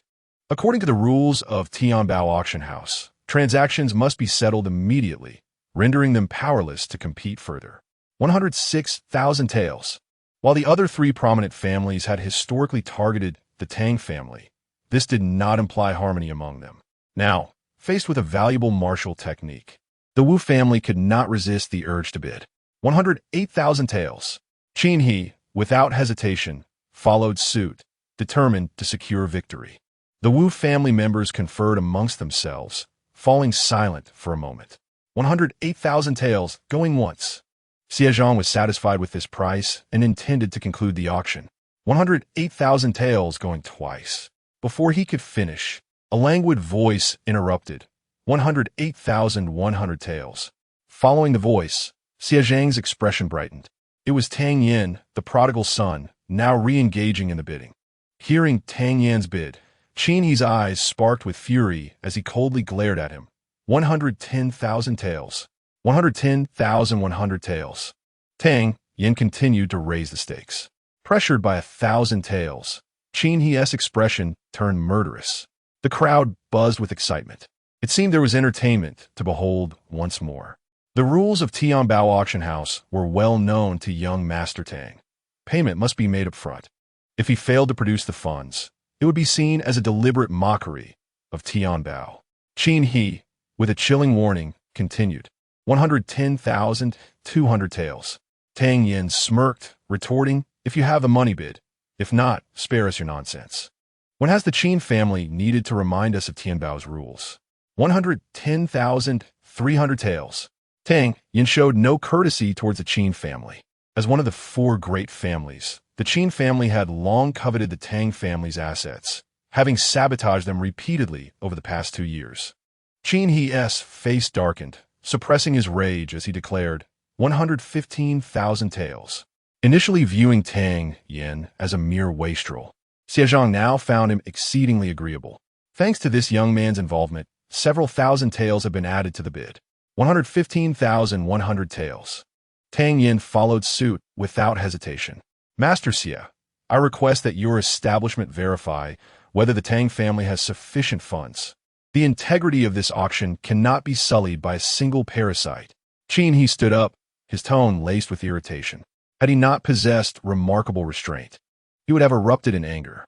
Xie Zhang hesitated, Despite Tang Yan's initial boldness, over 100,000 taels was no small sum for the Tang family. Would the family truly provide him with such a large amount? Before Xie Zhang could respond, Tang Yan exploded. What? Are you instructing Tianbao Auction House on how to operate? Even if I were to make a frivolous bid and fail to pay, the martial technique would still belong to you. Why the uproar? Xie Zhang found himself in agreement with Tang Yan's words. What was the Qin family to demand that Tianbao verify the Tang family's finances? With a demeanor of professionalism, he stated, if young Master Tang fails to produce the funds, Tianbao Auction House will certainly seek an explanation, and the martial technique will remain with the Qin family. 120,000 taels. An additional 1,000. Tang Yan languidly declared. 130,000 taels. Save your breath. Qin He. Competing with the Tang family is beyond your means. What do you think the Qin family is? Observing Tang Yan's mocking grin, Qin He felt a surge of frustration, slamming the table in anger. 200,000 taels. I do not believe you will dare to match this. 200,000 taels. Upon announcing this figure, the room erupted in astonishment. This sum was equivalent to the total income of a prominent family for 6 months. The magnitude of such a bid at this auction sent waves of exhilaration through the attendees. Tang Yan did not rush to counter the offer, and the auction hall fell silent. An alchemist requires acute insight and perception, for a moment's negligence can ruin a potion. With the soul of a 9th-tier alchemist, Tang Yan's discernment was particularly keen. This was no trivial amount. He wished to gauge whether Qin He could truly produce it. If he could, he would respond in kind. If not, he would refrain. His silence, indeed, placed immense pressure on Qin He. A fleeting worry flickered in Qin He's eyes, but it was too brief to escape Tang Yan's notice. With a slight smile, Tang Yan remarked, since the Qin family is so formidable, then this martial technique shall rightfully belong to you. Now, please pay up. Stunned by Tang Yan's unexpected concession, Qin He found himself momentarily speechless. The audacity of this man to simply withdraw from the bidding left him on the verge of exasperation. The crowd, equally baffled, pondered how he could simply walk away after raising the stakes so high. I only have 3,000 taels on me. Tang Yan feigned politeness. The room nearly erupted in laughter. This Tang Yan was indeed cunning, compelling the Qin family to expend a considerable amount of silver. It remained uncertain whether the Qin family could muster such funds. Young Master Qin, please present the payment, Xie Zhang urged with a smile. After a moment, Qin He remained motionless, prompting whispers among the onlookers, unable to contain their laughter. It appeared the Qin family lacked sufficient funds, and Qin He had been thoroughly outmaneuvered by Tang Yan. Unable to hold back any longer, Qin He felt blood rush to his throat. Gritting his teeth, he swallowed hard before speaking. Master Xie, my Qin family currently cannot produce this sum, but the Tang family cannot be allowed to raise the price maliciously and disrupt the auction's rules. The price must stand. Auctions are won by the highest bidder. We must first see if the last bidder can produce the funds. If you cannot, I expect an explanation, Xie Zhang responded tersely. Indeed, we did not bring enough silver. May we be granted a one-day extension? Qin He asked, his voice strained. Absolutely no credit. If you cannot pay, then leave behind 50,000 taels as compensation, Xie Zhang replied coolly. Chapter 55. The third punch, 500,000 taels? Qin He gazed at Xie Zhang, his tone laced with resentment. Suddenly, Qin He froze, as a chilling aura locked onto him, making it seem as if any act of defiance would result in immediate death. 500,000 is acceptable. Consider it an apology for offending your esteemed establishment.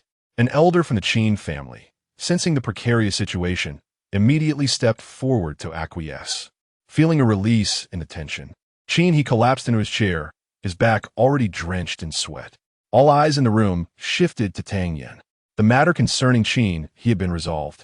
Yet it appeared that the young Master Tang was left with only a few thousand taels, originally intent on leaving. Qin He now resolved to stay and witness Tang Yan's predicament, as he could not bear to be the only one embarrassed. Young Master Tang Xie Zhang regarded Tang Yan with a complex expression. Truth be told, he found this young man quite intriguing, despite his initial impulsiveness during the auction. His recent performance was far from the foolishness rumored about him. Moreover, thanks to this fellow, Tianbao had earned over 1,000,000 taels. The Tang family had always held the esteemed establishment in high regard. How could they disregard its rules if there were no competitors? With a smile, Tang Yin retrieved a stack of banknotes from his pocket and handed them to Ziyun, saying, "Count them clearly." Seeing Tang Yan's smug demeanor ignited a fire within Ziyun. She nearly slapped him to the ground. This brat had grown arrogant, clearly unable to distinguish between important matters. Suppressing her anger, she accepted the banknotes he offered and began counting swiftly. Though she feigned compliance, Ziyun had already resolved to make this young man pay tonight. As Ziyun genuinely assisted him in counting the money, Tang Yin felt a great weight lift from his heart. This girl, though seemingly cold, was surprisingly reasonable. How considerate! Tang Yin smiled approvingly. To work for the young master is a privilege, Ziyun replied, her exquisite face lifting in a mock smile that lacked warmth. Tang Yin felt a sudden chill run down his spine. Perhaps he had overstepped. After settling the payment and receiving the Qinshan fist scroll, Tang Yin expressed his gratitude with a slight bow. The atmosphere in the auction house felt surreal. The greatest victor this time appeared to be the young, spendthrift Tang Yin. Against all expectations, as Tang Yin produced such a significant sum, he felt as though a massive weight had settled upon his chest. How was it possible that he, a prominent scion of the Qin family, ranked among the top 3 in the youth of Yin City, was being outmaneuvered by this debauched Tang Yin? Or could he hide his face? Tang Yin, oblivious to He's thoughts, was only eager to return to the Tang family and find a place to hide. He feared that the incident with Ziyun counting the money would be difficult to brush off. Upon exiting the auction house, Tang Yin hurried back to the Tang residence, while Ziyun, noticing his cowardice, snorted and quickly followed. In the stillness of the night, the streets were deserted. Suddenly, an aura locked onto him, and Tang Yan's keen instincts caught this presence, startling him. Without hesitation, he activated the shadow step, his foot barely grazing the ground as he sped away. "Run away, you coward!" Ziyun shouted angrily, pursuing him with swift steps. The shadow step, a remarkable technique he had brought from Huaxia, allowed Tang Yin to glide effortlessly through the streets. But Ziyun was using considerable strength and still found it challenging to close the distance. Not bad at all. Tang Yan's attempt to evade the issue only fueled Ziyun's anger. Now revealing her formidable strength at the Xian level, she transformed into a shooting star, rapidly closing in on him. Bang! Ow, bang! Bang! Ow, ow! In the tranquil night, the sounds of combat and anguished cries echoed. Upon reaching the Tang residence, Ziyun composed herself, elegantly returning to her courtyard. At the moment she entered, she glanced back at Tang Yin, who bore the marks of their encounter, and a smirk graced her lips as she walked inside with an air of pride. Tang Yin entered his room with a woeful expression, cursing himself for hastily allowing this fierce woman to handle the money. Ever since Yun had reached the first rank of the Xian level, he had endured her punishments. Anticipating this, he had prepared 3 large vials of healing medicine. After returning to his chamber, he quickly swallowed a few pills, and the aching in his body began to subside. Fortunately, Ziyun had been relatively restrained, targeting only the fleshier areas which caused him immense pain but no lasting damage. Once he felt better, Tang Yin eagerly retrieved the Qinshan fist scroll. After quickly reviewing the technique, he was elated. Although the power of this fist art paled in comparison to the flame-burst palm bequeathed to him by his mother. Its requirements for practitioners were significantly lower, making it perfectly suited for his current stage of training. After thoroughly reading through the technique 3 times, however, he did not display the anticipated enlightenment. Instead, he furrowed his brow in confusion. Initially, like the staff at Tianbao auction house, he assumed this martial skill was but a fragment. Yet, with his extensive experience, it seemed far more intricate than he had imagined. The scroll of the Qinshan fist contained only 2 techniques. The second punch was markedly more powerful than the first. Yet after the second punch, what seemed to be a concluding move bore a striking resemblance to the beginning of the second punch in Tang Yan's eyes. Given its name, Qinshan fist should encompass more than merely 2 techniques. At the very least, it should consist of several punches to befit its title. Tang Yin muttered to himself when suddenly, His eyes sharpened. The framework of the second technique was fundamentally based on the first, merely extending some variations of force application. This would allow the second punch to harness the momentum and residual energy of the first, yielding greater power. Having grasped this concept, Tang Yan's mind sparked with inspiration. If he could connect the second technique with the first, he could unleash a third punch, a fourth punch, if successful. The creator of this martial skill would undoubtedly be a master of martial arts. With these thoughts crystallizing in his mind, Tang Yan felt sleep slip away. He pushed open the door and stepped into the courtyard. Recalling the techniques of the Qianshan fist in his mind, he gathered his true energy. Stepping forward with his left foot and shouted, unleashing his right fist with a fierce wind. Bang! A dull explosion resonated. Without pausing, Tang Yan swung again, throwing a second punch. Bang! Another resounding thud echoed, louder this time, the air around him vibrating more violently than before. Yet, he did not linger. Following the strategy he had meticulously considered, he swiftly launched a third punch forward. Chapter 56. The significance of repetitive practice. This punch had been simulated countless times in his mind, and whether it would succeed depended on this one moment. Feeling the internal energy swiftly flowing out and wildly converging toward his fist, Tang Yan was overwhelmed by an irresistible urge to unleash this strike. Come forth, he shouted, and with a momentum akin to a bamboo shoot breaking through the ground, his fist whistled through the air, producing a deep resonant sound. Bang! A glimmer of surprise flashed in Tang Yan's eyes. His conjecture had indeed been correct, with the mastery of a new martial technique bringing him immense joy. He decided to remain in the courtyard, continuously practicing every movement of this technique. Bang bang! After a double sound, Tang Yan concluded his practice, refraining from executing a third punch. To build a towering structure, one must first establish a solid foundation. Bang bang! The sound of repeated double strikes echoed in the courtyard. Having validated his thoughts, he understood the importance of not rushing to ascend multiple levels at once. Laying a strong foundation allowed for swifter advancement. As dawn gradually broke, Tang Yan became increasingly familiar with these two techniques through relentless practice. Ziyin had long been aware that this martial art was merely a fragment and initially paid it no mind. However, after 3 days of Tang Yan practicing these two moves day and night, she could no longer tolerate it. Was this child possessed? Having mastered the same movement, why repeat it? Finally, unable to contain her curiosity, Ziyin inquired. At that moment, Tang Yan had just completed a double strike. Hearing Ziyin's question, he did not respond but resumed practicing the Qianshan fist. Bang! Bang! Once again, it was two moves, two sounds.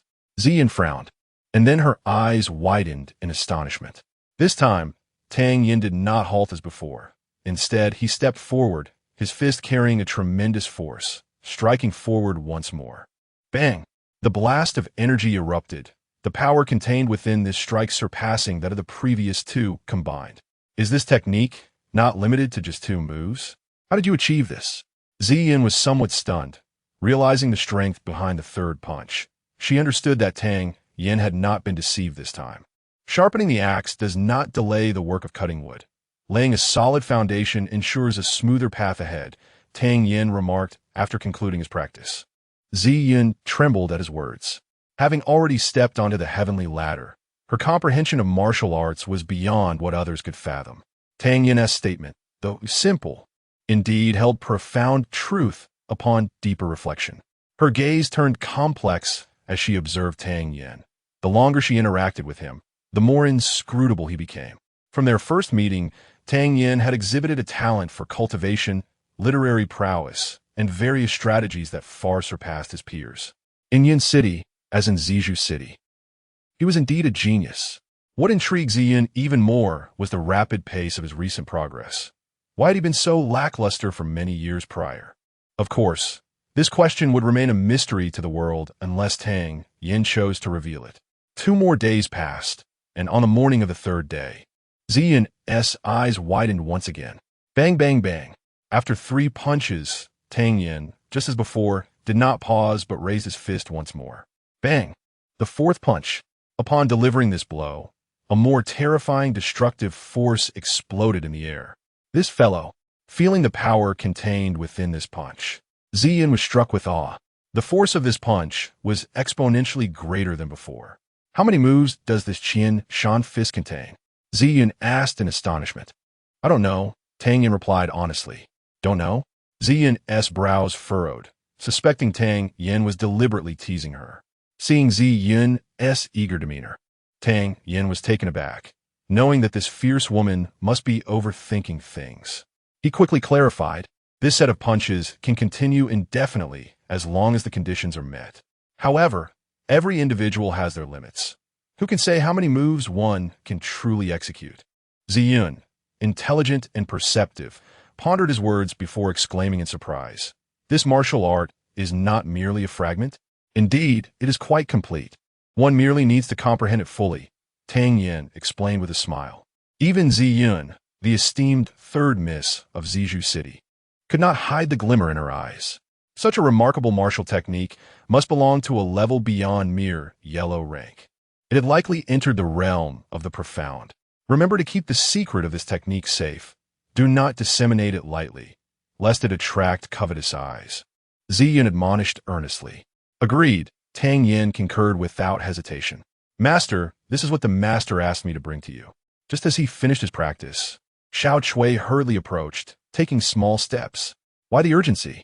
Tang Yin smiled as he accepted the wooden box she handed him.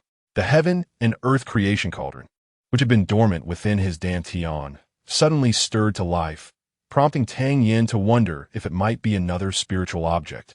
Upon opening the wooden box, he found 4 beast cores of varying colors, lying quietly within. Upon seeing this, Tang Yin instantly recalled these were his spoils from winning first place in the literary competition at the Mid-Autumn Festival and defeating the Liu family. After bidding farewell to Ziyin, Tang Yin retreated to his room, locking the door before opening the wooden box. The 4 third-grade beast cores caused the already restless creation cauldron to become even more animated. With a thought, the 4 cores vanished from his hand and entered the cauldron. A flame erupted, and the beast cores rapidly melted, transforming into pure spiritual liquid that dispersed evenly. The remaining spirit vortex sapling swayed slightly, visibly growing taller in an instant. Just when he thought it was over, a surge of pure spiritual energy suddenly flowed from the cauldron into Tang Yin's vortex dantian. This energy was not only pure, but also exceptionally gentle. Upon entering his dantian, it caused no discomfort and was swiftly absorbed. Tang Yin wasted no time, focusing his mind and breath, commencing his cultivation. Before long, he entered a meditative state. When Tang Yin finally opened his eyes, he was momentarily astonished by the changes within him. In just one night, his strength had remarkably broken through to the 7th rank of the yellow tier. Even more astonishing was that the small flame that had been hidden in his dantian had grown significantly stronger. With a thought, a flame appeared before him, pulsating with vitality, growing increasingly vigorous. His previous struggles to master the fire control technique had yielded little success, as he had not discovered the means to enhance it. Could it be that items infused with spiritual energy could significantly amplify the chaotic space within the cauldron and the heaven and earth creation fire? Might they even provide a trickle of spiritual energy to assist in his cultivation? If this were true, once he amassed a sufficient quantity of rare materials, his progress in cultivation could be exponential. However, realizing the immense value of third-grade beast cores, Tang Yin discarded this notion. They were far too precious to be squandered carelessly. Chapter 57. A quicker way to hone one's skills. Having just broken through, Tang Yin did not hurry to cultivate, but pondered the current situation of the Tang family. With the incentive of bonuses and the allure of elixirs, many of the 120 guards of the Tang family had already advanced to the 2nd tier of the yellow rank. Once this news spreads, it will serve as a formidable deterrent to outsiders. Nevertheless, Tang Yin still felt it was insufficient. The true deterrent power of a family ultimately relies on its top-tier strength. For instance, among the 4 prominent families of Yin City, the Tang family possesses the weakest overall strength. Yet, the esteemed Elder Tang is at the 9th tier of the mysterious rank, comparable to Lu Wuhui of the Liu family. With such power, Even if the other three families are stronger than the Tang family, they would hesitate to act against them. Top-tier strength determines the fate of a family. However, even with Tang Ling's presence, the Tang family cannot afford to rest easy. Should the other three families form an alliance to jointly attack the Tang family, their fate would be one of annihilation. The reason the three families have not acted yet is due to mutual suspicion and the complexities of dividing spoils. Nonetheless, the Tang family has been enjoying a period of prosperity, and if they continue to develop, it will become increasingly difficult to consume the Tang family. It is likely that the three families do not wish to miss the opportunity to divide the Tang family, and if all goes as expected, the day of their alliance is not far off. The Tang family must seize every moment to enhance their strength, and ensuring that over 100 martial artists have ample cultivation resources is undeniably a costly endeavor. Thus, even if cooperation with Miaodong Workshop could yield profits, it cannot all be expended on purchasing third-tier beast cores. The pace of cultivation remains somewhat sluggish. If only I were at the mysterious rank now. I could concoct elixirs effective for grandfather and Uncle Mo Tang, Yin sighed softly. If this were to be overheard by Ziyun, she would surely explode with indignation. In Zizhu City, she had never witnessed anyone advance as swiftly as Tang Yin, and he dares to complain about his progress being slow? To become a true master, one must endure countless trials by blood. In such a comfortable environment, rapid improvement is evidently impossible. Turning his gaze to the window, Tang Yin suddenly recalled the shadow leopard he had encountered outside the city last time. Yin City, situated in the kingdom of listening fragrance, is a small and remote place. Walking northward for several dozen miles leads to the Tsanyin Mountain. The mountains are steep and perilous, adorned with ancient cypress trees and bizarre rocks, existing for countless millennia. He had heard many speak of the rare spiritual beasts that inhabit the area due to its sparse human population. The quantity of these spiritual beasts is vast, and being within their hunting range, they would undoubtedly attack with full force. For Tang Yin, this is an exceptional training ground. Having made his decision, Tang Yin rose and headed directly to his grandfather's study, knowing that his grandfather would generally be found there in the morning. Upon seeing Tang Yin enter, the elder Tang exhibited slight surprise. This grandson rarely visited him without being summoned. Come, Yinner, have a seat. I was just thinking of discussing something with you. I didn't expect you to come first, the elder Tang chuckled. What is it, grandfather? Tang, Yin inquired curiously. In 2 months, the Eastern Region Grand Competition will take place, and our Yun City has 3 slots available. If you can perform well, there's a chance to enter the Azure Dragon Academy. Gaining entry to the Azure Dragon Academy would mean access to broader cultivation resources, which would greatly benefit your training. Do you wish to participate? Tang Ling asked. Tang Yin had heard of the Eastern Region Grand Competition. The Eastern Region is divided into 5 cities: Yin City, Yu City, Song City, Qing City, and Fong City. Yin City possesses the weakest overall strength, thus having the least number of slots, and their historical performance has been unsatisfactory. Every year, representatives from the Azure Dragon Academy attend to observe, and those with potential may gain the opportunity for selection into the academy. The Azure Dragon Academy is the largest martial arts academy in the Kingdom of Listening Fragrance, a sanctuary for the younger generation of cultivators. Of course I will attend. The Tang family cannot be absent from the Eastern Region Grand Competition, Tang Yin replied with a faint smile. Seeing his grandson's confident demeanor, Tang Ling felt a sense of relief, but reminded him, Yin City only has 3 slots. The city lord's daughter, Lin Dongxue, will surely claim one, and Lu Ji from the Lu family will take another. The remaining slot must be selected from within Yin City, so do not neglect your training in the meantime. Indeed, I came to see grandfather for this very reason. Tang Yin nodded in agreement. Training matters? The elder Tang inquired with curiosity. Although my strength is growing daily, the pace is still too slow. I plan to venture into the Sunny Mountains for some time to hone my skills and return in 2 months, Tang Yin stated after careful consideration. Upon hearing this, the elder Tang hesitated for a moment. He understood that cultivating within the Tang family is unlikely to yield the same speed as training in the outside world. However, the Tsanyin Mountains are rife with spiritual beasts. Who knows if Tang Yin might encounter high-tier spiritual beasts and find himself in danger. The Tang family has but one descendant, and should anything happen, he would never forgive himself. Rest assured, grandfather, I am well aware of my limits. I had also mentioned this to my master, who plans to go into the Tsangyun Mountains in search of medicinal herbs. He will scout the route I take, and if there are indeed high-tier spiritual beasts, he will assist me in resolving any troubles, Tang Yen assured, invoking the name of his fictitious master as a shield. Indeed, upon hearing this, the elder Tang felt a sense of relief and nodded. Since you have discussed this with your master, you may go. However, the outside world is not like home. It is fraught with uncertainties. Many things cannot be deduced by common sense, so you must exercise caution. Do not lower your guard simply because your master is present. Rest easy, grandfather. I will exercise my own judgment. When do you plan to depart? The elder Tang inquired. This evening. Tonight? Why not tomorrow morning? The elder Tang was somewhat astonished. I cannot afford to delay my training, Tang Yen replied. The earlier I cultivate, the more strength I may acquire. I am only at the 7th tier of the yellow rank. If I do not rapidly elevate my power, even if I secure a spot in the Eastern Region Grand Competition, I shall not achieve any noteworthy rank. Moreover, leaving at night allows me to evade certain watchful eyes. Tang Yin implied. You have advanced again?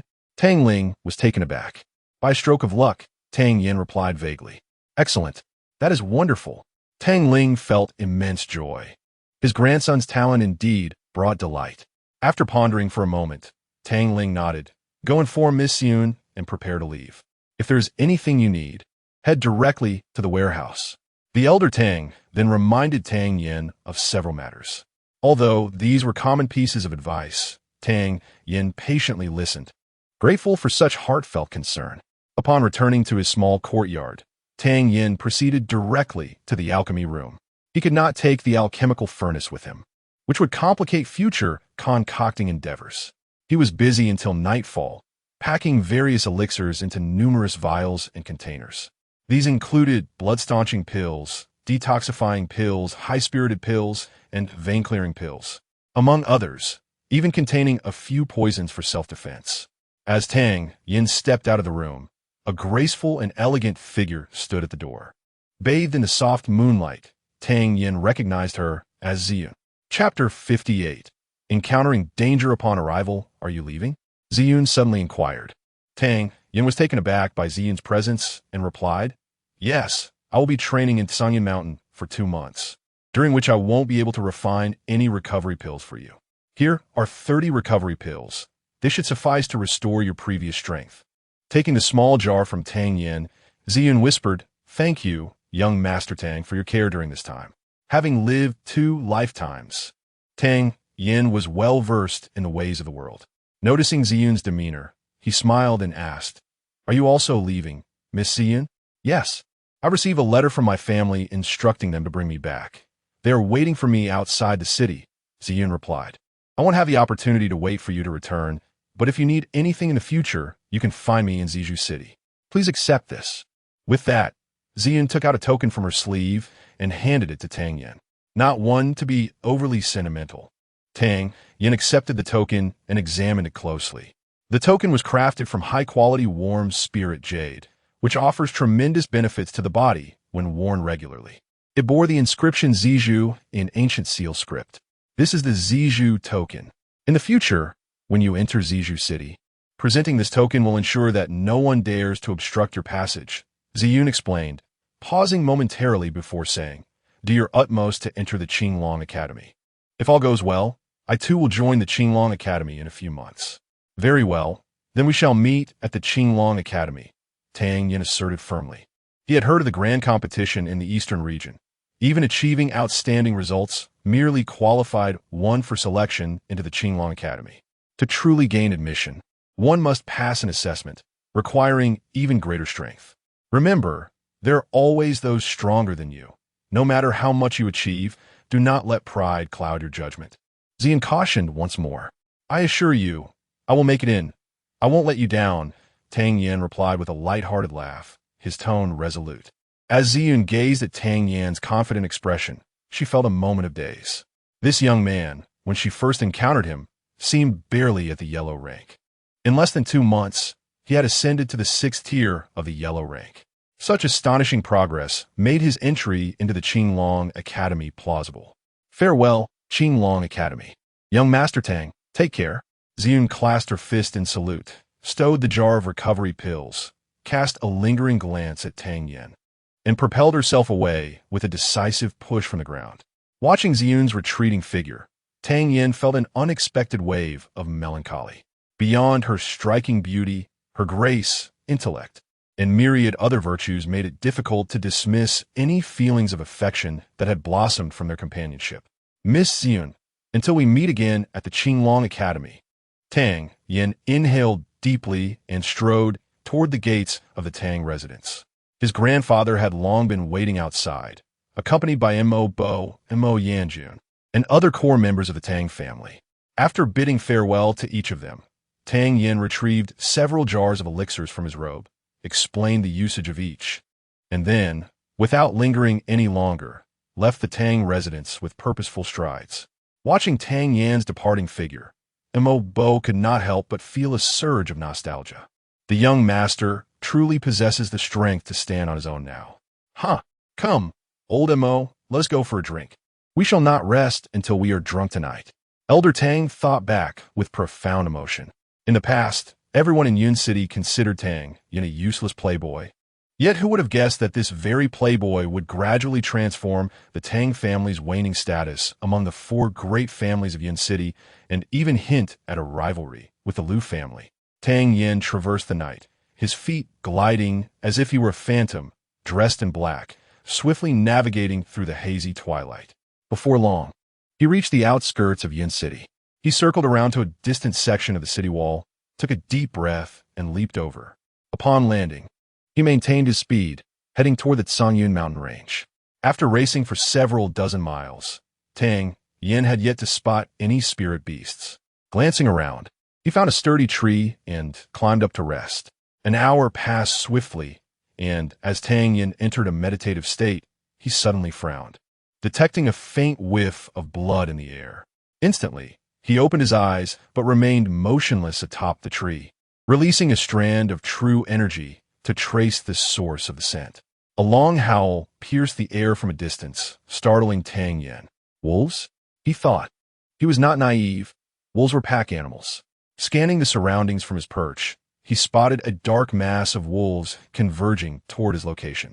Before long, the base of the tree was surrounded by a throng of wolves, their eyes glowing eerily green as their howls echoed ominously. Observing the sheer number of wolves, Tang Yen felt a shiver run down his spine. What formidable force had he angered to encounter such peril on his first day? Fortunately, he was atop the tree, and the wolves could not reach him for the time being.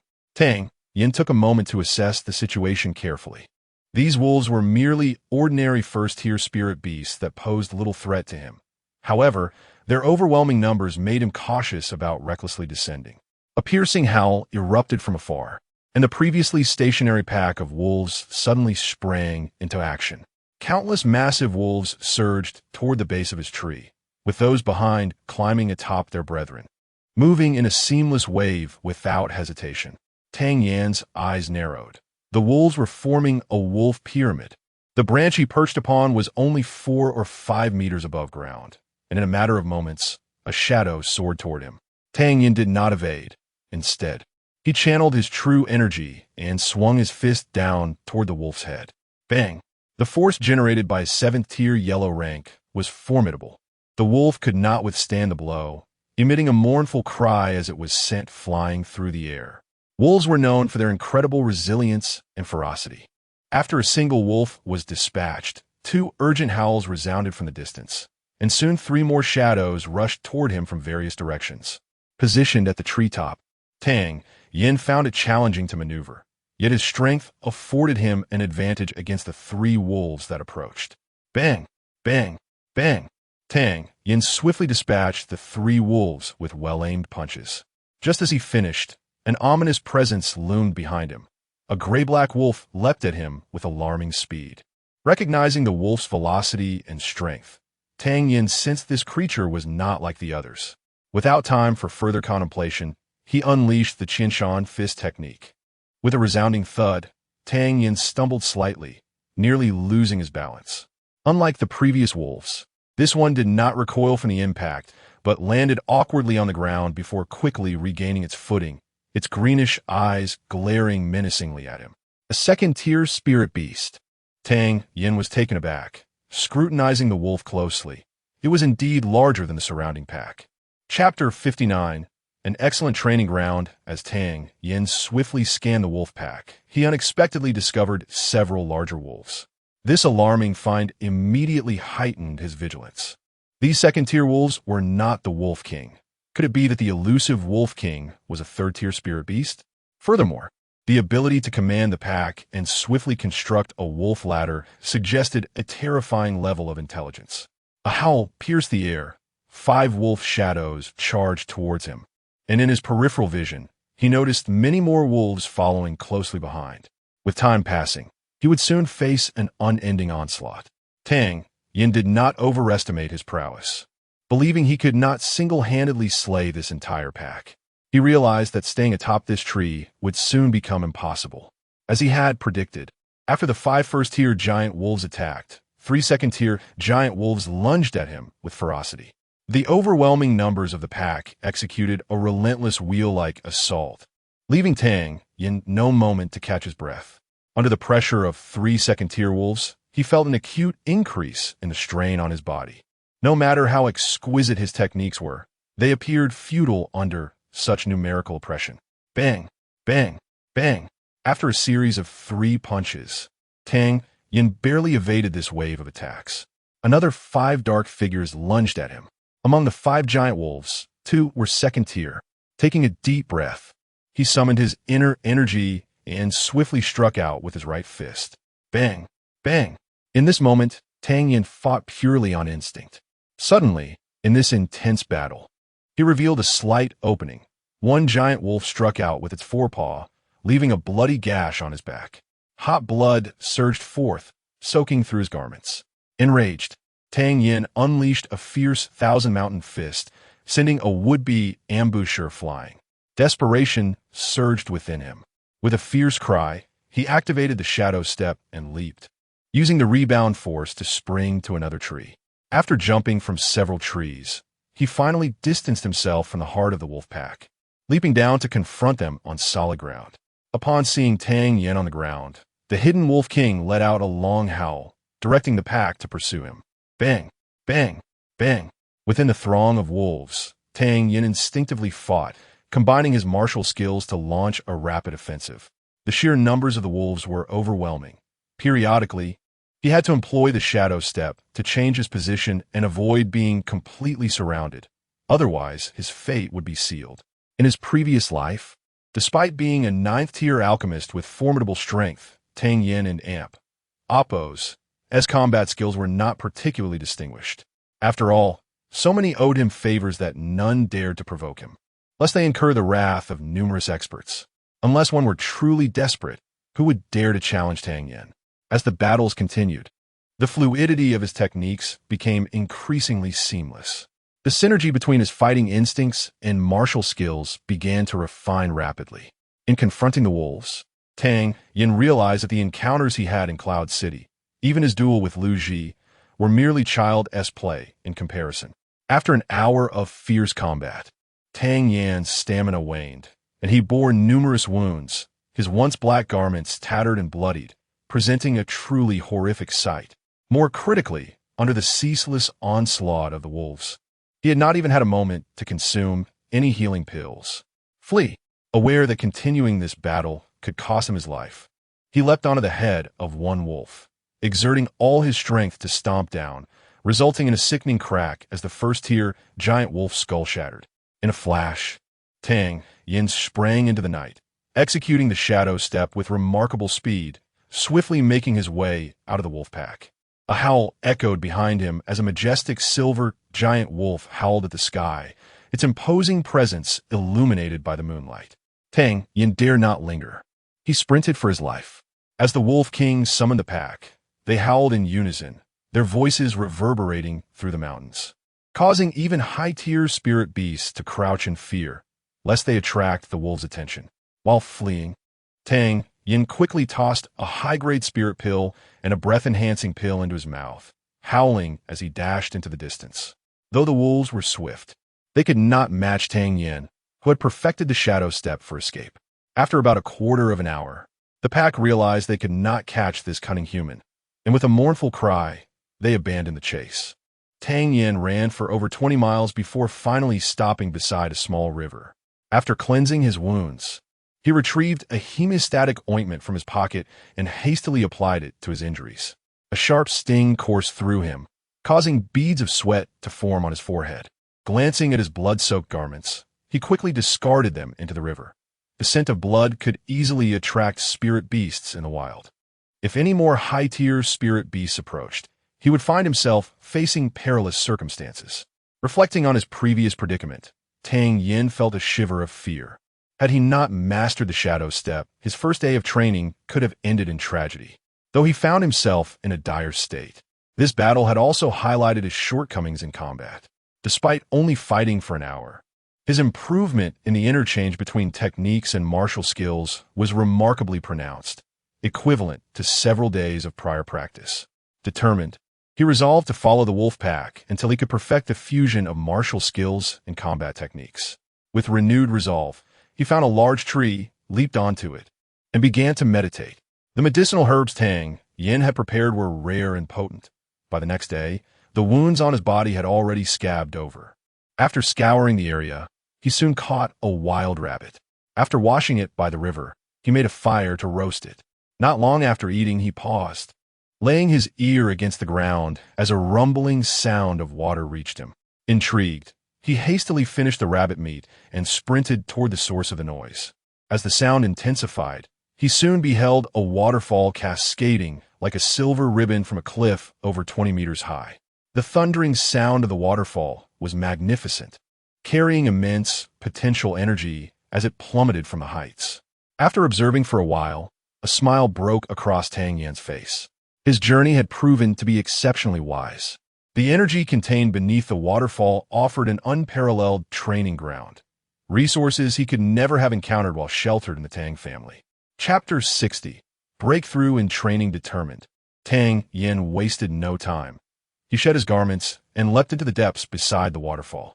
As his hand plunged into the cascading waters, he was struck by a force akin to stone, a sudden jolt of realization coursing through him. Could such a formidable torrent render him senseless? Taking a deep breath, he stepped forward. The waterfall, akin to a mountainous weight, bore down upon him, causing his body to sag and his steps to falter, nearly toppling him to the ground. Activating his strength at the 7th rank of the yellow tier, the swirling energy within his dantian surged with fervor, continuously supplying him with life force, just enough to stabilize his stance. He endeavored to maneuver beneath the waterfall, traversing the narrow expanse of roughly 10 meters. Upon reaching the far end, he felt utterly drained. Despite the exhaustion, Tang Yin refused to relent. Gritting his teeth, he pressed on, attempting to recuperate his strength beneath the relentless cascade. After a quarter of an hour, he could no longer endure and withdrew from the torrent. The moment he emerged, a wave of relief washed over him. Even the flow of energy within his dantian felt more unimpeded than before. With his eyes gleaming with determination, Tang Yin recognized this place as a veritable sanctuary for cultivation. After a brief respite on the shore, he returned to the waterfall once again. 20 minutes later, after taking a deep breath, he surfaced from the depths once more, engaging in this repetitive practice as the sun dipped below the horizon. Tang Yin had gained the ability to endure beneath the waterfall for a full hour. Within this high-intensity cycle of energy, his dantian began to expand noticeably. A vague sensation of reaching the pinnacle of the 7th rank of the yellow tier began to take root within him.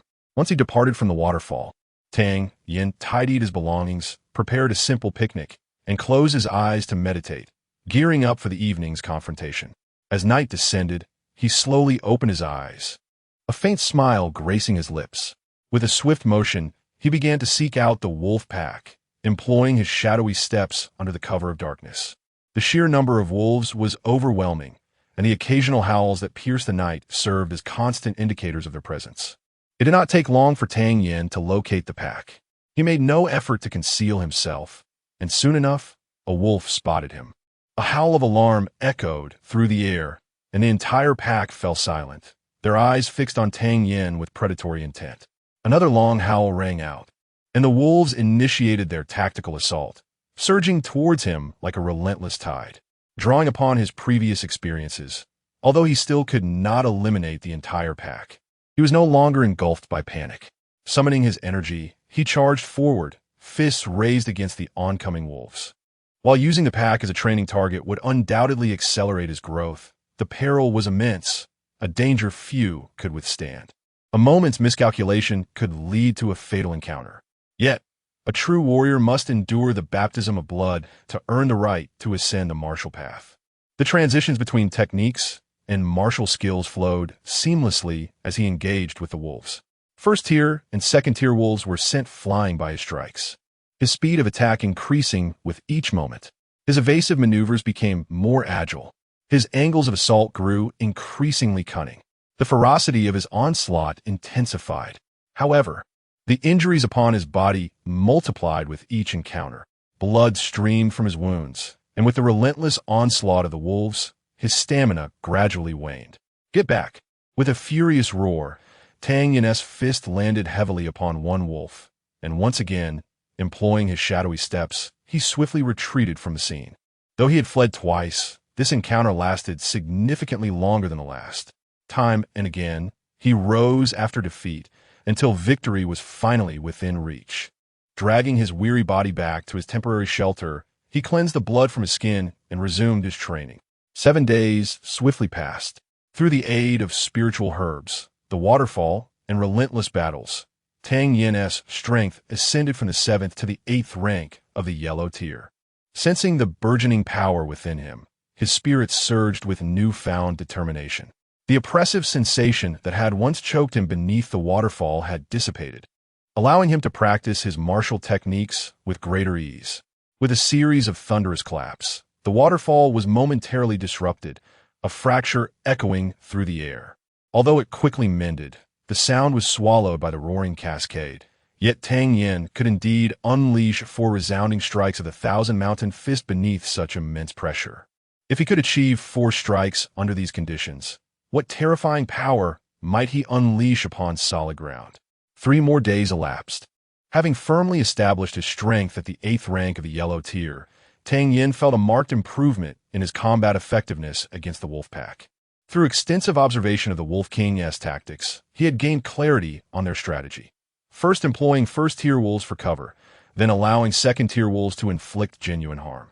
Although the pack was numerous, most were of the first tier, with few second-tier wolves remaining, coupled with those he had injured or slain in previous encounters. The overall combat capability of the pack had been significantly diminished. After days of blood-soaked battle, the fluidity with which Tang Yin transitioned between martial techniques and combat maneuvers had reached a remarkable level of proficiency. Engaging the wolf pack again held little significance unless the Wolf King himself entered the fray. Having observed the Wolf King, Tang Yin noted its strength, at least at the 3rd tier, and its evident leadership skills indicated a high level of intelligence, making it difficult for him to contend with his current abilities. Acknowledging his limitations, Tang Yin intensified his training. The Thousand Mountain Fist became increasingly refined through his persistent practice, yet under the waterfall's oppressive force, executing the 5th strike remained a formidable challenge. A fortnight flew by. Day and night, Tang Yin practiced the Thousand Mountain Fist beneath the waterfall, the explosive sounds reverberating through the mountains. On land, he was certain he could unleash the 5th strike, but in the water, the relentless torrent bore down upon him like a hammer, demanding considerable energy even for the 4th strike, leaving him just short of the 5th. Uncertain of how many strikes he had delivered beneath the waterfall, he finally managed to execute the 4th strike, and suddenly, a surge of energy within his dantian expanded, generating a continuous flow of true energy. Momentarily stunned, he felt a rush of exhilaration. This was the moment of breakthrough. Without hesitation, he executed a swift spin, unleashing a powerful shout as the energy that had spontaneously surged within him converged towards his fist. "Explode," he commanded, thrusting his fist forward, a formidable aura erupting beneath the waterfall. Chapter 61. The sparring partner vanished. With a resounding crash, the nearly 10-meter-wide waterfall shattered into countless fragments beneath the force of a single punch. The once thundering cascade fell silent in an instant, the water seemingly vanishing into thin air, creating a void. The fifth punch. A flicker of astonishment danced in Tang Yan's eyes as he realized, to his surprise, that his strength had miraculously surged during his training.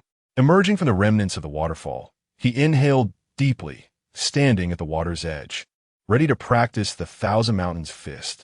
He aimed to ascertain the true power of his technique, now unfettered by the waterfall's confines.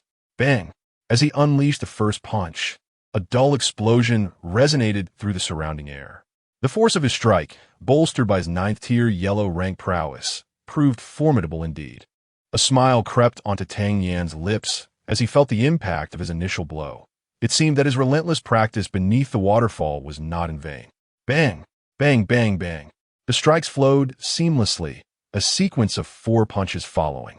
The Thousand Mountains fist, with each blow building upon the last, exhibited a marked increase in power and sound, free from the waterfall's resistance. After the 5th punch, Tang Yan, undeterred, pivoted once more, his body twisting to harness the momentum as he drove another punch forward. Bang! The air around him warped at that moment, his fist seeming to tear through the atmosphere. Roaring skyward, followed by an ear-splitting explosion, Tang Yan's speed remained undiminished as he spun again, launching yet another punch. This time, he sensed the vortex in his dantian rapidly depleting, his arm akin to a stick of dynamite hurtling towards target. The 7th punch. Boom! A tremendous sound erupted, sending dust swirling around him. Tang Yan stared in disbelief, his eyes widening as he beheld a crater formed before him by his own strike. "What the?" he muttered, astonished. As calm returned, he contemplated his newfound strength. He realized that now, even against a first-tier Xian rank master, he would stand a fighting chance. Eager to test his abilities, Tang Yan scanned the horizon where the sun began to set, a smile gracing his lips. "Wolf King, tonight shall be your reckoning." As the sun dipped below the horizon, while relishing roasted wild boar to replenish his energy, Tang Yan suddenly heard a wolf howl from afar. Why do these wolves appear so early today? He wondered, curiosity piquing. A chorus of howls echoed again. The sorrowful and wrathful tones sent a chill through Tang Yan.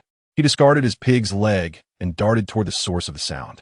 After days of tormenting the wolf pack, he had never encountered such a heart-rending cry. Something must have transpired among them. Moving like a shadow through the mountains, the howls grew increasingly mournful. Upon arrival, he parted the dense underbrush, peering into the moonlit scene. There lay 5 or 6 corpses on the ground, while 2 individuals were locked in combat with the wolves. Catching a whiff of the air, Tang Yan and Appo's heart raced. He detected the scent of toxic powder. Holding his breath, he retrieved an antidote pill from his pocket and quietly observed the unfolding chaos. When he first encountered the wolf pack, approximately 300 wolves had roamed. After days of battle, only around 700 remained, with nearly half of the second-tier wolves slain by him. Analyzing the situation, he deduced that these intruders had come prepared, likely targeting the Wolf King.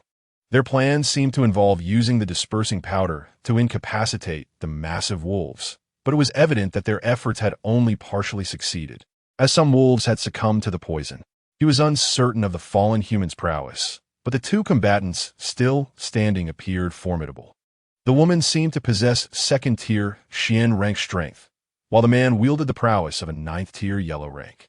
Tang Yan counted around 100 wolves remaining, primarily first-tier, with a few second-tier giants among them. The silver-furred Wolf King lay amongst them, evidently affected by the poison. "Long Ying, you cover me and handle the first-tier giants. We shall swiftly eliminate the Wolf King," the woman commanded, brandishing her sword and charging forward. "Understood," the man responded, brandishing his heavy blade as he pursued, intent on dispatching the first-tier giants. As the giants fell one by one, it seemed the pair would soon reach the Wolf King. The guarding giants let out anguished howls, filled with rage and sorrow. Suddenly, Tang Yan's gaze shifted to the side. An arrow pierced through the underbrush, aimed directly at the Wolf King. The poisoned Wolf King, stripped of its fighting ability, watched helplessly as an adjacent wolf lunged to intercept the arrow, saving its master by a hair's breadth. A mournful howl escaped the Wolf King. Before it could react, several more arrows flew, targeting it and the nearby wolves. These arrows, infused with lethal true energy, struck true, with one embedding itself in the Wolf King's throat, sending it writhing on the ground, clearly nearing its end. The sudden turn of events caught the attention of the surviving man and woman, who exchanged stunned glances, gripping their weapons tightly as they turned to the source of the attack. "Who goes there?" the woman demanded. "It's been a long time." A rough voice boomed from the distance, causing the expressions of the man and woman to darken instantly. As the voice faded, 6 figures emerged from the trees. Tang Yen focused intently, noting that the leader was a burly man, a long knife slung across his back and a curved bow in hand. The apparent archer behind the recent assault. Sensing the auras of these newcomers, Tang Yen felt a flicker of surprise. If he was not mistaken, the leader was at the first tier Xian rank, while the others ranged between 7th and 9th tier yellow ranks. He had not heard of such a formidable group in Yin City. Could they be from elsewhere? "Qing Lang, what brings you here?" The woman, referred to as Wan, asked coldly. "Wan Fei, you're a clever one. You must know what I intend to do here." Qing Lang replied with a grin, revealing his yellowed teeth. "What, do you intend to steal my prey?" Wan Fei retorted mockingly. Chapter 62. In the past, I would have hesitated, but now look at you few, only 2 of you remain, both seriously injured. Do you really think you can challenge me? Qing Lang laughed heartily, his lewd gaze incessantly fixated on Wan Fei. Upon hearing his words, a chill descended upon Wan Fei's face. She was acutely aware that at this moment, they were indeed no match for Qing Lang and his gang. The future is long, and once I regain my strength, I shall settle the score with these scoundrels. Even a wolf is to be snatched. How impoverished must your Qing Lang gang be? Very well, I shall gift you this wolf. Chang'ing, let's depart. Wan Fei decisively turned to leave. Stop. Seeing Wan Fei and Appo's swift retreat, Qing Lang's eyes turned icy, and he bellowed. What? Do you wish to fight me? Though I am slightly injured, dreaming of gaining an advantage over me is futile. Wan Fei replied coldly. Indifferent to Wan Fei's bluff, Qing Lang chuckled sinisterly. Chang'ing may leave, but you must stay. We have come from afar, not merely for this White Wolf King. We wish to savor what it means to encounter Wan Laohu. After we have satisfied ourselves, we will render your Dantian useless, and then you may leave. Witnessing Qing Lang's frivolous demeanor, Wan Fei comprehended that this group would indeed follow through on their threats. They were not fools. How could they allow her to escape? Only by eliminating her could they ensure their safety. Gazing at the corpses of her fallen comrades, an overwhelming sorrow engulfed Wan Fei. She had anticipated that this venture would yield immense profits, yet it culminated in utter devastation. Since you wish for my demise, I shall take a couple of you down with me. Resolute in her decision, Wan Fei prepared to act, when a languid voice interrupted. Who killed my pet? Pay up. To the astonishment of the crowd, Tang Yen emerged from the shadows. Upon hearing his words, the onlookers were bewildered. Who had slain his pet? Could it be that the White Wolf King was his pet? Seizing the opportunity amidst their confusion, he swiftly approached the White Wolf King, brandishing a dagger, and expertly sliced open its skull, retrieving a green bee's core to place into a porcelain vial. Realizing Tang Yan's adeptness in procuring the beast core, the crowd finally grasped that this youth had come merely for robbery. Wan Fei and Chang'ing, initially filled with hope, felt disheartened upon witnessing Tang Yan's youthful visage. This boy, seemingly no older than 17, could hardly resolve their troubles. Who are you, brat? Qing Lang scrutinized Tang Yan, recognizing him as a mere child. A vicious grin plastered across his face. I have lived this long, and no one has dared to rob me. You are the first. Tang Yan, wide-eyed with feigned astonishment, retorted. No one has dared to rob you? Indeed, no one has ever dared. A young man from the group boasted arrogantly. Tang Yan blinked innocently. As a man, you must have had a crush on someone, right? With a face like yours, has no one ever stolen her away? Have you ever been to an auction? Is there something you wish to bid on, but due to insufficient funds, it was snatched away by someone else? Furthermore, judging by your strength, it seems you are even weaker than this ant here. After hunting spirit beasts, if you encountered someone stronger, surely you have been robbed before, haven't you? Just like now. This beast core has been taken by me. Tang Yin spoke earnestly, causing the expressions of both parties to darken. Initially, Wan Fei found solace in Tang Yan's words, vowing to protect him with her life as she battled. However, this rascal had the audacity to call her aunt?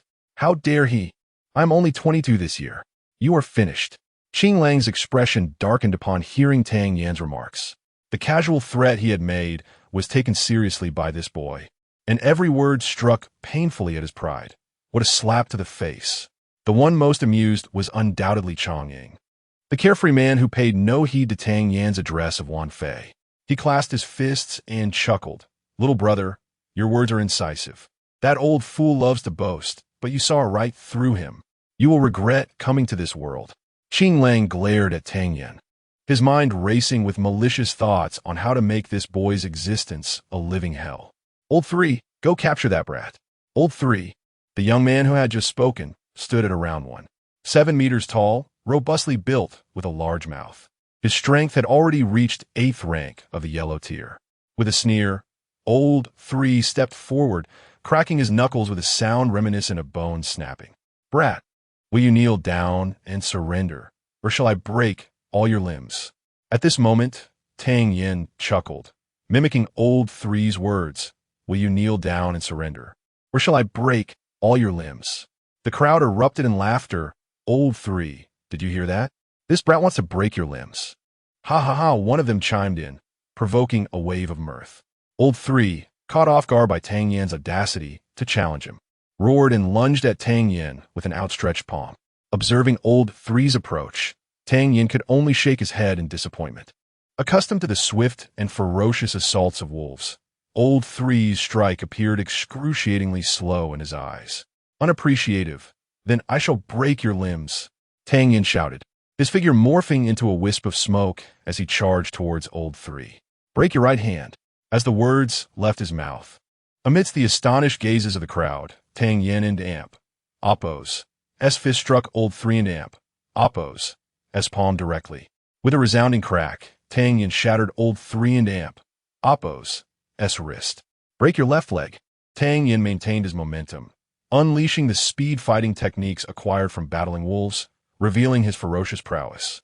Old Three, caught entirely off guard, had yet to register the pain from his broken hand when Tang Yan's right foot crashed into his left knee with brutal force. Another crack echoed, and Old Three staggered, dropping to one knee. Kneeling requires both legs. What does a single knee signify? A proposal? Apologies, but I have no interest in men. Tang Yin scoffed, raising his right foot once more. With another crisp sound, Old Three's kneecap shattered, and he fell to his knees with a thud. Chapter 63. Who is truly unreasonable? It's your turn on the left. At this moment, everyone was astonished, their eyes wide in disbelief. Who exactly was this young man? In the blink of an eye, he had rendered the third elder utterly powerless. Crack! Another sharp sound of a bone breaking echoed, causing everyone's hearts to tremble. In a flash, Tang Yin had incapacitated the third elder, severing both his hands and feet. A master of the 8th rank in the yellow tier was reduced to nothing before this youth. There was no doubt that had the third elder not struck first, he would have had no chance to retaliate at all. The third elder finally felt excruciating pain and let out a heart-wrenching scream. Don't rush to yell, there's still one left, Tang Yin stated calmly, as if discussing something trivial, raising his foot once more to kick towards the third elder's legs. Thud! The crowd was uncertain whether the sound resembled that of an egg cracking, but all the men, including Chong Ying, felt a chilling sensation in their groins. Another earth-shattering scream erupted from the third elder as his head tilted, and he fainted. Uncle, do I have the right to rob you of your possessions? Tang Yin asked with a smile. Gulp. Qing Lang struggled to swallow, feeling a sense of foreboding. Although he was already at the first rank of the profound tier, he knew he could never achieve such a feat of incapacitating the third elder in a single encounter. Just how terrifying must this young man's strength be? Moreover, his ruthlessness left even someone accustomed to a life of danger feeling a chill down his spine. However, Qing Lang felt slightly reassured that the youth's power did not seem to reach the profound tier, and he squinted his eyes, saying, "Young brother," as the saying goes, "a gentleman does not take away what others cherish. Since I killed the White Wolf King, it naturally belongs to me. If you desire it, you may purchase it. Should you attempt to seize it by force, I fear the blades behind me will not consent." Though Qing Lang's attitude remained firm, the initial arrogance had dissipated. This unknown young man was indeed formidable, and standing beside him was Wan Fei, who had reached the second rank of the profound tier. If a fight broke out, even if they emerged victorious, it would only be a Pyrrhic victory. "Enough nonsense," Tang Yin retorted angrily. "Did you not hear me earlier? The White Wolf King is my pet. Since you admit to killing it, you must compensate me. A sentient and obedient third-rank spirit beast is worth its weight in gold. Out of kindness for your ignorance, I Shan and Oppos. To demand much, just 30 million taels of silver." Puff! Qing Lang felt as though he might vomit blood. He had always been arrogant and domineering. Yet when compared to this young man, who was truly unreasonable, the White Wolf King was his pet. He showed no grief over its death, and even casually dug out the beast core, demanding compensation of 30 million taels. Was this even rational? If he had 30 million taels, why would he risk his life to travel so far? "It seems, young brother, you are unwilling to grant me this favor." Qing Lang was not one to back down easily, and Tang Yan's attitude ignited a fire in him. Gritting his teeth, he coldly snorted, "If that is the case, do not blame me for being ungracious." Brothers, attack. The remaining 4 men felt quite conflicted. Initially, they believed victory was in their grasp with only Wan Fei and Chang Ying opposing them. However, this unexpected youth had incapacitated the third elder in a single exchange. They might not know the third elder's strength, but they were aware he was indeed a genuine 8th rank master in the yellow tier. Who among them dared to charge forward against such terrifying power? Meanwhile, Wan Fei, though severely injured, was still a genuine 2nd rank master in the profound tier, far beyond their capability to contend with. 2nd, 4th, and 5th together take down this brat. I'll deal with that woman. 6th, eliminate Chang Ying quickly. Qing Lang swiftly issued commands, relying on the camaraderie built over many years. Kill. Upon receiving the order, 3 men charged at Tang Yin. In the face of their assault, Tang Yin remained unfazed. Had he not survived a battle against over 1,000 wolves? Moreover, he held a significant advantage in both strength and technique. Gathering his energy, Tang Yin chose to utilize the combat techniques he had honed among the wolf pack, without resorting to martial arts.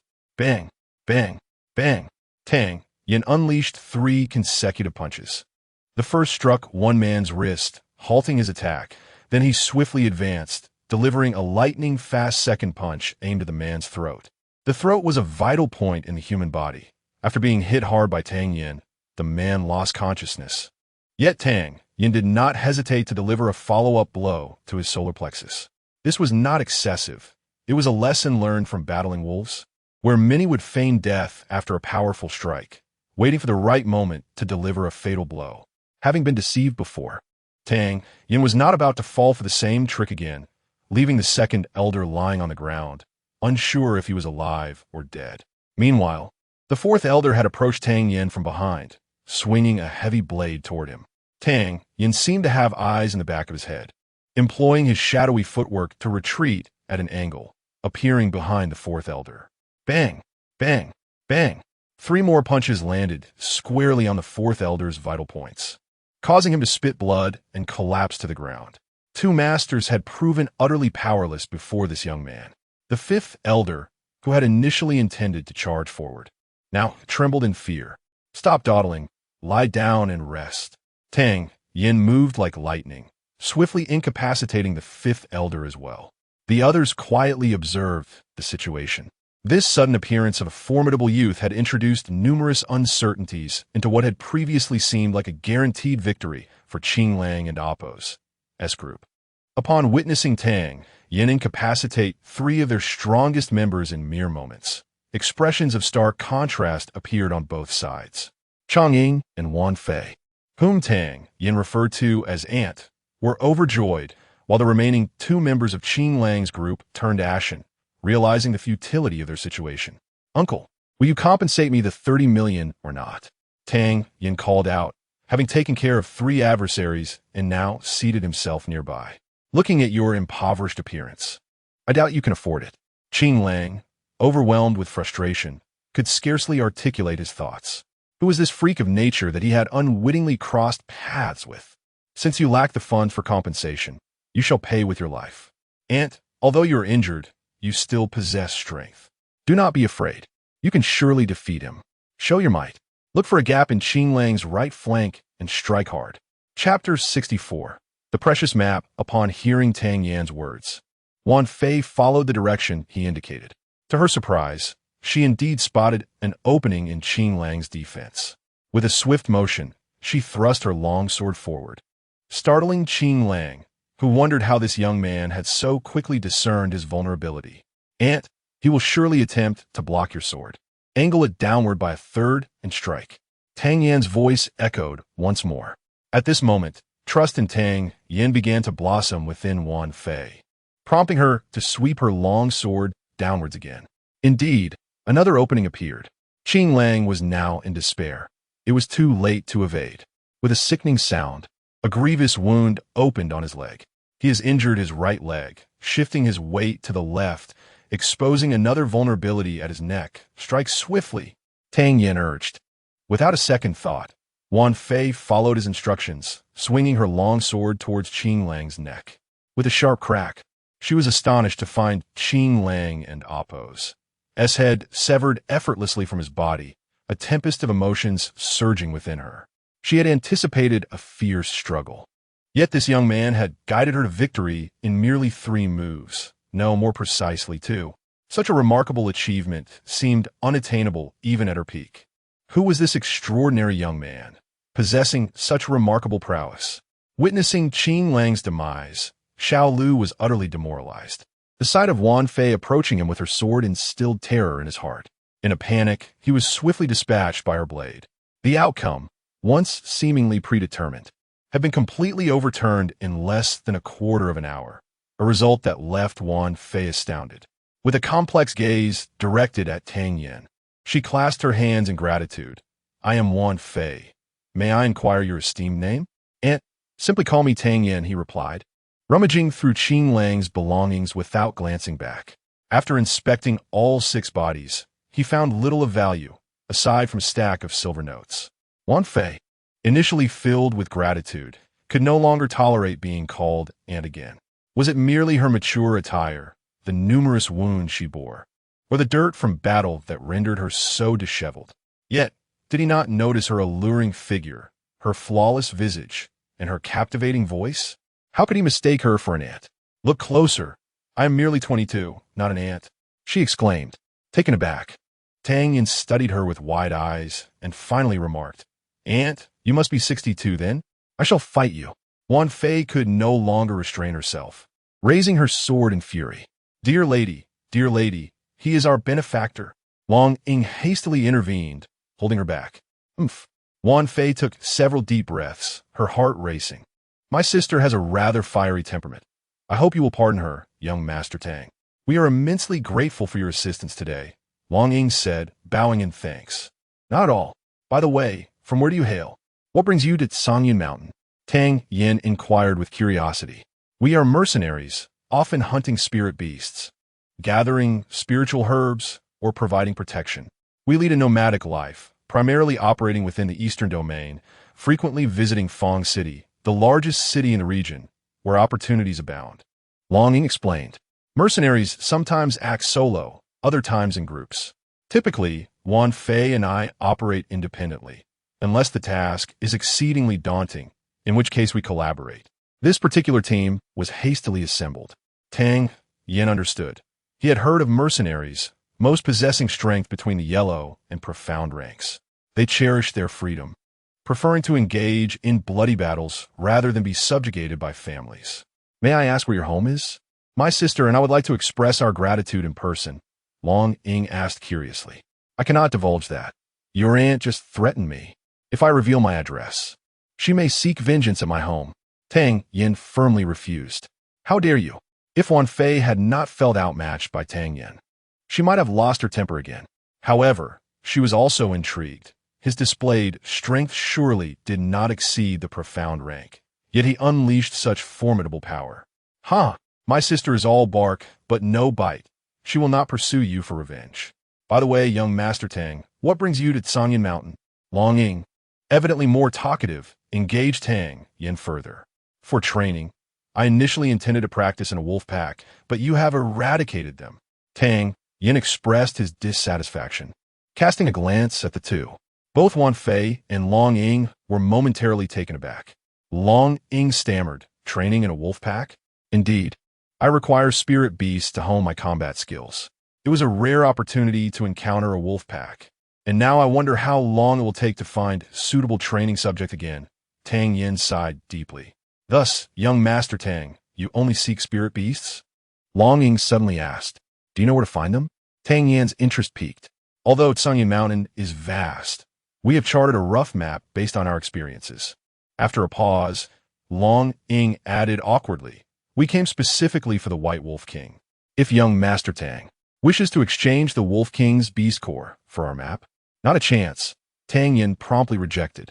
Young Master Tang misunderstands. Regardless, we will provide the map. Our primary goal is the Wolf King's pelt. If young Master Tang has no interest in the pelt, might we request it from you? Long Ying asked eagerly. Tang Yin held no interest in the wolf pelt. It was far too large for him to carry. If you wish for it, take it, he agreed with a nod. Really? Both Long Ying and Wan Fei expressed delight simultaneously. Why would I deceive you? If you want it, take it. Tang Yin waved his hand dismissively. Thank you immensely. Long Ying hurried off to retrieve the wolf pelt, soon returning with a sheepskin scroll, solemnly presenting it. The map of Canyon Mountain is exceedingly rare in the outside world. We risked our lives to create it. Young Master Tang, please accept it. Oh, Tang Yin curiously accepted the scroll, which depicted the mountain's topography.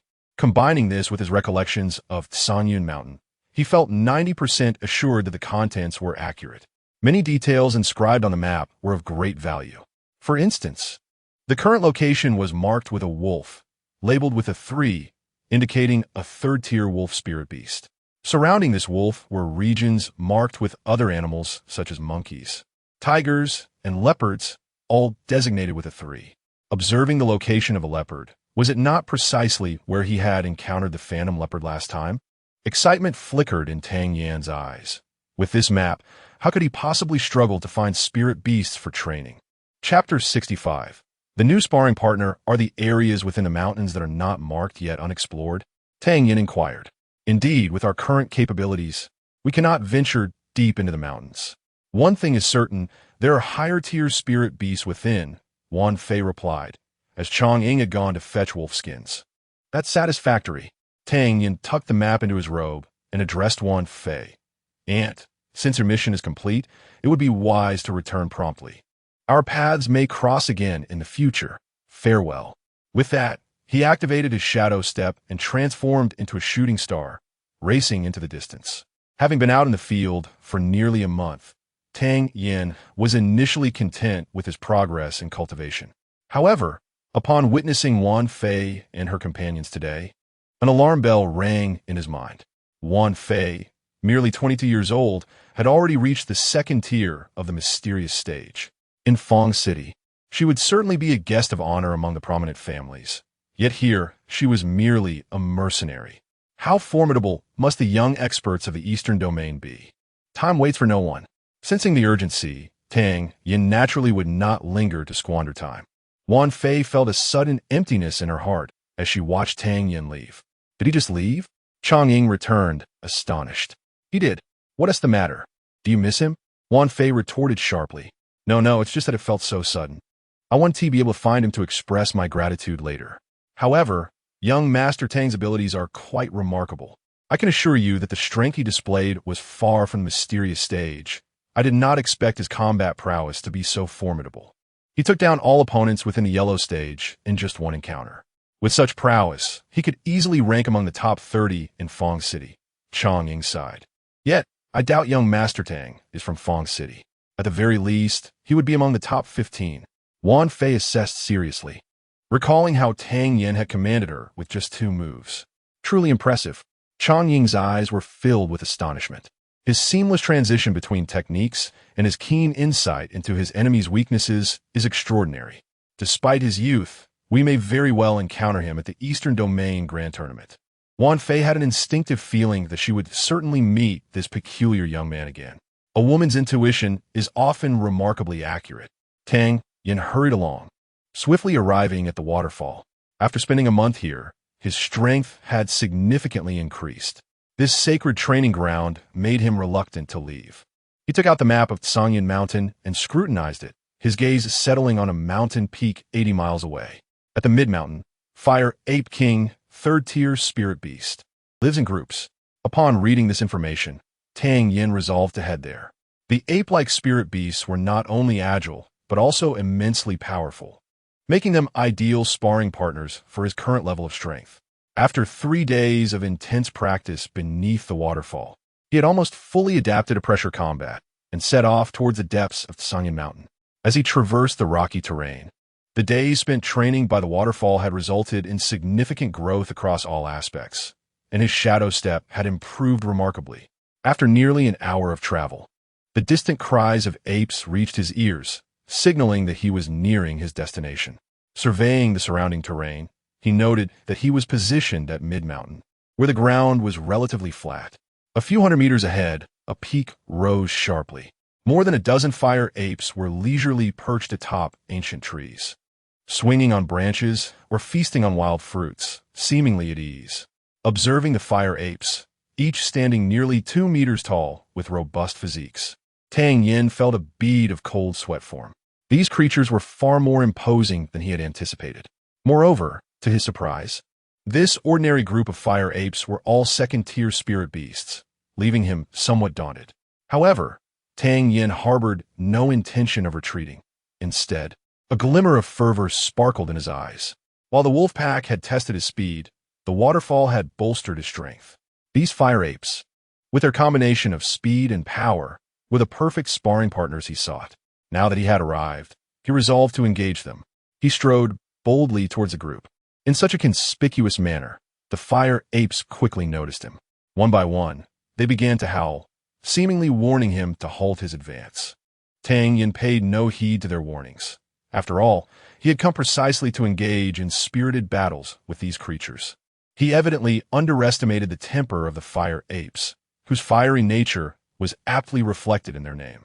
With a roar, one fire ape brandished its fists and charged at him. Unfazed by the massive fist hurtling towards him, Tang Yin laughed heartily. "Let me see how strong you truly are." His swirling energy rapidly coalesced, channeling into his right fist. Like the fire ape, Tang Yin's punch was purely a display of strength, devoid of any embellishments. Bang! The fists of both combatants collided, producing a resounding shockwave. The fire ape, with its substantial bulk, staggered back 2 steps, causing the surrounding earth to tremble. Meanwhile, Tang Yin remained steadfast, not budging an inch. Though he had gained the upper hand with that strike, Tang Yin felt no joy. The fire ape's strength surpassed his expectations. Had it been a 2nd-tier giant wolf, a full-force blow would not have merely resulted in a 2-step retreat. If a 2nd-tier ordinary fire ape possessed such strength, how terrifying must the fire ape king, a 3rd-tier beast, be? The fire ape, taken aback by being forced back by such a diminutive human, was entirely unprepared for this outcome. It had anticipated easily knocking this frail figure down the mountainside with a single punch, yet it had instead lost face in front of its peers. Roaring in frustration, the fire ape pounded its chest and charged at Tang Yin once more. As it approached, it leapt into the air, its body resembling a small mountain as it descended upon Tang Yin with the force of a falling mountain. Tang Yin squinted slightly. It was no wonder people often remarked on the similarities between ape-like creatures and humans. The fire ape's attack bore a vague resemblance to a martial technique. Taking a deep breath, he swiftly executed 2 spins in midair, unleashing a double strike of the Thousand Mountain Fist. Bang! Bang! The augmented force of the second punch collided with the fire ape once more. Bang, bang, bang. Once again, the fire ape found itself at a disadvantage, being forced back 3 more steps. At this moment, the fire ape regarded Tang Yen with newfound wariness. Although it could not comprehend how this slender human could unleash such formidable strength, it recognized that it could not defeat him in a one-on-one confrontation. With a mighty roar, the fire ape threw its head back and called out, summoning the nearby troop of apes that had been watching the spectacle. Chapter 66. Disrupting the fire ape's biological clock as 12 robust fire apes charged towards him. All at the second tier of strength, Tang Yan's fighting spirit surged. What a welcome challenge! With a light chuckle, Tang Yan swiftly activated his swirling dantian, continuously supplying himself with true energy. Boom, boom, boom. More than 10 fire apes rushed at Tang Yan one after another. The fire apes possessed immense strength and thick skin, making it impossible for Tang Yan to conserve any energy as he did during his battles with the giant wolves. Each strike required him to exert all his might to inflict genuine damage upon the fire apes. Their bodies were remarkably agile, constantly maneuvering during the fight, sometimes even feigning attacks, making it difficult to discern their true intentions, a rather cunning tactic. Moreover, the speed of their assaults was not to be underestimated. The combined onslaught of over 10 fire apes created a net-like barrage that left Tang Yen gasping for breath. Each technique had to be executed with impeccable fluidity. Even the slightest oversight could result in a devastating blow.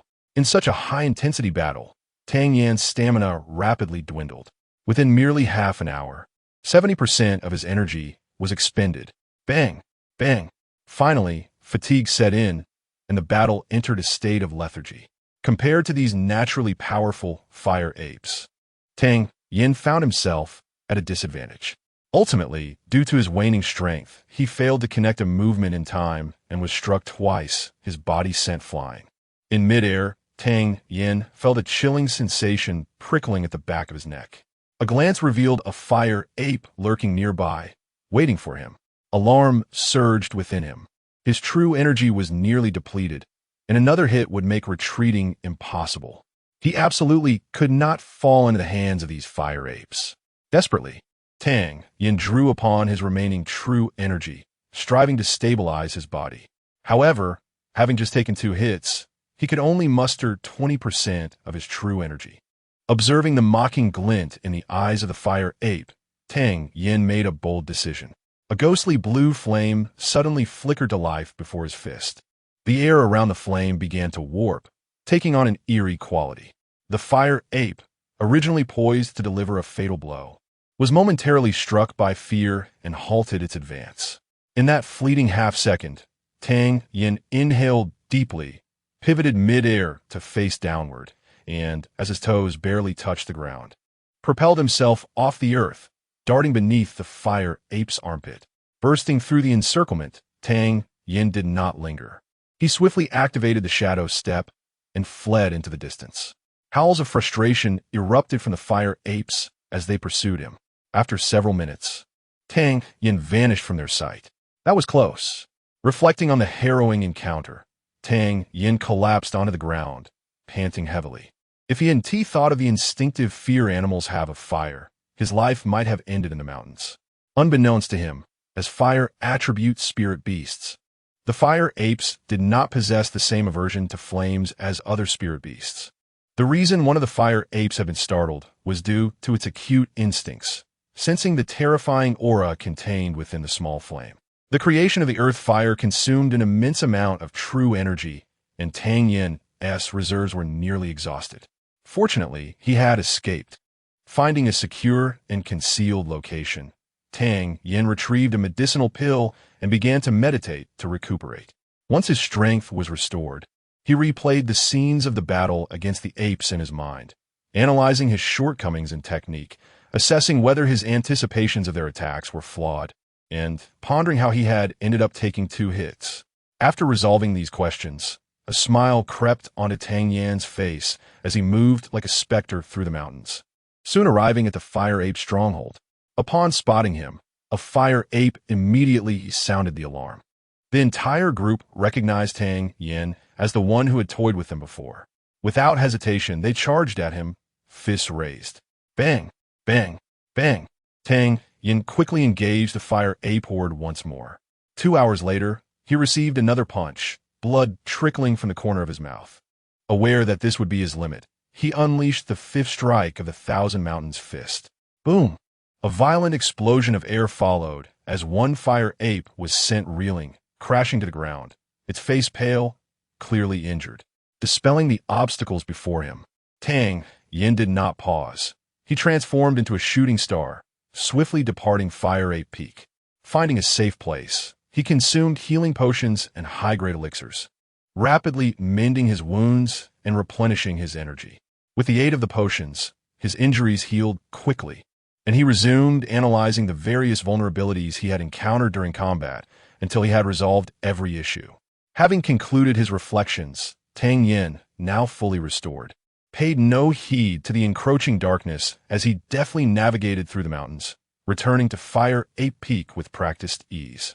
Due to Tang Yin's consistent presence, which did not conceal his aura, he was easily spotted in the open terrain below.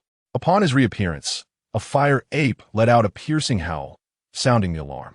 This time, in contrast to the previous chaotic encounters, the battle felt significantly more manageable. He was no longer perpetually on the defensive and was able to retaliate on occasion. After another 2 hours of combat, Tang Yin felt his energy waning. Having narrowly evaded several lethal attacks, he forcefully repelled 2 encroaching fire apes and hastily departed the area. In the following 10 days, the entire fire ape clan developed a deep-seated animosity towards this diminutive intruder. As apes, they had never encountered such a treacherous being in their lives. In frustration, they could only watch as he fled when overpowered, then returned after recuperating. Relentless in his assaults, even at night. Almost every 2 to 3 hours after his escape, he would reappear, engaging them in fierce battles. Originally, the fire apes were accustomed to a rhythm of activity during the day and rest at night. A routine honed over countless generations that Tang Yin had audaciously disrupted within a matter of days. Tang Yin, however, paid no mind to the fire ape's sentiments. With each engagement, his combat prowess grew incrementally. This rapid advancement filled him with immense satisfaction. One day, as dawn broke, Tang Yin approached Fire Ape Peak. To his astonishment, the fire apes, who would typically spring into action upon sighting him, were now standing in an orderly fashion at a higher vantage point, as if awaiting his arrival. Noticing the unusual behavior, Tang Yin scanned the assembly of fire apes. Soon he spotted a larger and more imposing fire ape standing quietly at the rear, observing him intently. Chapter 67. The Realm of Combat. The ordinary second-tier fire ape, typically measuring around 2 meters in height, rarely exceeds 2 meters and 20 centimeters.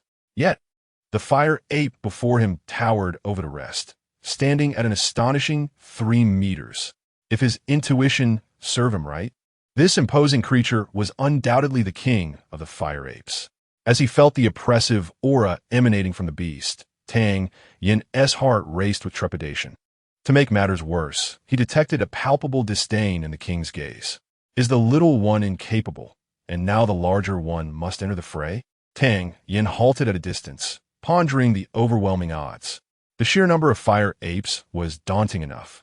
The thought of the king joining the battle made the prospect seem dire. The fire apes, sensing Tang Yin's hesitation, began to howl, their voices rising in a mocking crescendo. Tang Yin's nostrils flared with indignation. It seemed these beasts were deriding him for his cowardice. Truly, they were mere beasts, undeterred by the numerous wounds he had inflicted upon them, emboldened by the presence of a third-tier spirit beast behind them. Just as Tang Yin was lost in his thoughts, the previously motionless fire ape king suddenly opened its mouth and let out a thunderous roar. The sheer force of its call reverberated around him, carrying an immense weight even in its simplicity. Among spirit beasts, fire apes were known for their formidable strength, arguably surpassing the giant wolves he had faced earlier. Upon hearing the king's roar, Tang Yin instinctively hunched, readying himself for either an offensive or a retreat. The fire apes, stirred by their king's command, charged towards him with ferocity. Noticing that the fire ape king remained stationary, Tang Yin felt a flicker of hope. He was confident that, should he unleash his shadow step to its fullest extent, even the king would be unable to pursue him. Gulme, he uttered softly, as the vortex in his dantian surged, channeling an unending stream of energy throughout his body. The clash commenced without any preliminary skirmishes, erupting into a fierce battle right from the outset.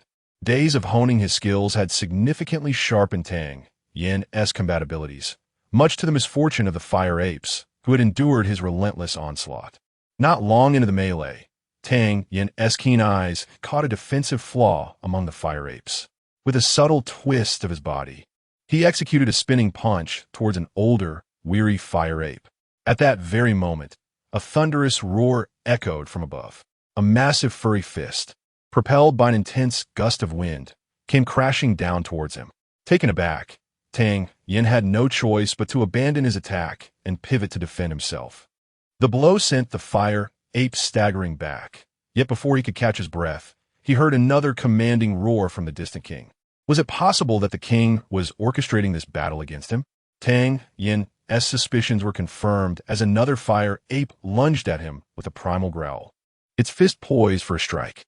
After 2 days of skirmishes, he had believed he could anticipate their attacks, but the king's involvement had altered the dynamics entirely. Under the king's guidance, the fire apes exhibited an uncanny synergy, their assaults relentless and unyielding, leaving no room for reprieve. The pressure mounted as, within half an hour, the once abundant energy in his dantian had dwindled significantly. Amidst the fatigue of battle, Tang Yin, caught off guard, received a punch to his back, causing him to stumble, a metallic taste of blood filling his mouth. At that moment, the fire ape king unleashed another bellow. A dozen fire apes raised their fists, uniting in a brutal strike aimed at him. Should he rise, he would undoubtedly be crushed beneath their iron fists. Even if he possessed skin as tough as steel, he would be reduced to mere scrap. Tang Yin's body tensed instinctively. He knew that the king would seize this opportunity to attack him. Thus he resolved not to rise. Instead, harnessing the momentum from being struck, he bent his knees and propelled himself through the narrow gap between two fire apes. Emerging from the throng, Tang Yin leaped and delivered a powerful kick to the back of the nearest fire ape, using the rebound to swiftly retreat. Upon witnessing his escape, the fire apes erupted in furious roars. However, these intelligent creatures soon recognized that this encounter had concluded far more swiftly than the last. They gathered, chattering excitedly, seemingly plotting to ensure that next time, Tang Yin would not escape unscathed. Back at his resting point, Tang Yin was drenched in sweat. That fire ape king possesses remarkable intelligence, he mused. Under its command, the combat prowess of the beast had tripled. Gasping for breath, he consumed a healing pill, striving to restore his stamina. For over 10 consecutive days, he had fought battles every 4 hours, each encounter fraught with peril, each narrowly escaping death. Each escape had unlocked a latent potential within him, pushing him beyond his previous limits. Over the course of these 10 days, including this morning's skirmish, Tang Yin had faced 31 life-threatening situations. Typically, with the aid of healing pills, he could rejuvenate within 2 hours. Yet this time, 2 hours passed without him regaining consciousness. His mind was engulfed in recollections of the recent battles. From the giant wolf pack to the current fire ape horde, each conflict had tested the very limits of life and death. With each encounter, close combat had gradually transformed into instinctive skill. Each brush with death had continuously stimulated Tang Yin's senses. Now, he found himself capable of responding with precision to danger without a moment's deliberation. The fragments of memories flitted through his mind like scenes from a shadow puppet show. Once composed, Tang Yin's breathing grew rapid, his complexion flushed. As seconds ticked by, he felt a sudden surge in his mind, his body instinctively rising, the energy in his dantian swirling vigorously as he began to unleash a flurry of punches, blocks, spinning kicks, knee strikes, and elbow strikes. An array of intricate combat techniques flowed from him with remarkable fluidity. If a discerning observer were present, they would undoubtedly recognize that Tang Yin had entered a profoundly elusive realm, the realm of combat. Chapter 68. The Primal King strikes at this moment. Although Tang Yin was not fully conscious, each of his strikes was not without purpose. In his mental realm, countless lethal moves materialized against him. And every technique Tang Yin executed was aimed at countering the various crises that emerged from the spiritual domain. His speed accelerated, and under the overwhelming force and velocity, all martial arts became mere supplements. Boom, boom. Occasionally, martial techniques intertwined with combat skills, sending dust swirling and creating an extraordinary atmosphere. As Tang Yan's pace intensified, afterimages began to appear.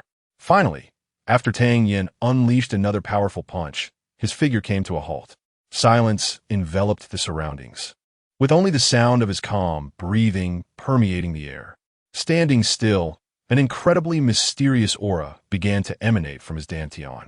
Within the dantian, a small figure seemed to be engaged in a relentless battle, ultimately delivering a fierce punch that shattered all barriers within.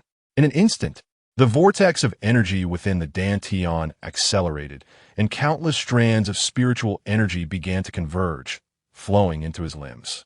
An indescribably refreshing sensation coursed through him. Tang Yin felt an overwhelming surge of power. He had ascended to the Xian rank. Feeling the surging true energy within his dantian, a faint smile graced Tang Yin and Appo's lips. Although he had not reached the pinnacle of martial arts in his previous life, he frequently interacted with top-tier experts, endowing him with remarkable experience and insight. Delving deeper into this realization, his heart swelled with uncontainable excitement. He had just entered the coveted state that martial artists yearn for, the state of combat. Not only had he shattered the barriers of his dantian through this state, breaking into the Xian rank, but he had also sown the seeds of combat within himself, enabling him to fight purely on instinct. Before Tang Yin could revel in his newfound strength, the primordial fire residing in his dantian suddenly flickered, its brightness intensifying. The supreme alchemy scripture, Fire Control Technique, Advanced Edition, a mantra resonated from the cauldron of creation. As he carefully absorbed these teachings, Tang Yin and Appo's heart brimmed with joy. What was once a mere method of basic fire control now revealed a path to cultivation. According to the records in this mantra, the utilization of the primordial fire was remarkably straightforward. First, the higher one's strength, the longer one could wield the primordial fire, and the greater its power. This was a direct result of burning true energy, making it relatively simple. Second, consuming precious materials and refining them through the cauldron of creation could extract elements beneficial to the primordial fire, thereby enhancing its potency. Third, devouring spiritual flames. If one were fortunate enough to encounter spiritual flames lingering in the world, consuming them would amplify the power of the primordial fire. Common spiritual treasures offered limited enhancement to the primordial fire, while consuming spiritual flames yielded far superior results. However, throughout the entire listening fragrance kingdom, there were no records of spiritual flames, making their discovery exceedingly difficult. Sighing inwardly, Tang Yin realized that the cauldron of creation, as the foremost divine cauldron of Huaxia, concealed countless secrets, and unraveling them would require continuous elevation of his strength. These matters could not be forced. Thus, Tang Yin chose not to dwell on them further. Feeling the surge of power, he smiled slightly, employing the phantom steps to once again head towards the Fire Ape Peak. The victorious Fire Apes from their last battle were already itching for the next confrontation, prepared to ensure Tang Yin's demise. The Fire Apes, who had long harbored a deep disdain for Tang Yin, now eagerly awaited his arrival. Ever since he had eluded them, they had been watching the mountains below with anticipation. As 3 hours passed, they had expected Tang Yin to appear promptly. Instead, they found themselves waiting in vain, their agitation growing. This human was indeed shameless and despicable. Having toyed with them for days, and now that their king had stepped forward, he dared not show himself again. Just as they were cursing Tang Yin, one of the Fire Apes suddenly let out an excited roar. Instantly, the Fire Apes perked up, all gazing towards the mountainside. When that familiar figure came into view, their eyes brimmed with tears of joy. Finally, they had arrived.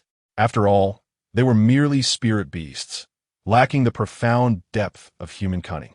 When Tang Yin observed their exuberance, he couldn't help but chuckle silently. These creatures wished to tear him apart limb by limb. The Fire Ape King remained poised at the back of the Fire Ape horde, and Tang Yin disregarded the disdainful gaze of the king, thinking to himself that he feared not the king's presence, but rather his absence.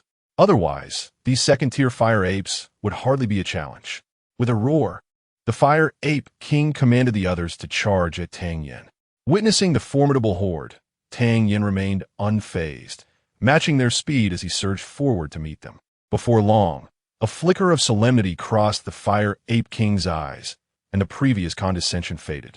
Under his command, this shameless human had once been an easy target. Yet, to his astonishment, this time, the figure seemed to be effortlessly maneuvering through the fray. The last encounter had revealed that while this young man was swift, his techniques exhibited vulnerabilities. Now, however, his movements were fluid, each technique seamlessly transitioning into the next with an innate grace. Within a mere half-day, this individual had enhanced his strength to such an extent. Unwilling to concede, the Fire Ape King continued to direct the assault, but as time elapsed, the Fire Apes struggled to land a blow on Tang Yin. Instead, one by one, they began to fall under his relentless onslaught.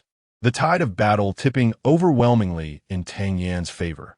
Of the 13 Fire Apes, only 5 remained capable of fighting.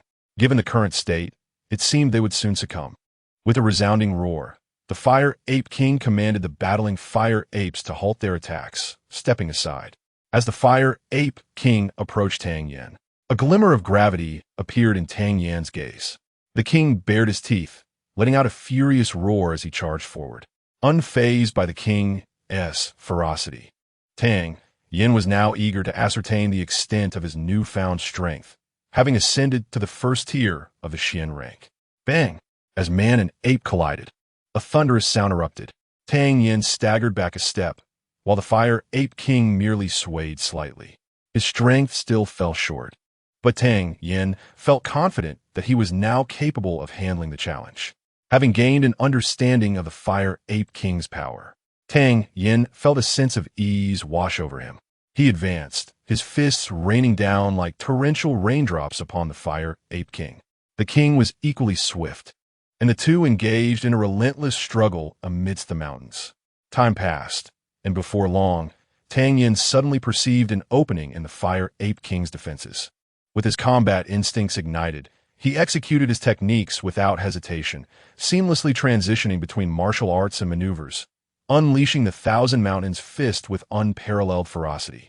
Chapter 69.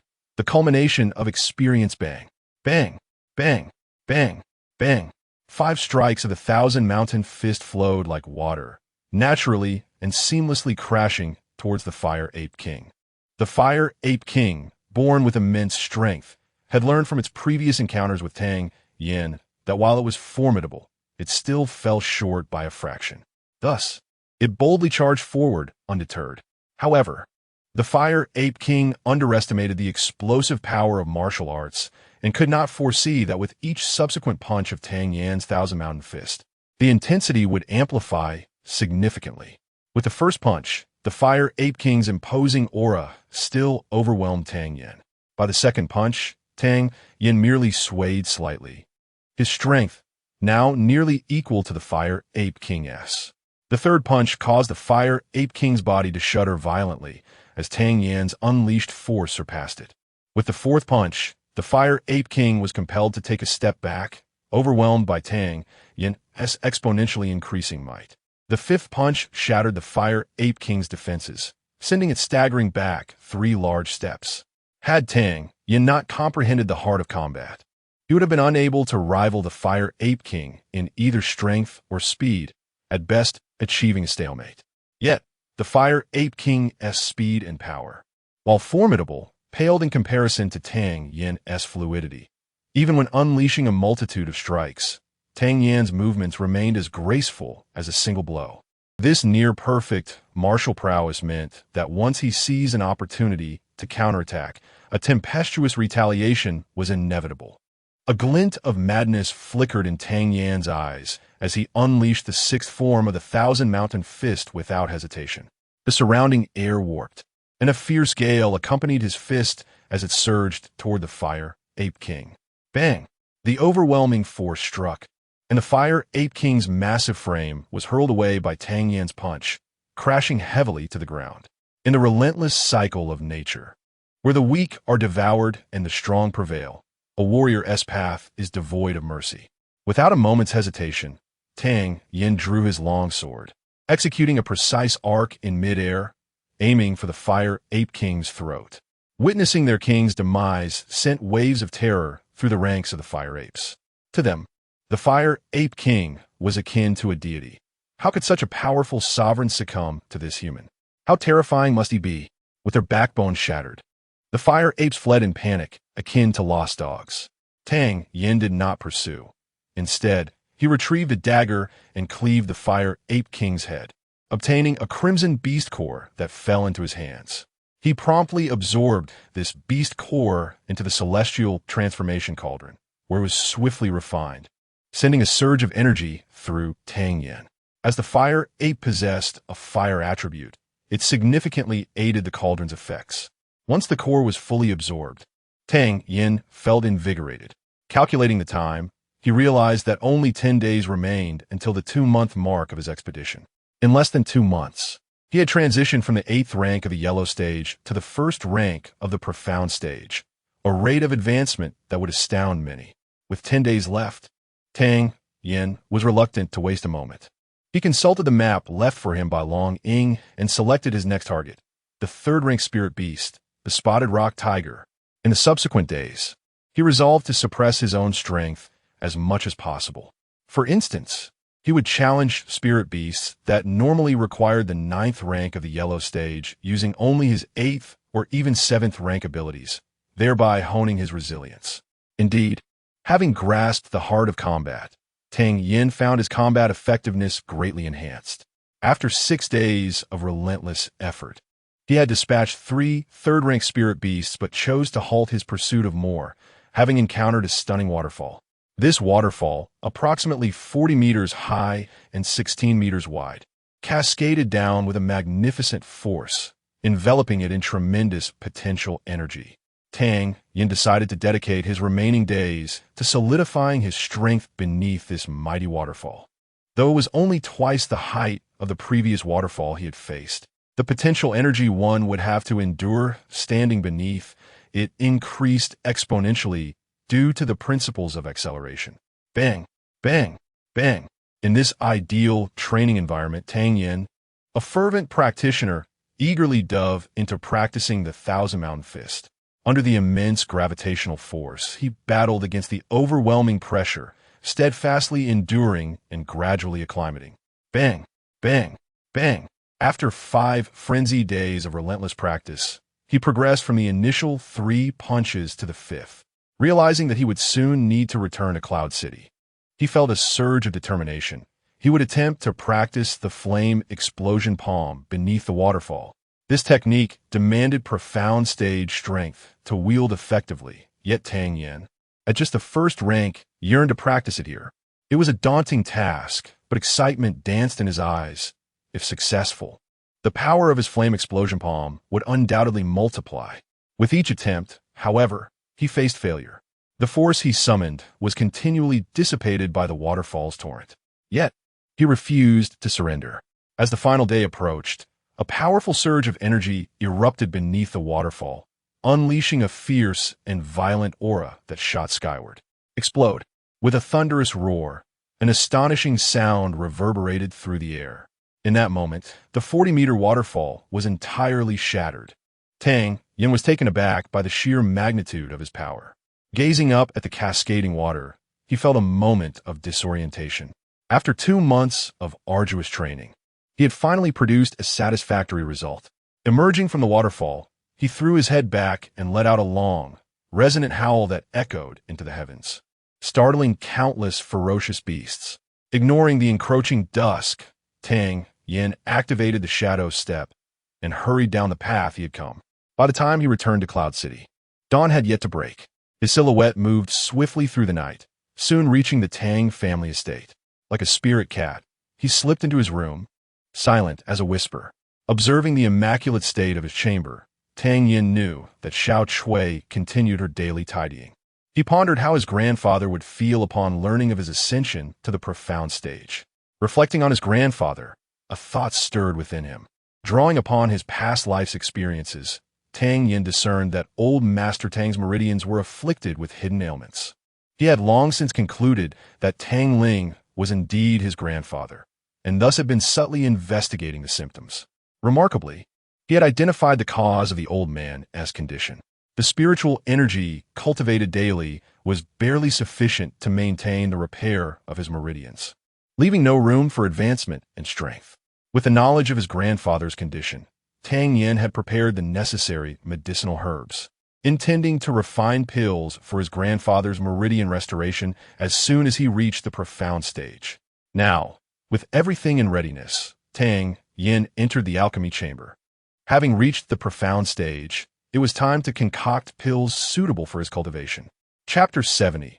Is it possible to be unrecognizable after 2 months? The following day, as the golden rooster heralded the dawn and the sun had yet to fully rise, the venerable Lord Tang rose early, standing solemnly at the entrance of his abode. This marked the 7th consecutive day of such vigil. The autumn air had grown crisp, edging towards winter, and even the esteemed Lord Tang, at the pinnacle of the 9th rank of the Xian stage, donned a cotton robe for warmth. Time slipped away like grains of sand, and the dew clung to his hair and brows. Yet he lacked the inclination to wipe it away, his expression increasingly fraught with anxiety. Today was the day of selection for the Eastern Region Grand Competition, and his grandson had yet to return. His concern was not merely for Tang Yan's potential to miss the competition. Rather, according to their prior agreement, the lad ought to have returned by now. 2 months had elapsed without a word, leading him to ponder whether some misfortune had befallen him. In a moment of regret, Lord Tang lamented his hasty acquiescence to Tang Yin and Appo's request.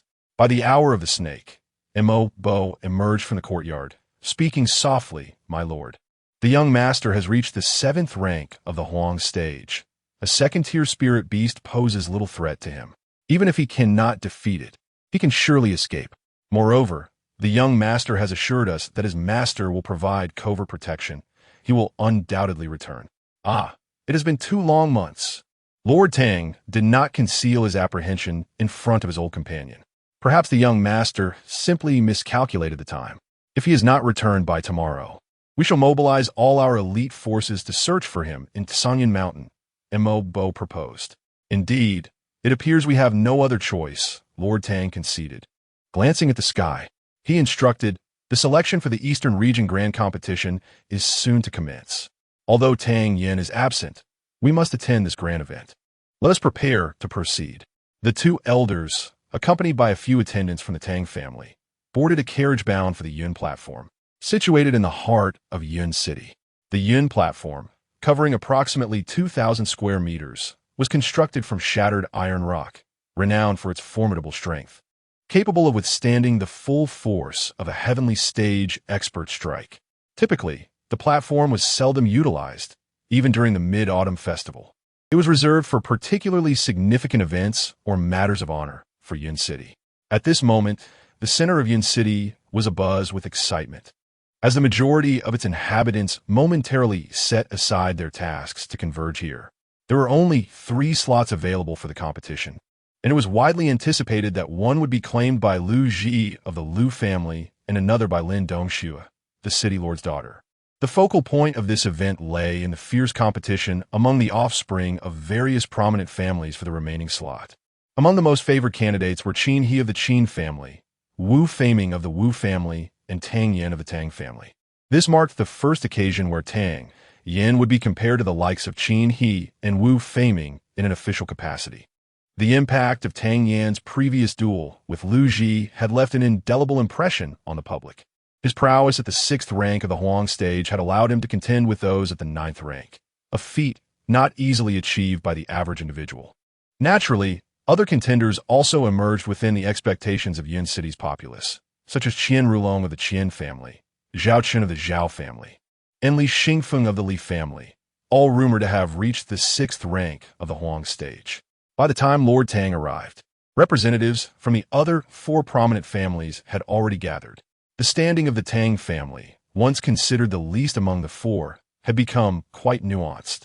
They were now regarded as the only family capable of rivaling the Liu family. Upon the arrival of the Tang family, the onlookers parted to form a path. Though puzzled expressions soon spread across their faces as they noted the absence of the much-anticipated Tang Yin. This realization quickly circulated among the crowd, and murmurs began to circulate, with glances frequently darting towards the Tang family's seating area, accompanied by hushed whispers. Perhaps the public's entrenched perception of Tang Yin as a flamboyant young master clouded their judgment. Despite his remarkable display against Liu Ji, many speculated that he lacked the courage to participate. Rumors proliferated, suggesting that Tang Yin's strength had never truly reached the sixth rank of the Huang stage, claiming he had merely relied on artifacts to artificially elevate his power. And with those artifacts now depleted, he was rendered incapable of competing. Others even posited that his absence for 2 months stemmed from severe injuries sustained during his last duel with Liu Ji, leaving his fate uncertain. As the Tang family settled in, these seemingly outlandish rumors quietly spread through the crowd, with a notable portion of individuals beginning to believe them. Once the attendees had gathered, City Lord Lin Xiao ascended the Yun platform. After surveying the crowd, his gaze lingered momentarily on the Tang family's position, a hint of perplexity evident in his eyes. Where could this elusive Tang Yin have vanished to? The spies within the estate had indeed failed to procure any news of him for the past 2 months. It was as if he had evaporated into thin air. Could it be true, as the rumors suggested, that he had met his demise? Yet, recalling their previous interactions, Lin Xiao found such a notion absurd. Though Tang Yin appeared remarkably youthful, his wisdom and insight were far beyond his years. How could such an extraordinary individual easily succumb to death? With Tang Yin's absence, Lin Xiao could not afford to delay proceedings for him. Regaining his composure, he cleared his throat and proclaimed, "In 1 month, the Eastern Region Grand Competition will commence. This event serves as a review of the younger generation across the Eastern region, and it is pivotal to the honor of Yun City. Our city will have 3 slots to participate, and it is imperative that we select the most outstanding talents to represent us. Those chosen will uphold Yun City's honor in battle. Should we achieve remarkable results in the Eastern Region Grand Competition, not only will our names resonate throughout the region, but we shall also reap substantial rewards, bringing glory to Yun City." Lin Zhao's impassioned words ignited a fervor among the young attendees, their blood surging with excitement. To represent Yun City and fight for honor, was this not the very dream that often danced in the minds of the youth? The scope of this selection was not limited by status or wealth. As long as one hailed from Yun City and possessed confidence in their abilities, they were welcome to enroll. Upon hearing these words, many young individuals brightened with newfound hope, realizing that opportunities for participation were far broader than they had anticipated. In stark contrast to the bustling atmosphere at the Yun platform, the Tang family's demeanor remained more subdued. Just as Tang Yin emerged from his alchemical endeavors, freshened up and prepared to seek out his grandfather, he was met with a piercing scream. The high-pitched exclamation startled him, and he turned to glare at Xiao Chui. "What on earth are you screaming about in broad daylight? Young master, is it truly you returned?" Xiao Chui's eyes widened, as if she had seen a ghost. Hearing her words, Tang Yin retorted with annoyance, "It has only been 2 months. Have you forgotten what I look like?" Chapter 71. Disrupting the rules. No, no, no. Xiao Chui hastily waved her hands, speaking in a flustered manner. "Young master, when did you return? The old master has been standing at the front gate before dawn these past few days, waiting for you to come back. I thought you were not at home." Hearing Xiao Chui's words, a sudden pang struck Tang Yin's heart. His grandfather had been waiting at the door for him every day. "I returned last night. I'll go see Grandpa," Tang Yin said, just as he was about to head to the study. "Young master, the old master isn't home," Xiao Chui called out. "Where's Grandpa gone?" Tang Yin paused and turned to inquire. "I heard today is the East Domain Grand Competition. The old master went to watch the event," she replied. "Where is it being held?" Tang Yin asked again. "Yin Tai He, young master, young master." As soon as Xiao Chui mentioned the location, Tang Yin vanished in an instant. leaving her calling out in confusion. He just disappeared. What on earth happened to the young master? At Yuntai, the city lord, Lin Xiao, spoke some words of encouragement before announcing the selection rules. This competition will be based on the results from the Mid-Autumn Festival. The 4 competitors, Lu Ji from the Lu family, Lin Dongxue from the city lord's mansion, Qin He from the Qin family, and Wu Faming from the Wu family, will compete for the top 3 places. The rest will engage in a tournament, with the last standing contestant facing off against the 3rd place to vie for the final spot. Does anyone have any objections? This method seemed relatively fair, and naturally, there were no dissenting voices. Just as the crowd was about to express their agreement, a discordant voice suddenly rang out. I disagree. Although the voice was not loud, everyone present heard it clearly. The crowd turned in astonishment to see a tall, slender figure emerging from a corner, walking towards Yuntai. Tang Yin. A wave of gasps rippled through the crowd upon recognizing the newcomer. The elderly Tang stood up with a start, his face flushed with excitement, overwhelmed with emotion. His body trembled slightly. Fearing he might be imagining things, he scrutinized the figure closely. After 2 months apart, his grandson appeared unchanged. Could this boy have been out indulging in debauchery? After a brief moment of excitement, this thought suddenly crossed the old man's mind. It was no wonder he was suspicious. Tang Yin had mastered the supreme alchemical scripture, the foremost scripture in existence, merging with a natural way, making it difficult to discern his true strength. Moreover, his refined and unblemished appearance bore no trace of hardship. Grandson pays respects to Grandpa. Tang Yin hurried over and bowed to Tang Ling. Good. The old man patted Tang Yin's shoulder. Although his grandson seemed unchanged, the old man's only concern had been Tang Yin's safety. Seeing him return safely, he finally felt at ease. The crowd buzzed with excitement at Tang Yin's appearance. Although he had interrupted the selection process, his presence only added to the lively atmosphere. Furthermore, his arrival dispelled any previous rumors. The upper echelons of the Qin and Wu families wore grim expressions, wondering why this fellow had chosen to stir up trouble at such a time. The city lord remained outwardly composed, yet Tang Yin's appearance inexplicably brought him a sense of delight. What surprises could this young man possibly bring? Not wishing to interrupt the reunion between the Tang family, Lin Xiao refrained from intervening. The old man, however, soon realized that this was not the appropriate occasion for lengthy discussions and nodded apologetically to Lin Xiao. Tang Yin, you expressed disagreement earlier. Do you have any objections? Lin Xiao asked, directing the crowd's attention towards Tang Yin. Tang Yin remained unperturbed, stepping forward with confidence, and declared, I believe Lu Ji, Wu Faming, and Qin He are unqualified to be on the challenge list. The city lord did not rush to respond to Tang Yin's challenge. Instead, the elder of the Wu family could not contain himself, leaping up to point at Tang Yin, exclaiming, preposterous. If they are unqualified, do you consider yourself worthy? Tang Yin laughed heartily. Elder Wu, you have a discerning eye. Indeed, I am. How audacious. Elder Wu was taken aback by Tang Yin's boldness. The city lord has already established the rules. Why is your family opposing them? Elder Qin remarked sarcastically. At that moment, the gazes of thousands were keenly focused on the confrontation among the prominent families. Once the bickering subsided, City Lord Lin Xiao smiled and asked, how do you propose the rules should be amended? Lin girl, and I should be exempted. Tang Yin paused before adding, all others must participate in the tournament, with the first place earning the qualification to compete in the East Domain Grand Competition. As soon as Tang Yin's words were uttered, the crowd erupted in astonishment. If Tang Yin's earlier disagreement with the city lord's arrangement was deemed audacious, this proposal could only be characterized as outrageous. To completely exclude Lu Ji from the challenge list? With Tang Yin's proclamation, all eyes turned to Lu Ji. How would the eldest son of the Lu family respond to this provocation? One audacious claim. Lu Ji sneered, recalling his battle with Tang Yin 2 months prior. Although he had been thoroughly astonished by Tang Yin's final display of strength, he did not believe it represented Tang Yin's true capabilities. It was merely a means of survival. Moreover, he himself had made significant progress over the past 2 months. Coldly, He proposed, since young Master Tang believes Liu is unqualified. How about a duel? If you win, I will willingly enter the selection for the tournament.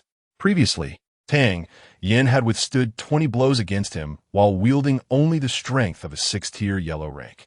That humiliating record felt like a fly stuck in his throat, making Liu Ji feel utterly repulsed.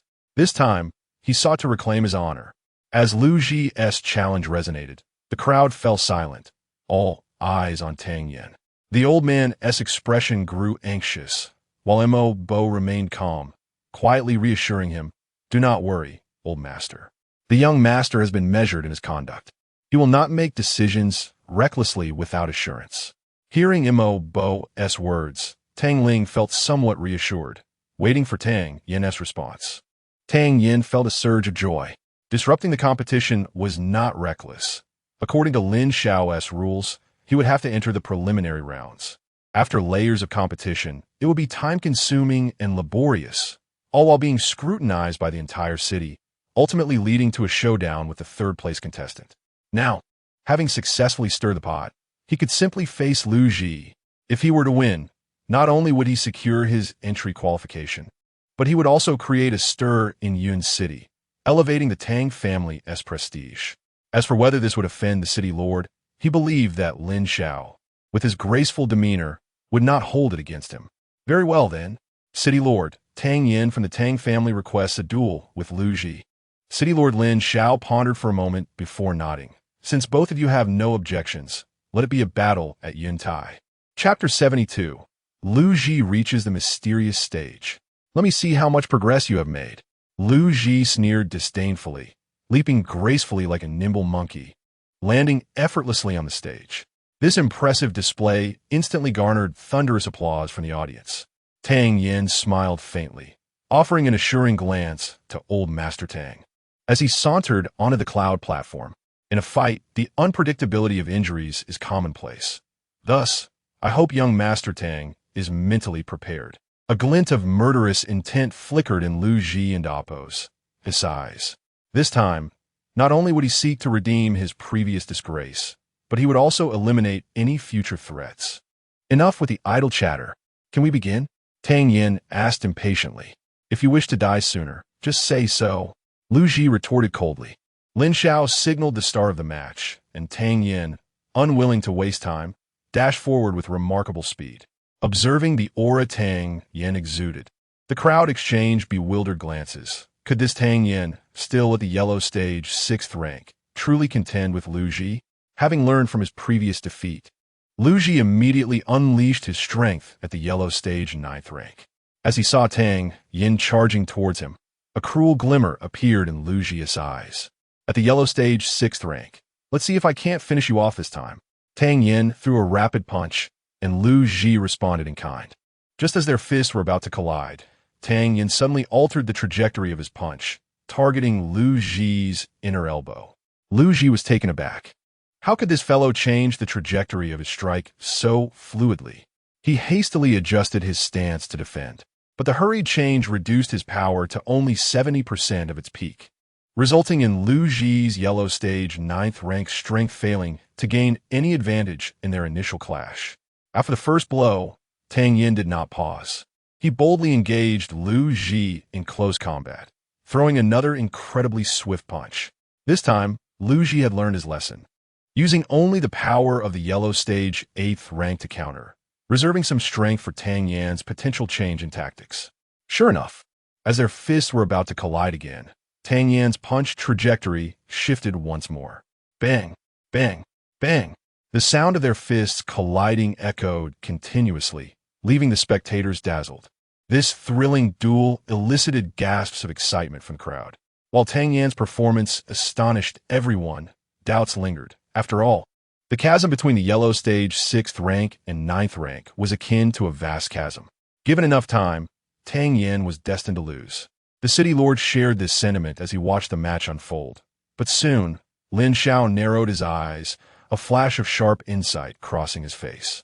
Despite being only at the yellow stage 6th rank, Tang Yin appeared surprisingly at ease in combat with Liu Ji, contrary to expectations. The realization struck Lin Xiao with astonishment. Tang Yin maintained a relaxed demeanor throughout the match, devoid of any tension. For a yellow stage 6th rank, to achieve such results against a yellow stage 9th rank was indeed extraordinary. After exchanging blows with Tang Yin for a while, Lu Ji and Appo's frustration grew. This brat and Appo's attacks were too ferocious. The fluidity of his techniques felt almost otherworldly, leaving him unable to fully utilize his martial skills in close quarters. Despite employing his yellow stage 9th rank strength, Lu Ji felt increasingly stifled. If this continued, he would surely lose face in Yun City. With a roar, Lu Ji's aura transformed. A formidable presence radiated from him. The mysterious stage. Some spectators gasped. The crowd's gaze towards the Lu family was tinged with apprehension. As expected from the foremost of the 4 great families of Yun City, the successors they nurtured were indeed exceptional.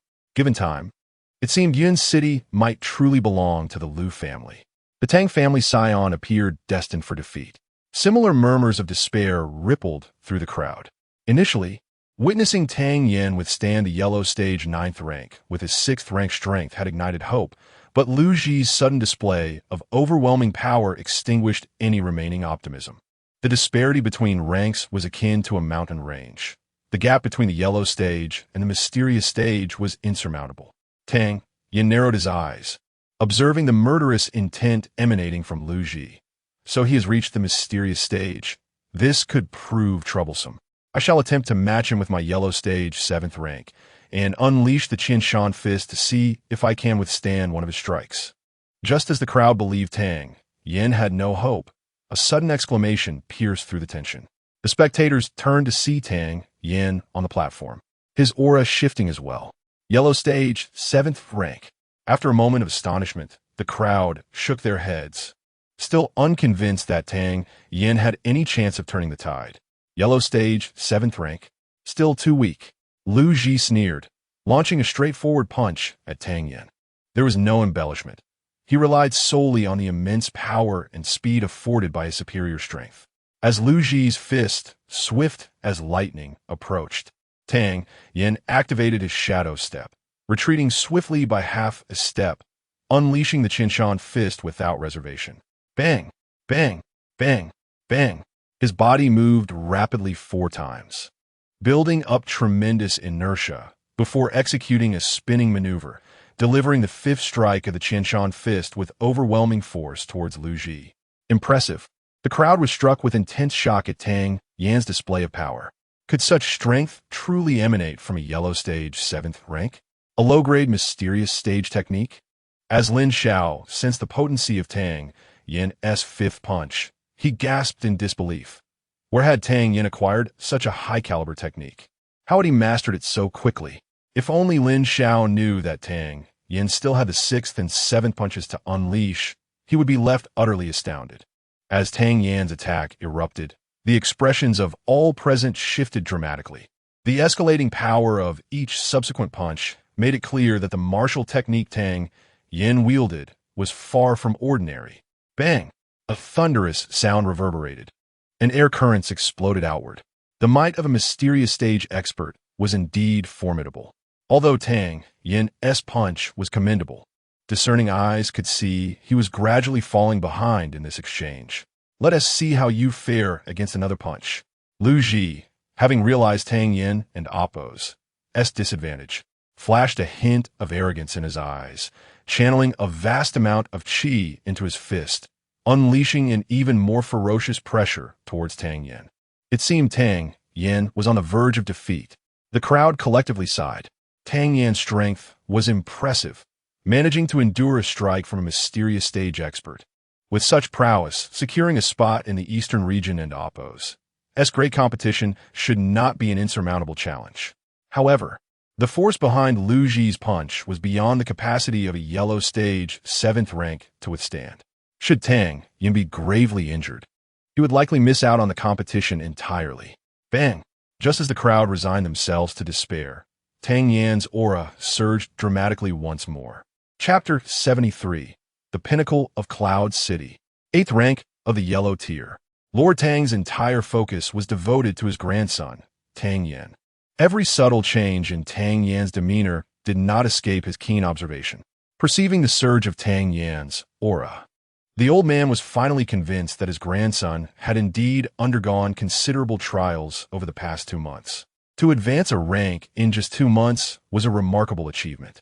Having just executed his 5th punch, Tang Yan executed a swift spin, unleashing an even more ferocious aura. The 6th punch of the Thousand Mountain Fist. Bang! The two collided once more, producing a thunderous noise. This time, Tang Yan only swayed slightly, showing minimal effect from the impact. Despite Lu Ji's profound experience, he was still a youth who had yet to weather the storms of life. Even with his profound strength at the mysterious tier, he found himself unable to gain a definitive advantage, leading Lu Ji to question his own capabilities. Taking 3 large steps back, Lu Ji hesitated momentarily before deciding to employ his trump card. His palms suddenly spread wide, drawing circles in the air. As he quickened the motion, a multitude of palm shadows soon filled the sky. A fierce and lethal aura erupted from Lu Ji. Mid-tier yellow tier martial technique. Observing Lu Ji's actions, the perceptive onlookers immediately recognized the formidable nature of this technique. Thunderpalm. With a resounding shout, Lu Ji leaped forward, forming a circular shadow of his palm to envelop Tang Yan. After executing his 6th punch and sensing Lu Ji and Appo's transformation, Tang Yan did not pause. His aura shifted once again. At this moment, everyone's pupils dilated in astonishment. Tang Yan's strength had remarkably surged to the 9th rank of the yellow tier. Just 3 months prior, at the Mid-Autumn Festival, Tang Yan had only been at the 6th rank.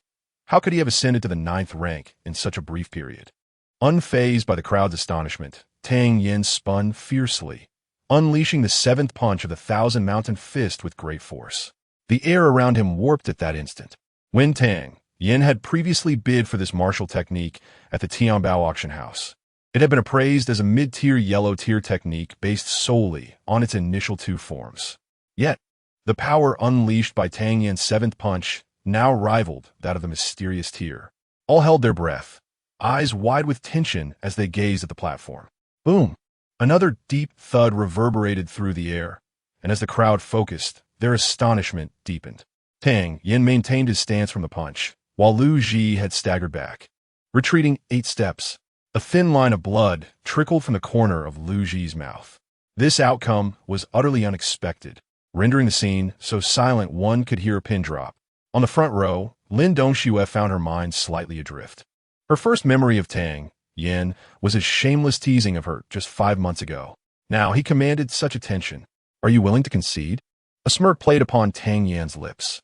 He did not directly state that Lu Ji had lost, nor did he gently inquire about his willingness to concede.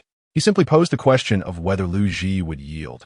Lu Ji had long held the title of the foremost youth in Cloud City, and despite not displaying arrogance outwardly, he was undoubtedly quite proud within. Convincing him to admit defeat to Tang Yan would be an exceedingly difficult task. However, should Lu Ji refuse to concede, he would undoubtedly face Tang Yan's relentless onslaught. The discerning onlookers felt a tightening in their chests, wary of the legendary young Master Tang, who now exuded an intimidating presence. Lu Ji, blinded by humiliation, bellowed with crimson eyes, "I refuse to concede."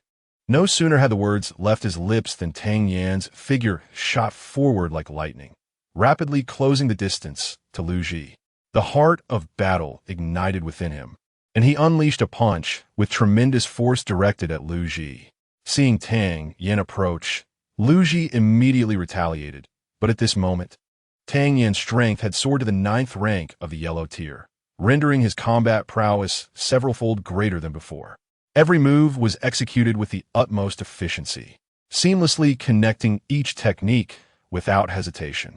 Caught in such a tempestuous assault, all techniques requiring time and space became futile. Bang! In less than 3 breaths, Tang Yan breached Lu Ji's defenses, sending him flying with a powerful kick, crashing heavily to the ground. After hitting the ground, Lu Ji, overwhelmed by shame and severe injury, promptly lost consciousness, leaving his fate uncertain. Jier. Upon witnessing Lu Ji's grave injuries, the Lu family members rushed forward. If anything happens to him, I will not spare you. Lu Wuhui, seated at the front, unleashed a tremendous aura of pressure at the pinnacle of the 9th rank of the mysterious tier, surging towards Tang Yen. Unfortunately, having been a 9th rank alchemist in his previous life, Tang Yen had encountered countless masters. Although he could not match Lu Wuhui's strength, the oppressive aura felt trivial to him, akin to a child's play. Earlier in the competition, Lu Ji had proclaimed that fists and feet were blind. Now, it appeared that Lu Ji was indeed a person of integrity, fearing that if he left Lu Ji gravely injured, Lu Wuhui would blame him, hence clarifying the terms before the duel. If Lu Wuhui were to pursue this matter, it would not only strike Lu Ji's face, but also tarnish the Lu family's reputation. Tang Yan's words were undeniably sharp, yet Lu Wuhui suppressed his fury, casting a chilling glance at Tang Yan, lost in thought. The audience erupted into chaos as they regained their senses. After today, the title of the foremost youth in Cloud City would undoubtedly belong to Tang Yan. Lin Xiao had anticipated Lu Ji's defeat to some extent, yet witnessing a mysterious tier expert so thoroughly bested by 9th rank yellow tier Tang Yan was beyond his expectations. With a bitter smile, Lin Xiao addressed the crowd. I did not foresee such a turn of events in the selection. Indeed, young Master Tang's prowess is astounding. Therefore, we shall adjust our selection rules accordingly. The winner of this round will have the opportunity to challenge either Lu Ji or Lin Dongxue. Should they triumph, they will secure a place in the Eastern Domain Grand Competition. Upon hearing Lin Zhao's words, the crowd fell silent. Although Lu Ji had been defeated by Tang Yan, that did not negate Lu Ji's strength. Each person questioned themselves, wondering if they stood a chance against Lu Ji. Furthermore, no one was foolish enough to challenge Lin Dongxue, the daughter of the city lord, as doing so would be a blatant affront to the lord's authority, with no one daring to challenge. The atmosphere became awkward as they exchanged glances, and those who had initially intended to test their skills reluctantly abandoned the idea. After a half-hour of waiting, not a single challenger stepped forward. Chapter 74. I am at the profound stage, as no one was willing to issue a challenge. The slots for the Eastern Region Grand Competition in Cloud City were provisionally awarded to Tang Yan, Lin Dongxue, and Lu Ji. The head of the Lu family, Lu Wuhui, was instructed by Lin Xiao to notify Lu Ji upon his awakening and gather everyone at the City Lord's mansion in 10 days to proceed to Fong City. Lu Wuhui felt a deep sense of urgency. His beloved grandson had been thoroughly beaten by that young rascal, Tang Yan. After exchanging a brief greeting with Lin Xiao, he hurried back to the Lu residence. Lin Xiao regarded Tang Yan with a thoughtful gaze. The young man had continually astonished him, and today he was taken aback to realize that he could no longer fully comprehend Tang Yan, whether in terms of cunning or strength. The youth seemed to perpetually present a facade that was not his true peak. Having endured several consecutive last-place finishes in the Eastern Region Grand Competition, Lin Xiao had been harboring a simmering frustration. He had anticipated that even if Cloud City did not finish last this year, it would at best hover in the lower middle tier. However, with Tang Yan's formidable involvement, a flicker of hope ignited within Lin Xiao. Amidst the astonished and awed gazes of the crowd, Tang Yan returned to the Tang family and Appo's S ranks. The elder Tang had not seen his grandson for 2 months and was eager to converse with him. After the selection concluded, the elder Tang was reluctant to linger and eagerly pulled Tang Yan towards the Tang residence. Once they boarded the carriage, the elder Tang could no longer contain his excitement and asked, "When did you break through to the 9th rank of the yellow stage?" "About 20 days ago, I believe," Tang Yan replied, uncertain. "Excellent, truly excellent." The elder Tang was filled with exhilaration, but suddenly recalled something and inquired, "Where did you acquire that set of martial arts you used against Lu Ji?" "It is not a new technique, but the Thousand Mountain Fist I obtained at the Tianbao auction house last time. This set of fist techniques is not merely a fragment, but a complete martial art. I cannot ascertain its precise rank, but I am confident it is at least above the profound stage," Tang Yan asserted earnestly. Profound stage. The elder Tang was greatly shaken. In Cloud City, even yellow stage techniques were exceedingly rare. What stroke of fortune had this boy encountered? His mother had left him the flame burst palm, which was at least of the profound stage, and now he casually acquired a martial art of the same caliber in auction. With so many strokes of luck falling upon Tang Yin, the elder Tang felt a sense of unreality. Particularly, the notion of advancing 3 ranks in 2 months seemed fantastical. As he scrutinized his grandson, he cautiously probed, "You truly reached the 9th rank of the yellow stage? Not through some secret method to forcibly elevate your strength?" "No, I am not at the 9th rank of the yellow stage." Tang Yin shook his head. Hearing Tang Yin's denial, the elder Tang felt a tinge of disappointment, but quickly reassured himself. An 8th rank is already quite strong. With diligent practice, a breakthrough to the 9th rank is merely a matter of time. "I'm not even at the 8th rank," Tang Yin reiterated, shaking his head once more. "What? Not even at the 8th rank?" The elder Tang's eyes widened in disbelief. "Did you not say before you left that you had reached the 7th rank?" As soon as he spoke, the elder Tang realized his tone was a bit harsh, and his demeanor softened. "However, it is understandable. You had just broken through to the 7th rank before your departure, and 2 months of consolidating your strength is commendable. With another month before the Eastern Region Grand Competition, if you continue to exert yourself, you might have a chance to reach the 8th rank." Tang Yin was somewhat bewildered. He had only heard of advancing from a diploma to a degree, not the reverse. Scratching his head, he murmured, "I'm already at the 1st rank of the profound stage." I know. The elder Tang felt as though he had been struck by a bolt from the blue, staring at Tang Yin in disbelief and asking, "What did you just say?" "Grandfather, you heard me correctly. It is exactly as you heard." Seeing the elder Tang appear startled, Tang Yin wanted to slap himself for previously claiming to be at the 9th rank of the yellow stage, which had led to such a convoluted revelation. Is it truly the profound stage? The elder Tang, having encountered many astonishing events over the decades, felt that none could compare to the impact of this revelation. "Why would I deceive you?" Tang Yin nodded affirmatively. Good. The elder Tang exclaimed 3 times in succession, unable to find suitable words to commend his grandson. "How did your strength break through to the profound stage in these past 2 months?" The elder Tang inquired, intrigued by Tang Yin's experiences. Under the elder Tang's repeated prodding, Tang Yin recounted his trials, downplaying the harshness of his experiences. Nevertheless, the elder Tang could still sense the immense difficulties Tang Yin had faced. "You have suffered greatly." The elder Tang's eyes glistened with moisture. "Grandfather, did you sustain injuries to your meridians in your youth?" Tang Yin deftly shifted the topic. Upon hearing Tang Yin's question, Tang Ling sighed. "Those are old matters. We shall discuss them once your strength reaches the celestial stage." "How do you know this?" "My master noticed it and has concocted a few elixirs for you. They are said to be quite effective for meridian restoration." Tang Yin produced 2 porcelain vials from his robe and presented them. "This one is the meridian nourishing pill, which can rectify most issues with the meridians. And this is the tranquil yuan pill, which stabilizes the dantian and Apos, S spiritual energy."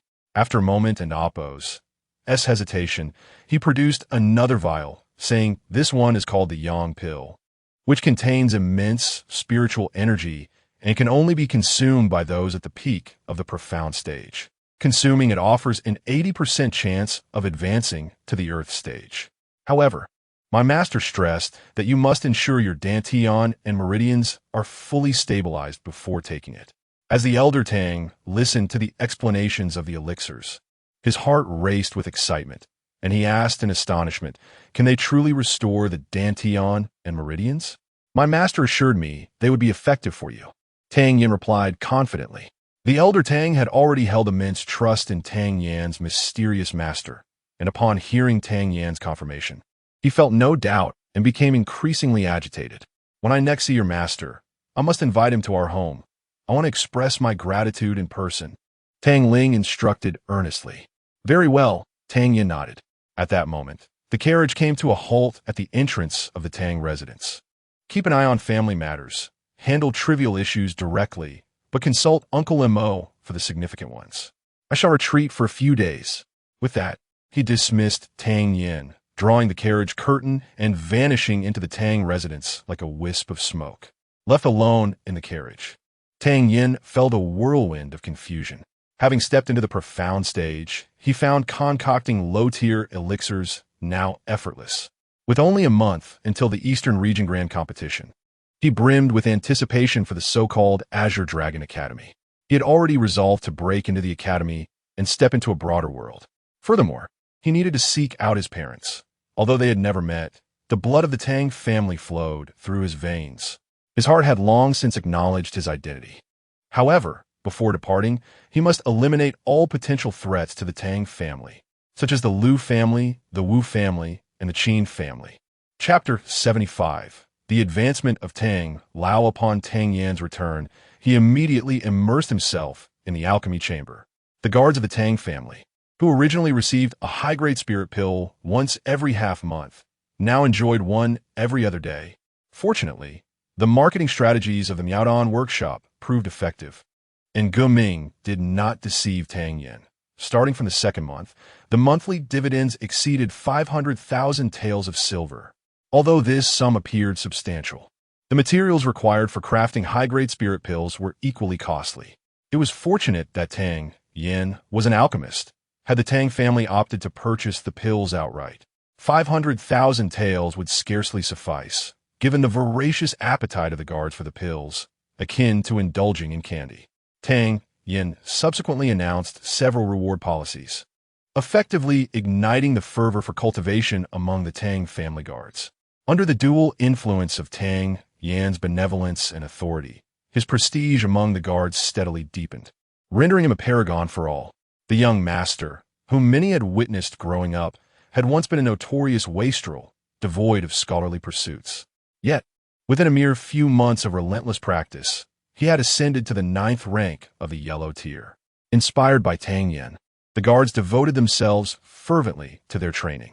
His earlier admonition to be stringent with others, yet even more so with oneself, had become the guiding principle for all the guards. In the span of 9 fleeting days, the majority of the guards had elevated their prowess to the 3rd rank of the yellow tier. As for the few hidden guards within the family, Tang Yan had adequately prepared medicinal pills for them prior to his own trials, propelling their advancement at an astonishing pace. Witnessing the surge in the overall combat effectiveness of the Tang family's guards, Tang Yan felt reassured that his arduous efforts had borne fruit. Over the course of 10 days, aside from supplying the family guards with pills, Tang Yan also amassed a considerable stockpile of alchemical potions. One morning, while practicing the Extreme 6 techniques, he was suddenly enveloped by a terrifying aura that sent shivers down his spine. Startled at first, he soon felt a surge of joy. It was likely that his grandfather had achieved a breakthrough. With a swift thought, Tang Yan lifted his feet and made his way to his grandfather's training room. From a distance, he spotted his grandfather, Tang Lao, striding towards him with vigor. "Grandfather, has your ailment been cured?" As he beheld the radiant Tang Ling, Tang Yan's anxious heart instantly calmed. Tang Lao's eyes sparkled with vitality, and his brow was relaxed, devoid of any previous gloom. It seemed that the issues with his dantian and meridians had been thoroughly resolved. "Thanks to your master's medicinal pills, he is a benefactor to our family." "May I know your master's name?" "I intend to erect a longevity tablet for him in the Tang family," Tang Lao expressed with profound gratitude and respect. Tang Yan was taken aback and evasively replied, "My master has never mentioned his name. Perhaps you can inquire directly when I invite him to the family next time." "Very well." Tang Ling nodded repeatedly. Tang Yan then shifted the conversation. "Did you feel that powerful aura earlier? Was it from you, grandfather?" "Indeed. I've stepped into the earth tier," Tang Lao joyfully responded, then shifted the topic, asking, "Are you leaving today?" "I shall head to the city lord's residence shortly," Tang Yan replied. Tang Lao's excitement over his advancement was tempered by a serious expression as he cautioned, "Though you have reached the 1st rank of the Xian tier, there are always greater talents beyond. In Yun City, you may find few rivals among your peers, but once you step outside, you may not fare as well against others. Conceal your brilliance when necessary, and act decisively without hesitation when the time calls for it." "Rest assured, grandfather, I am aware of this," Tang Yan nodded, a glint of determination flashing in his eyes. "The current strength of our Tang family is no longer inferior to that of the Liu family. The era of our family appearing weak should come to an end." Tang Ling's demeanor grew serious as he inquired, "What do you believe our next course of action should be?" After a moment of contemplation, Tang Yin replied, "The city lord once asked me what path the Tang family should take." Tang Lao's heart tightened. The city lord had discussed this with Tang Yin. He quickly leaned in, eager to listen. "My response was to follow the middle path. If others do not offend us, we shall not offend them. Should they provoke us, they shall face our wrath, regardless of the distance." Hearing Tang Yan's resolute declaration, Tang Lao's eyes flickered with satisfaction. He understood his grandson's intent. Should adversaries come knocking, they would be met with force. Yet, in daily affairs, the family would still prioritize harmony, eschewing oppression and bullying. The Liu family, in their ambition to become the sole leading family in Yun City, had acted with arrogance, continually devouring other families. Their vast ambitions and impressive accomplishments had inevitably stirred the city lord's resentment, despite his outwardly detached demeanor. However, should the Tang family adhere to the middle path, restraining their desires and fostering goodwill with their neighbors, they could thrive in Yun City. "Your thoughts resonate with mine." Tang Ling laughed heartily, seeing his grandfather's clarity of thought. Tang Yin felt reassured. He led Tang Lao to the alchemy chamber, retrieving his carefully stored medicinal pills. As Tang Lao gazed upon the array of vials and jars Tang Yin produced, his eyes widened in astonishment. "This time away will be nearly a month, so I have prepared some medicinal pills. The guards will receive a high-grade spirit pill every 2 days, while the elite will still receive one daily. Our immediate priority is to arm ourselves against the encroaching threat of the 3 families. This is not the time to be frugal with silver. Upon my return from the Eastern Domain Grand Competition, I will seek further collaboration with the Miaodong Workshop. Money shall not be an obstacle." These medicinal pills were intended for Mo Bo and his grandfather to be consumed once every 3 days. Observing Tang Yan's meticulous arrangements, Tang Lao felt a sense of bewilderment. In less than half a year, his grandson had transformed from a source of immense concern into a reassuring presence. Truly, heaven had blessed the Tang family. After a brief conversation, Tang Lao patted Tang Yan's shoulder and said with a smile, "You can rest assured and participate in the Eastern Domain Grand Competition. There is no need for you to worry about matters at home. Time is of the essence, young man. You may set off now." As the elder and younger exited the alchemy chamber, Xiao Chui had already prepared Tang Yan's belongings. With teary eyes, she bid him farewell. "Young master, take care of yourself." The entire Tang family was aware of the young master's departure that day, spontaneously gathering to see him off. Such a display of camaraderie was unprecedented for Tang Yin prior to his arrival in this world. After saying his goodbyes, Tang Yin cast aside any lingering sentimentality, mounted his horse, and swiftly made his way to the city lord's residence. Upon arriving at the city lord's residence and entering the main hall, he discovered both Lu Ji and Lin Dongxue present.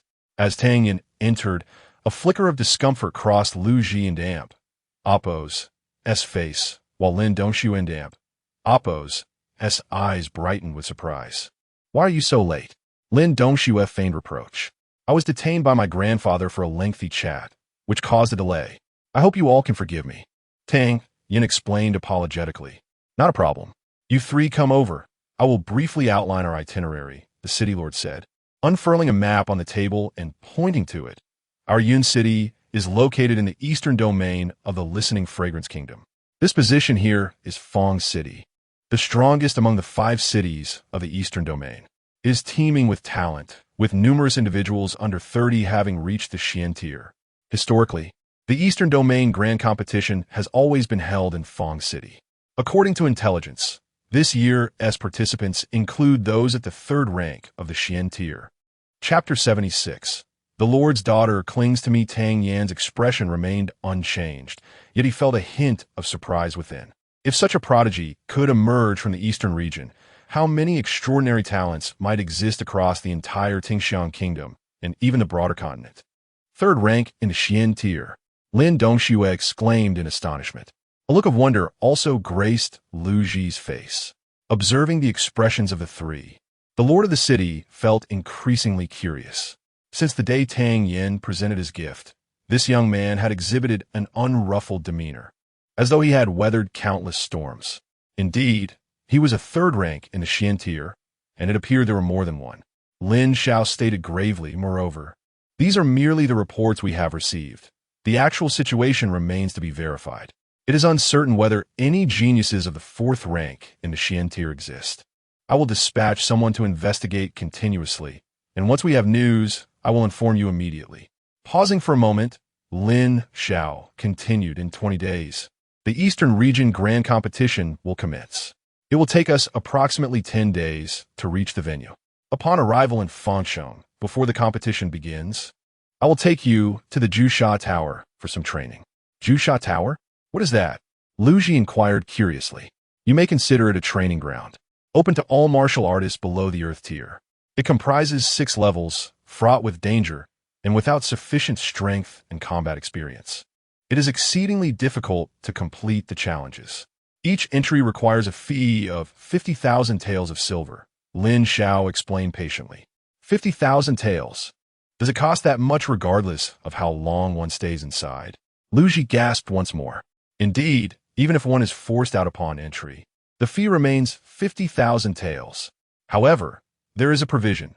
Those who can successfully clear the challenges may have their fee waived. Yet, clearing it is incredibly challenging. It has been many years since anyone succeeded, so you need not feel pressured. Very well, that is the itinerary. Do you have any concerns? Lin Xiao asked. Both Lu Ji and Lin Dongxue expressed no objections, but Tang Yin spoke up. Lord, I have a request. Speak, what is it? Lin Xiao smiled. I wish to travel to Fangchang alone, and will seek you out upon my arrival. Lin Xiao furrowed his brow slightly, but did not refuse, calmly asking, have you thought this through? Yes, Tang Yin nodded. Very well. Upon reaching Fangcheng, we shall meet at the Wanfang Building, which will serve as our temporary resting point.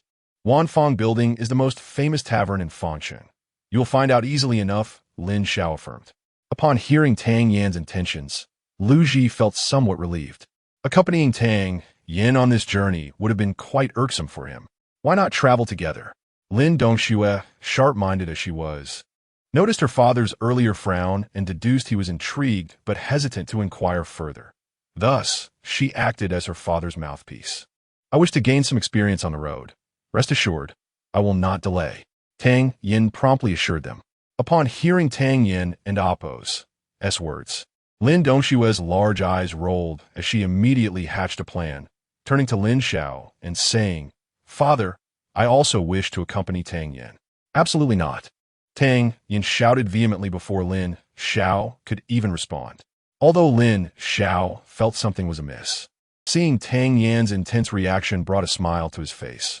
While others seek to be near Dongshu, you, young man, seem to be refusing an invitation. Father, what nonsense are you speaking? Lin Dongxue pouted in indignation. All right, I shall remain silent, Lin Xiao chuckled. Feeling humiliated by Tang Yan's rejection, Lin Dongxue huffed. Why can't I? Having lived 2 lives, Tang Yin possessed a resilience thicker than a city wall. With a sincere demeanor, he expressed, it would be inappropriate for a single man and woman to travel together. If we journey together for 10 days, it may impact Miss Dongshue's reputation. If any rumors were to arise, I would feel immense guilt. Furthermore, the route I plan to take may harbor certain dangers. If I travel alone, I can evade danger if necessary, but with 2, distractions are inevitable, leading to potential mishaps. Tang Yan's logical reasoning left little room for rebuttal. However, when emotions took hold, women often found it difficult to reason. What danger could there possibly be? Do you think yourself formidable? If danger arises, who knows who will be the burden? Lin Dongxue retorted angrily. A glimmer of surprise flashed in Tang Yan's eyes. Lin Dongxue, fully aware of her triumph over Lu Ji, still exuded confidence that she was no burden. It seemed her strength was far beyond mere appearances. I don't care. I am determined to accompany you. Lin Dongshue's temper flared. Tang Yin, feeling somewhat helpless, turned to Lin Xiao for support. Observing Tang Yan's pitiful expression, Lin Xiao found it amusing. His daughter, a beauty of refined elegance, was being spurned by this young man. May I inquire which route you intend to take? Lin Xiao asked. Upon hearing Lin Xiao's question, Tang Yin felt a surge of dread. Surely the Lord would not wish to entrust his daughter to his care? With a reluctant sigh, Tang Yin realized he could only deter Lin Dongxue with the harsh realities of the journey. He pointed to the map. This vast mountain range is the Sanyan Mountain. I plan to traverse it to reach Fangcheng. The route is roughly this one. Although it is somewhat peripheral, one can never be certain of the dangers that may arise. Lin Xiao followed Tang Yan's finger, having personally scouted the Sanyan mountain range. The area Tang Yin indicated was primarily frequented by second-tier spirit beasts. Of course, there were also third-tier spirit beasts present, which posed significant danger. However, these threats did not exceed Lin Xiao's threshold. He spoke in a measured tone. While this route does present dangers, with caution, you may be able to avoid them. Third-tier spirit beasts are formidable and difficult to deal with, should you encounter one. Remember not to act recklessly. Avoidance is key. Dongxue, Lin Xiao added, the path Tang Yin is taking is arduous and perilous. If you cannot endure such hardship, what hope do you have of cultivating martial arts? Lin Dongxue cast a glance at the downcast Tang Yin, a smug smile gracing her lips. My decision is made. I shall journey with young Master Tang. Tang Yin felt utterly despondent. Despite his efforts to frighten Lin Dongxue away, she seemed even more exhilarated. This truly is fraught with peril. Tang Yin made one last desperate attempt. Needless to say, if danger arises, this young lady shall protect you.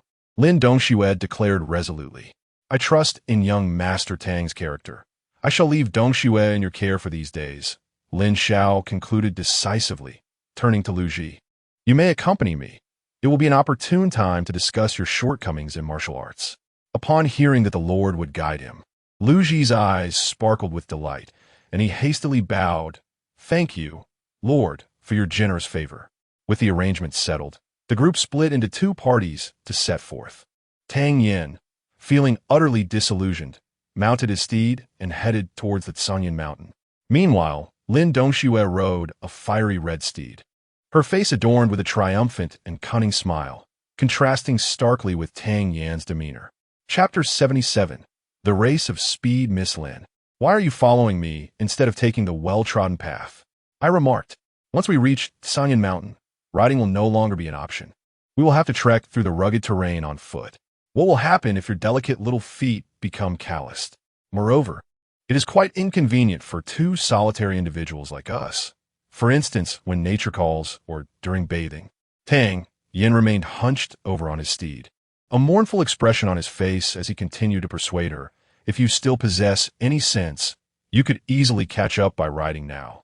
As they rode swiftly out of the city, with no one around, Lin Dongxue loosened her demeanor. Enough chatter. You shall not rid yourself of me. When you composed that love poem for me, did you not profess your affection for many years? How was it that you now wish to escape?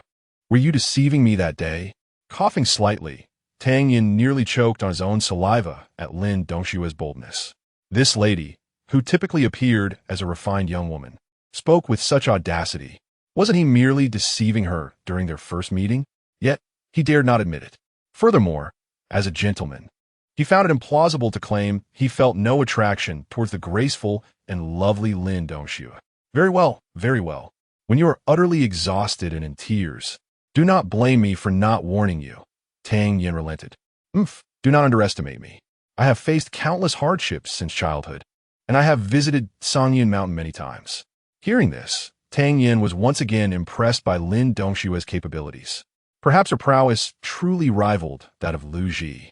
This time, during the Eastern Domain Grand Tournament, Yin City might finally break its streak of last-place rankings. With a sense of idleness, Tang Yin initiated a conversation. What do you know about the Eastern Domain Grand Tournament? Not much, she replied, only that it attracts numerous talented individuals, all cultivated with the utmost effort from their respective families. This tournament will be far more intense than Yun City's selection process. A serious expression crossed her face. Yun City has consistently ranked at the bottom. We hope for a better standing this time. Meanwhile, within the city, Lu Ji and the city lord prepared to depart in a carriage. Unbeknownst to anyone, before boarding, Lu Ji discreetly slipped a small note to one of the Lu family's guards. Deliver this to the old master and ensure it reaches him. Yes. The guard responded in a hushed tone before hastening back to the Lu family. Upon arriving at Sanyan Mountain, Tang Yin patted the horse's back. Both horses, having been accustomed to frequent outings, were quite familiar with the route. With an A, they galloped back along the path they had come. Tang Yin retrieved a map from his pocket, glanced helplessly at Lin Dongxue, and stated earnestly, "The route I've charted this time differs from what I mentioned earlier. It will be considerably more perilous. Most of the creatures we will encounter are third-tier spirit beasts, and there may even be higher-tier ones. If we encounter danger, stay behind me. Should I show signs of fatigue, you must flee immediately. My speed is adequate for escape." Lin Dongxue felt utterly vexed. Why did this fellow continuously underestimate her abilities? Grinding her teeth, she retorted fiercely, "You think you're fast? Since we must travel, why don't we race to see who is swifter? If you lose, you shall follow me from now on, adhering to my every command." Not a chance. Tang Yin immediately rejected the idea without a second thought. "Are you not a man?" Lin Dongxue nearly exploded with anger. "Yes, I have always been one. Not racing with you is simply a matter of biology. I cannot help it." Tang Yin shrugged nonchalantly. In her 20 years, Lin Dongxue had never encountered anyone who dared to act so shamelessly towards her. With her brows furrowed, she demanded, "What will it take to make you agree to the race? If there's a benefit, then I'll consider it." "You." Lin Dongxue glared at Tang Yin, certain that his previous declarations of affection were mere lies. Yet, she could not stand his dismissive attitude towards her. She declared, "If you win, I will allow you a kiss. If you lose, you shall follow me henceforth." Tang Yin stumbled, nearly falling off his horse. This girl, who usually appeared dignified and graceful, had transformed completely. Understanding that if he did not engage in the race, she would likely pester him throughout the day, he decided to acquiesce. Given that the outskirts of the mountains were devoid of high-tier spirit beasts, he nodded. "As you wish, you may set the rules." "Excellent." Upon hearing his agreement, Lin Dongxue was eager to begin.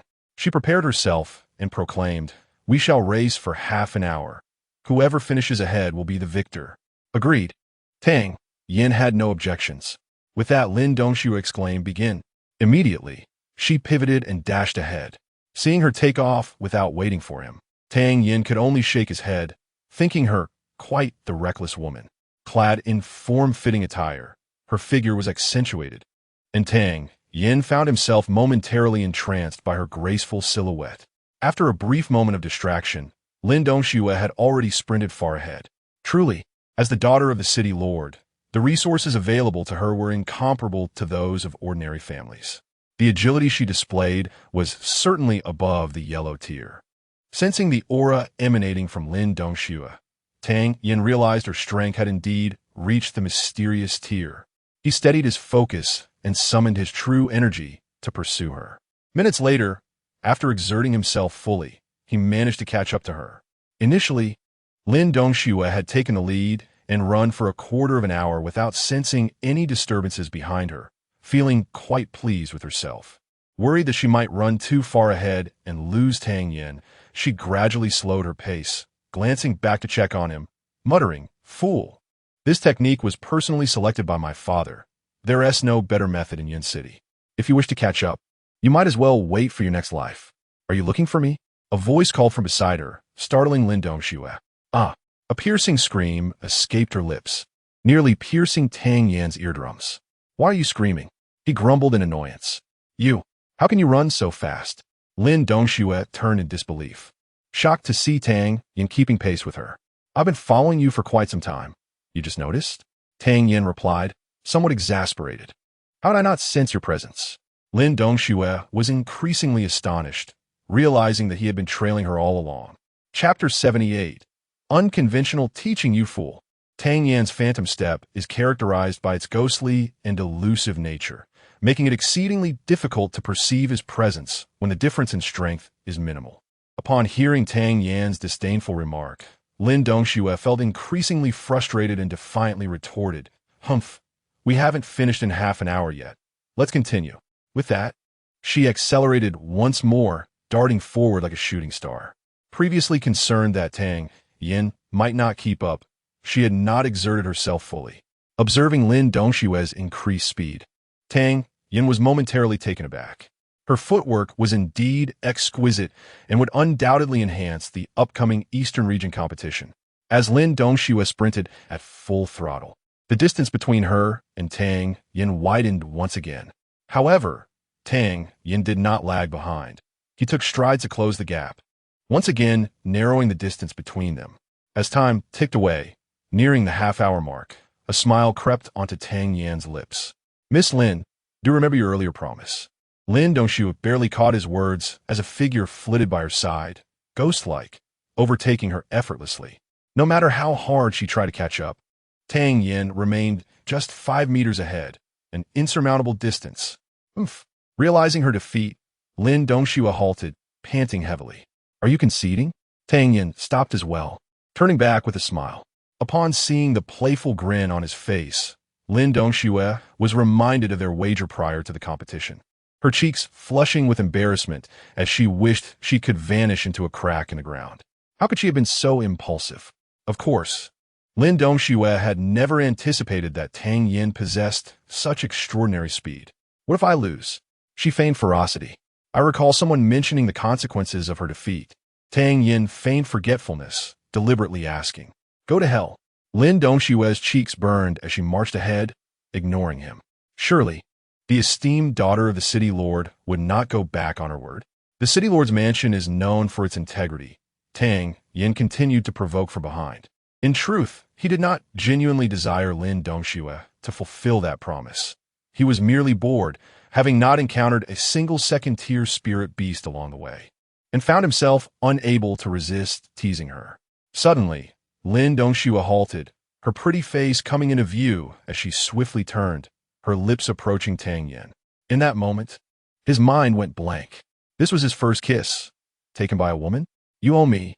Lin Dongxue snapped, turning away and continuing forward. Tang Yin stood there, momentarily dazed. Having lived 2 lives, he had never experienced such a scene. His heart raced as he followed Lin Dongxue in silence, the atmosphere growing awkward. Roar! Both were lost in their chaotic thoughts when a red figure lunged at them. Tang Yin immediately snapped back to reality, glancing at Lin Dongxue, who was still in a daze, and he sighed inwardly before charging forward. Fortunately, it was merely a second-tier spirit beast. Tang Yin intercepted it just in time, causing Lin Dongxue to break out in a cold sweat.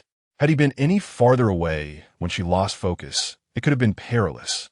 Before them stood a second-tier red-striped tiger, and seasoned from battle, Tang Yin was unfazed. After delivering a single punch that sent the tiger reeling, he stepped back and softly encouraged, "Go ahead, practice more. It will enhance your performance in the competition." Lin Dongxue, eager for an opportunity to redeem herself, nodded and leaped into action. Her fundamental skills were commendable, but combat is different from martial techniques. While martial arts emphasize moves in combat, one must deconstruct those moves, selecting the most appropriate attack for each strike. Lin Dongxue's lack of experience meant she often resorted to unnecessary techniques, missing numerous chances to exploit the red-striped tiger's weaknesses. Bang! Having seldom faced life-and-death struggles, Lin Dongxue found herself flustered against the tiger's assault. Fortunately, her peak strength at the profound stage provided her an inherent advantage against the second-tier beast. Tang Yin refrained from intervening, but as Lin Dongxue finally landed a blow that sent the tiger flying, half an hour had elapsed. "You were too slow," Tang Yin remarked coldly. Expecting praise, or at least acknowledgement of her effort, Lin Dongxue was taken aback by his derision after defeating the tiger. "You go faster then." Lin Dongxue's frustration boiled over. The tiger's first attack was a lunge towards you. You possess superior speed and strength. You should have swiftly slid beneath it for an attack. The belly is its weak point. A single strike could have dealt significant damage, yet you chose to confront it head-on. Although spirit beasts possess innate strength, you still held the advantage. You should have launched a close-range attack at that moment. The tiger's strength had waned. If you continued to assault it, it would struggle to unleash its full power, and with your superiority, you could have easily subdued it within 3 strikes. When the tiger attacked you for the 3rd time, it turned to bite. You chose to retreat, yet the distance was merely the length of your leg. A swift kick to its jaw would have inflicted damage, yet you overlooked this opportunity. The fourth attack saw it rise on its hind legs, claws aimed at your head. At that moment, you should not have met it head-on. A low-tier beast exposes its vulnerabilities when standing. You could have easily circumvented it for a powerful counterattack. The fifth, the sixth, the 56th opportunity. The only reason you triumphed was due to your advancement to the profound stage, relying solely on brute force. Tang Yin, assuming the role of a stern mentor, methodically pointed out Lin Dongshue's shortcomings in battle. Initially displeased with him, Lin Dongxue was now utterly astonished. This seemingly harmless individual possessed an unparalleled grasp of combat techniques, reaching an extraordinary level. Reflecting on Tang Yan's every word, Lin Dongxue realized that had she employed his strategies, she could have effortlessly dispatched the red-striped tiger in mere moments. Suddenly, the thought of practicing her combat skills against another spirit beast became exceedingly appealing to her. Chapter 79. Breaking the Preconceptions. Thank you, Lin Dongxue said earnestly. It's nothing. Just practice more, Tang Yin replied with a smile. And one crucial point, when dealing with enemies, do not show mercy. Caught in Tang Yan's bright demeanor, Lin Dongxue felt a momentary daze and couldn't help but inquire, the combat techniques you mentioned earlier, did your master teach you those? Indeed, Tang Yin nodded. Your master is truly remarkable, Lin Dongxue exclaimed, shaking off her previous despondency. With renewed vigor, she declared, once I recover, I'll seek out more spirit beasts to hone my skills. Don't take too long to rest, Tang Yin urged, producing 2 porcelain vials from his robe. These contain high-grade spirit pills that can swiftly restore your stamina. Just swallow one and take a moment to recuperate. Upon seeing Tang Yin casually toss her 2 vials, Lin Dongxue initially assumed they were merely ordinary first-grade pills. Each vial contained a considerable quantity, so they likely weren't very precious. However, once she ingested the pills, a wave of pure spiritual energy surged within her. The effects were potent yet gentle, rapidly restoring her vitality in an unexpectedly harmonious manner. Are these second-grade high-tier pills? Lin Dongxue asked in astonishment. I don't recall ordinary pills having such effects. Approximately, Tang Yin replied nonchalantly. Are you truly willing to waste a second-tier pill just to save a bit of time? Lin Dongxue's eyes widened even further in disbelief. Quickly consume it.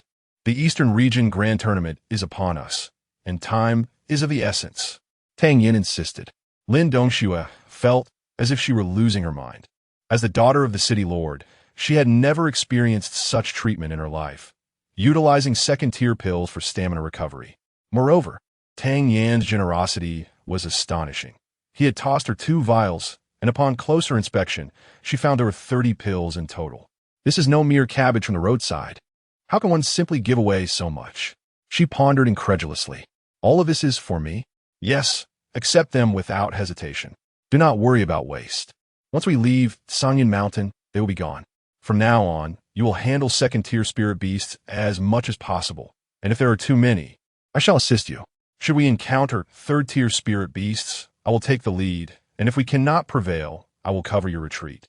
Tang Yin promptly assigned the tasks. Understood. At that moment, Lin Dongxue still felt as if she were dreaming. While third-tier spirit beasts were rare in Sanyan Mountain, second-tier ones were plentiful. Over the next 3 days, under Tang Yin's guidance, Lin Dongxue's combat skills gradually improved. Her previously rigid techniques began to flow with newfound understanding. Both of them moved swiftly, and after 3 days, they ventured into territories frequented by third-tier spirit beasts. Following their encounters, Lin Dongxue's initial trepidation towards the third-tier beasts dissipated, replaced by a burgeoning anticipation. Not long after, as they delved deeper, a thunderous roar echoed through the valley. Almost immediately, a shadow as swift as the wind dashed toward them. Tang Yan's expression sharpened as he sensed a hint of danger. His previous training in Sanyan Mountain 2 months prior had made him acutely aware that spirit beasts dwelling deep within the mountains often possessed formidable strength. It's a flying rhino. Lin Dongxue gasped softly upon recognizing the beast. Tang Yin scrutinized the creature before him, which measured 1.5 meters in length and stood half a meter tall. Compared to some larger spirit beasts they had encountered earlier, this one was considerably smaller. Its body was gray, covered with a tough hide resembling that of a rhinoceros. Its mouth revealed 2 rows of sharp fangs, and its narrow eyes glimmered with a fierce light. A prominent, sharp horn nearly half a meter long jutted from its forehead, exuding a chilling glow. Tang Yin was aware of the flying rhino's reputation. Among third-tier spirit beasts, it was regarded as a highly advanced species. Its claws, teeth, and forehead horn were all formidable weapons. Any injury inflicted by it during combat would be difficult to heal. Its smaller size, coupled with its swift speed, earned it the name Flying Rhino. Instinctively positioning himself in front of Lin Dongxue to protect her, Tang Yin urged, "Step back and observe how I fight." In the preceding 3 days, they had primarily encountered second-tier spirit beasts, and through sheer luck, they had faced no more than 2 at a time. So Tang Yin had not needed to intervene. Be careful. The flying rhino, being a rhinoceros-type spirit beast, possesses great strength and speed, making it quite troublesome. Lin Dongxue cautioned. Tang Yin nodded slightly, focusing on the flying rhino, now less than 4 meters away. The beast regarded him with disdain, sensing his weak aura. However, its gaze toward Lin Dongxue held a degree of seriousness. Boom, boom, boom. Despite its smaller size, the flying rhino charged toward Tang Yin with considerable weight. In an instant, the 4-meter gap was closed. Lin Dongxue clenched her fists, her heart racing. With such speed and ferocity, she wondered if Tang Yin could evade it. With narrowed eyes, Tang Yin leaped high into the air and aimed a swift kick at the flying rhino's back. Lin Dongxue gasped in awe, admiration, and surprise. Not only had he evaded the attack, but he was also countering the flying rhino. Tang Yin executed a spinning kick mid-air, landing squarely on the flying rhino's back. The beast's reaction speed surpassed all expectations. The once ferocious charge abruptly halted, its body arching to absorb Tang Yin's blow. Bang! Tang Yin felt as though he had kicked a steel plate, his foot tingling from the impact. Utilizing the recoil, he flipped backward while the flying rhino let out a pained cry, astonished that this seemingly unthreatening opponent could unleash such overwhelming power. First tier of the Xian grade. Lin Dongxue thought in shock, realizing the extent of Tang Yin's concealed strength. Had she not accompanied him, she might have assumed he possessed only the strength of a 9th-grade Huang tier. Roar! Before Tang Yin could land, the enraged flying rhino charged at him again. Bang! Bang! Bang! Although the flying rhino was fast, its speed paled in comparison to Tang Yin, who had mastered the heart of combat. With each attack, he swiftly identified and exploited its weaknesses. In mere moments, he gained the upper hand amidst a flurry of relentless strikes. Lin Dongxue, watching from the sidelines, was drenched in sweat. With every assault from the flying rhino, she felt a surge of panic. She acknowledged that if she were in Tang Yin and Appo's place, she would have fled before the creature's onslaught. What astonished her even more, however, was Tang Yin's unwavering counterattacks. He did not merely evade the flying rhino's strikes. He consistently retaliated. Each of the beast's attacks narrowly missed Tang Yin's vital points, while he seamlessly transitioned from one offensive move to the next. The fluidity of his combat style evoked a sense of artistry within Lin Dongxue. She realized that evasion could be executed with such elegance.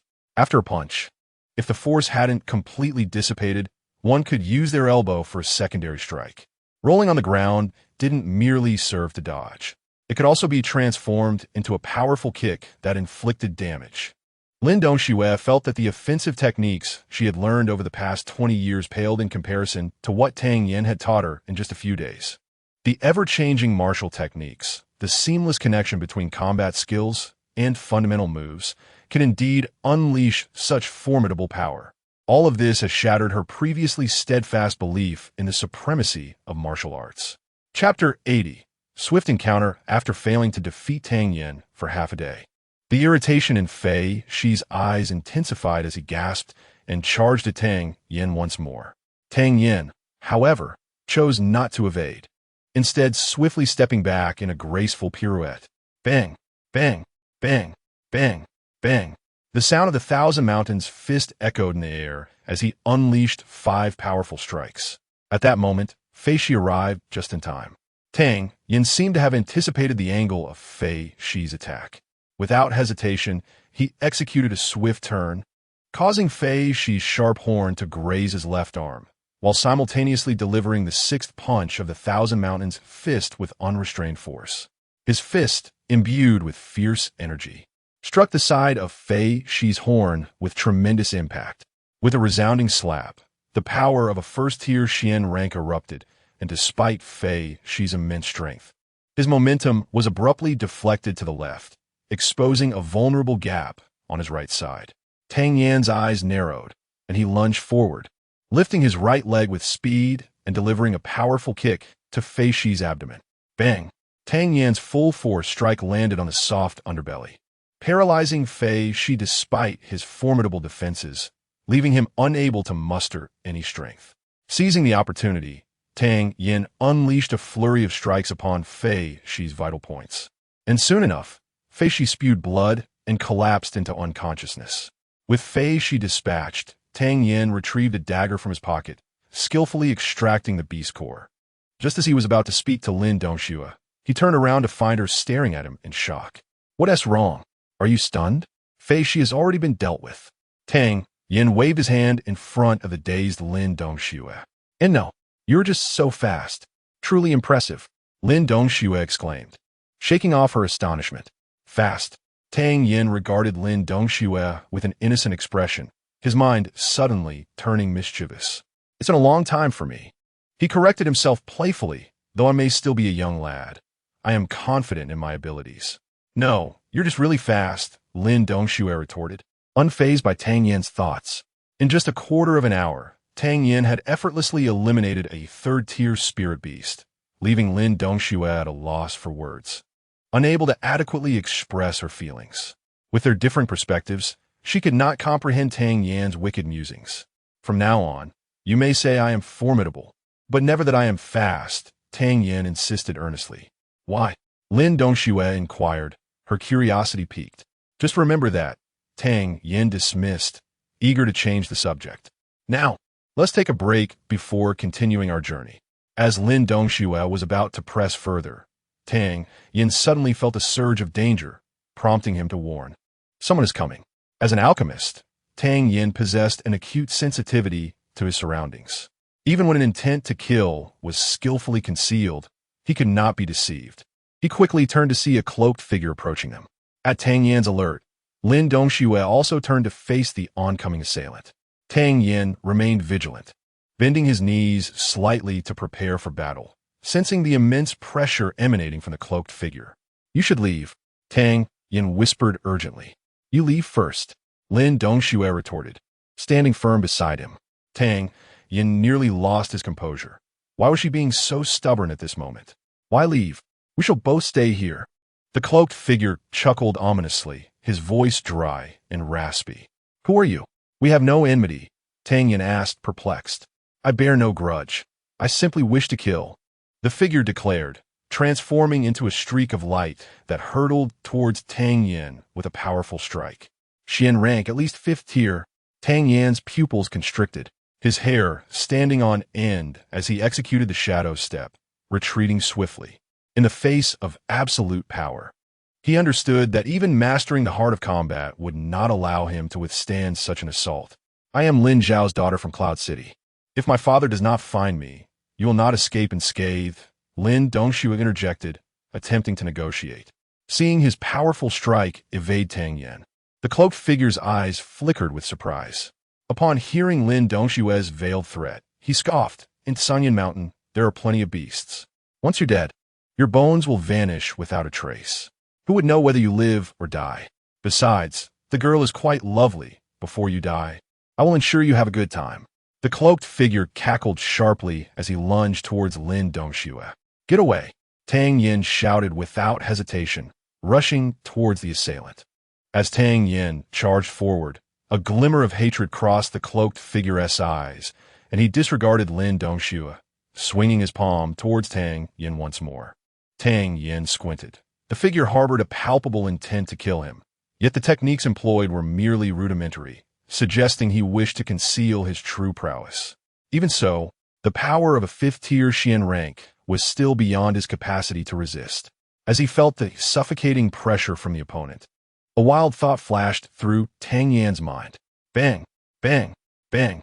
Time was too fleeting, and Tang Yan could only muster the fourth punch of the Thousand Mountains fist.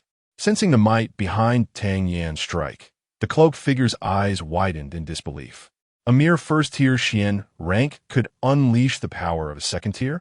Yet, even if you are an extraordinary talent, your story will end here. The figure smirked, unleashing both palms towards Tang Yan. Tang Yan's Dantian whirled rapidly, gathering spiritual energy into his fist.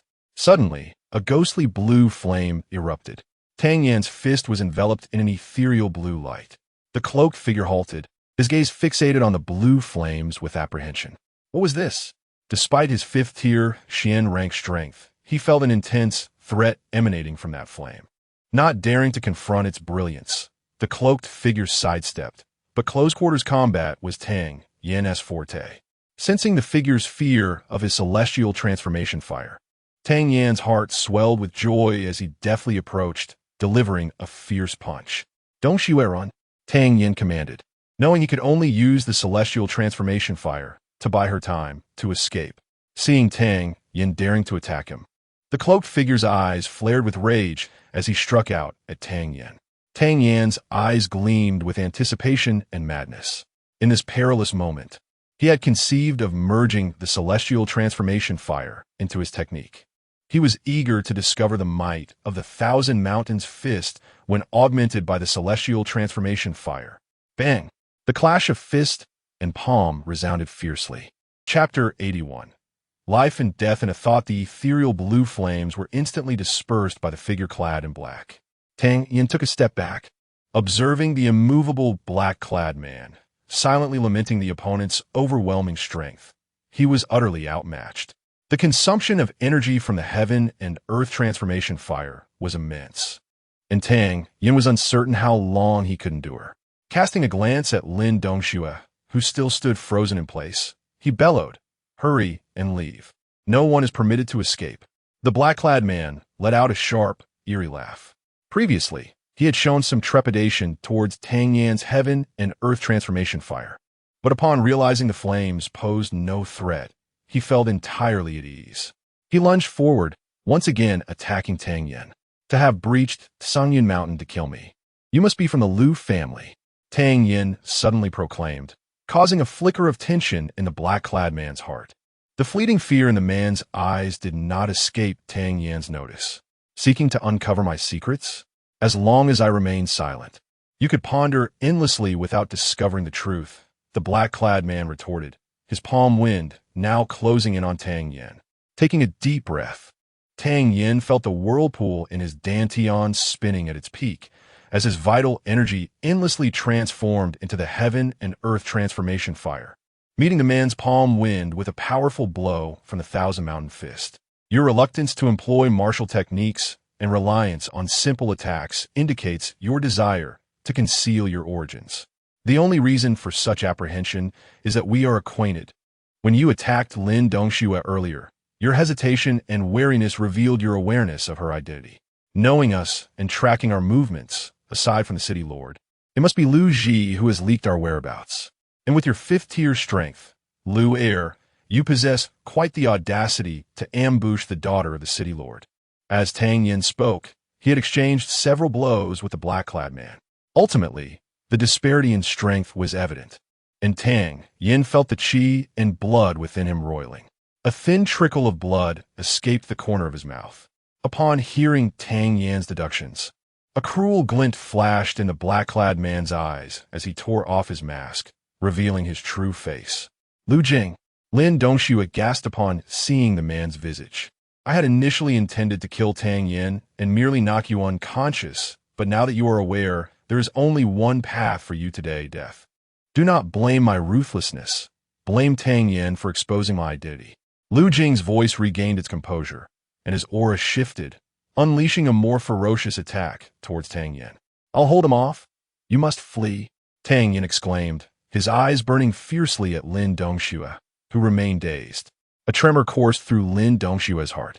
She understood that Tang Yan was swift enough to abandon her and escape, Yet he chose not to. Feeling warmth prickling at her eyes amidst the intense emotional turmoil and reluctance, Lin Dongxue, who was already at the pinnacle of the first tier, suddenly sensed a surge of warmth in her dantian, as if a barrier had been shattered, allowing a more robust vital energy to flow freely within her. Second tier, Lin Dongxue rejoiced at her sudden advancement. Seizing the momentum of her breakthrough, she shouted spiritedly as she charged into the fray. If we must flee, we shall flee together. If we must fight, we shall fight together. At that moment, Tang Yin felt a wave of frustration wash over him. My dear aunt, why must you put on a brave front at this time? If you fled, it would afford me a chance to escape as well. Lu Jing, who had previously been preoccupied with Tang Yin, felt a flicker of relief upon seeing Lin Dongxue return to the battlefield. Tang Yin sensed the vital energy within him surging like a flood, rapidly depleting at an alarming rate. In the fleeting moment, as Lin Dongxue charged towards him, Tang Yin hastily opened a porcelain vial, swallowing the pills within. Damn it, since death is inevitable, I shall fight to the last. He consumed various elixirs, nourishing pulse pills, high spirit pills, chi recovery pills. Any and all beneficial to cultivation were downed in rapid succession. A massive surge of spiritual energy erupted within him, akin to a volcanic eruption, swiftly coursing from his dantian outward. Feeling the chaotic energy within him, Tang Yin grimaced. Damn it, I've gone overboard.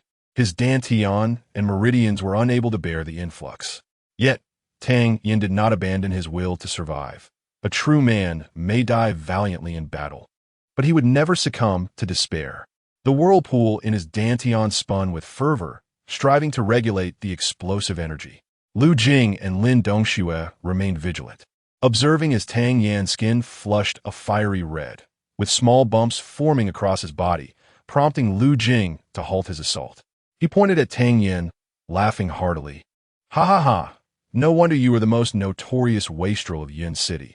Even your self-destructive methods are uniquely absurd, while others resort to poison. Young Master Tang has taken the unconventional route of swallowing elixirs. To be candid, Lu Jing, having lived so long, had never witnessed anyone perish from consuming too many elixirs. Young Master Tang, you have truly broadened my horizons today. Hearing Lu Jing's derision, Lin Dongxue's expression was fraught with concern, her delicate fists clenched tightly. This guy usually appears quite clever. Why is he being so foolish now? Tang Yin found himself at a loss for words. Despite his earnest attempts to suppress the energy, the sheer volume contained within the elixirs was insurmountable.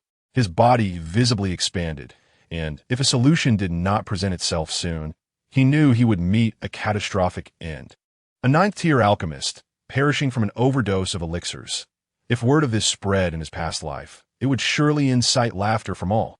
A wave of intense pain surged through him, causing Tang Yan's consciousness to wane, with Lu Jing's mockery echoing in his ears as his thoughts began to scatter. He recalled his past life, the essence of Huaxia civilization, the Panga's creation of the world, Nuwa's mending of the heavens, Daoist's control of the waters. Wait, Daoist's control of the waters? As Tang Yan's consciousness blurred, a glimmer of clarity emerged in his mind. Daoist's control of the waters?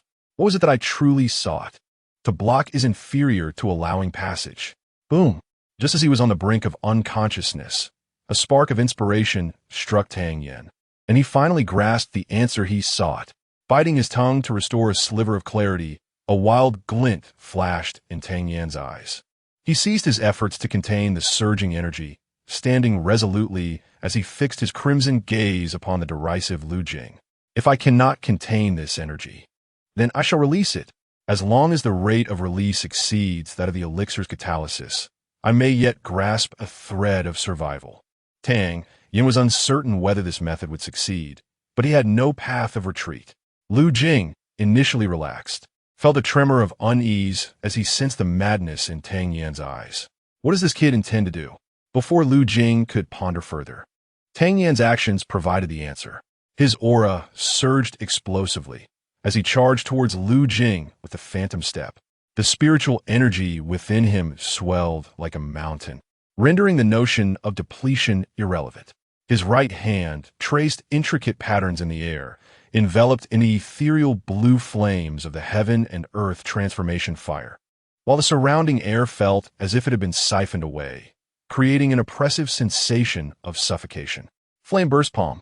Tang Yin bellowed, his formidable presence soaring to the heavens as he forcefully propelled his palm forward. Chapter 82. The Defeat of Lu Jing. This strike appeared slow in execution, yet its momentum was grand and unstoppable, as though every obstacle in its path was destined to be crushed. Not long ago, Tang Yin would have never dared to employ the flame burst palm. The prerequisite for this martial skill was at the Xian level, and it consumed an immense amount of spiritual energy, more so than the heavenly creation fire. To unleash it twice in succession would leave him utterly depleted. However, the circumstances had changed. Lu Jing's face was etched with profound unease, as he could feel the oppressive force emanating from Tang Yan's martial arts. The power seemed to be of at least high-grade Xian level. Lu Jing was perplexed, questioning what stroke of fortune had befallen Tang Yan that allowed him to wield such skills so liberally. Whether employing the flame burst palm or the heavenly creation fire, neither could genuinely contend with Lu Jing. Yet, the terrifying aura produced by their combination made Lu Jing doubt whether Tang Yan's strength could now rival his own. Skeptical, Lu Jing inhaled deeply, summoning the might of the 5th rank of the Xian level. With a powerful step forward, he struck like a descending tiger, delivering a punch towards Tang Yin with relentless force. Bang! A fierce gust of air erupted, sending debris flying in all directions. Both Tang Yin and Lu Jing staggered back a step. Observing from the sidelines, Lin Dongshue's face was a mask of astonishment. Initially worried that Tang Yin might suffer devastating harm, she was taken aback to see him unleash such a domineering punch amidst the chaos. The 5th rank of the Xian level yielded no advantage against Tang Yin. Lu Jing was filled with disbelief and shock. How could this young man, merely of the 1st rank of the Xian level, withstand a blow from him without showing any signs of defeat? Before Lu Jing could catch his breath, Tang Yan's flame burst palm surged towards him once more. At this moment, Tang Yin no longer prioritized combat techniques. If he sought technique, the flame burst palm contained supreme artistry. If he sought strength, it possessed overwhelming might. And if he sought destruction, the heavenly creation fire held unparalleled destructive power. In essence, he focused solely on maximum output. Once again, he unleashed a palm. Slowly pushed forward, the same domineering momentum returned. Having already tasted the power of this technique, Lu Jing found himself in a quandary. Nevertheless, Lu Jing remained unconvinced that Tang Yin could genuinely contend with him. And he struck again. Boom! Their techniques collided, once more stirring up a tempest of sand and stones. After exchanging blows, Tang Yin felt a slight relief in his nearly bursting dantian. As he attempted to catch his breath, the pressure intensified, and he hurriedly executed the flame burst palm. Boom! Lu Jing met the attack head-on once again. Tang Yin resembled an unyielding machine, delivering palm after palm. Each assault was as fierce and incisive as the first, leaving no room for evasion. After more than 30 consecutive clashes, Tang Yin remained vigorous, while Lu Jing had begun to show signs of severe fatigue. Though Lu Jing held the esteemed title of the 2nd master of the Lu family, the medicinal pills he regularly consumed paled in comparison to those available to Tang Yin. He wished he could, with the same extravagance as Tang Yin, produce pills as though they were free, but alas, he could not. Moreover, he had always assumed that as a 5th rank practitioner of the Xian level, defeating Tang Yin would be effortless, never considering the possibility of a counterattack. Bang! Another earth-shattering palm strike. This time, Tang Yin remained steadfast, while Lu Jing retreated a step. This retreat signified Lu Jing's official descent into disadvantage. Bang! After yet another clash, Lu Jing stumbled back twice. Tang Yin pressed on, and finally, after delivering the 58th palm strike, Lu Jing could no longer withstand the assault and was sent flying.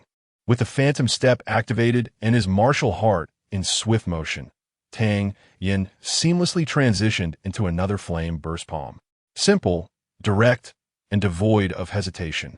Lu Jing, whose vital energy had been thoroughly dispersed, found himself devoid of retaliatory strength. "Do not kill me."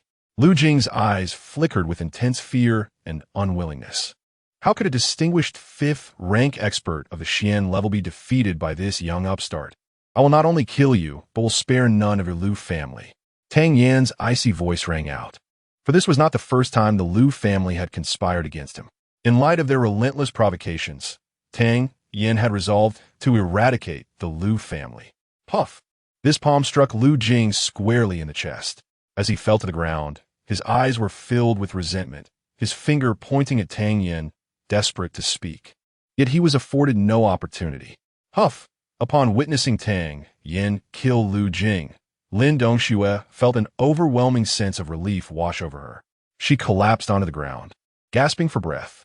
Her beautiful eyes were filled with curiosity as they rested upon Tang Yan. What secrets lay hidden within this young man? The enigmatic footwork, the devastating palm strikes, the mysterious azure aura. None of these resources could be found in Yun City, as Tang Yan's exhilarating combat style began to alleviate his near-explosive condition. He sensed a steady flow of spiritual energy replenishing within his dantian. He intended to seek out a spirit beast to vent his frustrations. Just then, the previously dormant heavenly creation cauldron began to tremble vigorously, its immense spiritual energy absorbed in an instant. Tang Yan was incensed, wishing to smash the cauldron. "When I was on the brink of bursting, you were utterly silent. Now that the danger is past, you greedily consume all the excess spiritual energy. What right do you have to be a cauldron?" Suddenly, a vibrant surge of life energy emanated from the cauldron, coursing through his dantian. As this life energy flowed, the severe damage inflicted upon his dantian and meridians began to visibly mend at an astonishing rate. A familiar aura also emerged from within his dantian.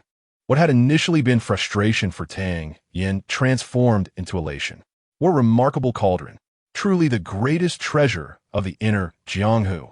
"Protect me. I need to recuperate for a while." Tang Yan found a secluded spot and sat cross-legged. He understood that, barring any unforeseen events, he was on the verge of another breakthrough. He was not in a rush to advance, but chose to wait until the life energy fully restored his dantian and meridians before he settled his mind and began to meditate. During the battle, the atmosphere had been so tense that Tang Yan had only focused on releasing spiritual energy, neglecting the strain on his meridians. Now, he was astonished to discover that his meridians had expanded to double their previous capacity. Moreover, the amount of spiritual energy his dantian could hold had significantly increased. This instance could be seen as a blessing in disguise. The tumult of spiritual energy had provided an extreme test for his dantian and meridians. Though he had gained tremendously and had escaped disaster, surviving was indeed a stroke of great fortune. The spiritual energy approached a critical point. Should he falter in his output even slightly, it could lead to an explosion. Tang Yan had no desire to endure such peril again. His true energy swiftly circulated within his dantian and began to concentrate. As the spiritual energy amassed to its threshold, it surmounted the barrier effortlessly. Xian level, second rank. Yet, all was not entirely concluded. Tang Yan's aura surged once more. Chapter 83. You are quite the actor. Lin Dongxue gazed at Tang Yan, whose strikingly handsome features captivated her, leaving her momentarily entranced. She lamented her former shallowness, having heeded the rumors that painted Tang, the wealthy heir, in a negative light. Had she known him sooner, she would have discovered his uniqueness. Suddenly, a surge of energy emanated from Tang Yan, jolting Lin Dongxue. Had he just made a breakthrough? After a brief moment of shock, she regained her composure, recognizing that Tang Yan was already formidable, and it was only natural for him to advance further after consuming so many elixirs. However, her astonishment resurfaced when, shortly after his initial breakthrough, Tang Yan exhibited another wave of energy. In just one day, he had ascended 2 ranks?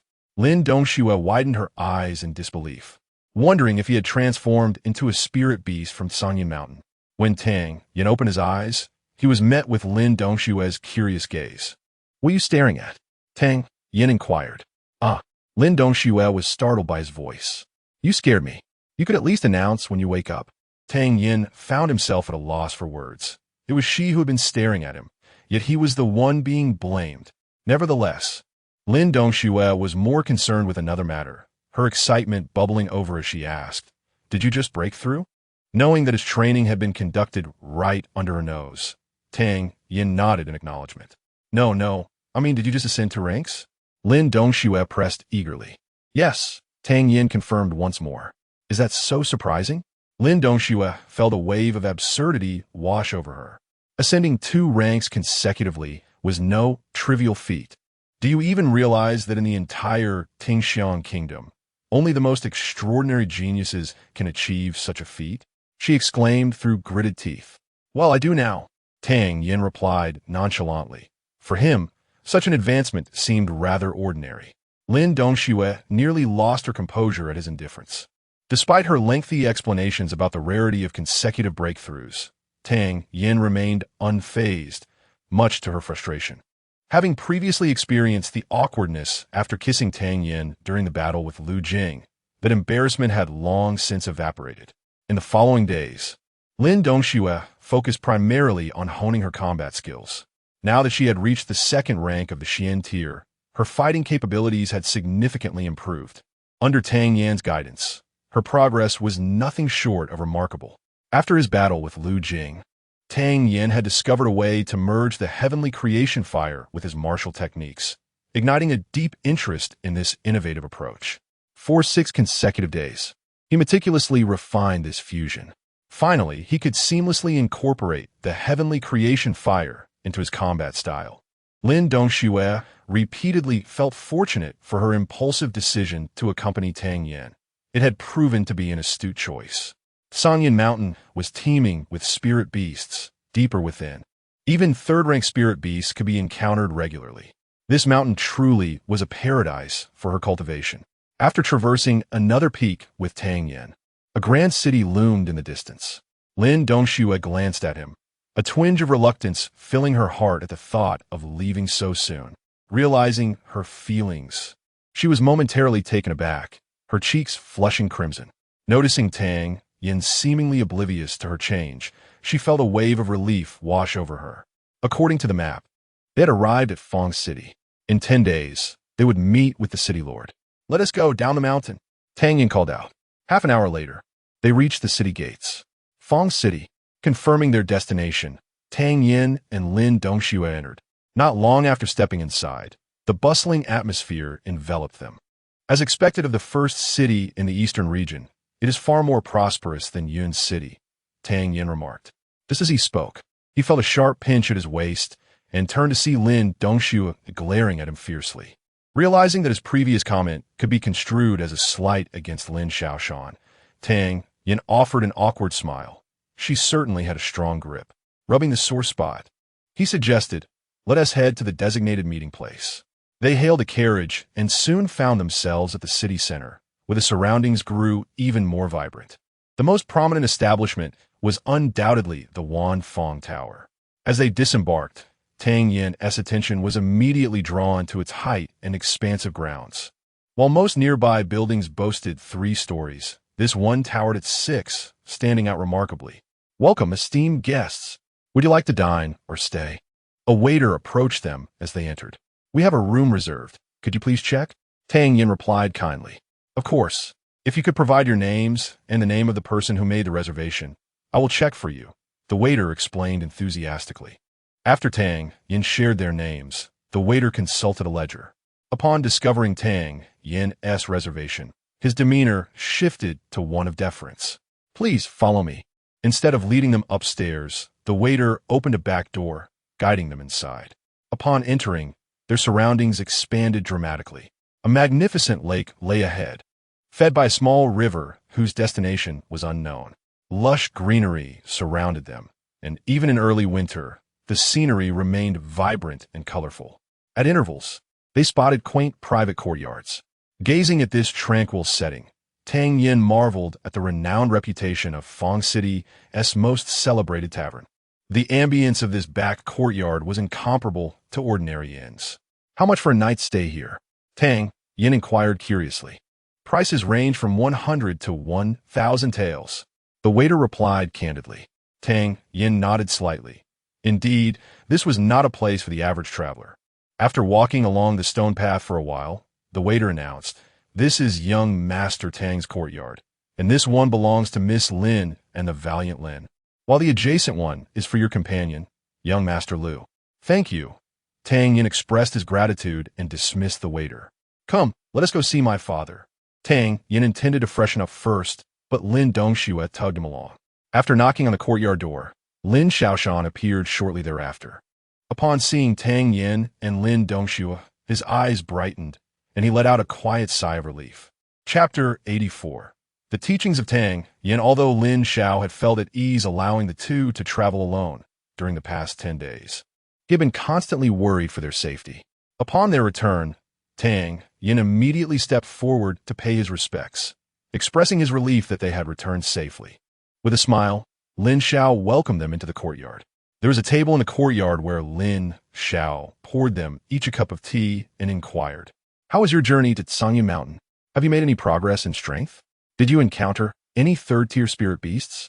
Hearing Lin Xiao's question, Lin Dongxue, who had gained much from the trip, perked up like a child eager to boast. "Of course we did.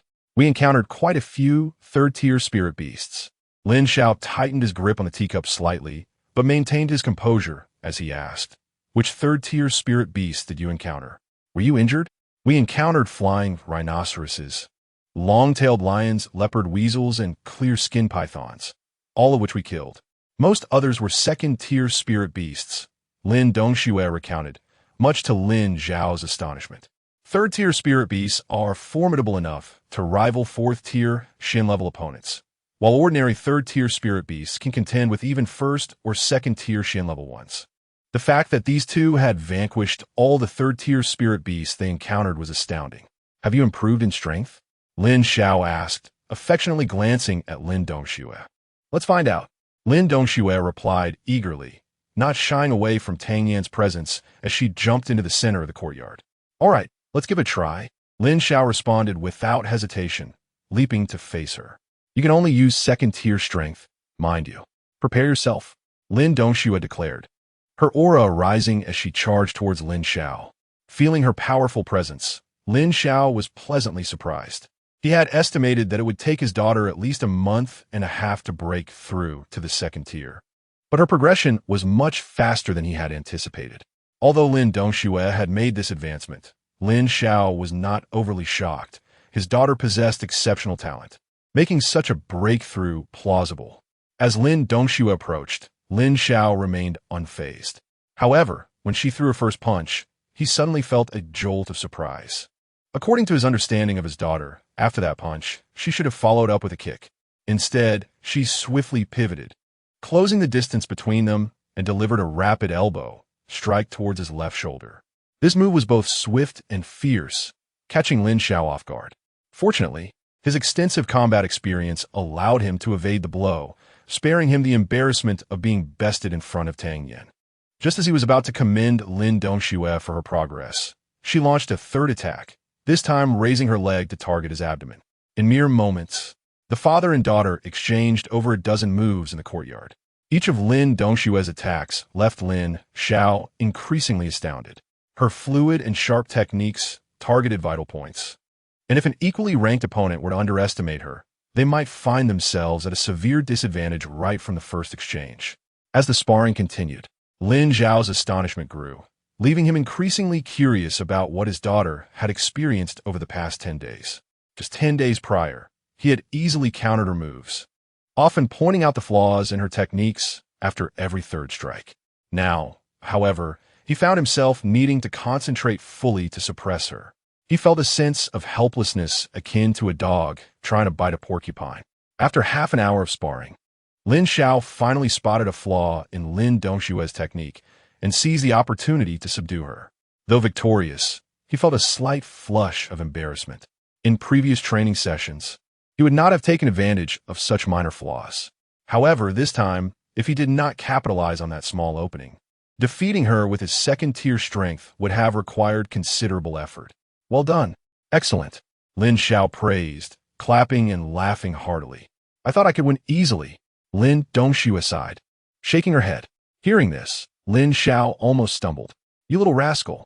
Just 10 days ago, I was easily defeating you, and now you're thinking of besting your old man? Lin Xiao was no fool. Although he did not know what his daughter had experienced in those 10 days, he suspected that Tang Yin had played a significant role in her progress. If his daughter and Appo's strength had improved so dramatically, how formidable must Tang Yin be? Suppressing his curiosity, Lin Xiao conversed with Tang Yin for a while before instructing him to meet at the Jusha Tower the following day. After bidding Tang Yin farewell and closing the courtyard door, Lin Xiao immediately pulled Lin Dongxue close, his face filled with curiosity. My dear, you must tell me everything that happened over the past 10 days in detail. Scoff.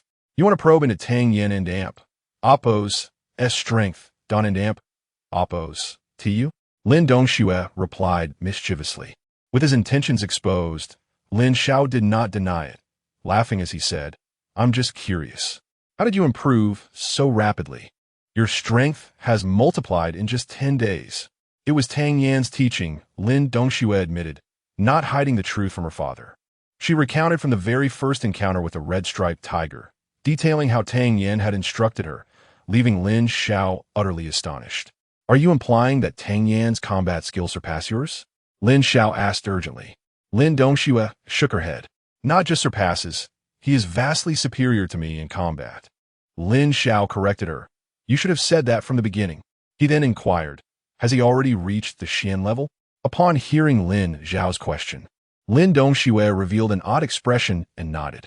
Yes, he is at the 3rd tier of the Xian level. How much? Lin Xiao exclaimed, genuinely shocked by her response. Indeed, he is at the 3rd tier of the Xian level. Lin Dongxue confirmed. Lin Xiao recalled the first time Tang Yin displayed his strength against Lu Qian, where he had only been at the 7th tier of the Yuan level, and during the Mid-Autumn Festival, he had only shown 6th tier Huang level power. Then, at the selection competition, he had exhibited only 9th tier Huang level strength.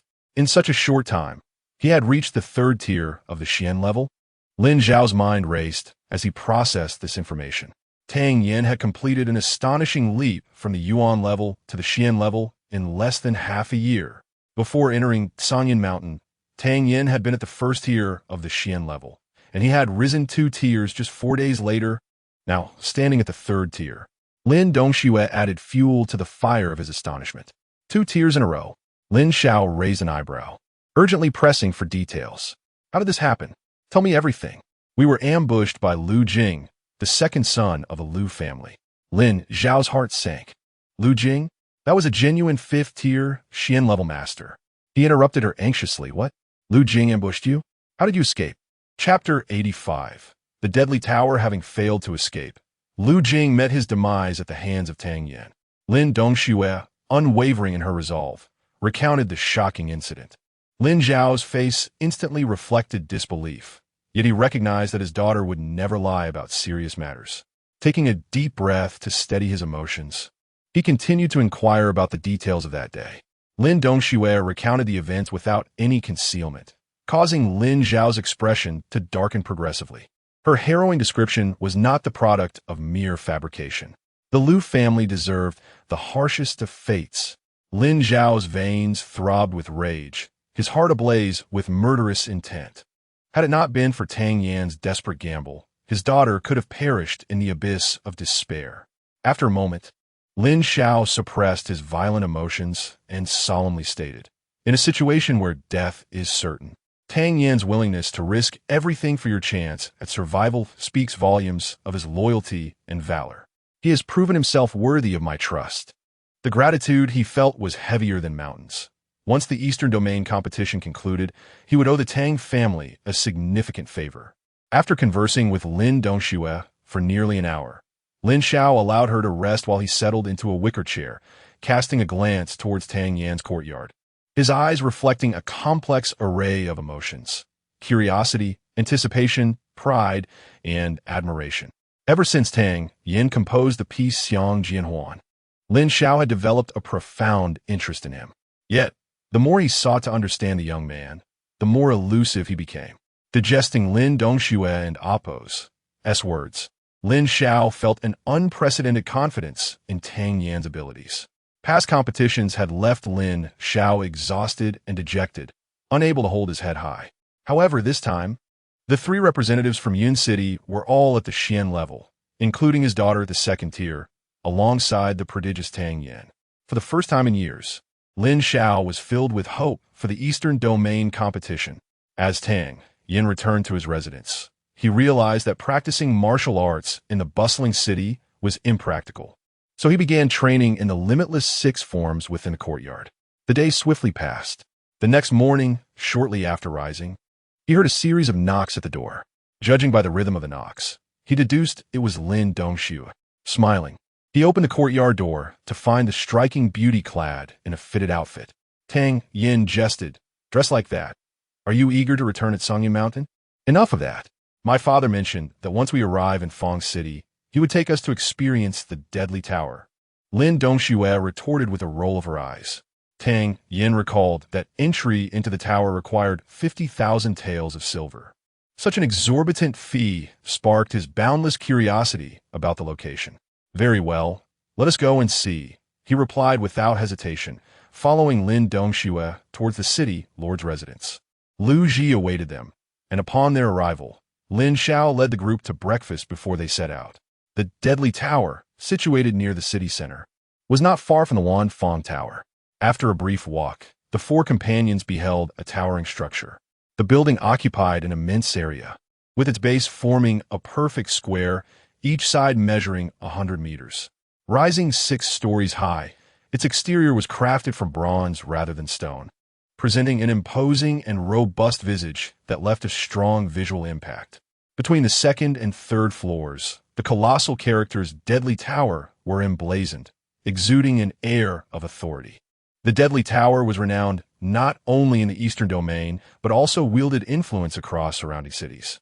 Many were drawn to this formidable trial ground, where countless talents had met with failure, which only heightened its allure and the determination of others to conquer it. Achieving success within its walls was a tremendous honor. This is the Deadly Tower, 6 stories high, with a challenge on each level. Entering could very well lead to severe injury or even death, so you must exercise caution and avoid recklessness, Lin Xiao warned gravely. "What if we cannot withstand it?" Lu Ji and Appo's eyes flickered with fear. Before entering, each participant would possess 2 tokens, which could be held in hand or mouth. If one were to shatter or bite the token, all attacks on that level would cease. Just as Lin Xiao finished explaining, a voice echoed as a door on the 3rd floor swung open, and a young man emerged. "Not bad." His companion greeted him eagerly. "Not good enough. I couldn't even clear the 3rd floor. This competition is perilous," the young man replied, his expression downtrodden. Tang Yin extended a strand of consciousness to assess the individual's strength, startled to find him at the pinnacle of the 1st tier of the Xian level. Yet he had failed to conquer even the 3rd floor. Observing the trio's gaze fixed on the young man, Lin Xiao elucidated, "Typically, participants in Fong City come here to undertake a challenge. Based on past experiences, anyone who can emerge from the 4th floor has a chance to contend for a position among the top 15. Those who clear the 5th floor are almost guaranteed admission to the Qinglong Academy. Of course, even emerging from the 3rd floor is commendable. Some have only reached that level and still been selected for the academy." With this understanding, Tang Yin realized that the Deadly Tower served as a test of one's abilities prior to the competition. "All right, you 3 wait here while I handle the registration," Lin Xiao instructed before heading to the registration desk. "Miss Lin, may I inquire how confident you are in reaching which level?" Lu Ji seized the opportunity to engage Lin Dongxue as soon as Lin Xiao departed. Lin Dongxue, with her exceptional beauty and noble lineage, radiated an aura of superiority. Securing her hand in marriage would not only mean gaining an admirable partner, but also a powerful ally in the city lord's residence. Lu Ji schemed to draw closer to her, yet his ambitions were destined to falter. Although Lin Dongxue may have held some admiration for Lu Ji previously, the assassination of Lu Jing had extinguished any lingering goodwill towards the Lu family. The possibility that Lu Ji had divulged her and Tang Yan's whereabouts loomed heavily in her mind. Forget about others. Young Master Lu, you must strive earnestly. At the very least, Aim to clear the third floor. Otherwise, it would be a trivial loss of silver, but a grave disgrace to Yun City. Lin Dongxue remarked coldly. Perplexed by her sudden chilliness, Lu Ji pondered why Lin Dongxue had turned so distant. As for Tang Yan's survival, Lu Ji gave it little thought. He had explicitly instructed his uncle to take action. With his uncle at the 5th tier of the Xian level, if Tang Yan had not been eliminated, it could only mean that his uncle had failed to locate them. Tang Yan, how many levels do you think you can reach? Lin Dongxue, though frosty towards Lu Ji, engaged Tang Yan with genuine curiosity. The contrast in her demeanor towards them ignited a flicker of resentment within Lu Ji. Did this pair of lovers engage in indiscretions on their journey to Fong City? I'm uncertain. I will do my best, Tang Yan replied, a glimmer of anticipation in his eyes. How about we make a wager to see who can clear more levels? Lin Dongxue proposed challengingly. What is there to compare? If you're stronger, that's sufficient, Tang Yan responded nonchalantly. Using a rather crude form of provocation, Lin Dongxue retorted, Are you afraid to compete with me? Have you forgotten what it means to be a man? Tang Yan was suddenly reminded of the time on Tsangyin Mountain, when Lin Dongxue had called out to race. The memory of her sulking kiss after losing that wager lingered vividly in his mind. It was, after all, his first kiss. Lost in reverie, Tang Yan impulsively declared, If the stakes are the same as last time, then I will compete with you. Chapter 86. The subtle demise of Lu Ji, that secret, which brought a blush to their cheeks, was well remembered by both parties, yet remained unspoken between them. When Tang Yan unexpectedly brought it up, Lin Dongxue and Appo's face flushed a vibrant red, akin to blossoming peach flowers in early spring, delicate and charming. How infuriating! Lin Dongxue spat in annoyance. Witnessing their flirtatious banter, Lu Ji, who had just been neglected, felt an intensifying pang of jealousy and anger. Wretched couple, Lu Ji cursed inwardly. As the trio awaited Lin Xiao, a group of young individuals approached, exuding a potent aura of spiritual energy, likely competitors in the Easter Domain Grand Tournament. Lin Dongxue, naturally enchanting, had already attracted considerable attention upon her arrival. At this moment, her bashful demeanor only heightened her allure, leaving those around her in awe. This new group also took notice of Lin Dongxue's flushed cheeks. A youth clad in white, with a fair visage, momentarily halted his steps, his eyes sparkling with mischief as he smiled broadly at Lin Dongxue, saying, I feel an instant connection with you, fair lady. Might you grant me the honor of drifting on the lake and sharing wine by the fire with my companions? Seeing his comrade flirting with the beauty, the group paused, wearing lewd grins. Get lost. Lin Dongxue frowned in displeasure at the youth's suggestive gaze. Yao, he is telling you to get lost. A tall, lanky youth in blue robes chuckled. I am Yao Yuan, hailing from Yuqing. I implore you, fair maiden, do not refuse me, lest I lose face before my brothers. The youth in white insisted, his smile concealing an undeniable arrogance. Standing nearby, Lu Ji felt a fleeting sense of satisfaction. That little harlot ISN and Appo's. T giving me a good look. Now she is in trouble. Your face is your own to uphold. I have neither the right nor the obligation to ensure you maintain it, Lin Dongxue retorted, unyielding. The more defiant she became, the more Yao Yuan's desire to conquer her intensified. You dare deny me such courtesy? What if I insist on having it? He countered, his tone chilling. We are from the city lord's mansion of Yuqing. Do you wish to provoke a conflict with us? Tang Yan interjected. Yuqing? The five youths paused, then erupted into laughter, with Yao Yuan's face contorted in mockery. Upon first hearing Yuqing, I didn't grasp it. Young man, next time you introduce your city, simply refer to it as the bottom-tier city. That title has far greater renown than Yuqing ever could. Tang Yan had not intended to incite a confrontation, but was surprised by the outcome of his words. Anger simmered within him, and as he caught sight of Lu Ji reveling in the misfortune, he composed himself and declared, This gentleman beside me, I believe you have heard of him, Lu Ji, the foremost champion of Yuqing. Lu Gongzi is handsomer than you, wealthier, and more skilled in martial arts. What makes you think you have the right to invite this lady for drinks? Lu Ji? Yao Yuan's brow furrowed as he ruminated over the information about Yuqing. a city notorious for its perennial last-place standings. Admittedly, he and T paid much attention to it, but he recalled that there was indeed someone named Lu Ji, reputed as its finest. His gaze shifted to Lu Ji, who, upon hearing Tang Yin's flattery, lifted his chin with pride. Though Tang Yin was only at the 9th tier of strength and had previously bested him, Lu Ji refused to concede inferiority in his heart. "Oh, pray tell, what must I do to earn such privilege?" Yao Yuan inquired.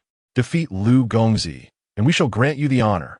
If you cannot, I'm afraid you lack the qualification," Tang Yin stated proudly, exuding confidence in Lu Ji's prowess. As the renowned assassination hall, a bustling hub of activity, the impending Easter Domain Grand Tournament drew even larger crowds. As conflict brewed between the two parties, onlookers gathered, intrigued by the fact that Tang Yin's side hailed from the historically last-place Yunqing. Curiosity swirled around Lu Ji, as attendees eagerly anticipated the capabilities of the first-ranked expert from a city famed for its failures. Yao Yuan scrutinized Lu Ji, believing Tang Yin's praise and Lu Ji's proud demeanor confirmed him as Yunqing's strongest contender. What does this lady think? Yao Yuan pondered, feeling tempted, although confident in his own strength, to coerce Lin Dongxue into accompanying him. He thought it would be far more respectable to have her willingly join him. Let us win first. Lin Dongxue had initially intended to refuse outright, but considering her own strength and the fact that her father was nearby, she felt secure even if Lu Ji were to lose. She thus offered a non-committal response. "Lu Gongzi, for the sake of the lady's invitation, I must apologize." Yao Yuan clasped his hands in acknowledgement. Lu Ji, not foolish, finally comprehended that he had been played by Tang Yin. As he contemplated a rebuttal, the situation left little room for explanation. Yao Yuan charged forward, a palpable aura of momentum surrounding him. Peak 2nd tier of Xian rank. The crowd gasped as they sensed Yao Yuan's imposing presence. Lu Ji had only recently stepped into the Xian rank, despite his family's significant investment in his training. He had merely stabilized his Xian rank abilities, making him vastly inferior to Yao Yuan. With a sharp crack, before Lu Ji could even react, he felt a stinging pain as Yao Yuan's slap struck his left cheek. The crowd erupted in laughter, momentarily stunned by the spectacle. "Ha! Yunqing truly lives up to its reputation for being at the bottom. They couldn't even withstand a single blow. Indeed, I heard Yao Yuan is the best in Yunqing. And yet Yunqing is embarrassingly weak," the crowd chattered, all expressing disdain for Yunqing. Lu Ji was momentarily dazed. How could he, a distinguished heir of the Lu family, be publicly humiliated in front of so many? Not only Lu Ji was taken aback, even the people from Yunqing were momentarily at a loss. The so-called first expert from Yunqing seemed astonishingly fragile. With a series of slaps, Yao Yuan, feeling the absurdity of the situation, struck Lu Ji's face several more times. Observing Lu Ji's utter lack of resistance under his control, he finally felt relieved. Damn it, I thought this guy was just pretending to take a beating. Now it seems he is just pathetic. Boom! Yao Yuan lifted his leg and kicked Lu Ji. Lu Ji stumbled backward, collapsing onto the ground, and in a fit of rage, spat out a mouthful of blood. Lu Gongzi! Lu Gongzi! Tang Yin rushed forward, eager to assist Lu Ji. Yet his display of anxiety only drew mockery from the crowd. It seemed Lu Ji was indeed the strongest contender sent from Yunqing. The reputation of the bottom-tier city remained intact. Having dealt with Lu Ji, Yao Yuan wore a smirk. I've heard that the scenery at Slim Moon Lake is breathtaking. How about we enjoy a boat ride and share a drink, ensuring this day becomes an unforgettable memory for you. Chapter 87. Wagering the dignity of city. Upon hearing Yao Yuan's words, the onlookers displayed expressions tinged with ambiguity. Lin Dongxue did not anticipate that Lu Ji would prove to be so fragile, just as she was about to refuse. A resonant male voice interrupted. "What are you all doing?" An invisible pressure enveloped the crowd, prompting them to part, allowing the tall and robust Lin Xiao to stride forward. Lin Dongxue and Appo's face lit up with joy as she turned and leaped into Lin Xiao and Appo's embrace, pointing at Yao Yuan and his companions, exclaiming, "Father, that person has bullied me and even injured young Master Lu." Lin Xiao furrowed his brow in displeasure as he swiftly assessed Lu Ji's injuries. With a grim expression, he directed his cold gaze towards Yao Yuan and his group, asking in a chilling tone, "What is the meaning of this?" Feeling a flicker of trepidation at the sight of Lin Zhao's formidable presence, Yao Yuan hesitated. At that moment, a tall youth clad in a green robe, who had remained silent until now, stepped forward with his hands clasped in respect, stating, "My brother here found a kindred spirit among the 3 distinguished individuals from your city," and they engaged in conversation. In a moment of enthusiasm, they exchanged some martial skills before the competition. Lin Dongxue interjected, "Nonsense, father! That Yao Yuan attempted to coerce me into drinking with him, and when I refused, a dispute arose." Lin Xiao and Appo's icy gaze settled on Yao Yuan, causing the previously frivolous young man to feel as though his facade had been pierced. "This young lady speaks the truth," he said. Suddenly, a sharp slap echoed through the air, cutting off Yao Yuan's protest.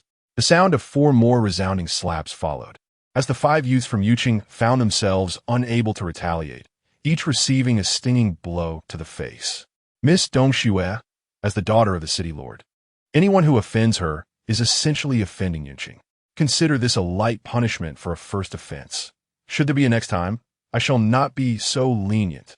Lin Zhao's voice resonated with authority, though he did not exhibit overwhelming power, yet it was sufficient to instill fear in all present. The authority of a city lord unfurled in that moment.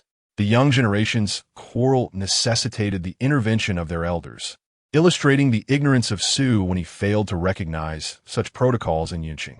The leader among the green-robed youths, despite his lack of strength, could not refrain from delivering a derisive comment. Tang Yin, aware that if Lin Xiao continued, it would be beneath his dignity, stepped forward, exuding an air of arrogance. "This gentleman not only lacks integrity, but also intelligence. You are aware that Miss Lin is the daughter of the city lord, yet you dare to offend her? This is a clear display of your lack of upbringing and understanding of etiquette. The city lord's benevolence in teaching you the principles of conduct merits gratitude, yet you respond with insolence, akin to beasts." Upon hearing Tang Yan's scathing remarks, Lin Xiao glanced at the silent Lu Ji, reflecting once more on the pleasantness of cooperating with Tang Yan. Had he brought someone from the Qin or Wu families instead, they would likely have remained as unmoved as Lu Ji in this scenario. Indeed, under Tang Yan's eloquent assault, the 5 youths were rendered speechless. However, Su Gongzi, quick on the uptake, retorted mockingly, "I wondered why Yuqing consistently ranked last in competitions. It seems your training has focused solely on rhetoric. I heard that in the last competition, Yuqing placed 3rd from the bottom, and the one before that 2nd from the bottom. At this rate, if you do not finish last this time, it would defy the natural order." Tang Yan's sharp counterattack continued. "Oh, since this young master is so confident, would you care to have a contest with me right here?" Su Gongzi raised an eyebrow, instigating a challenge. "A contest! A contest!" The crowd, always eager for entertainment, quickly rallied behind the idea. Assessing Su Gongzi's hidden strength, Tang Yin discerned that he was at least a 3rd-tier practitioner of the profound realm. Though Tang Yin preferred to keep a low profile, he was not one to shy away from trouble. Meeting the gaze of the youth in the green robe, he replied with a calm smile, "You have come here to train in the Killing Tower, so why not see who can ascend to a higher level?" Though public contests could lead to Tang Yin being soundly defeated, they also risked revealing one's own cards. Entering the Killing Tower suited Su Wei's intentions perfectly. A glint of excitement flashed in Su Wei's eyes as he declared, "Excellent. A contest should have some stakes. If you lose, you must shout 3 times that Yuqing is inferior to Yuqing. If I lose, I shall declare 3 times that Yuqing is inferior to Yuqing. How does that sound?" The proposal piqued the interest of those around them. Even before the Eastern Domain competition had commenced, such intense rivalry had already surfaced between the cities, promising a lively atmosphere for this year's event. "Esteemed guests, today we have a disagreement between Yuqing and Yuqing. I, Su Wei, thank you all for your understanding as we take our leave to utilize the Killing Tower." Su Wei bowed to the crowd. "No need for thanks, go ahead and compete." The spectators, curious about the clash between the 2 cities, graciously allowed them to proceed. Su Wei, looking down upon Tang Yin, inquired. Who shall go first? You may go ahead, Tang Yin shrugged nonchalantly. Typically, the challenger enjoyed a slight advantage, as a commendable performance could impose significant psychological pressure on the opponent. Tang Yan's suggestion aligned perfectly with Su Wei's expectations. Without hesitation, Su Wei retrieved a pre-prepared token from his pocket, and after it was inspected, he entered the first level of the killing tower. Tang Yan, do you have confidence for this contest? Lin Xiao inquired softly. I will give it my all. Tang Yan affirmed resolutely. After gauging the young man's strength, Lin Xiao surmised he was indeed formidable, having reached the peak of the third tier in the profound realm. Ascending to the fourth level would not pose a challenge, and reaching the fifth level was also plausible. However, do not burden yourself with psychological pressures. Victory and defeat are commonplace in battle. Yunqing does not concern itself with hollow fame. Lin Xiao reassured him. Understood. I wonder what awaits us within the killing tower? Seizing the opportunity, Tang Yin quickly inquired. The killing tower comprises 6 levels. The first 3 levels assess fundamental skills. The first level subjects participants to 5-fold gravity, requiring them to traverse from start to finish within the time it takes to burn half a stick of incense. The second level doubles this to 10-fold gravity, mirroring the first level's layout, albeit with attacking obstacles that must be overcome within a single stick of incense.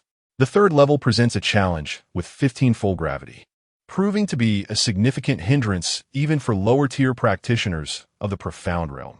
The surrounding attacks are more perilous, and participants have 3 sticks of incense to succeed. Failing to do so results in disqualification, with most practitioners faltering at this stage. The fourth level tests combat abilities, featuring various mechanical beasts. The fifth level evaluates endurance, mental fortitude, and stamina. As for the sixth level, Chapter 88, Pessimism After a Moment of Contemplation, Lin Xiao began. The assassination tower remains silent on this matter. Even those few with extraordinary talents who enter will keep their secrets, rendering the 6th level an enigma to the outside world. To truly understand it, one must venture inside. Tang Yin has already gleaned enough from the first 5 levels, yet his curiosity about the 6th grows ever more intense. The crowd, filled with anticipation, awaited Su Wei's emergence. The people of Yu City held unwavering confidence in Su Wei's abilities, and their gazes toward Yun City were tinged with both animosity and a hint of satisfaction. Should Tang Yin falter, the humiliation Lin Xiao would inflict upon them would not only be avenged, but would also serve to deeply disgrace Yun City. Naturally, it wasn't only the 4 from Yu City who harbored such thoughts. The onlookers also held a dim view of Yun City. Previously, they had heard that Lu Ji was the foremost among them. Yet upon a mere encounter, he was met with several resounding slaps from Yao Yuan. If the so-called top talent could be so easily bested, what accomplishments could Tang Yin possibly achieve? As time ticked away, a half-hour passed before the previously tranquil assassination tower erupted with a loud boom. The crowd turned in unison, witnessing a door swing open on the 5th level, marked conspicuously with the number 2. The sight of Su Wei's emergence elicited gasps from the throng. Tang Yin squinted, scrutinizing Su Wei as he stepped out. His face bore the marks of exhaustion, his attire tattered and disheveled, yet an unusual brilliance shone in his eyes. The 5th level. Yun City is doomed, Yao Yuan exclaimed triumphantly. Mission accomplished. As Su Wei approached his companions with a faint smile, he turned to Tang Yin and asked, "Will you concede defeat, or shall we continue?" To concede now would be a tremendous embarrassment, especially if he failed to even breach the 2nd level. Even emerging from the 3rd would be a disgrace. The crowd, including many who had come from Yu City to spectate, chimed in, urging him on. Of course, we shall continue. The outcome remains uncertain, Tang Yin replied with a smile, accepting his token from Lin Xiao. Such arrogance. Yao Yuan mocked from the sidelines. Go, Tang Yin. Lin Dongshue's eyes reflected concern. After all, Tang Yin had only just entered the 3rd tier of the Xian stage, and his strength was likely still unsteady. City Lord, what does the 2 on the door signify? Tang Yin inquired with curiosity. It represents the score for this level. Each tier possesses an automatic scoring array, with a maximum score of 10. That fellow received a mere 2 points, Likely because he faltered almost immediately upon entry, Lin Xiao explained. Very well, I shall give it a try. Tang Yin strode purposefully toward the assassination tower. As he resolved to proceed, the crowd regarded him with a blend of ridicule and disbelief. To persist now is but a path to humiliation. Ignoring the scornful gazes around him, Tang Yin handed his token to the burly guard at the entrance, who grinned as he presented Tang Yin with 2 jade spheres. For your protection, hold on to them tightly. Shatter them with your true energy, and all attacks will cease. Thank you. Tang Yin bowed slightly in gratitude. Step inside, young man. Your courage is commendable, the guard declared, opening the door to the first level. Tang Yin stepped forward. Bets are now open. Wager on young Master Tang's victory at a rate of 1 to 10. If he emerges from his second level, the odds are 1.5. From the third, 1.3. From the fourth, 2. From the fifth, 8. A draw at 9. And if he reaches the sixth, a staggering 50, with 100 times the payout for clearing it. As soon as Tang Yin entered, the bookmakers began to call out. I bet on the second level for 10 taels of silver. I wager 200 taels on him emerging from a third. 1,000 taels if he comes out from a third. 20 taels for the second. 100 for the third. The crowd buzzed with bets. The majority focused on the second and third levels, with only a sparse few daring to wager on the fourth, and none on the fifth. Those betting on Tang Yin's victory were absent altogether. Lin Dongshue's eyes flashed with indignation as she tugged at Lin Zhao's arm. Pouting, Father, place a bet. On which outcome? Lin Xiao asked with genuine interest. On his victory, 10,000 taels. She replied eagerly. 10,000 taels. Lin Zhao's eyelids twitched at her audacity. My little niece, do you truly regard money so lightly? Betting on his emergence from the fourth level might offer a better chance, but wagering on Tang Yin's victory. Doubts clouded Lin Zhao's thoughts. I'll bet 1,000 taels on that lad emerging from the second level, Yao Yuan declared, tossing a stack of silver notes onto the table. Casting a derisive glance at the people from Yun City, his disdain unmistakable. I bet 10,000 taels on Tang Yin's victory. Lin Dongshue's anger flared as she made her wager. The moment her words left her lips, a hush fell over the crowd, many gazing wide-eyed at the extraordinary girl before them, astonished by her apparent folly. She seems rather clever. How could she act so foolishly? Lin Xiao felt a pang in his heart. His daughter had spoken without waiting for his approval. Yet, as she had already made her claim, he refrained from humiliating her and produced 10,000 taels to place her bet. A spontaneous laugh erupted from the crowd, spreading like wildfire as they joined in the mirth. The bookmaker reveled in the unexpected windfall, 10,000 taels akin to a gift from the heavens. Unfazed by the ridicule, Lin Xiao settled into a tea pavilion, ordering a pot of tea and savoring it leisurely. As Tang Yin stepped into the assassination tower, he immediately felt a weight upon him. Yet, it was not as arduous as he had envisioned. The fivefold gravity exerted upon him was far less daunting than the pressure he endured beneath a waterfall. Surveying his surroundings, he noted that the hall was dimly lit and somewhat shadowy. Before him lay a vast pool, with the opposite bank marking the finish line. The water, approximately half a meter deep, concealed what appeared to be other dangers lurking below. Upon closer inspection, Tang Yin's scalp prickled. The pool's bottom was strewn with sharp, elongated steel spikes. Should he fall in, he would surely be riddled with wounds. A rusted copper path meandered across the water surface, extending perhaps 400 to 500 meters if straightened. The water, the path, and the steel spikes blended indistinctly in the dimness, making it exceedingly difficult to discern the path's course. The copper path was level with the water surface, complicating matters further. A lapse in focus could easily lead to disaster. Was this not a real-life version of Temple Run? Understanding the stakes, Tang Yin resolved to proceed, racing along the copper path toward the opposite side. Despite the winding route and lurking dangers beneath the water, his speed remained unimpeded. The fivefold gravity felt trivial with his shadow step. He traversed the distance in no time at all. With a resounding crash, a door in the wall swung open, revealing a staircase leading upward. Tang Yin ascended to the second level, where the pressure intensified yet again. Still, it paled in comparison to what he had faced beneath the waterfall.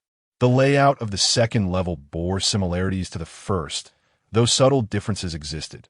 The copper path was even more convoluted, and within 2 meters of the path lay numerous large stones scattered about. Recalling Lin Zhao's earlier description, Tang Yin narrowed his eyes, deducing that the attacks in this second level likely emanated from these very stones. Chapter 89. Intuition without lingering too long. Tang Yin swiftly activated his phantom steps and charged forward. Suddenly, just a few paces ahead, the bronze pathway collapsed, revealing a water-filled pit for which numerous sharp spikes erupted. Without losing momentum, Tang Yin deftly sidestepped the spikes and leaped over them. As he landed, a nearby stone unexpectedly opened wide, and 6 bronze pillars surged forth from within. Maintaining his vigilance, Tang Yin sensed the impending danger and leaped once more, landing atop the foremost pillar, narrowly evading catastrophe.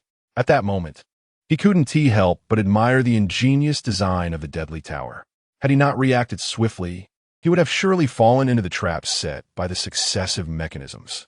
Taking a deep breath, he summoned all his focus and once again propelled himself forward using his phantom steps. In less than 100 meters, he had already encountered 8 ground collapses and 6 consecutive assaults. Suddenly, with a resounding crash, a bronze wall, approximately 1.5 meters high, erupted from the pathway, obstructing his path. At that instant, Tang Yin felt the hairs on his neck stand on end. He grasped the bronze wall tightly, pulling himself up with all his might. Just as the ground beneath him gave way, revealing more spikes that shot up in perfect synchronization. Cursing under his breath, even with his profound composure, Tang Yin found it hard to contain his frustration at such a torturous design.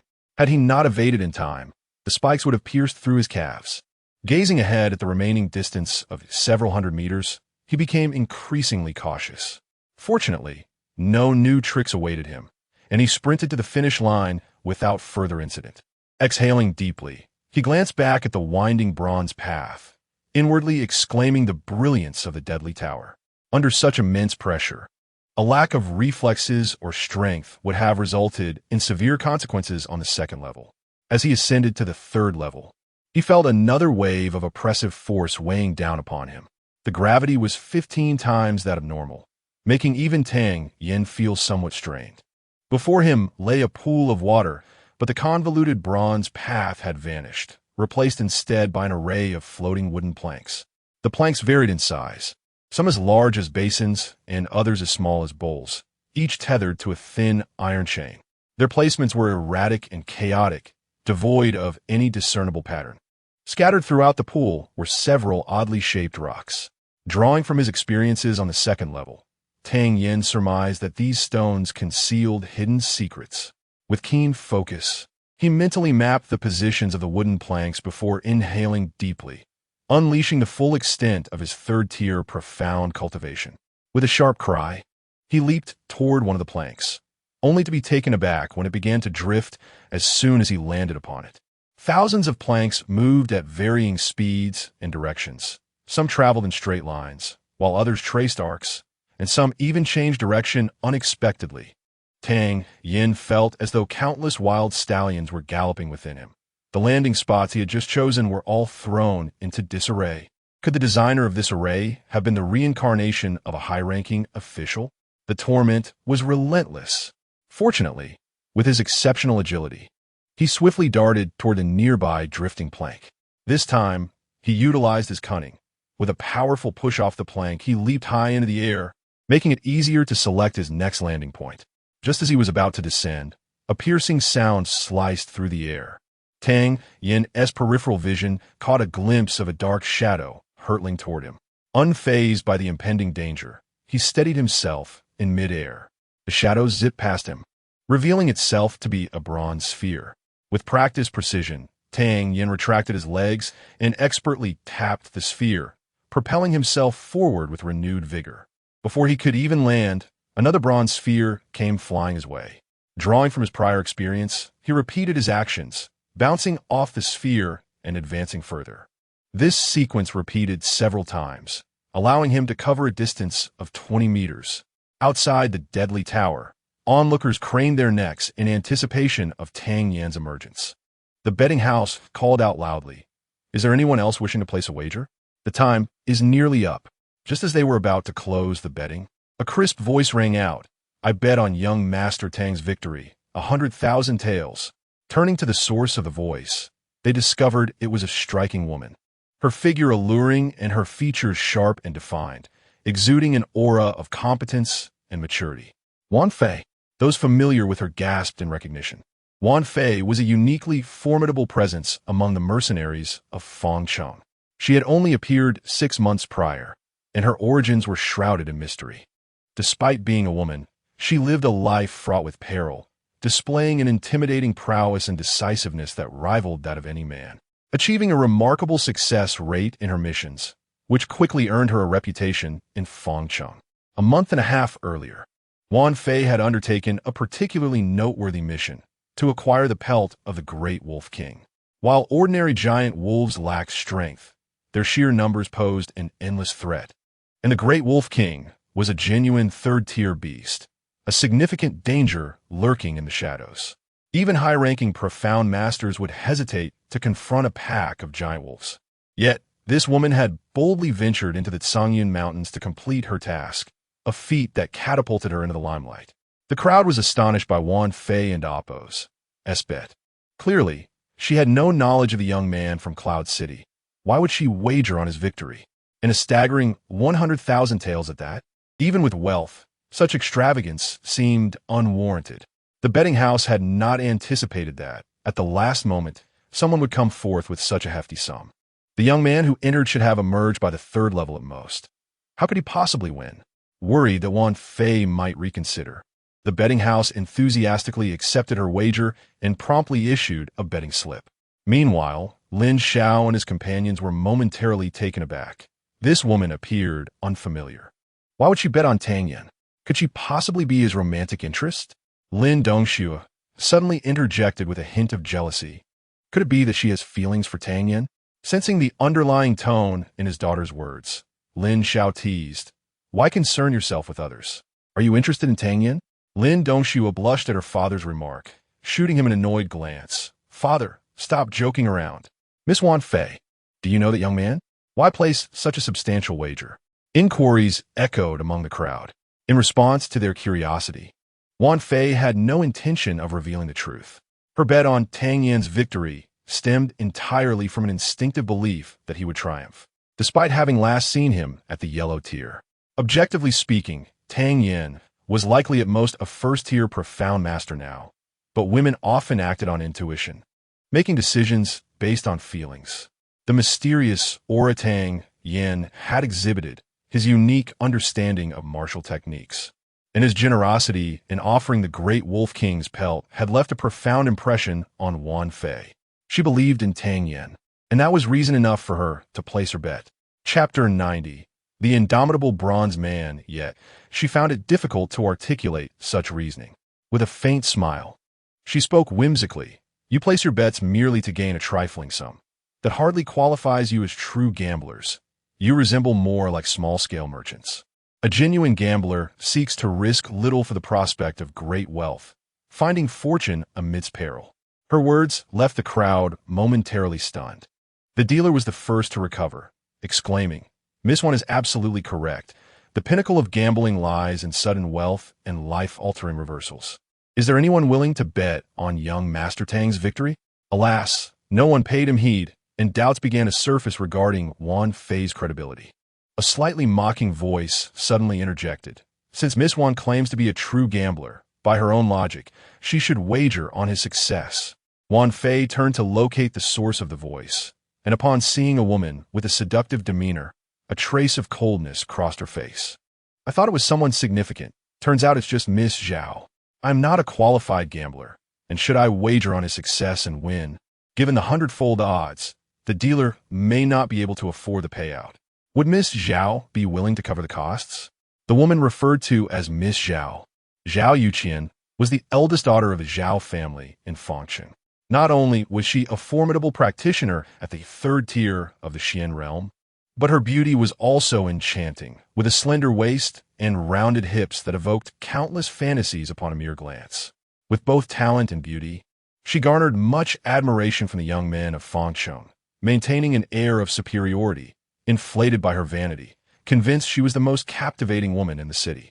However, Wan Fei appeared as a celestial being, suddenly emerging in Fangcheng and swiftly establishing her reputation. Many began to compare the two, and Wan Fei's popularity even began to eclipse Zhao Yuqian's.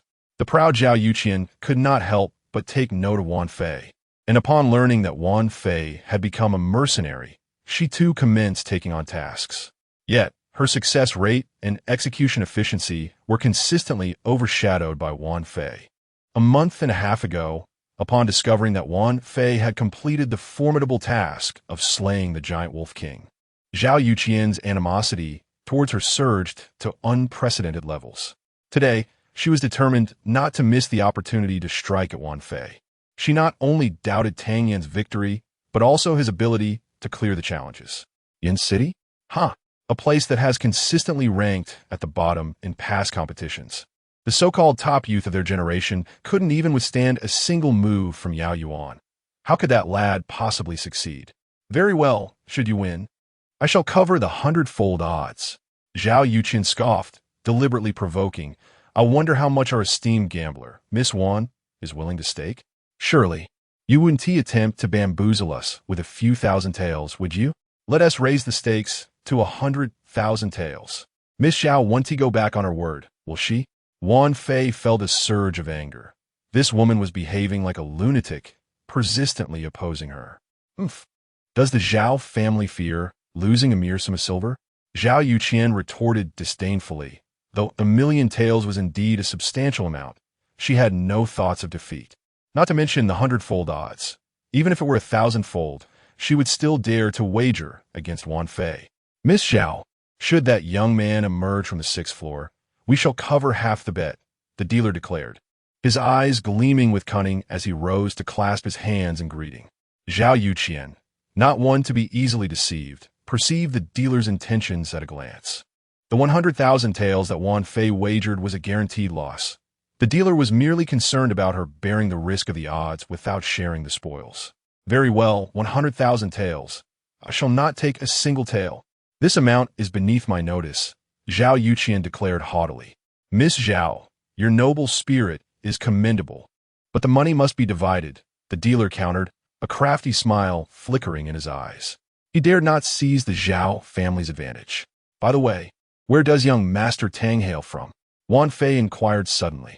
She had just arrived and, from afar, had seen Tang Yin enter the killing tower, remaining oblivious to previous events. A hush fell over the crowd, all eyes wide with astonishment as they stared at Wan Fei. Did I just hear that correctly? Did Wan Fei just speak? One incredulous individual asked his companion. It seems she did, came the dazed reply from a nearby man. A total of 200,000 taels. An ordinary person might toil their entire life without amassing such wealth. And yet she was placing such a colossal bet without even knowing who the individual was? A sense of absurdity gradually enveloped everyone. Had Wan Fei lost her mind today? Lin Zhao's expression mirrored the peculiarity of the situation. While he could comprehend a daughter betting on Tang Yan's victory, this girl's actions surpassed his understanding. However, seeing her unwavering support for Tang Yan, he felt compelled to step forward and said with a smile, "This young lady, the one who entered, is indeed from Yin City." Upon hearing this, Wan Fei was momentarily taken aback. Yin City, is that not the place that has consistently ranked at the bottom in past Eastern region competitions? A person of Tang Yan's caliber could emerge from Yin City? Wan Fei, turns out you don't even know who he is. Zhao Yuqian laughed, her mirth bordering on hysterics. Feigning anger, Wan Fei turned with Long Ying to approach Lin Xiao and the others. She was genuinely intrigued by Tang Yan, while Lin Xiao was equally curious about her reasons for betting on him. With a shared topic of interest, they quickly grew familiar with one another. Within the killing tower, since stepping onto the first iron ball, Tang Yan and Appo's feet had not touched the ground again. Suddenly, a bronze rod erupted from within a stone, and with a twist of his waist, Tang Yan leaped onto the rod, propelling himself forward.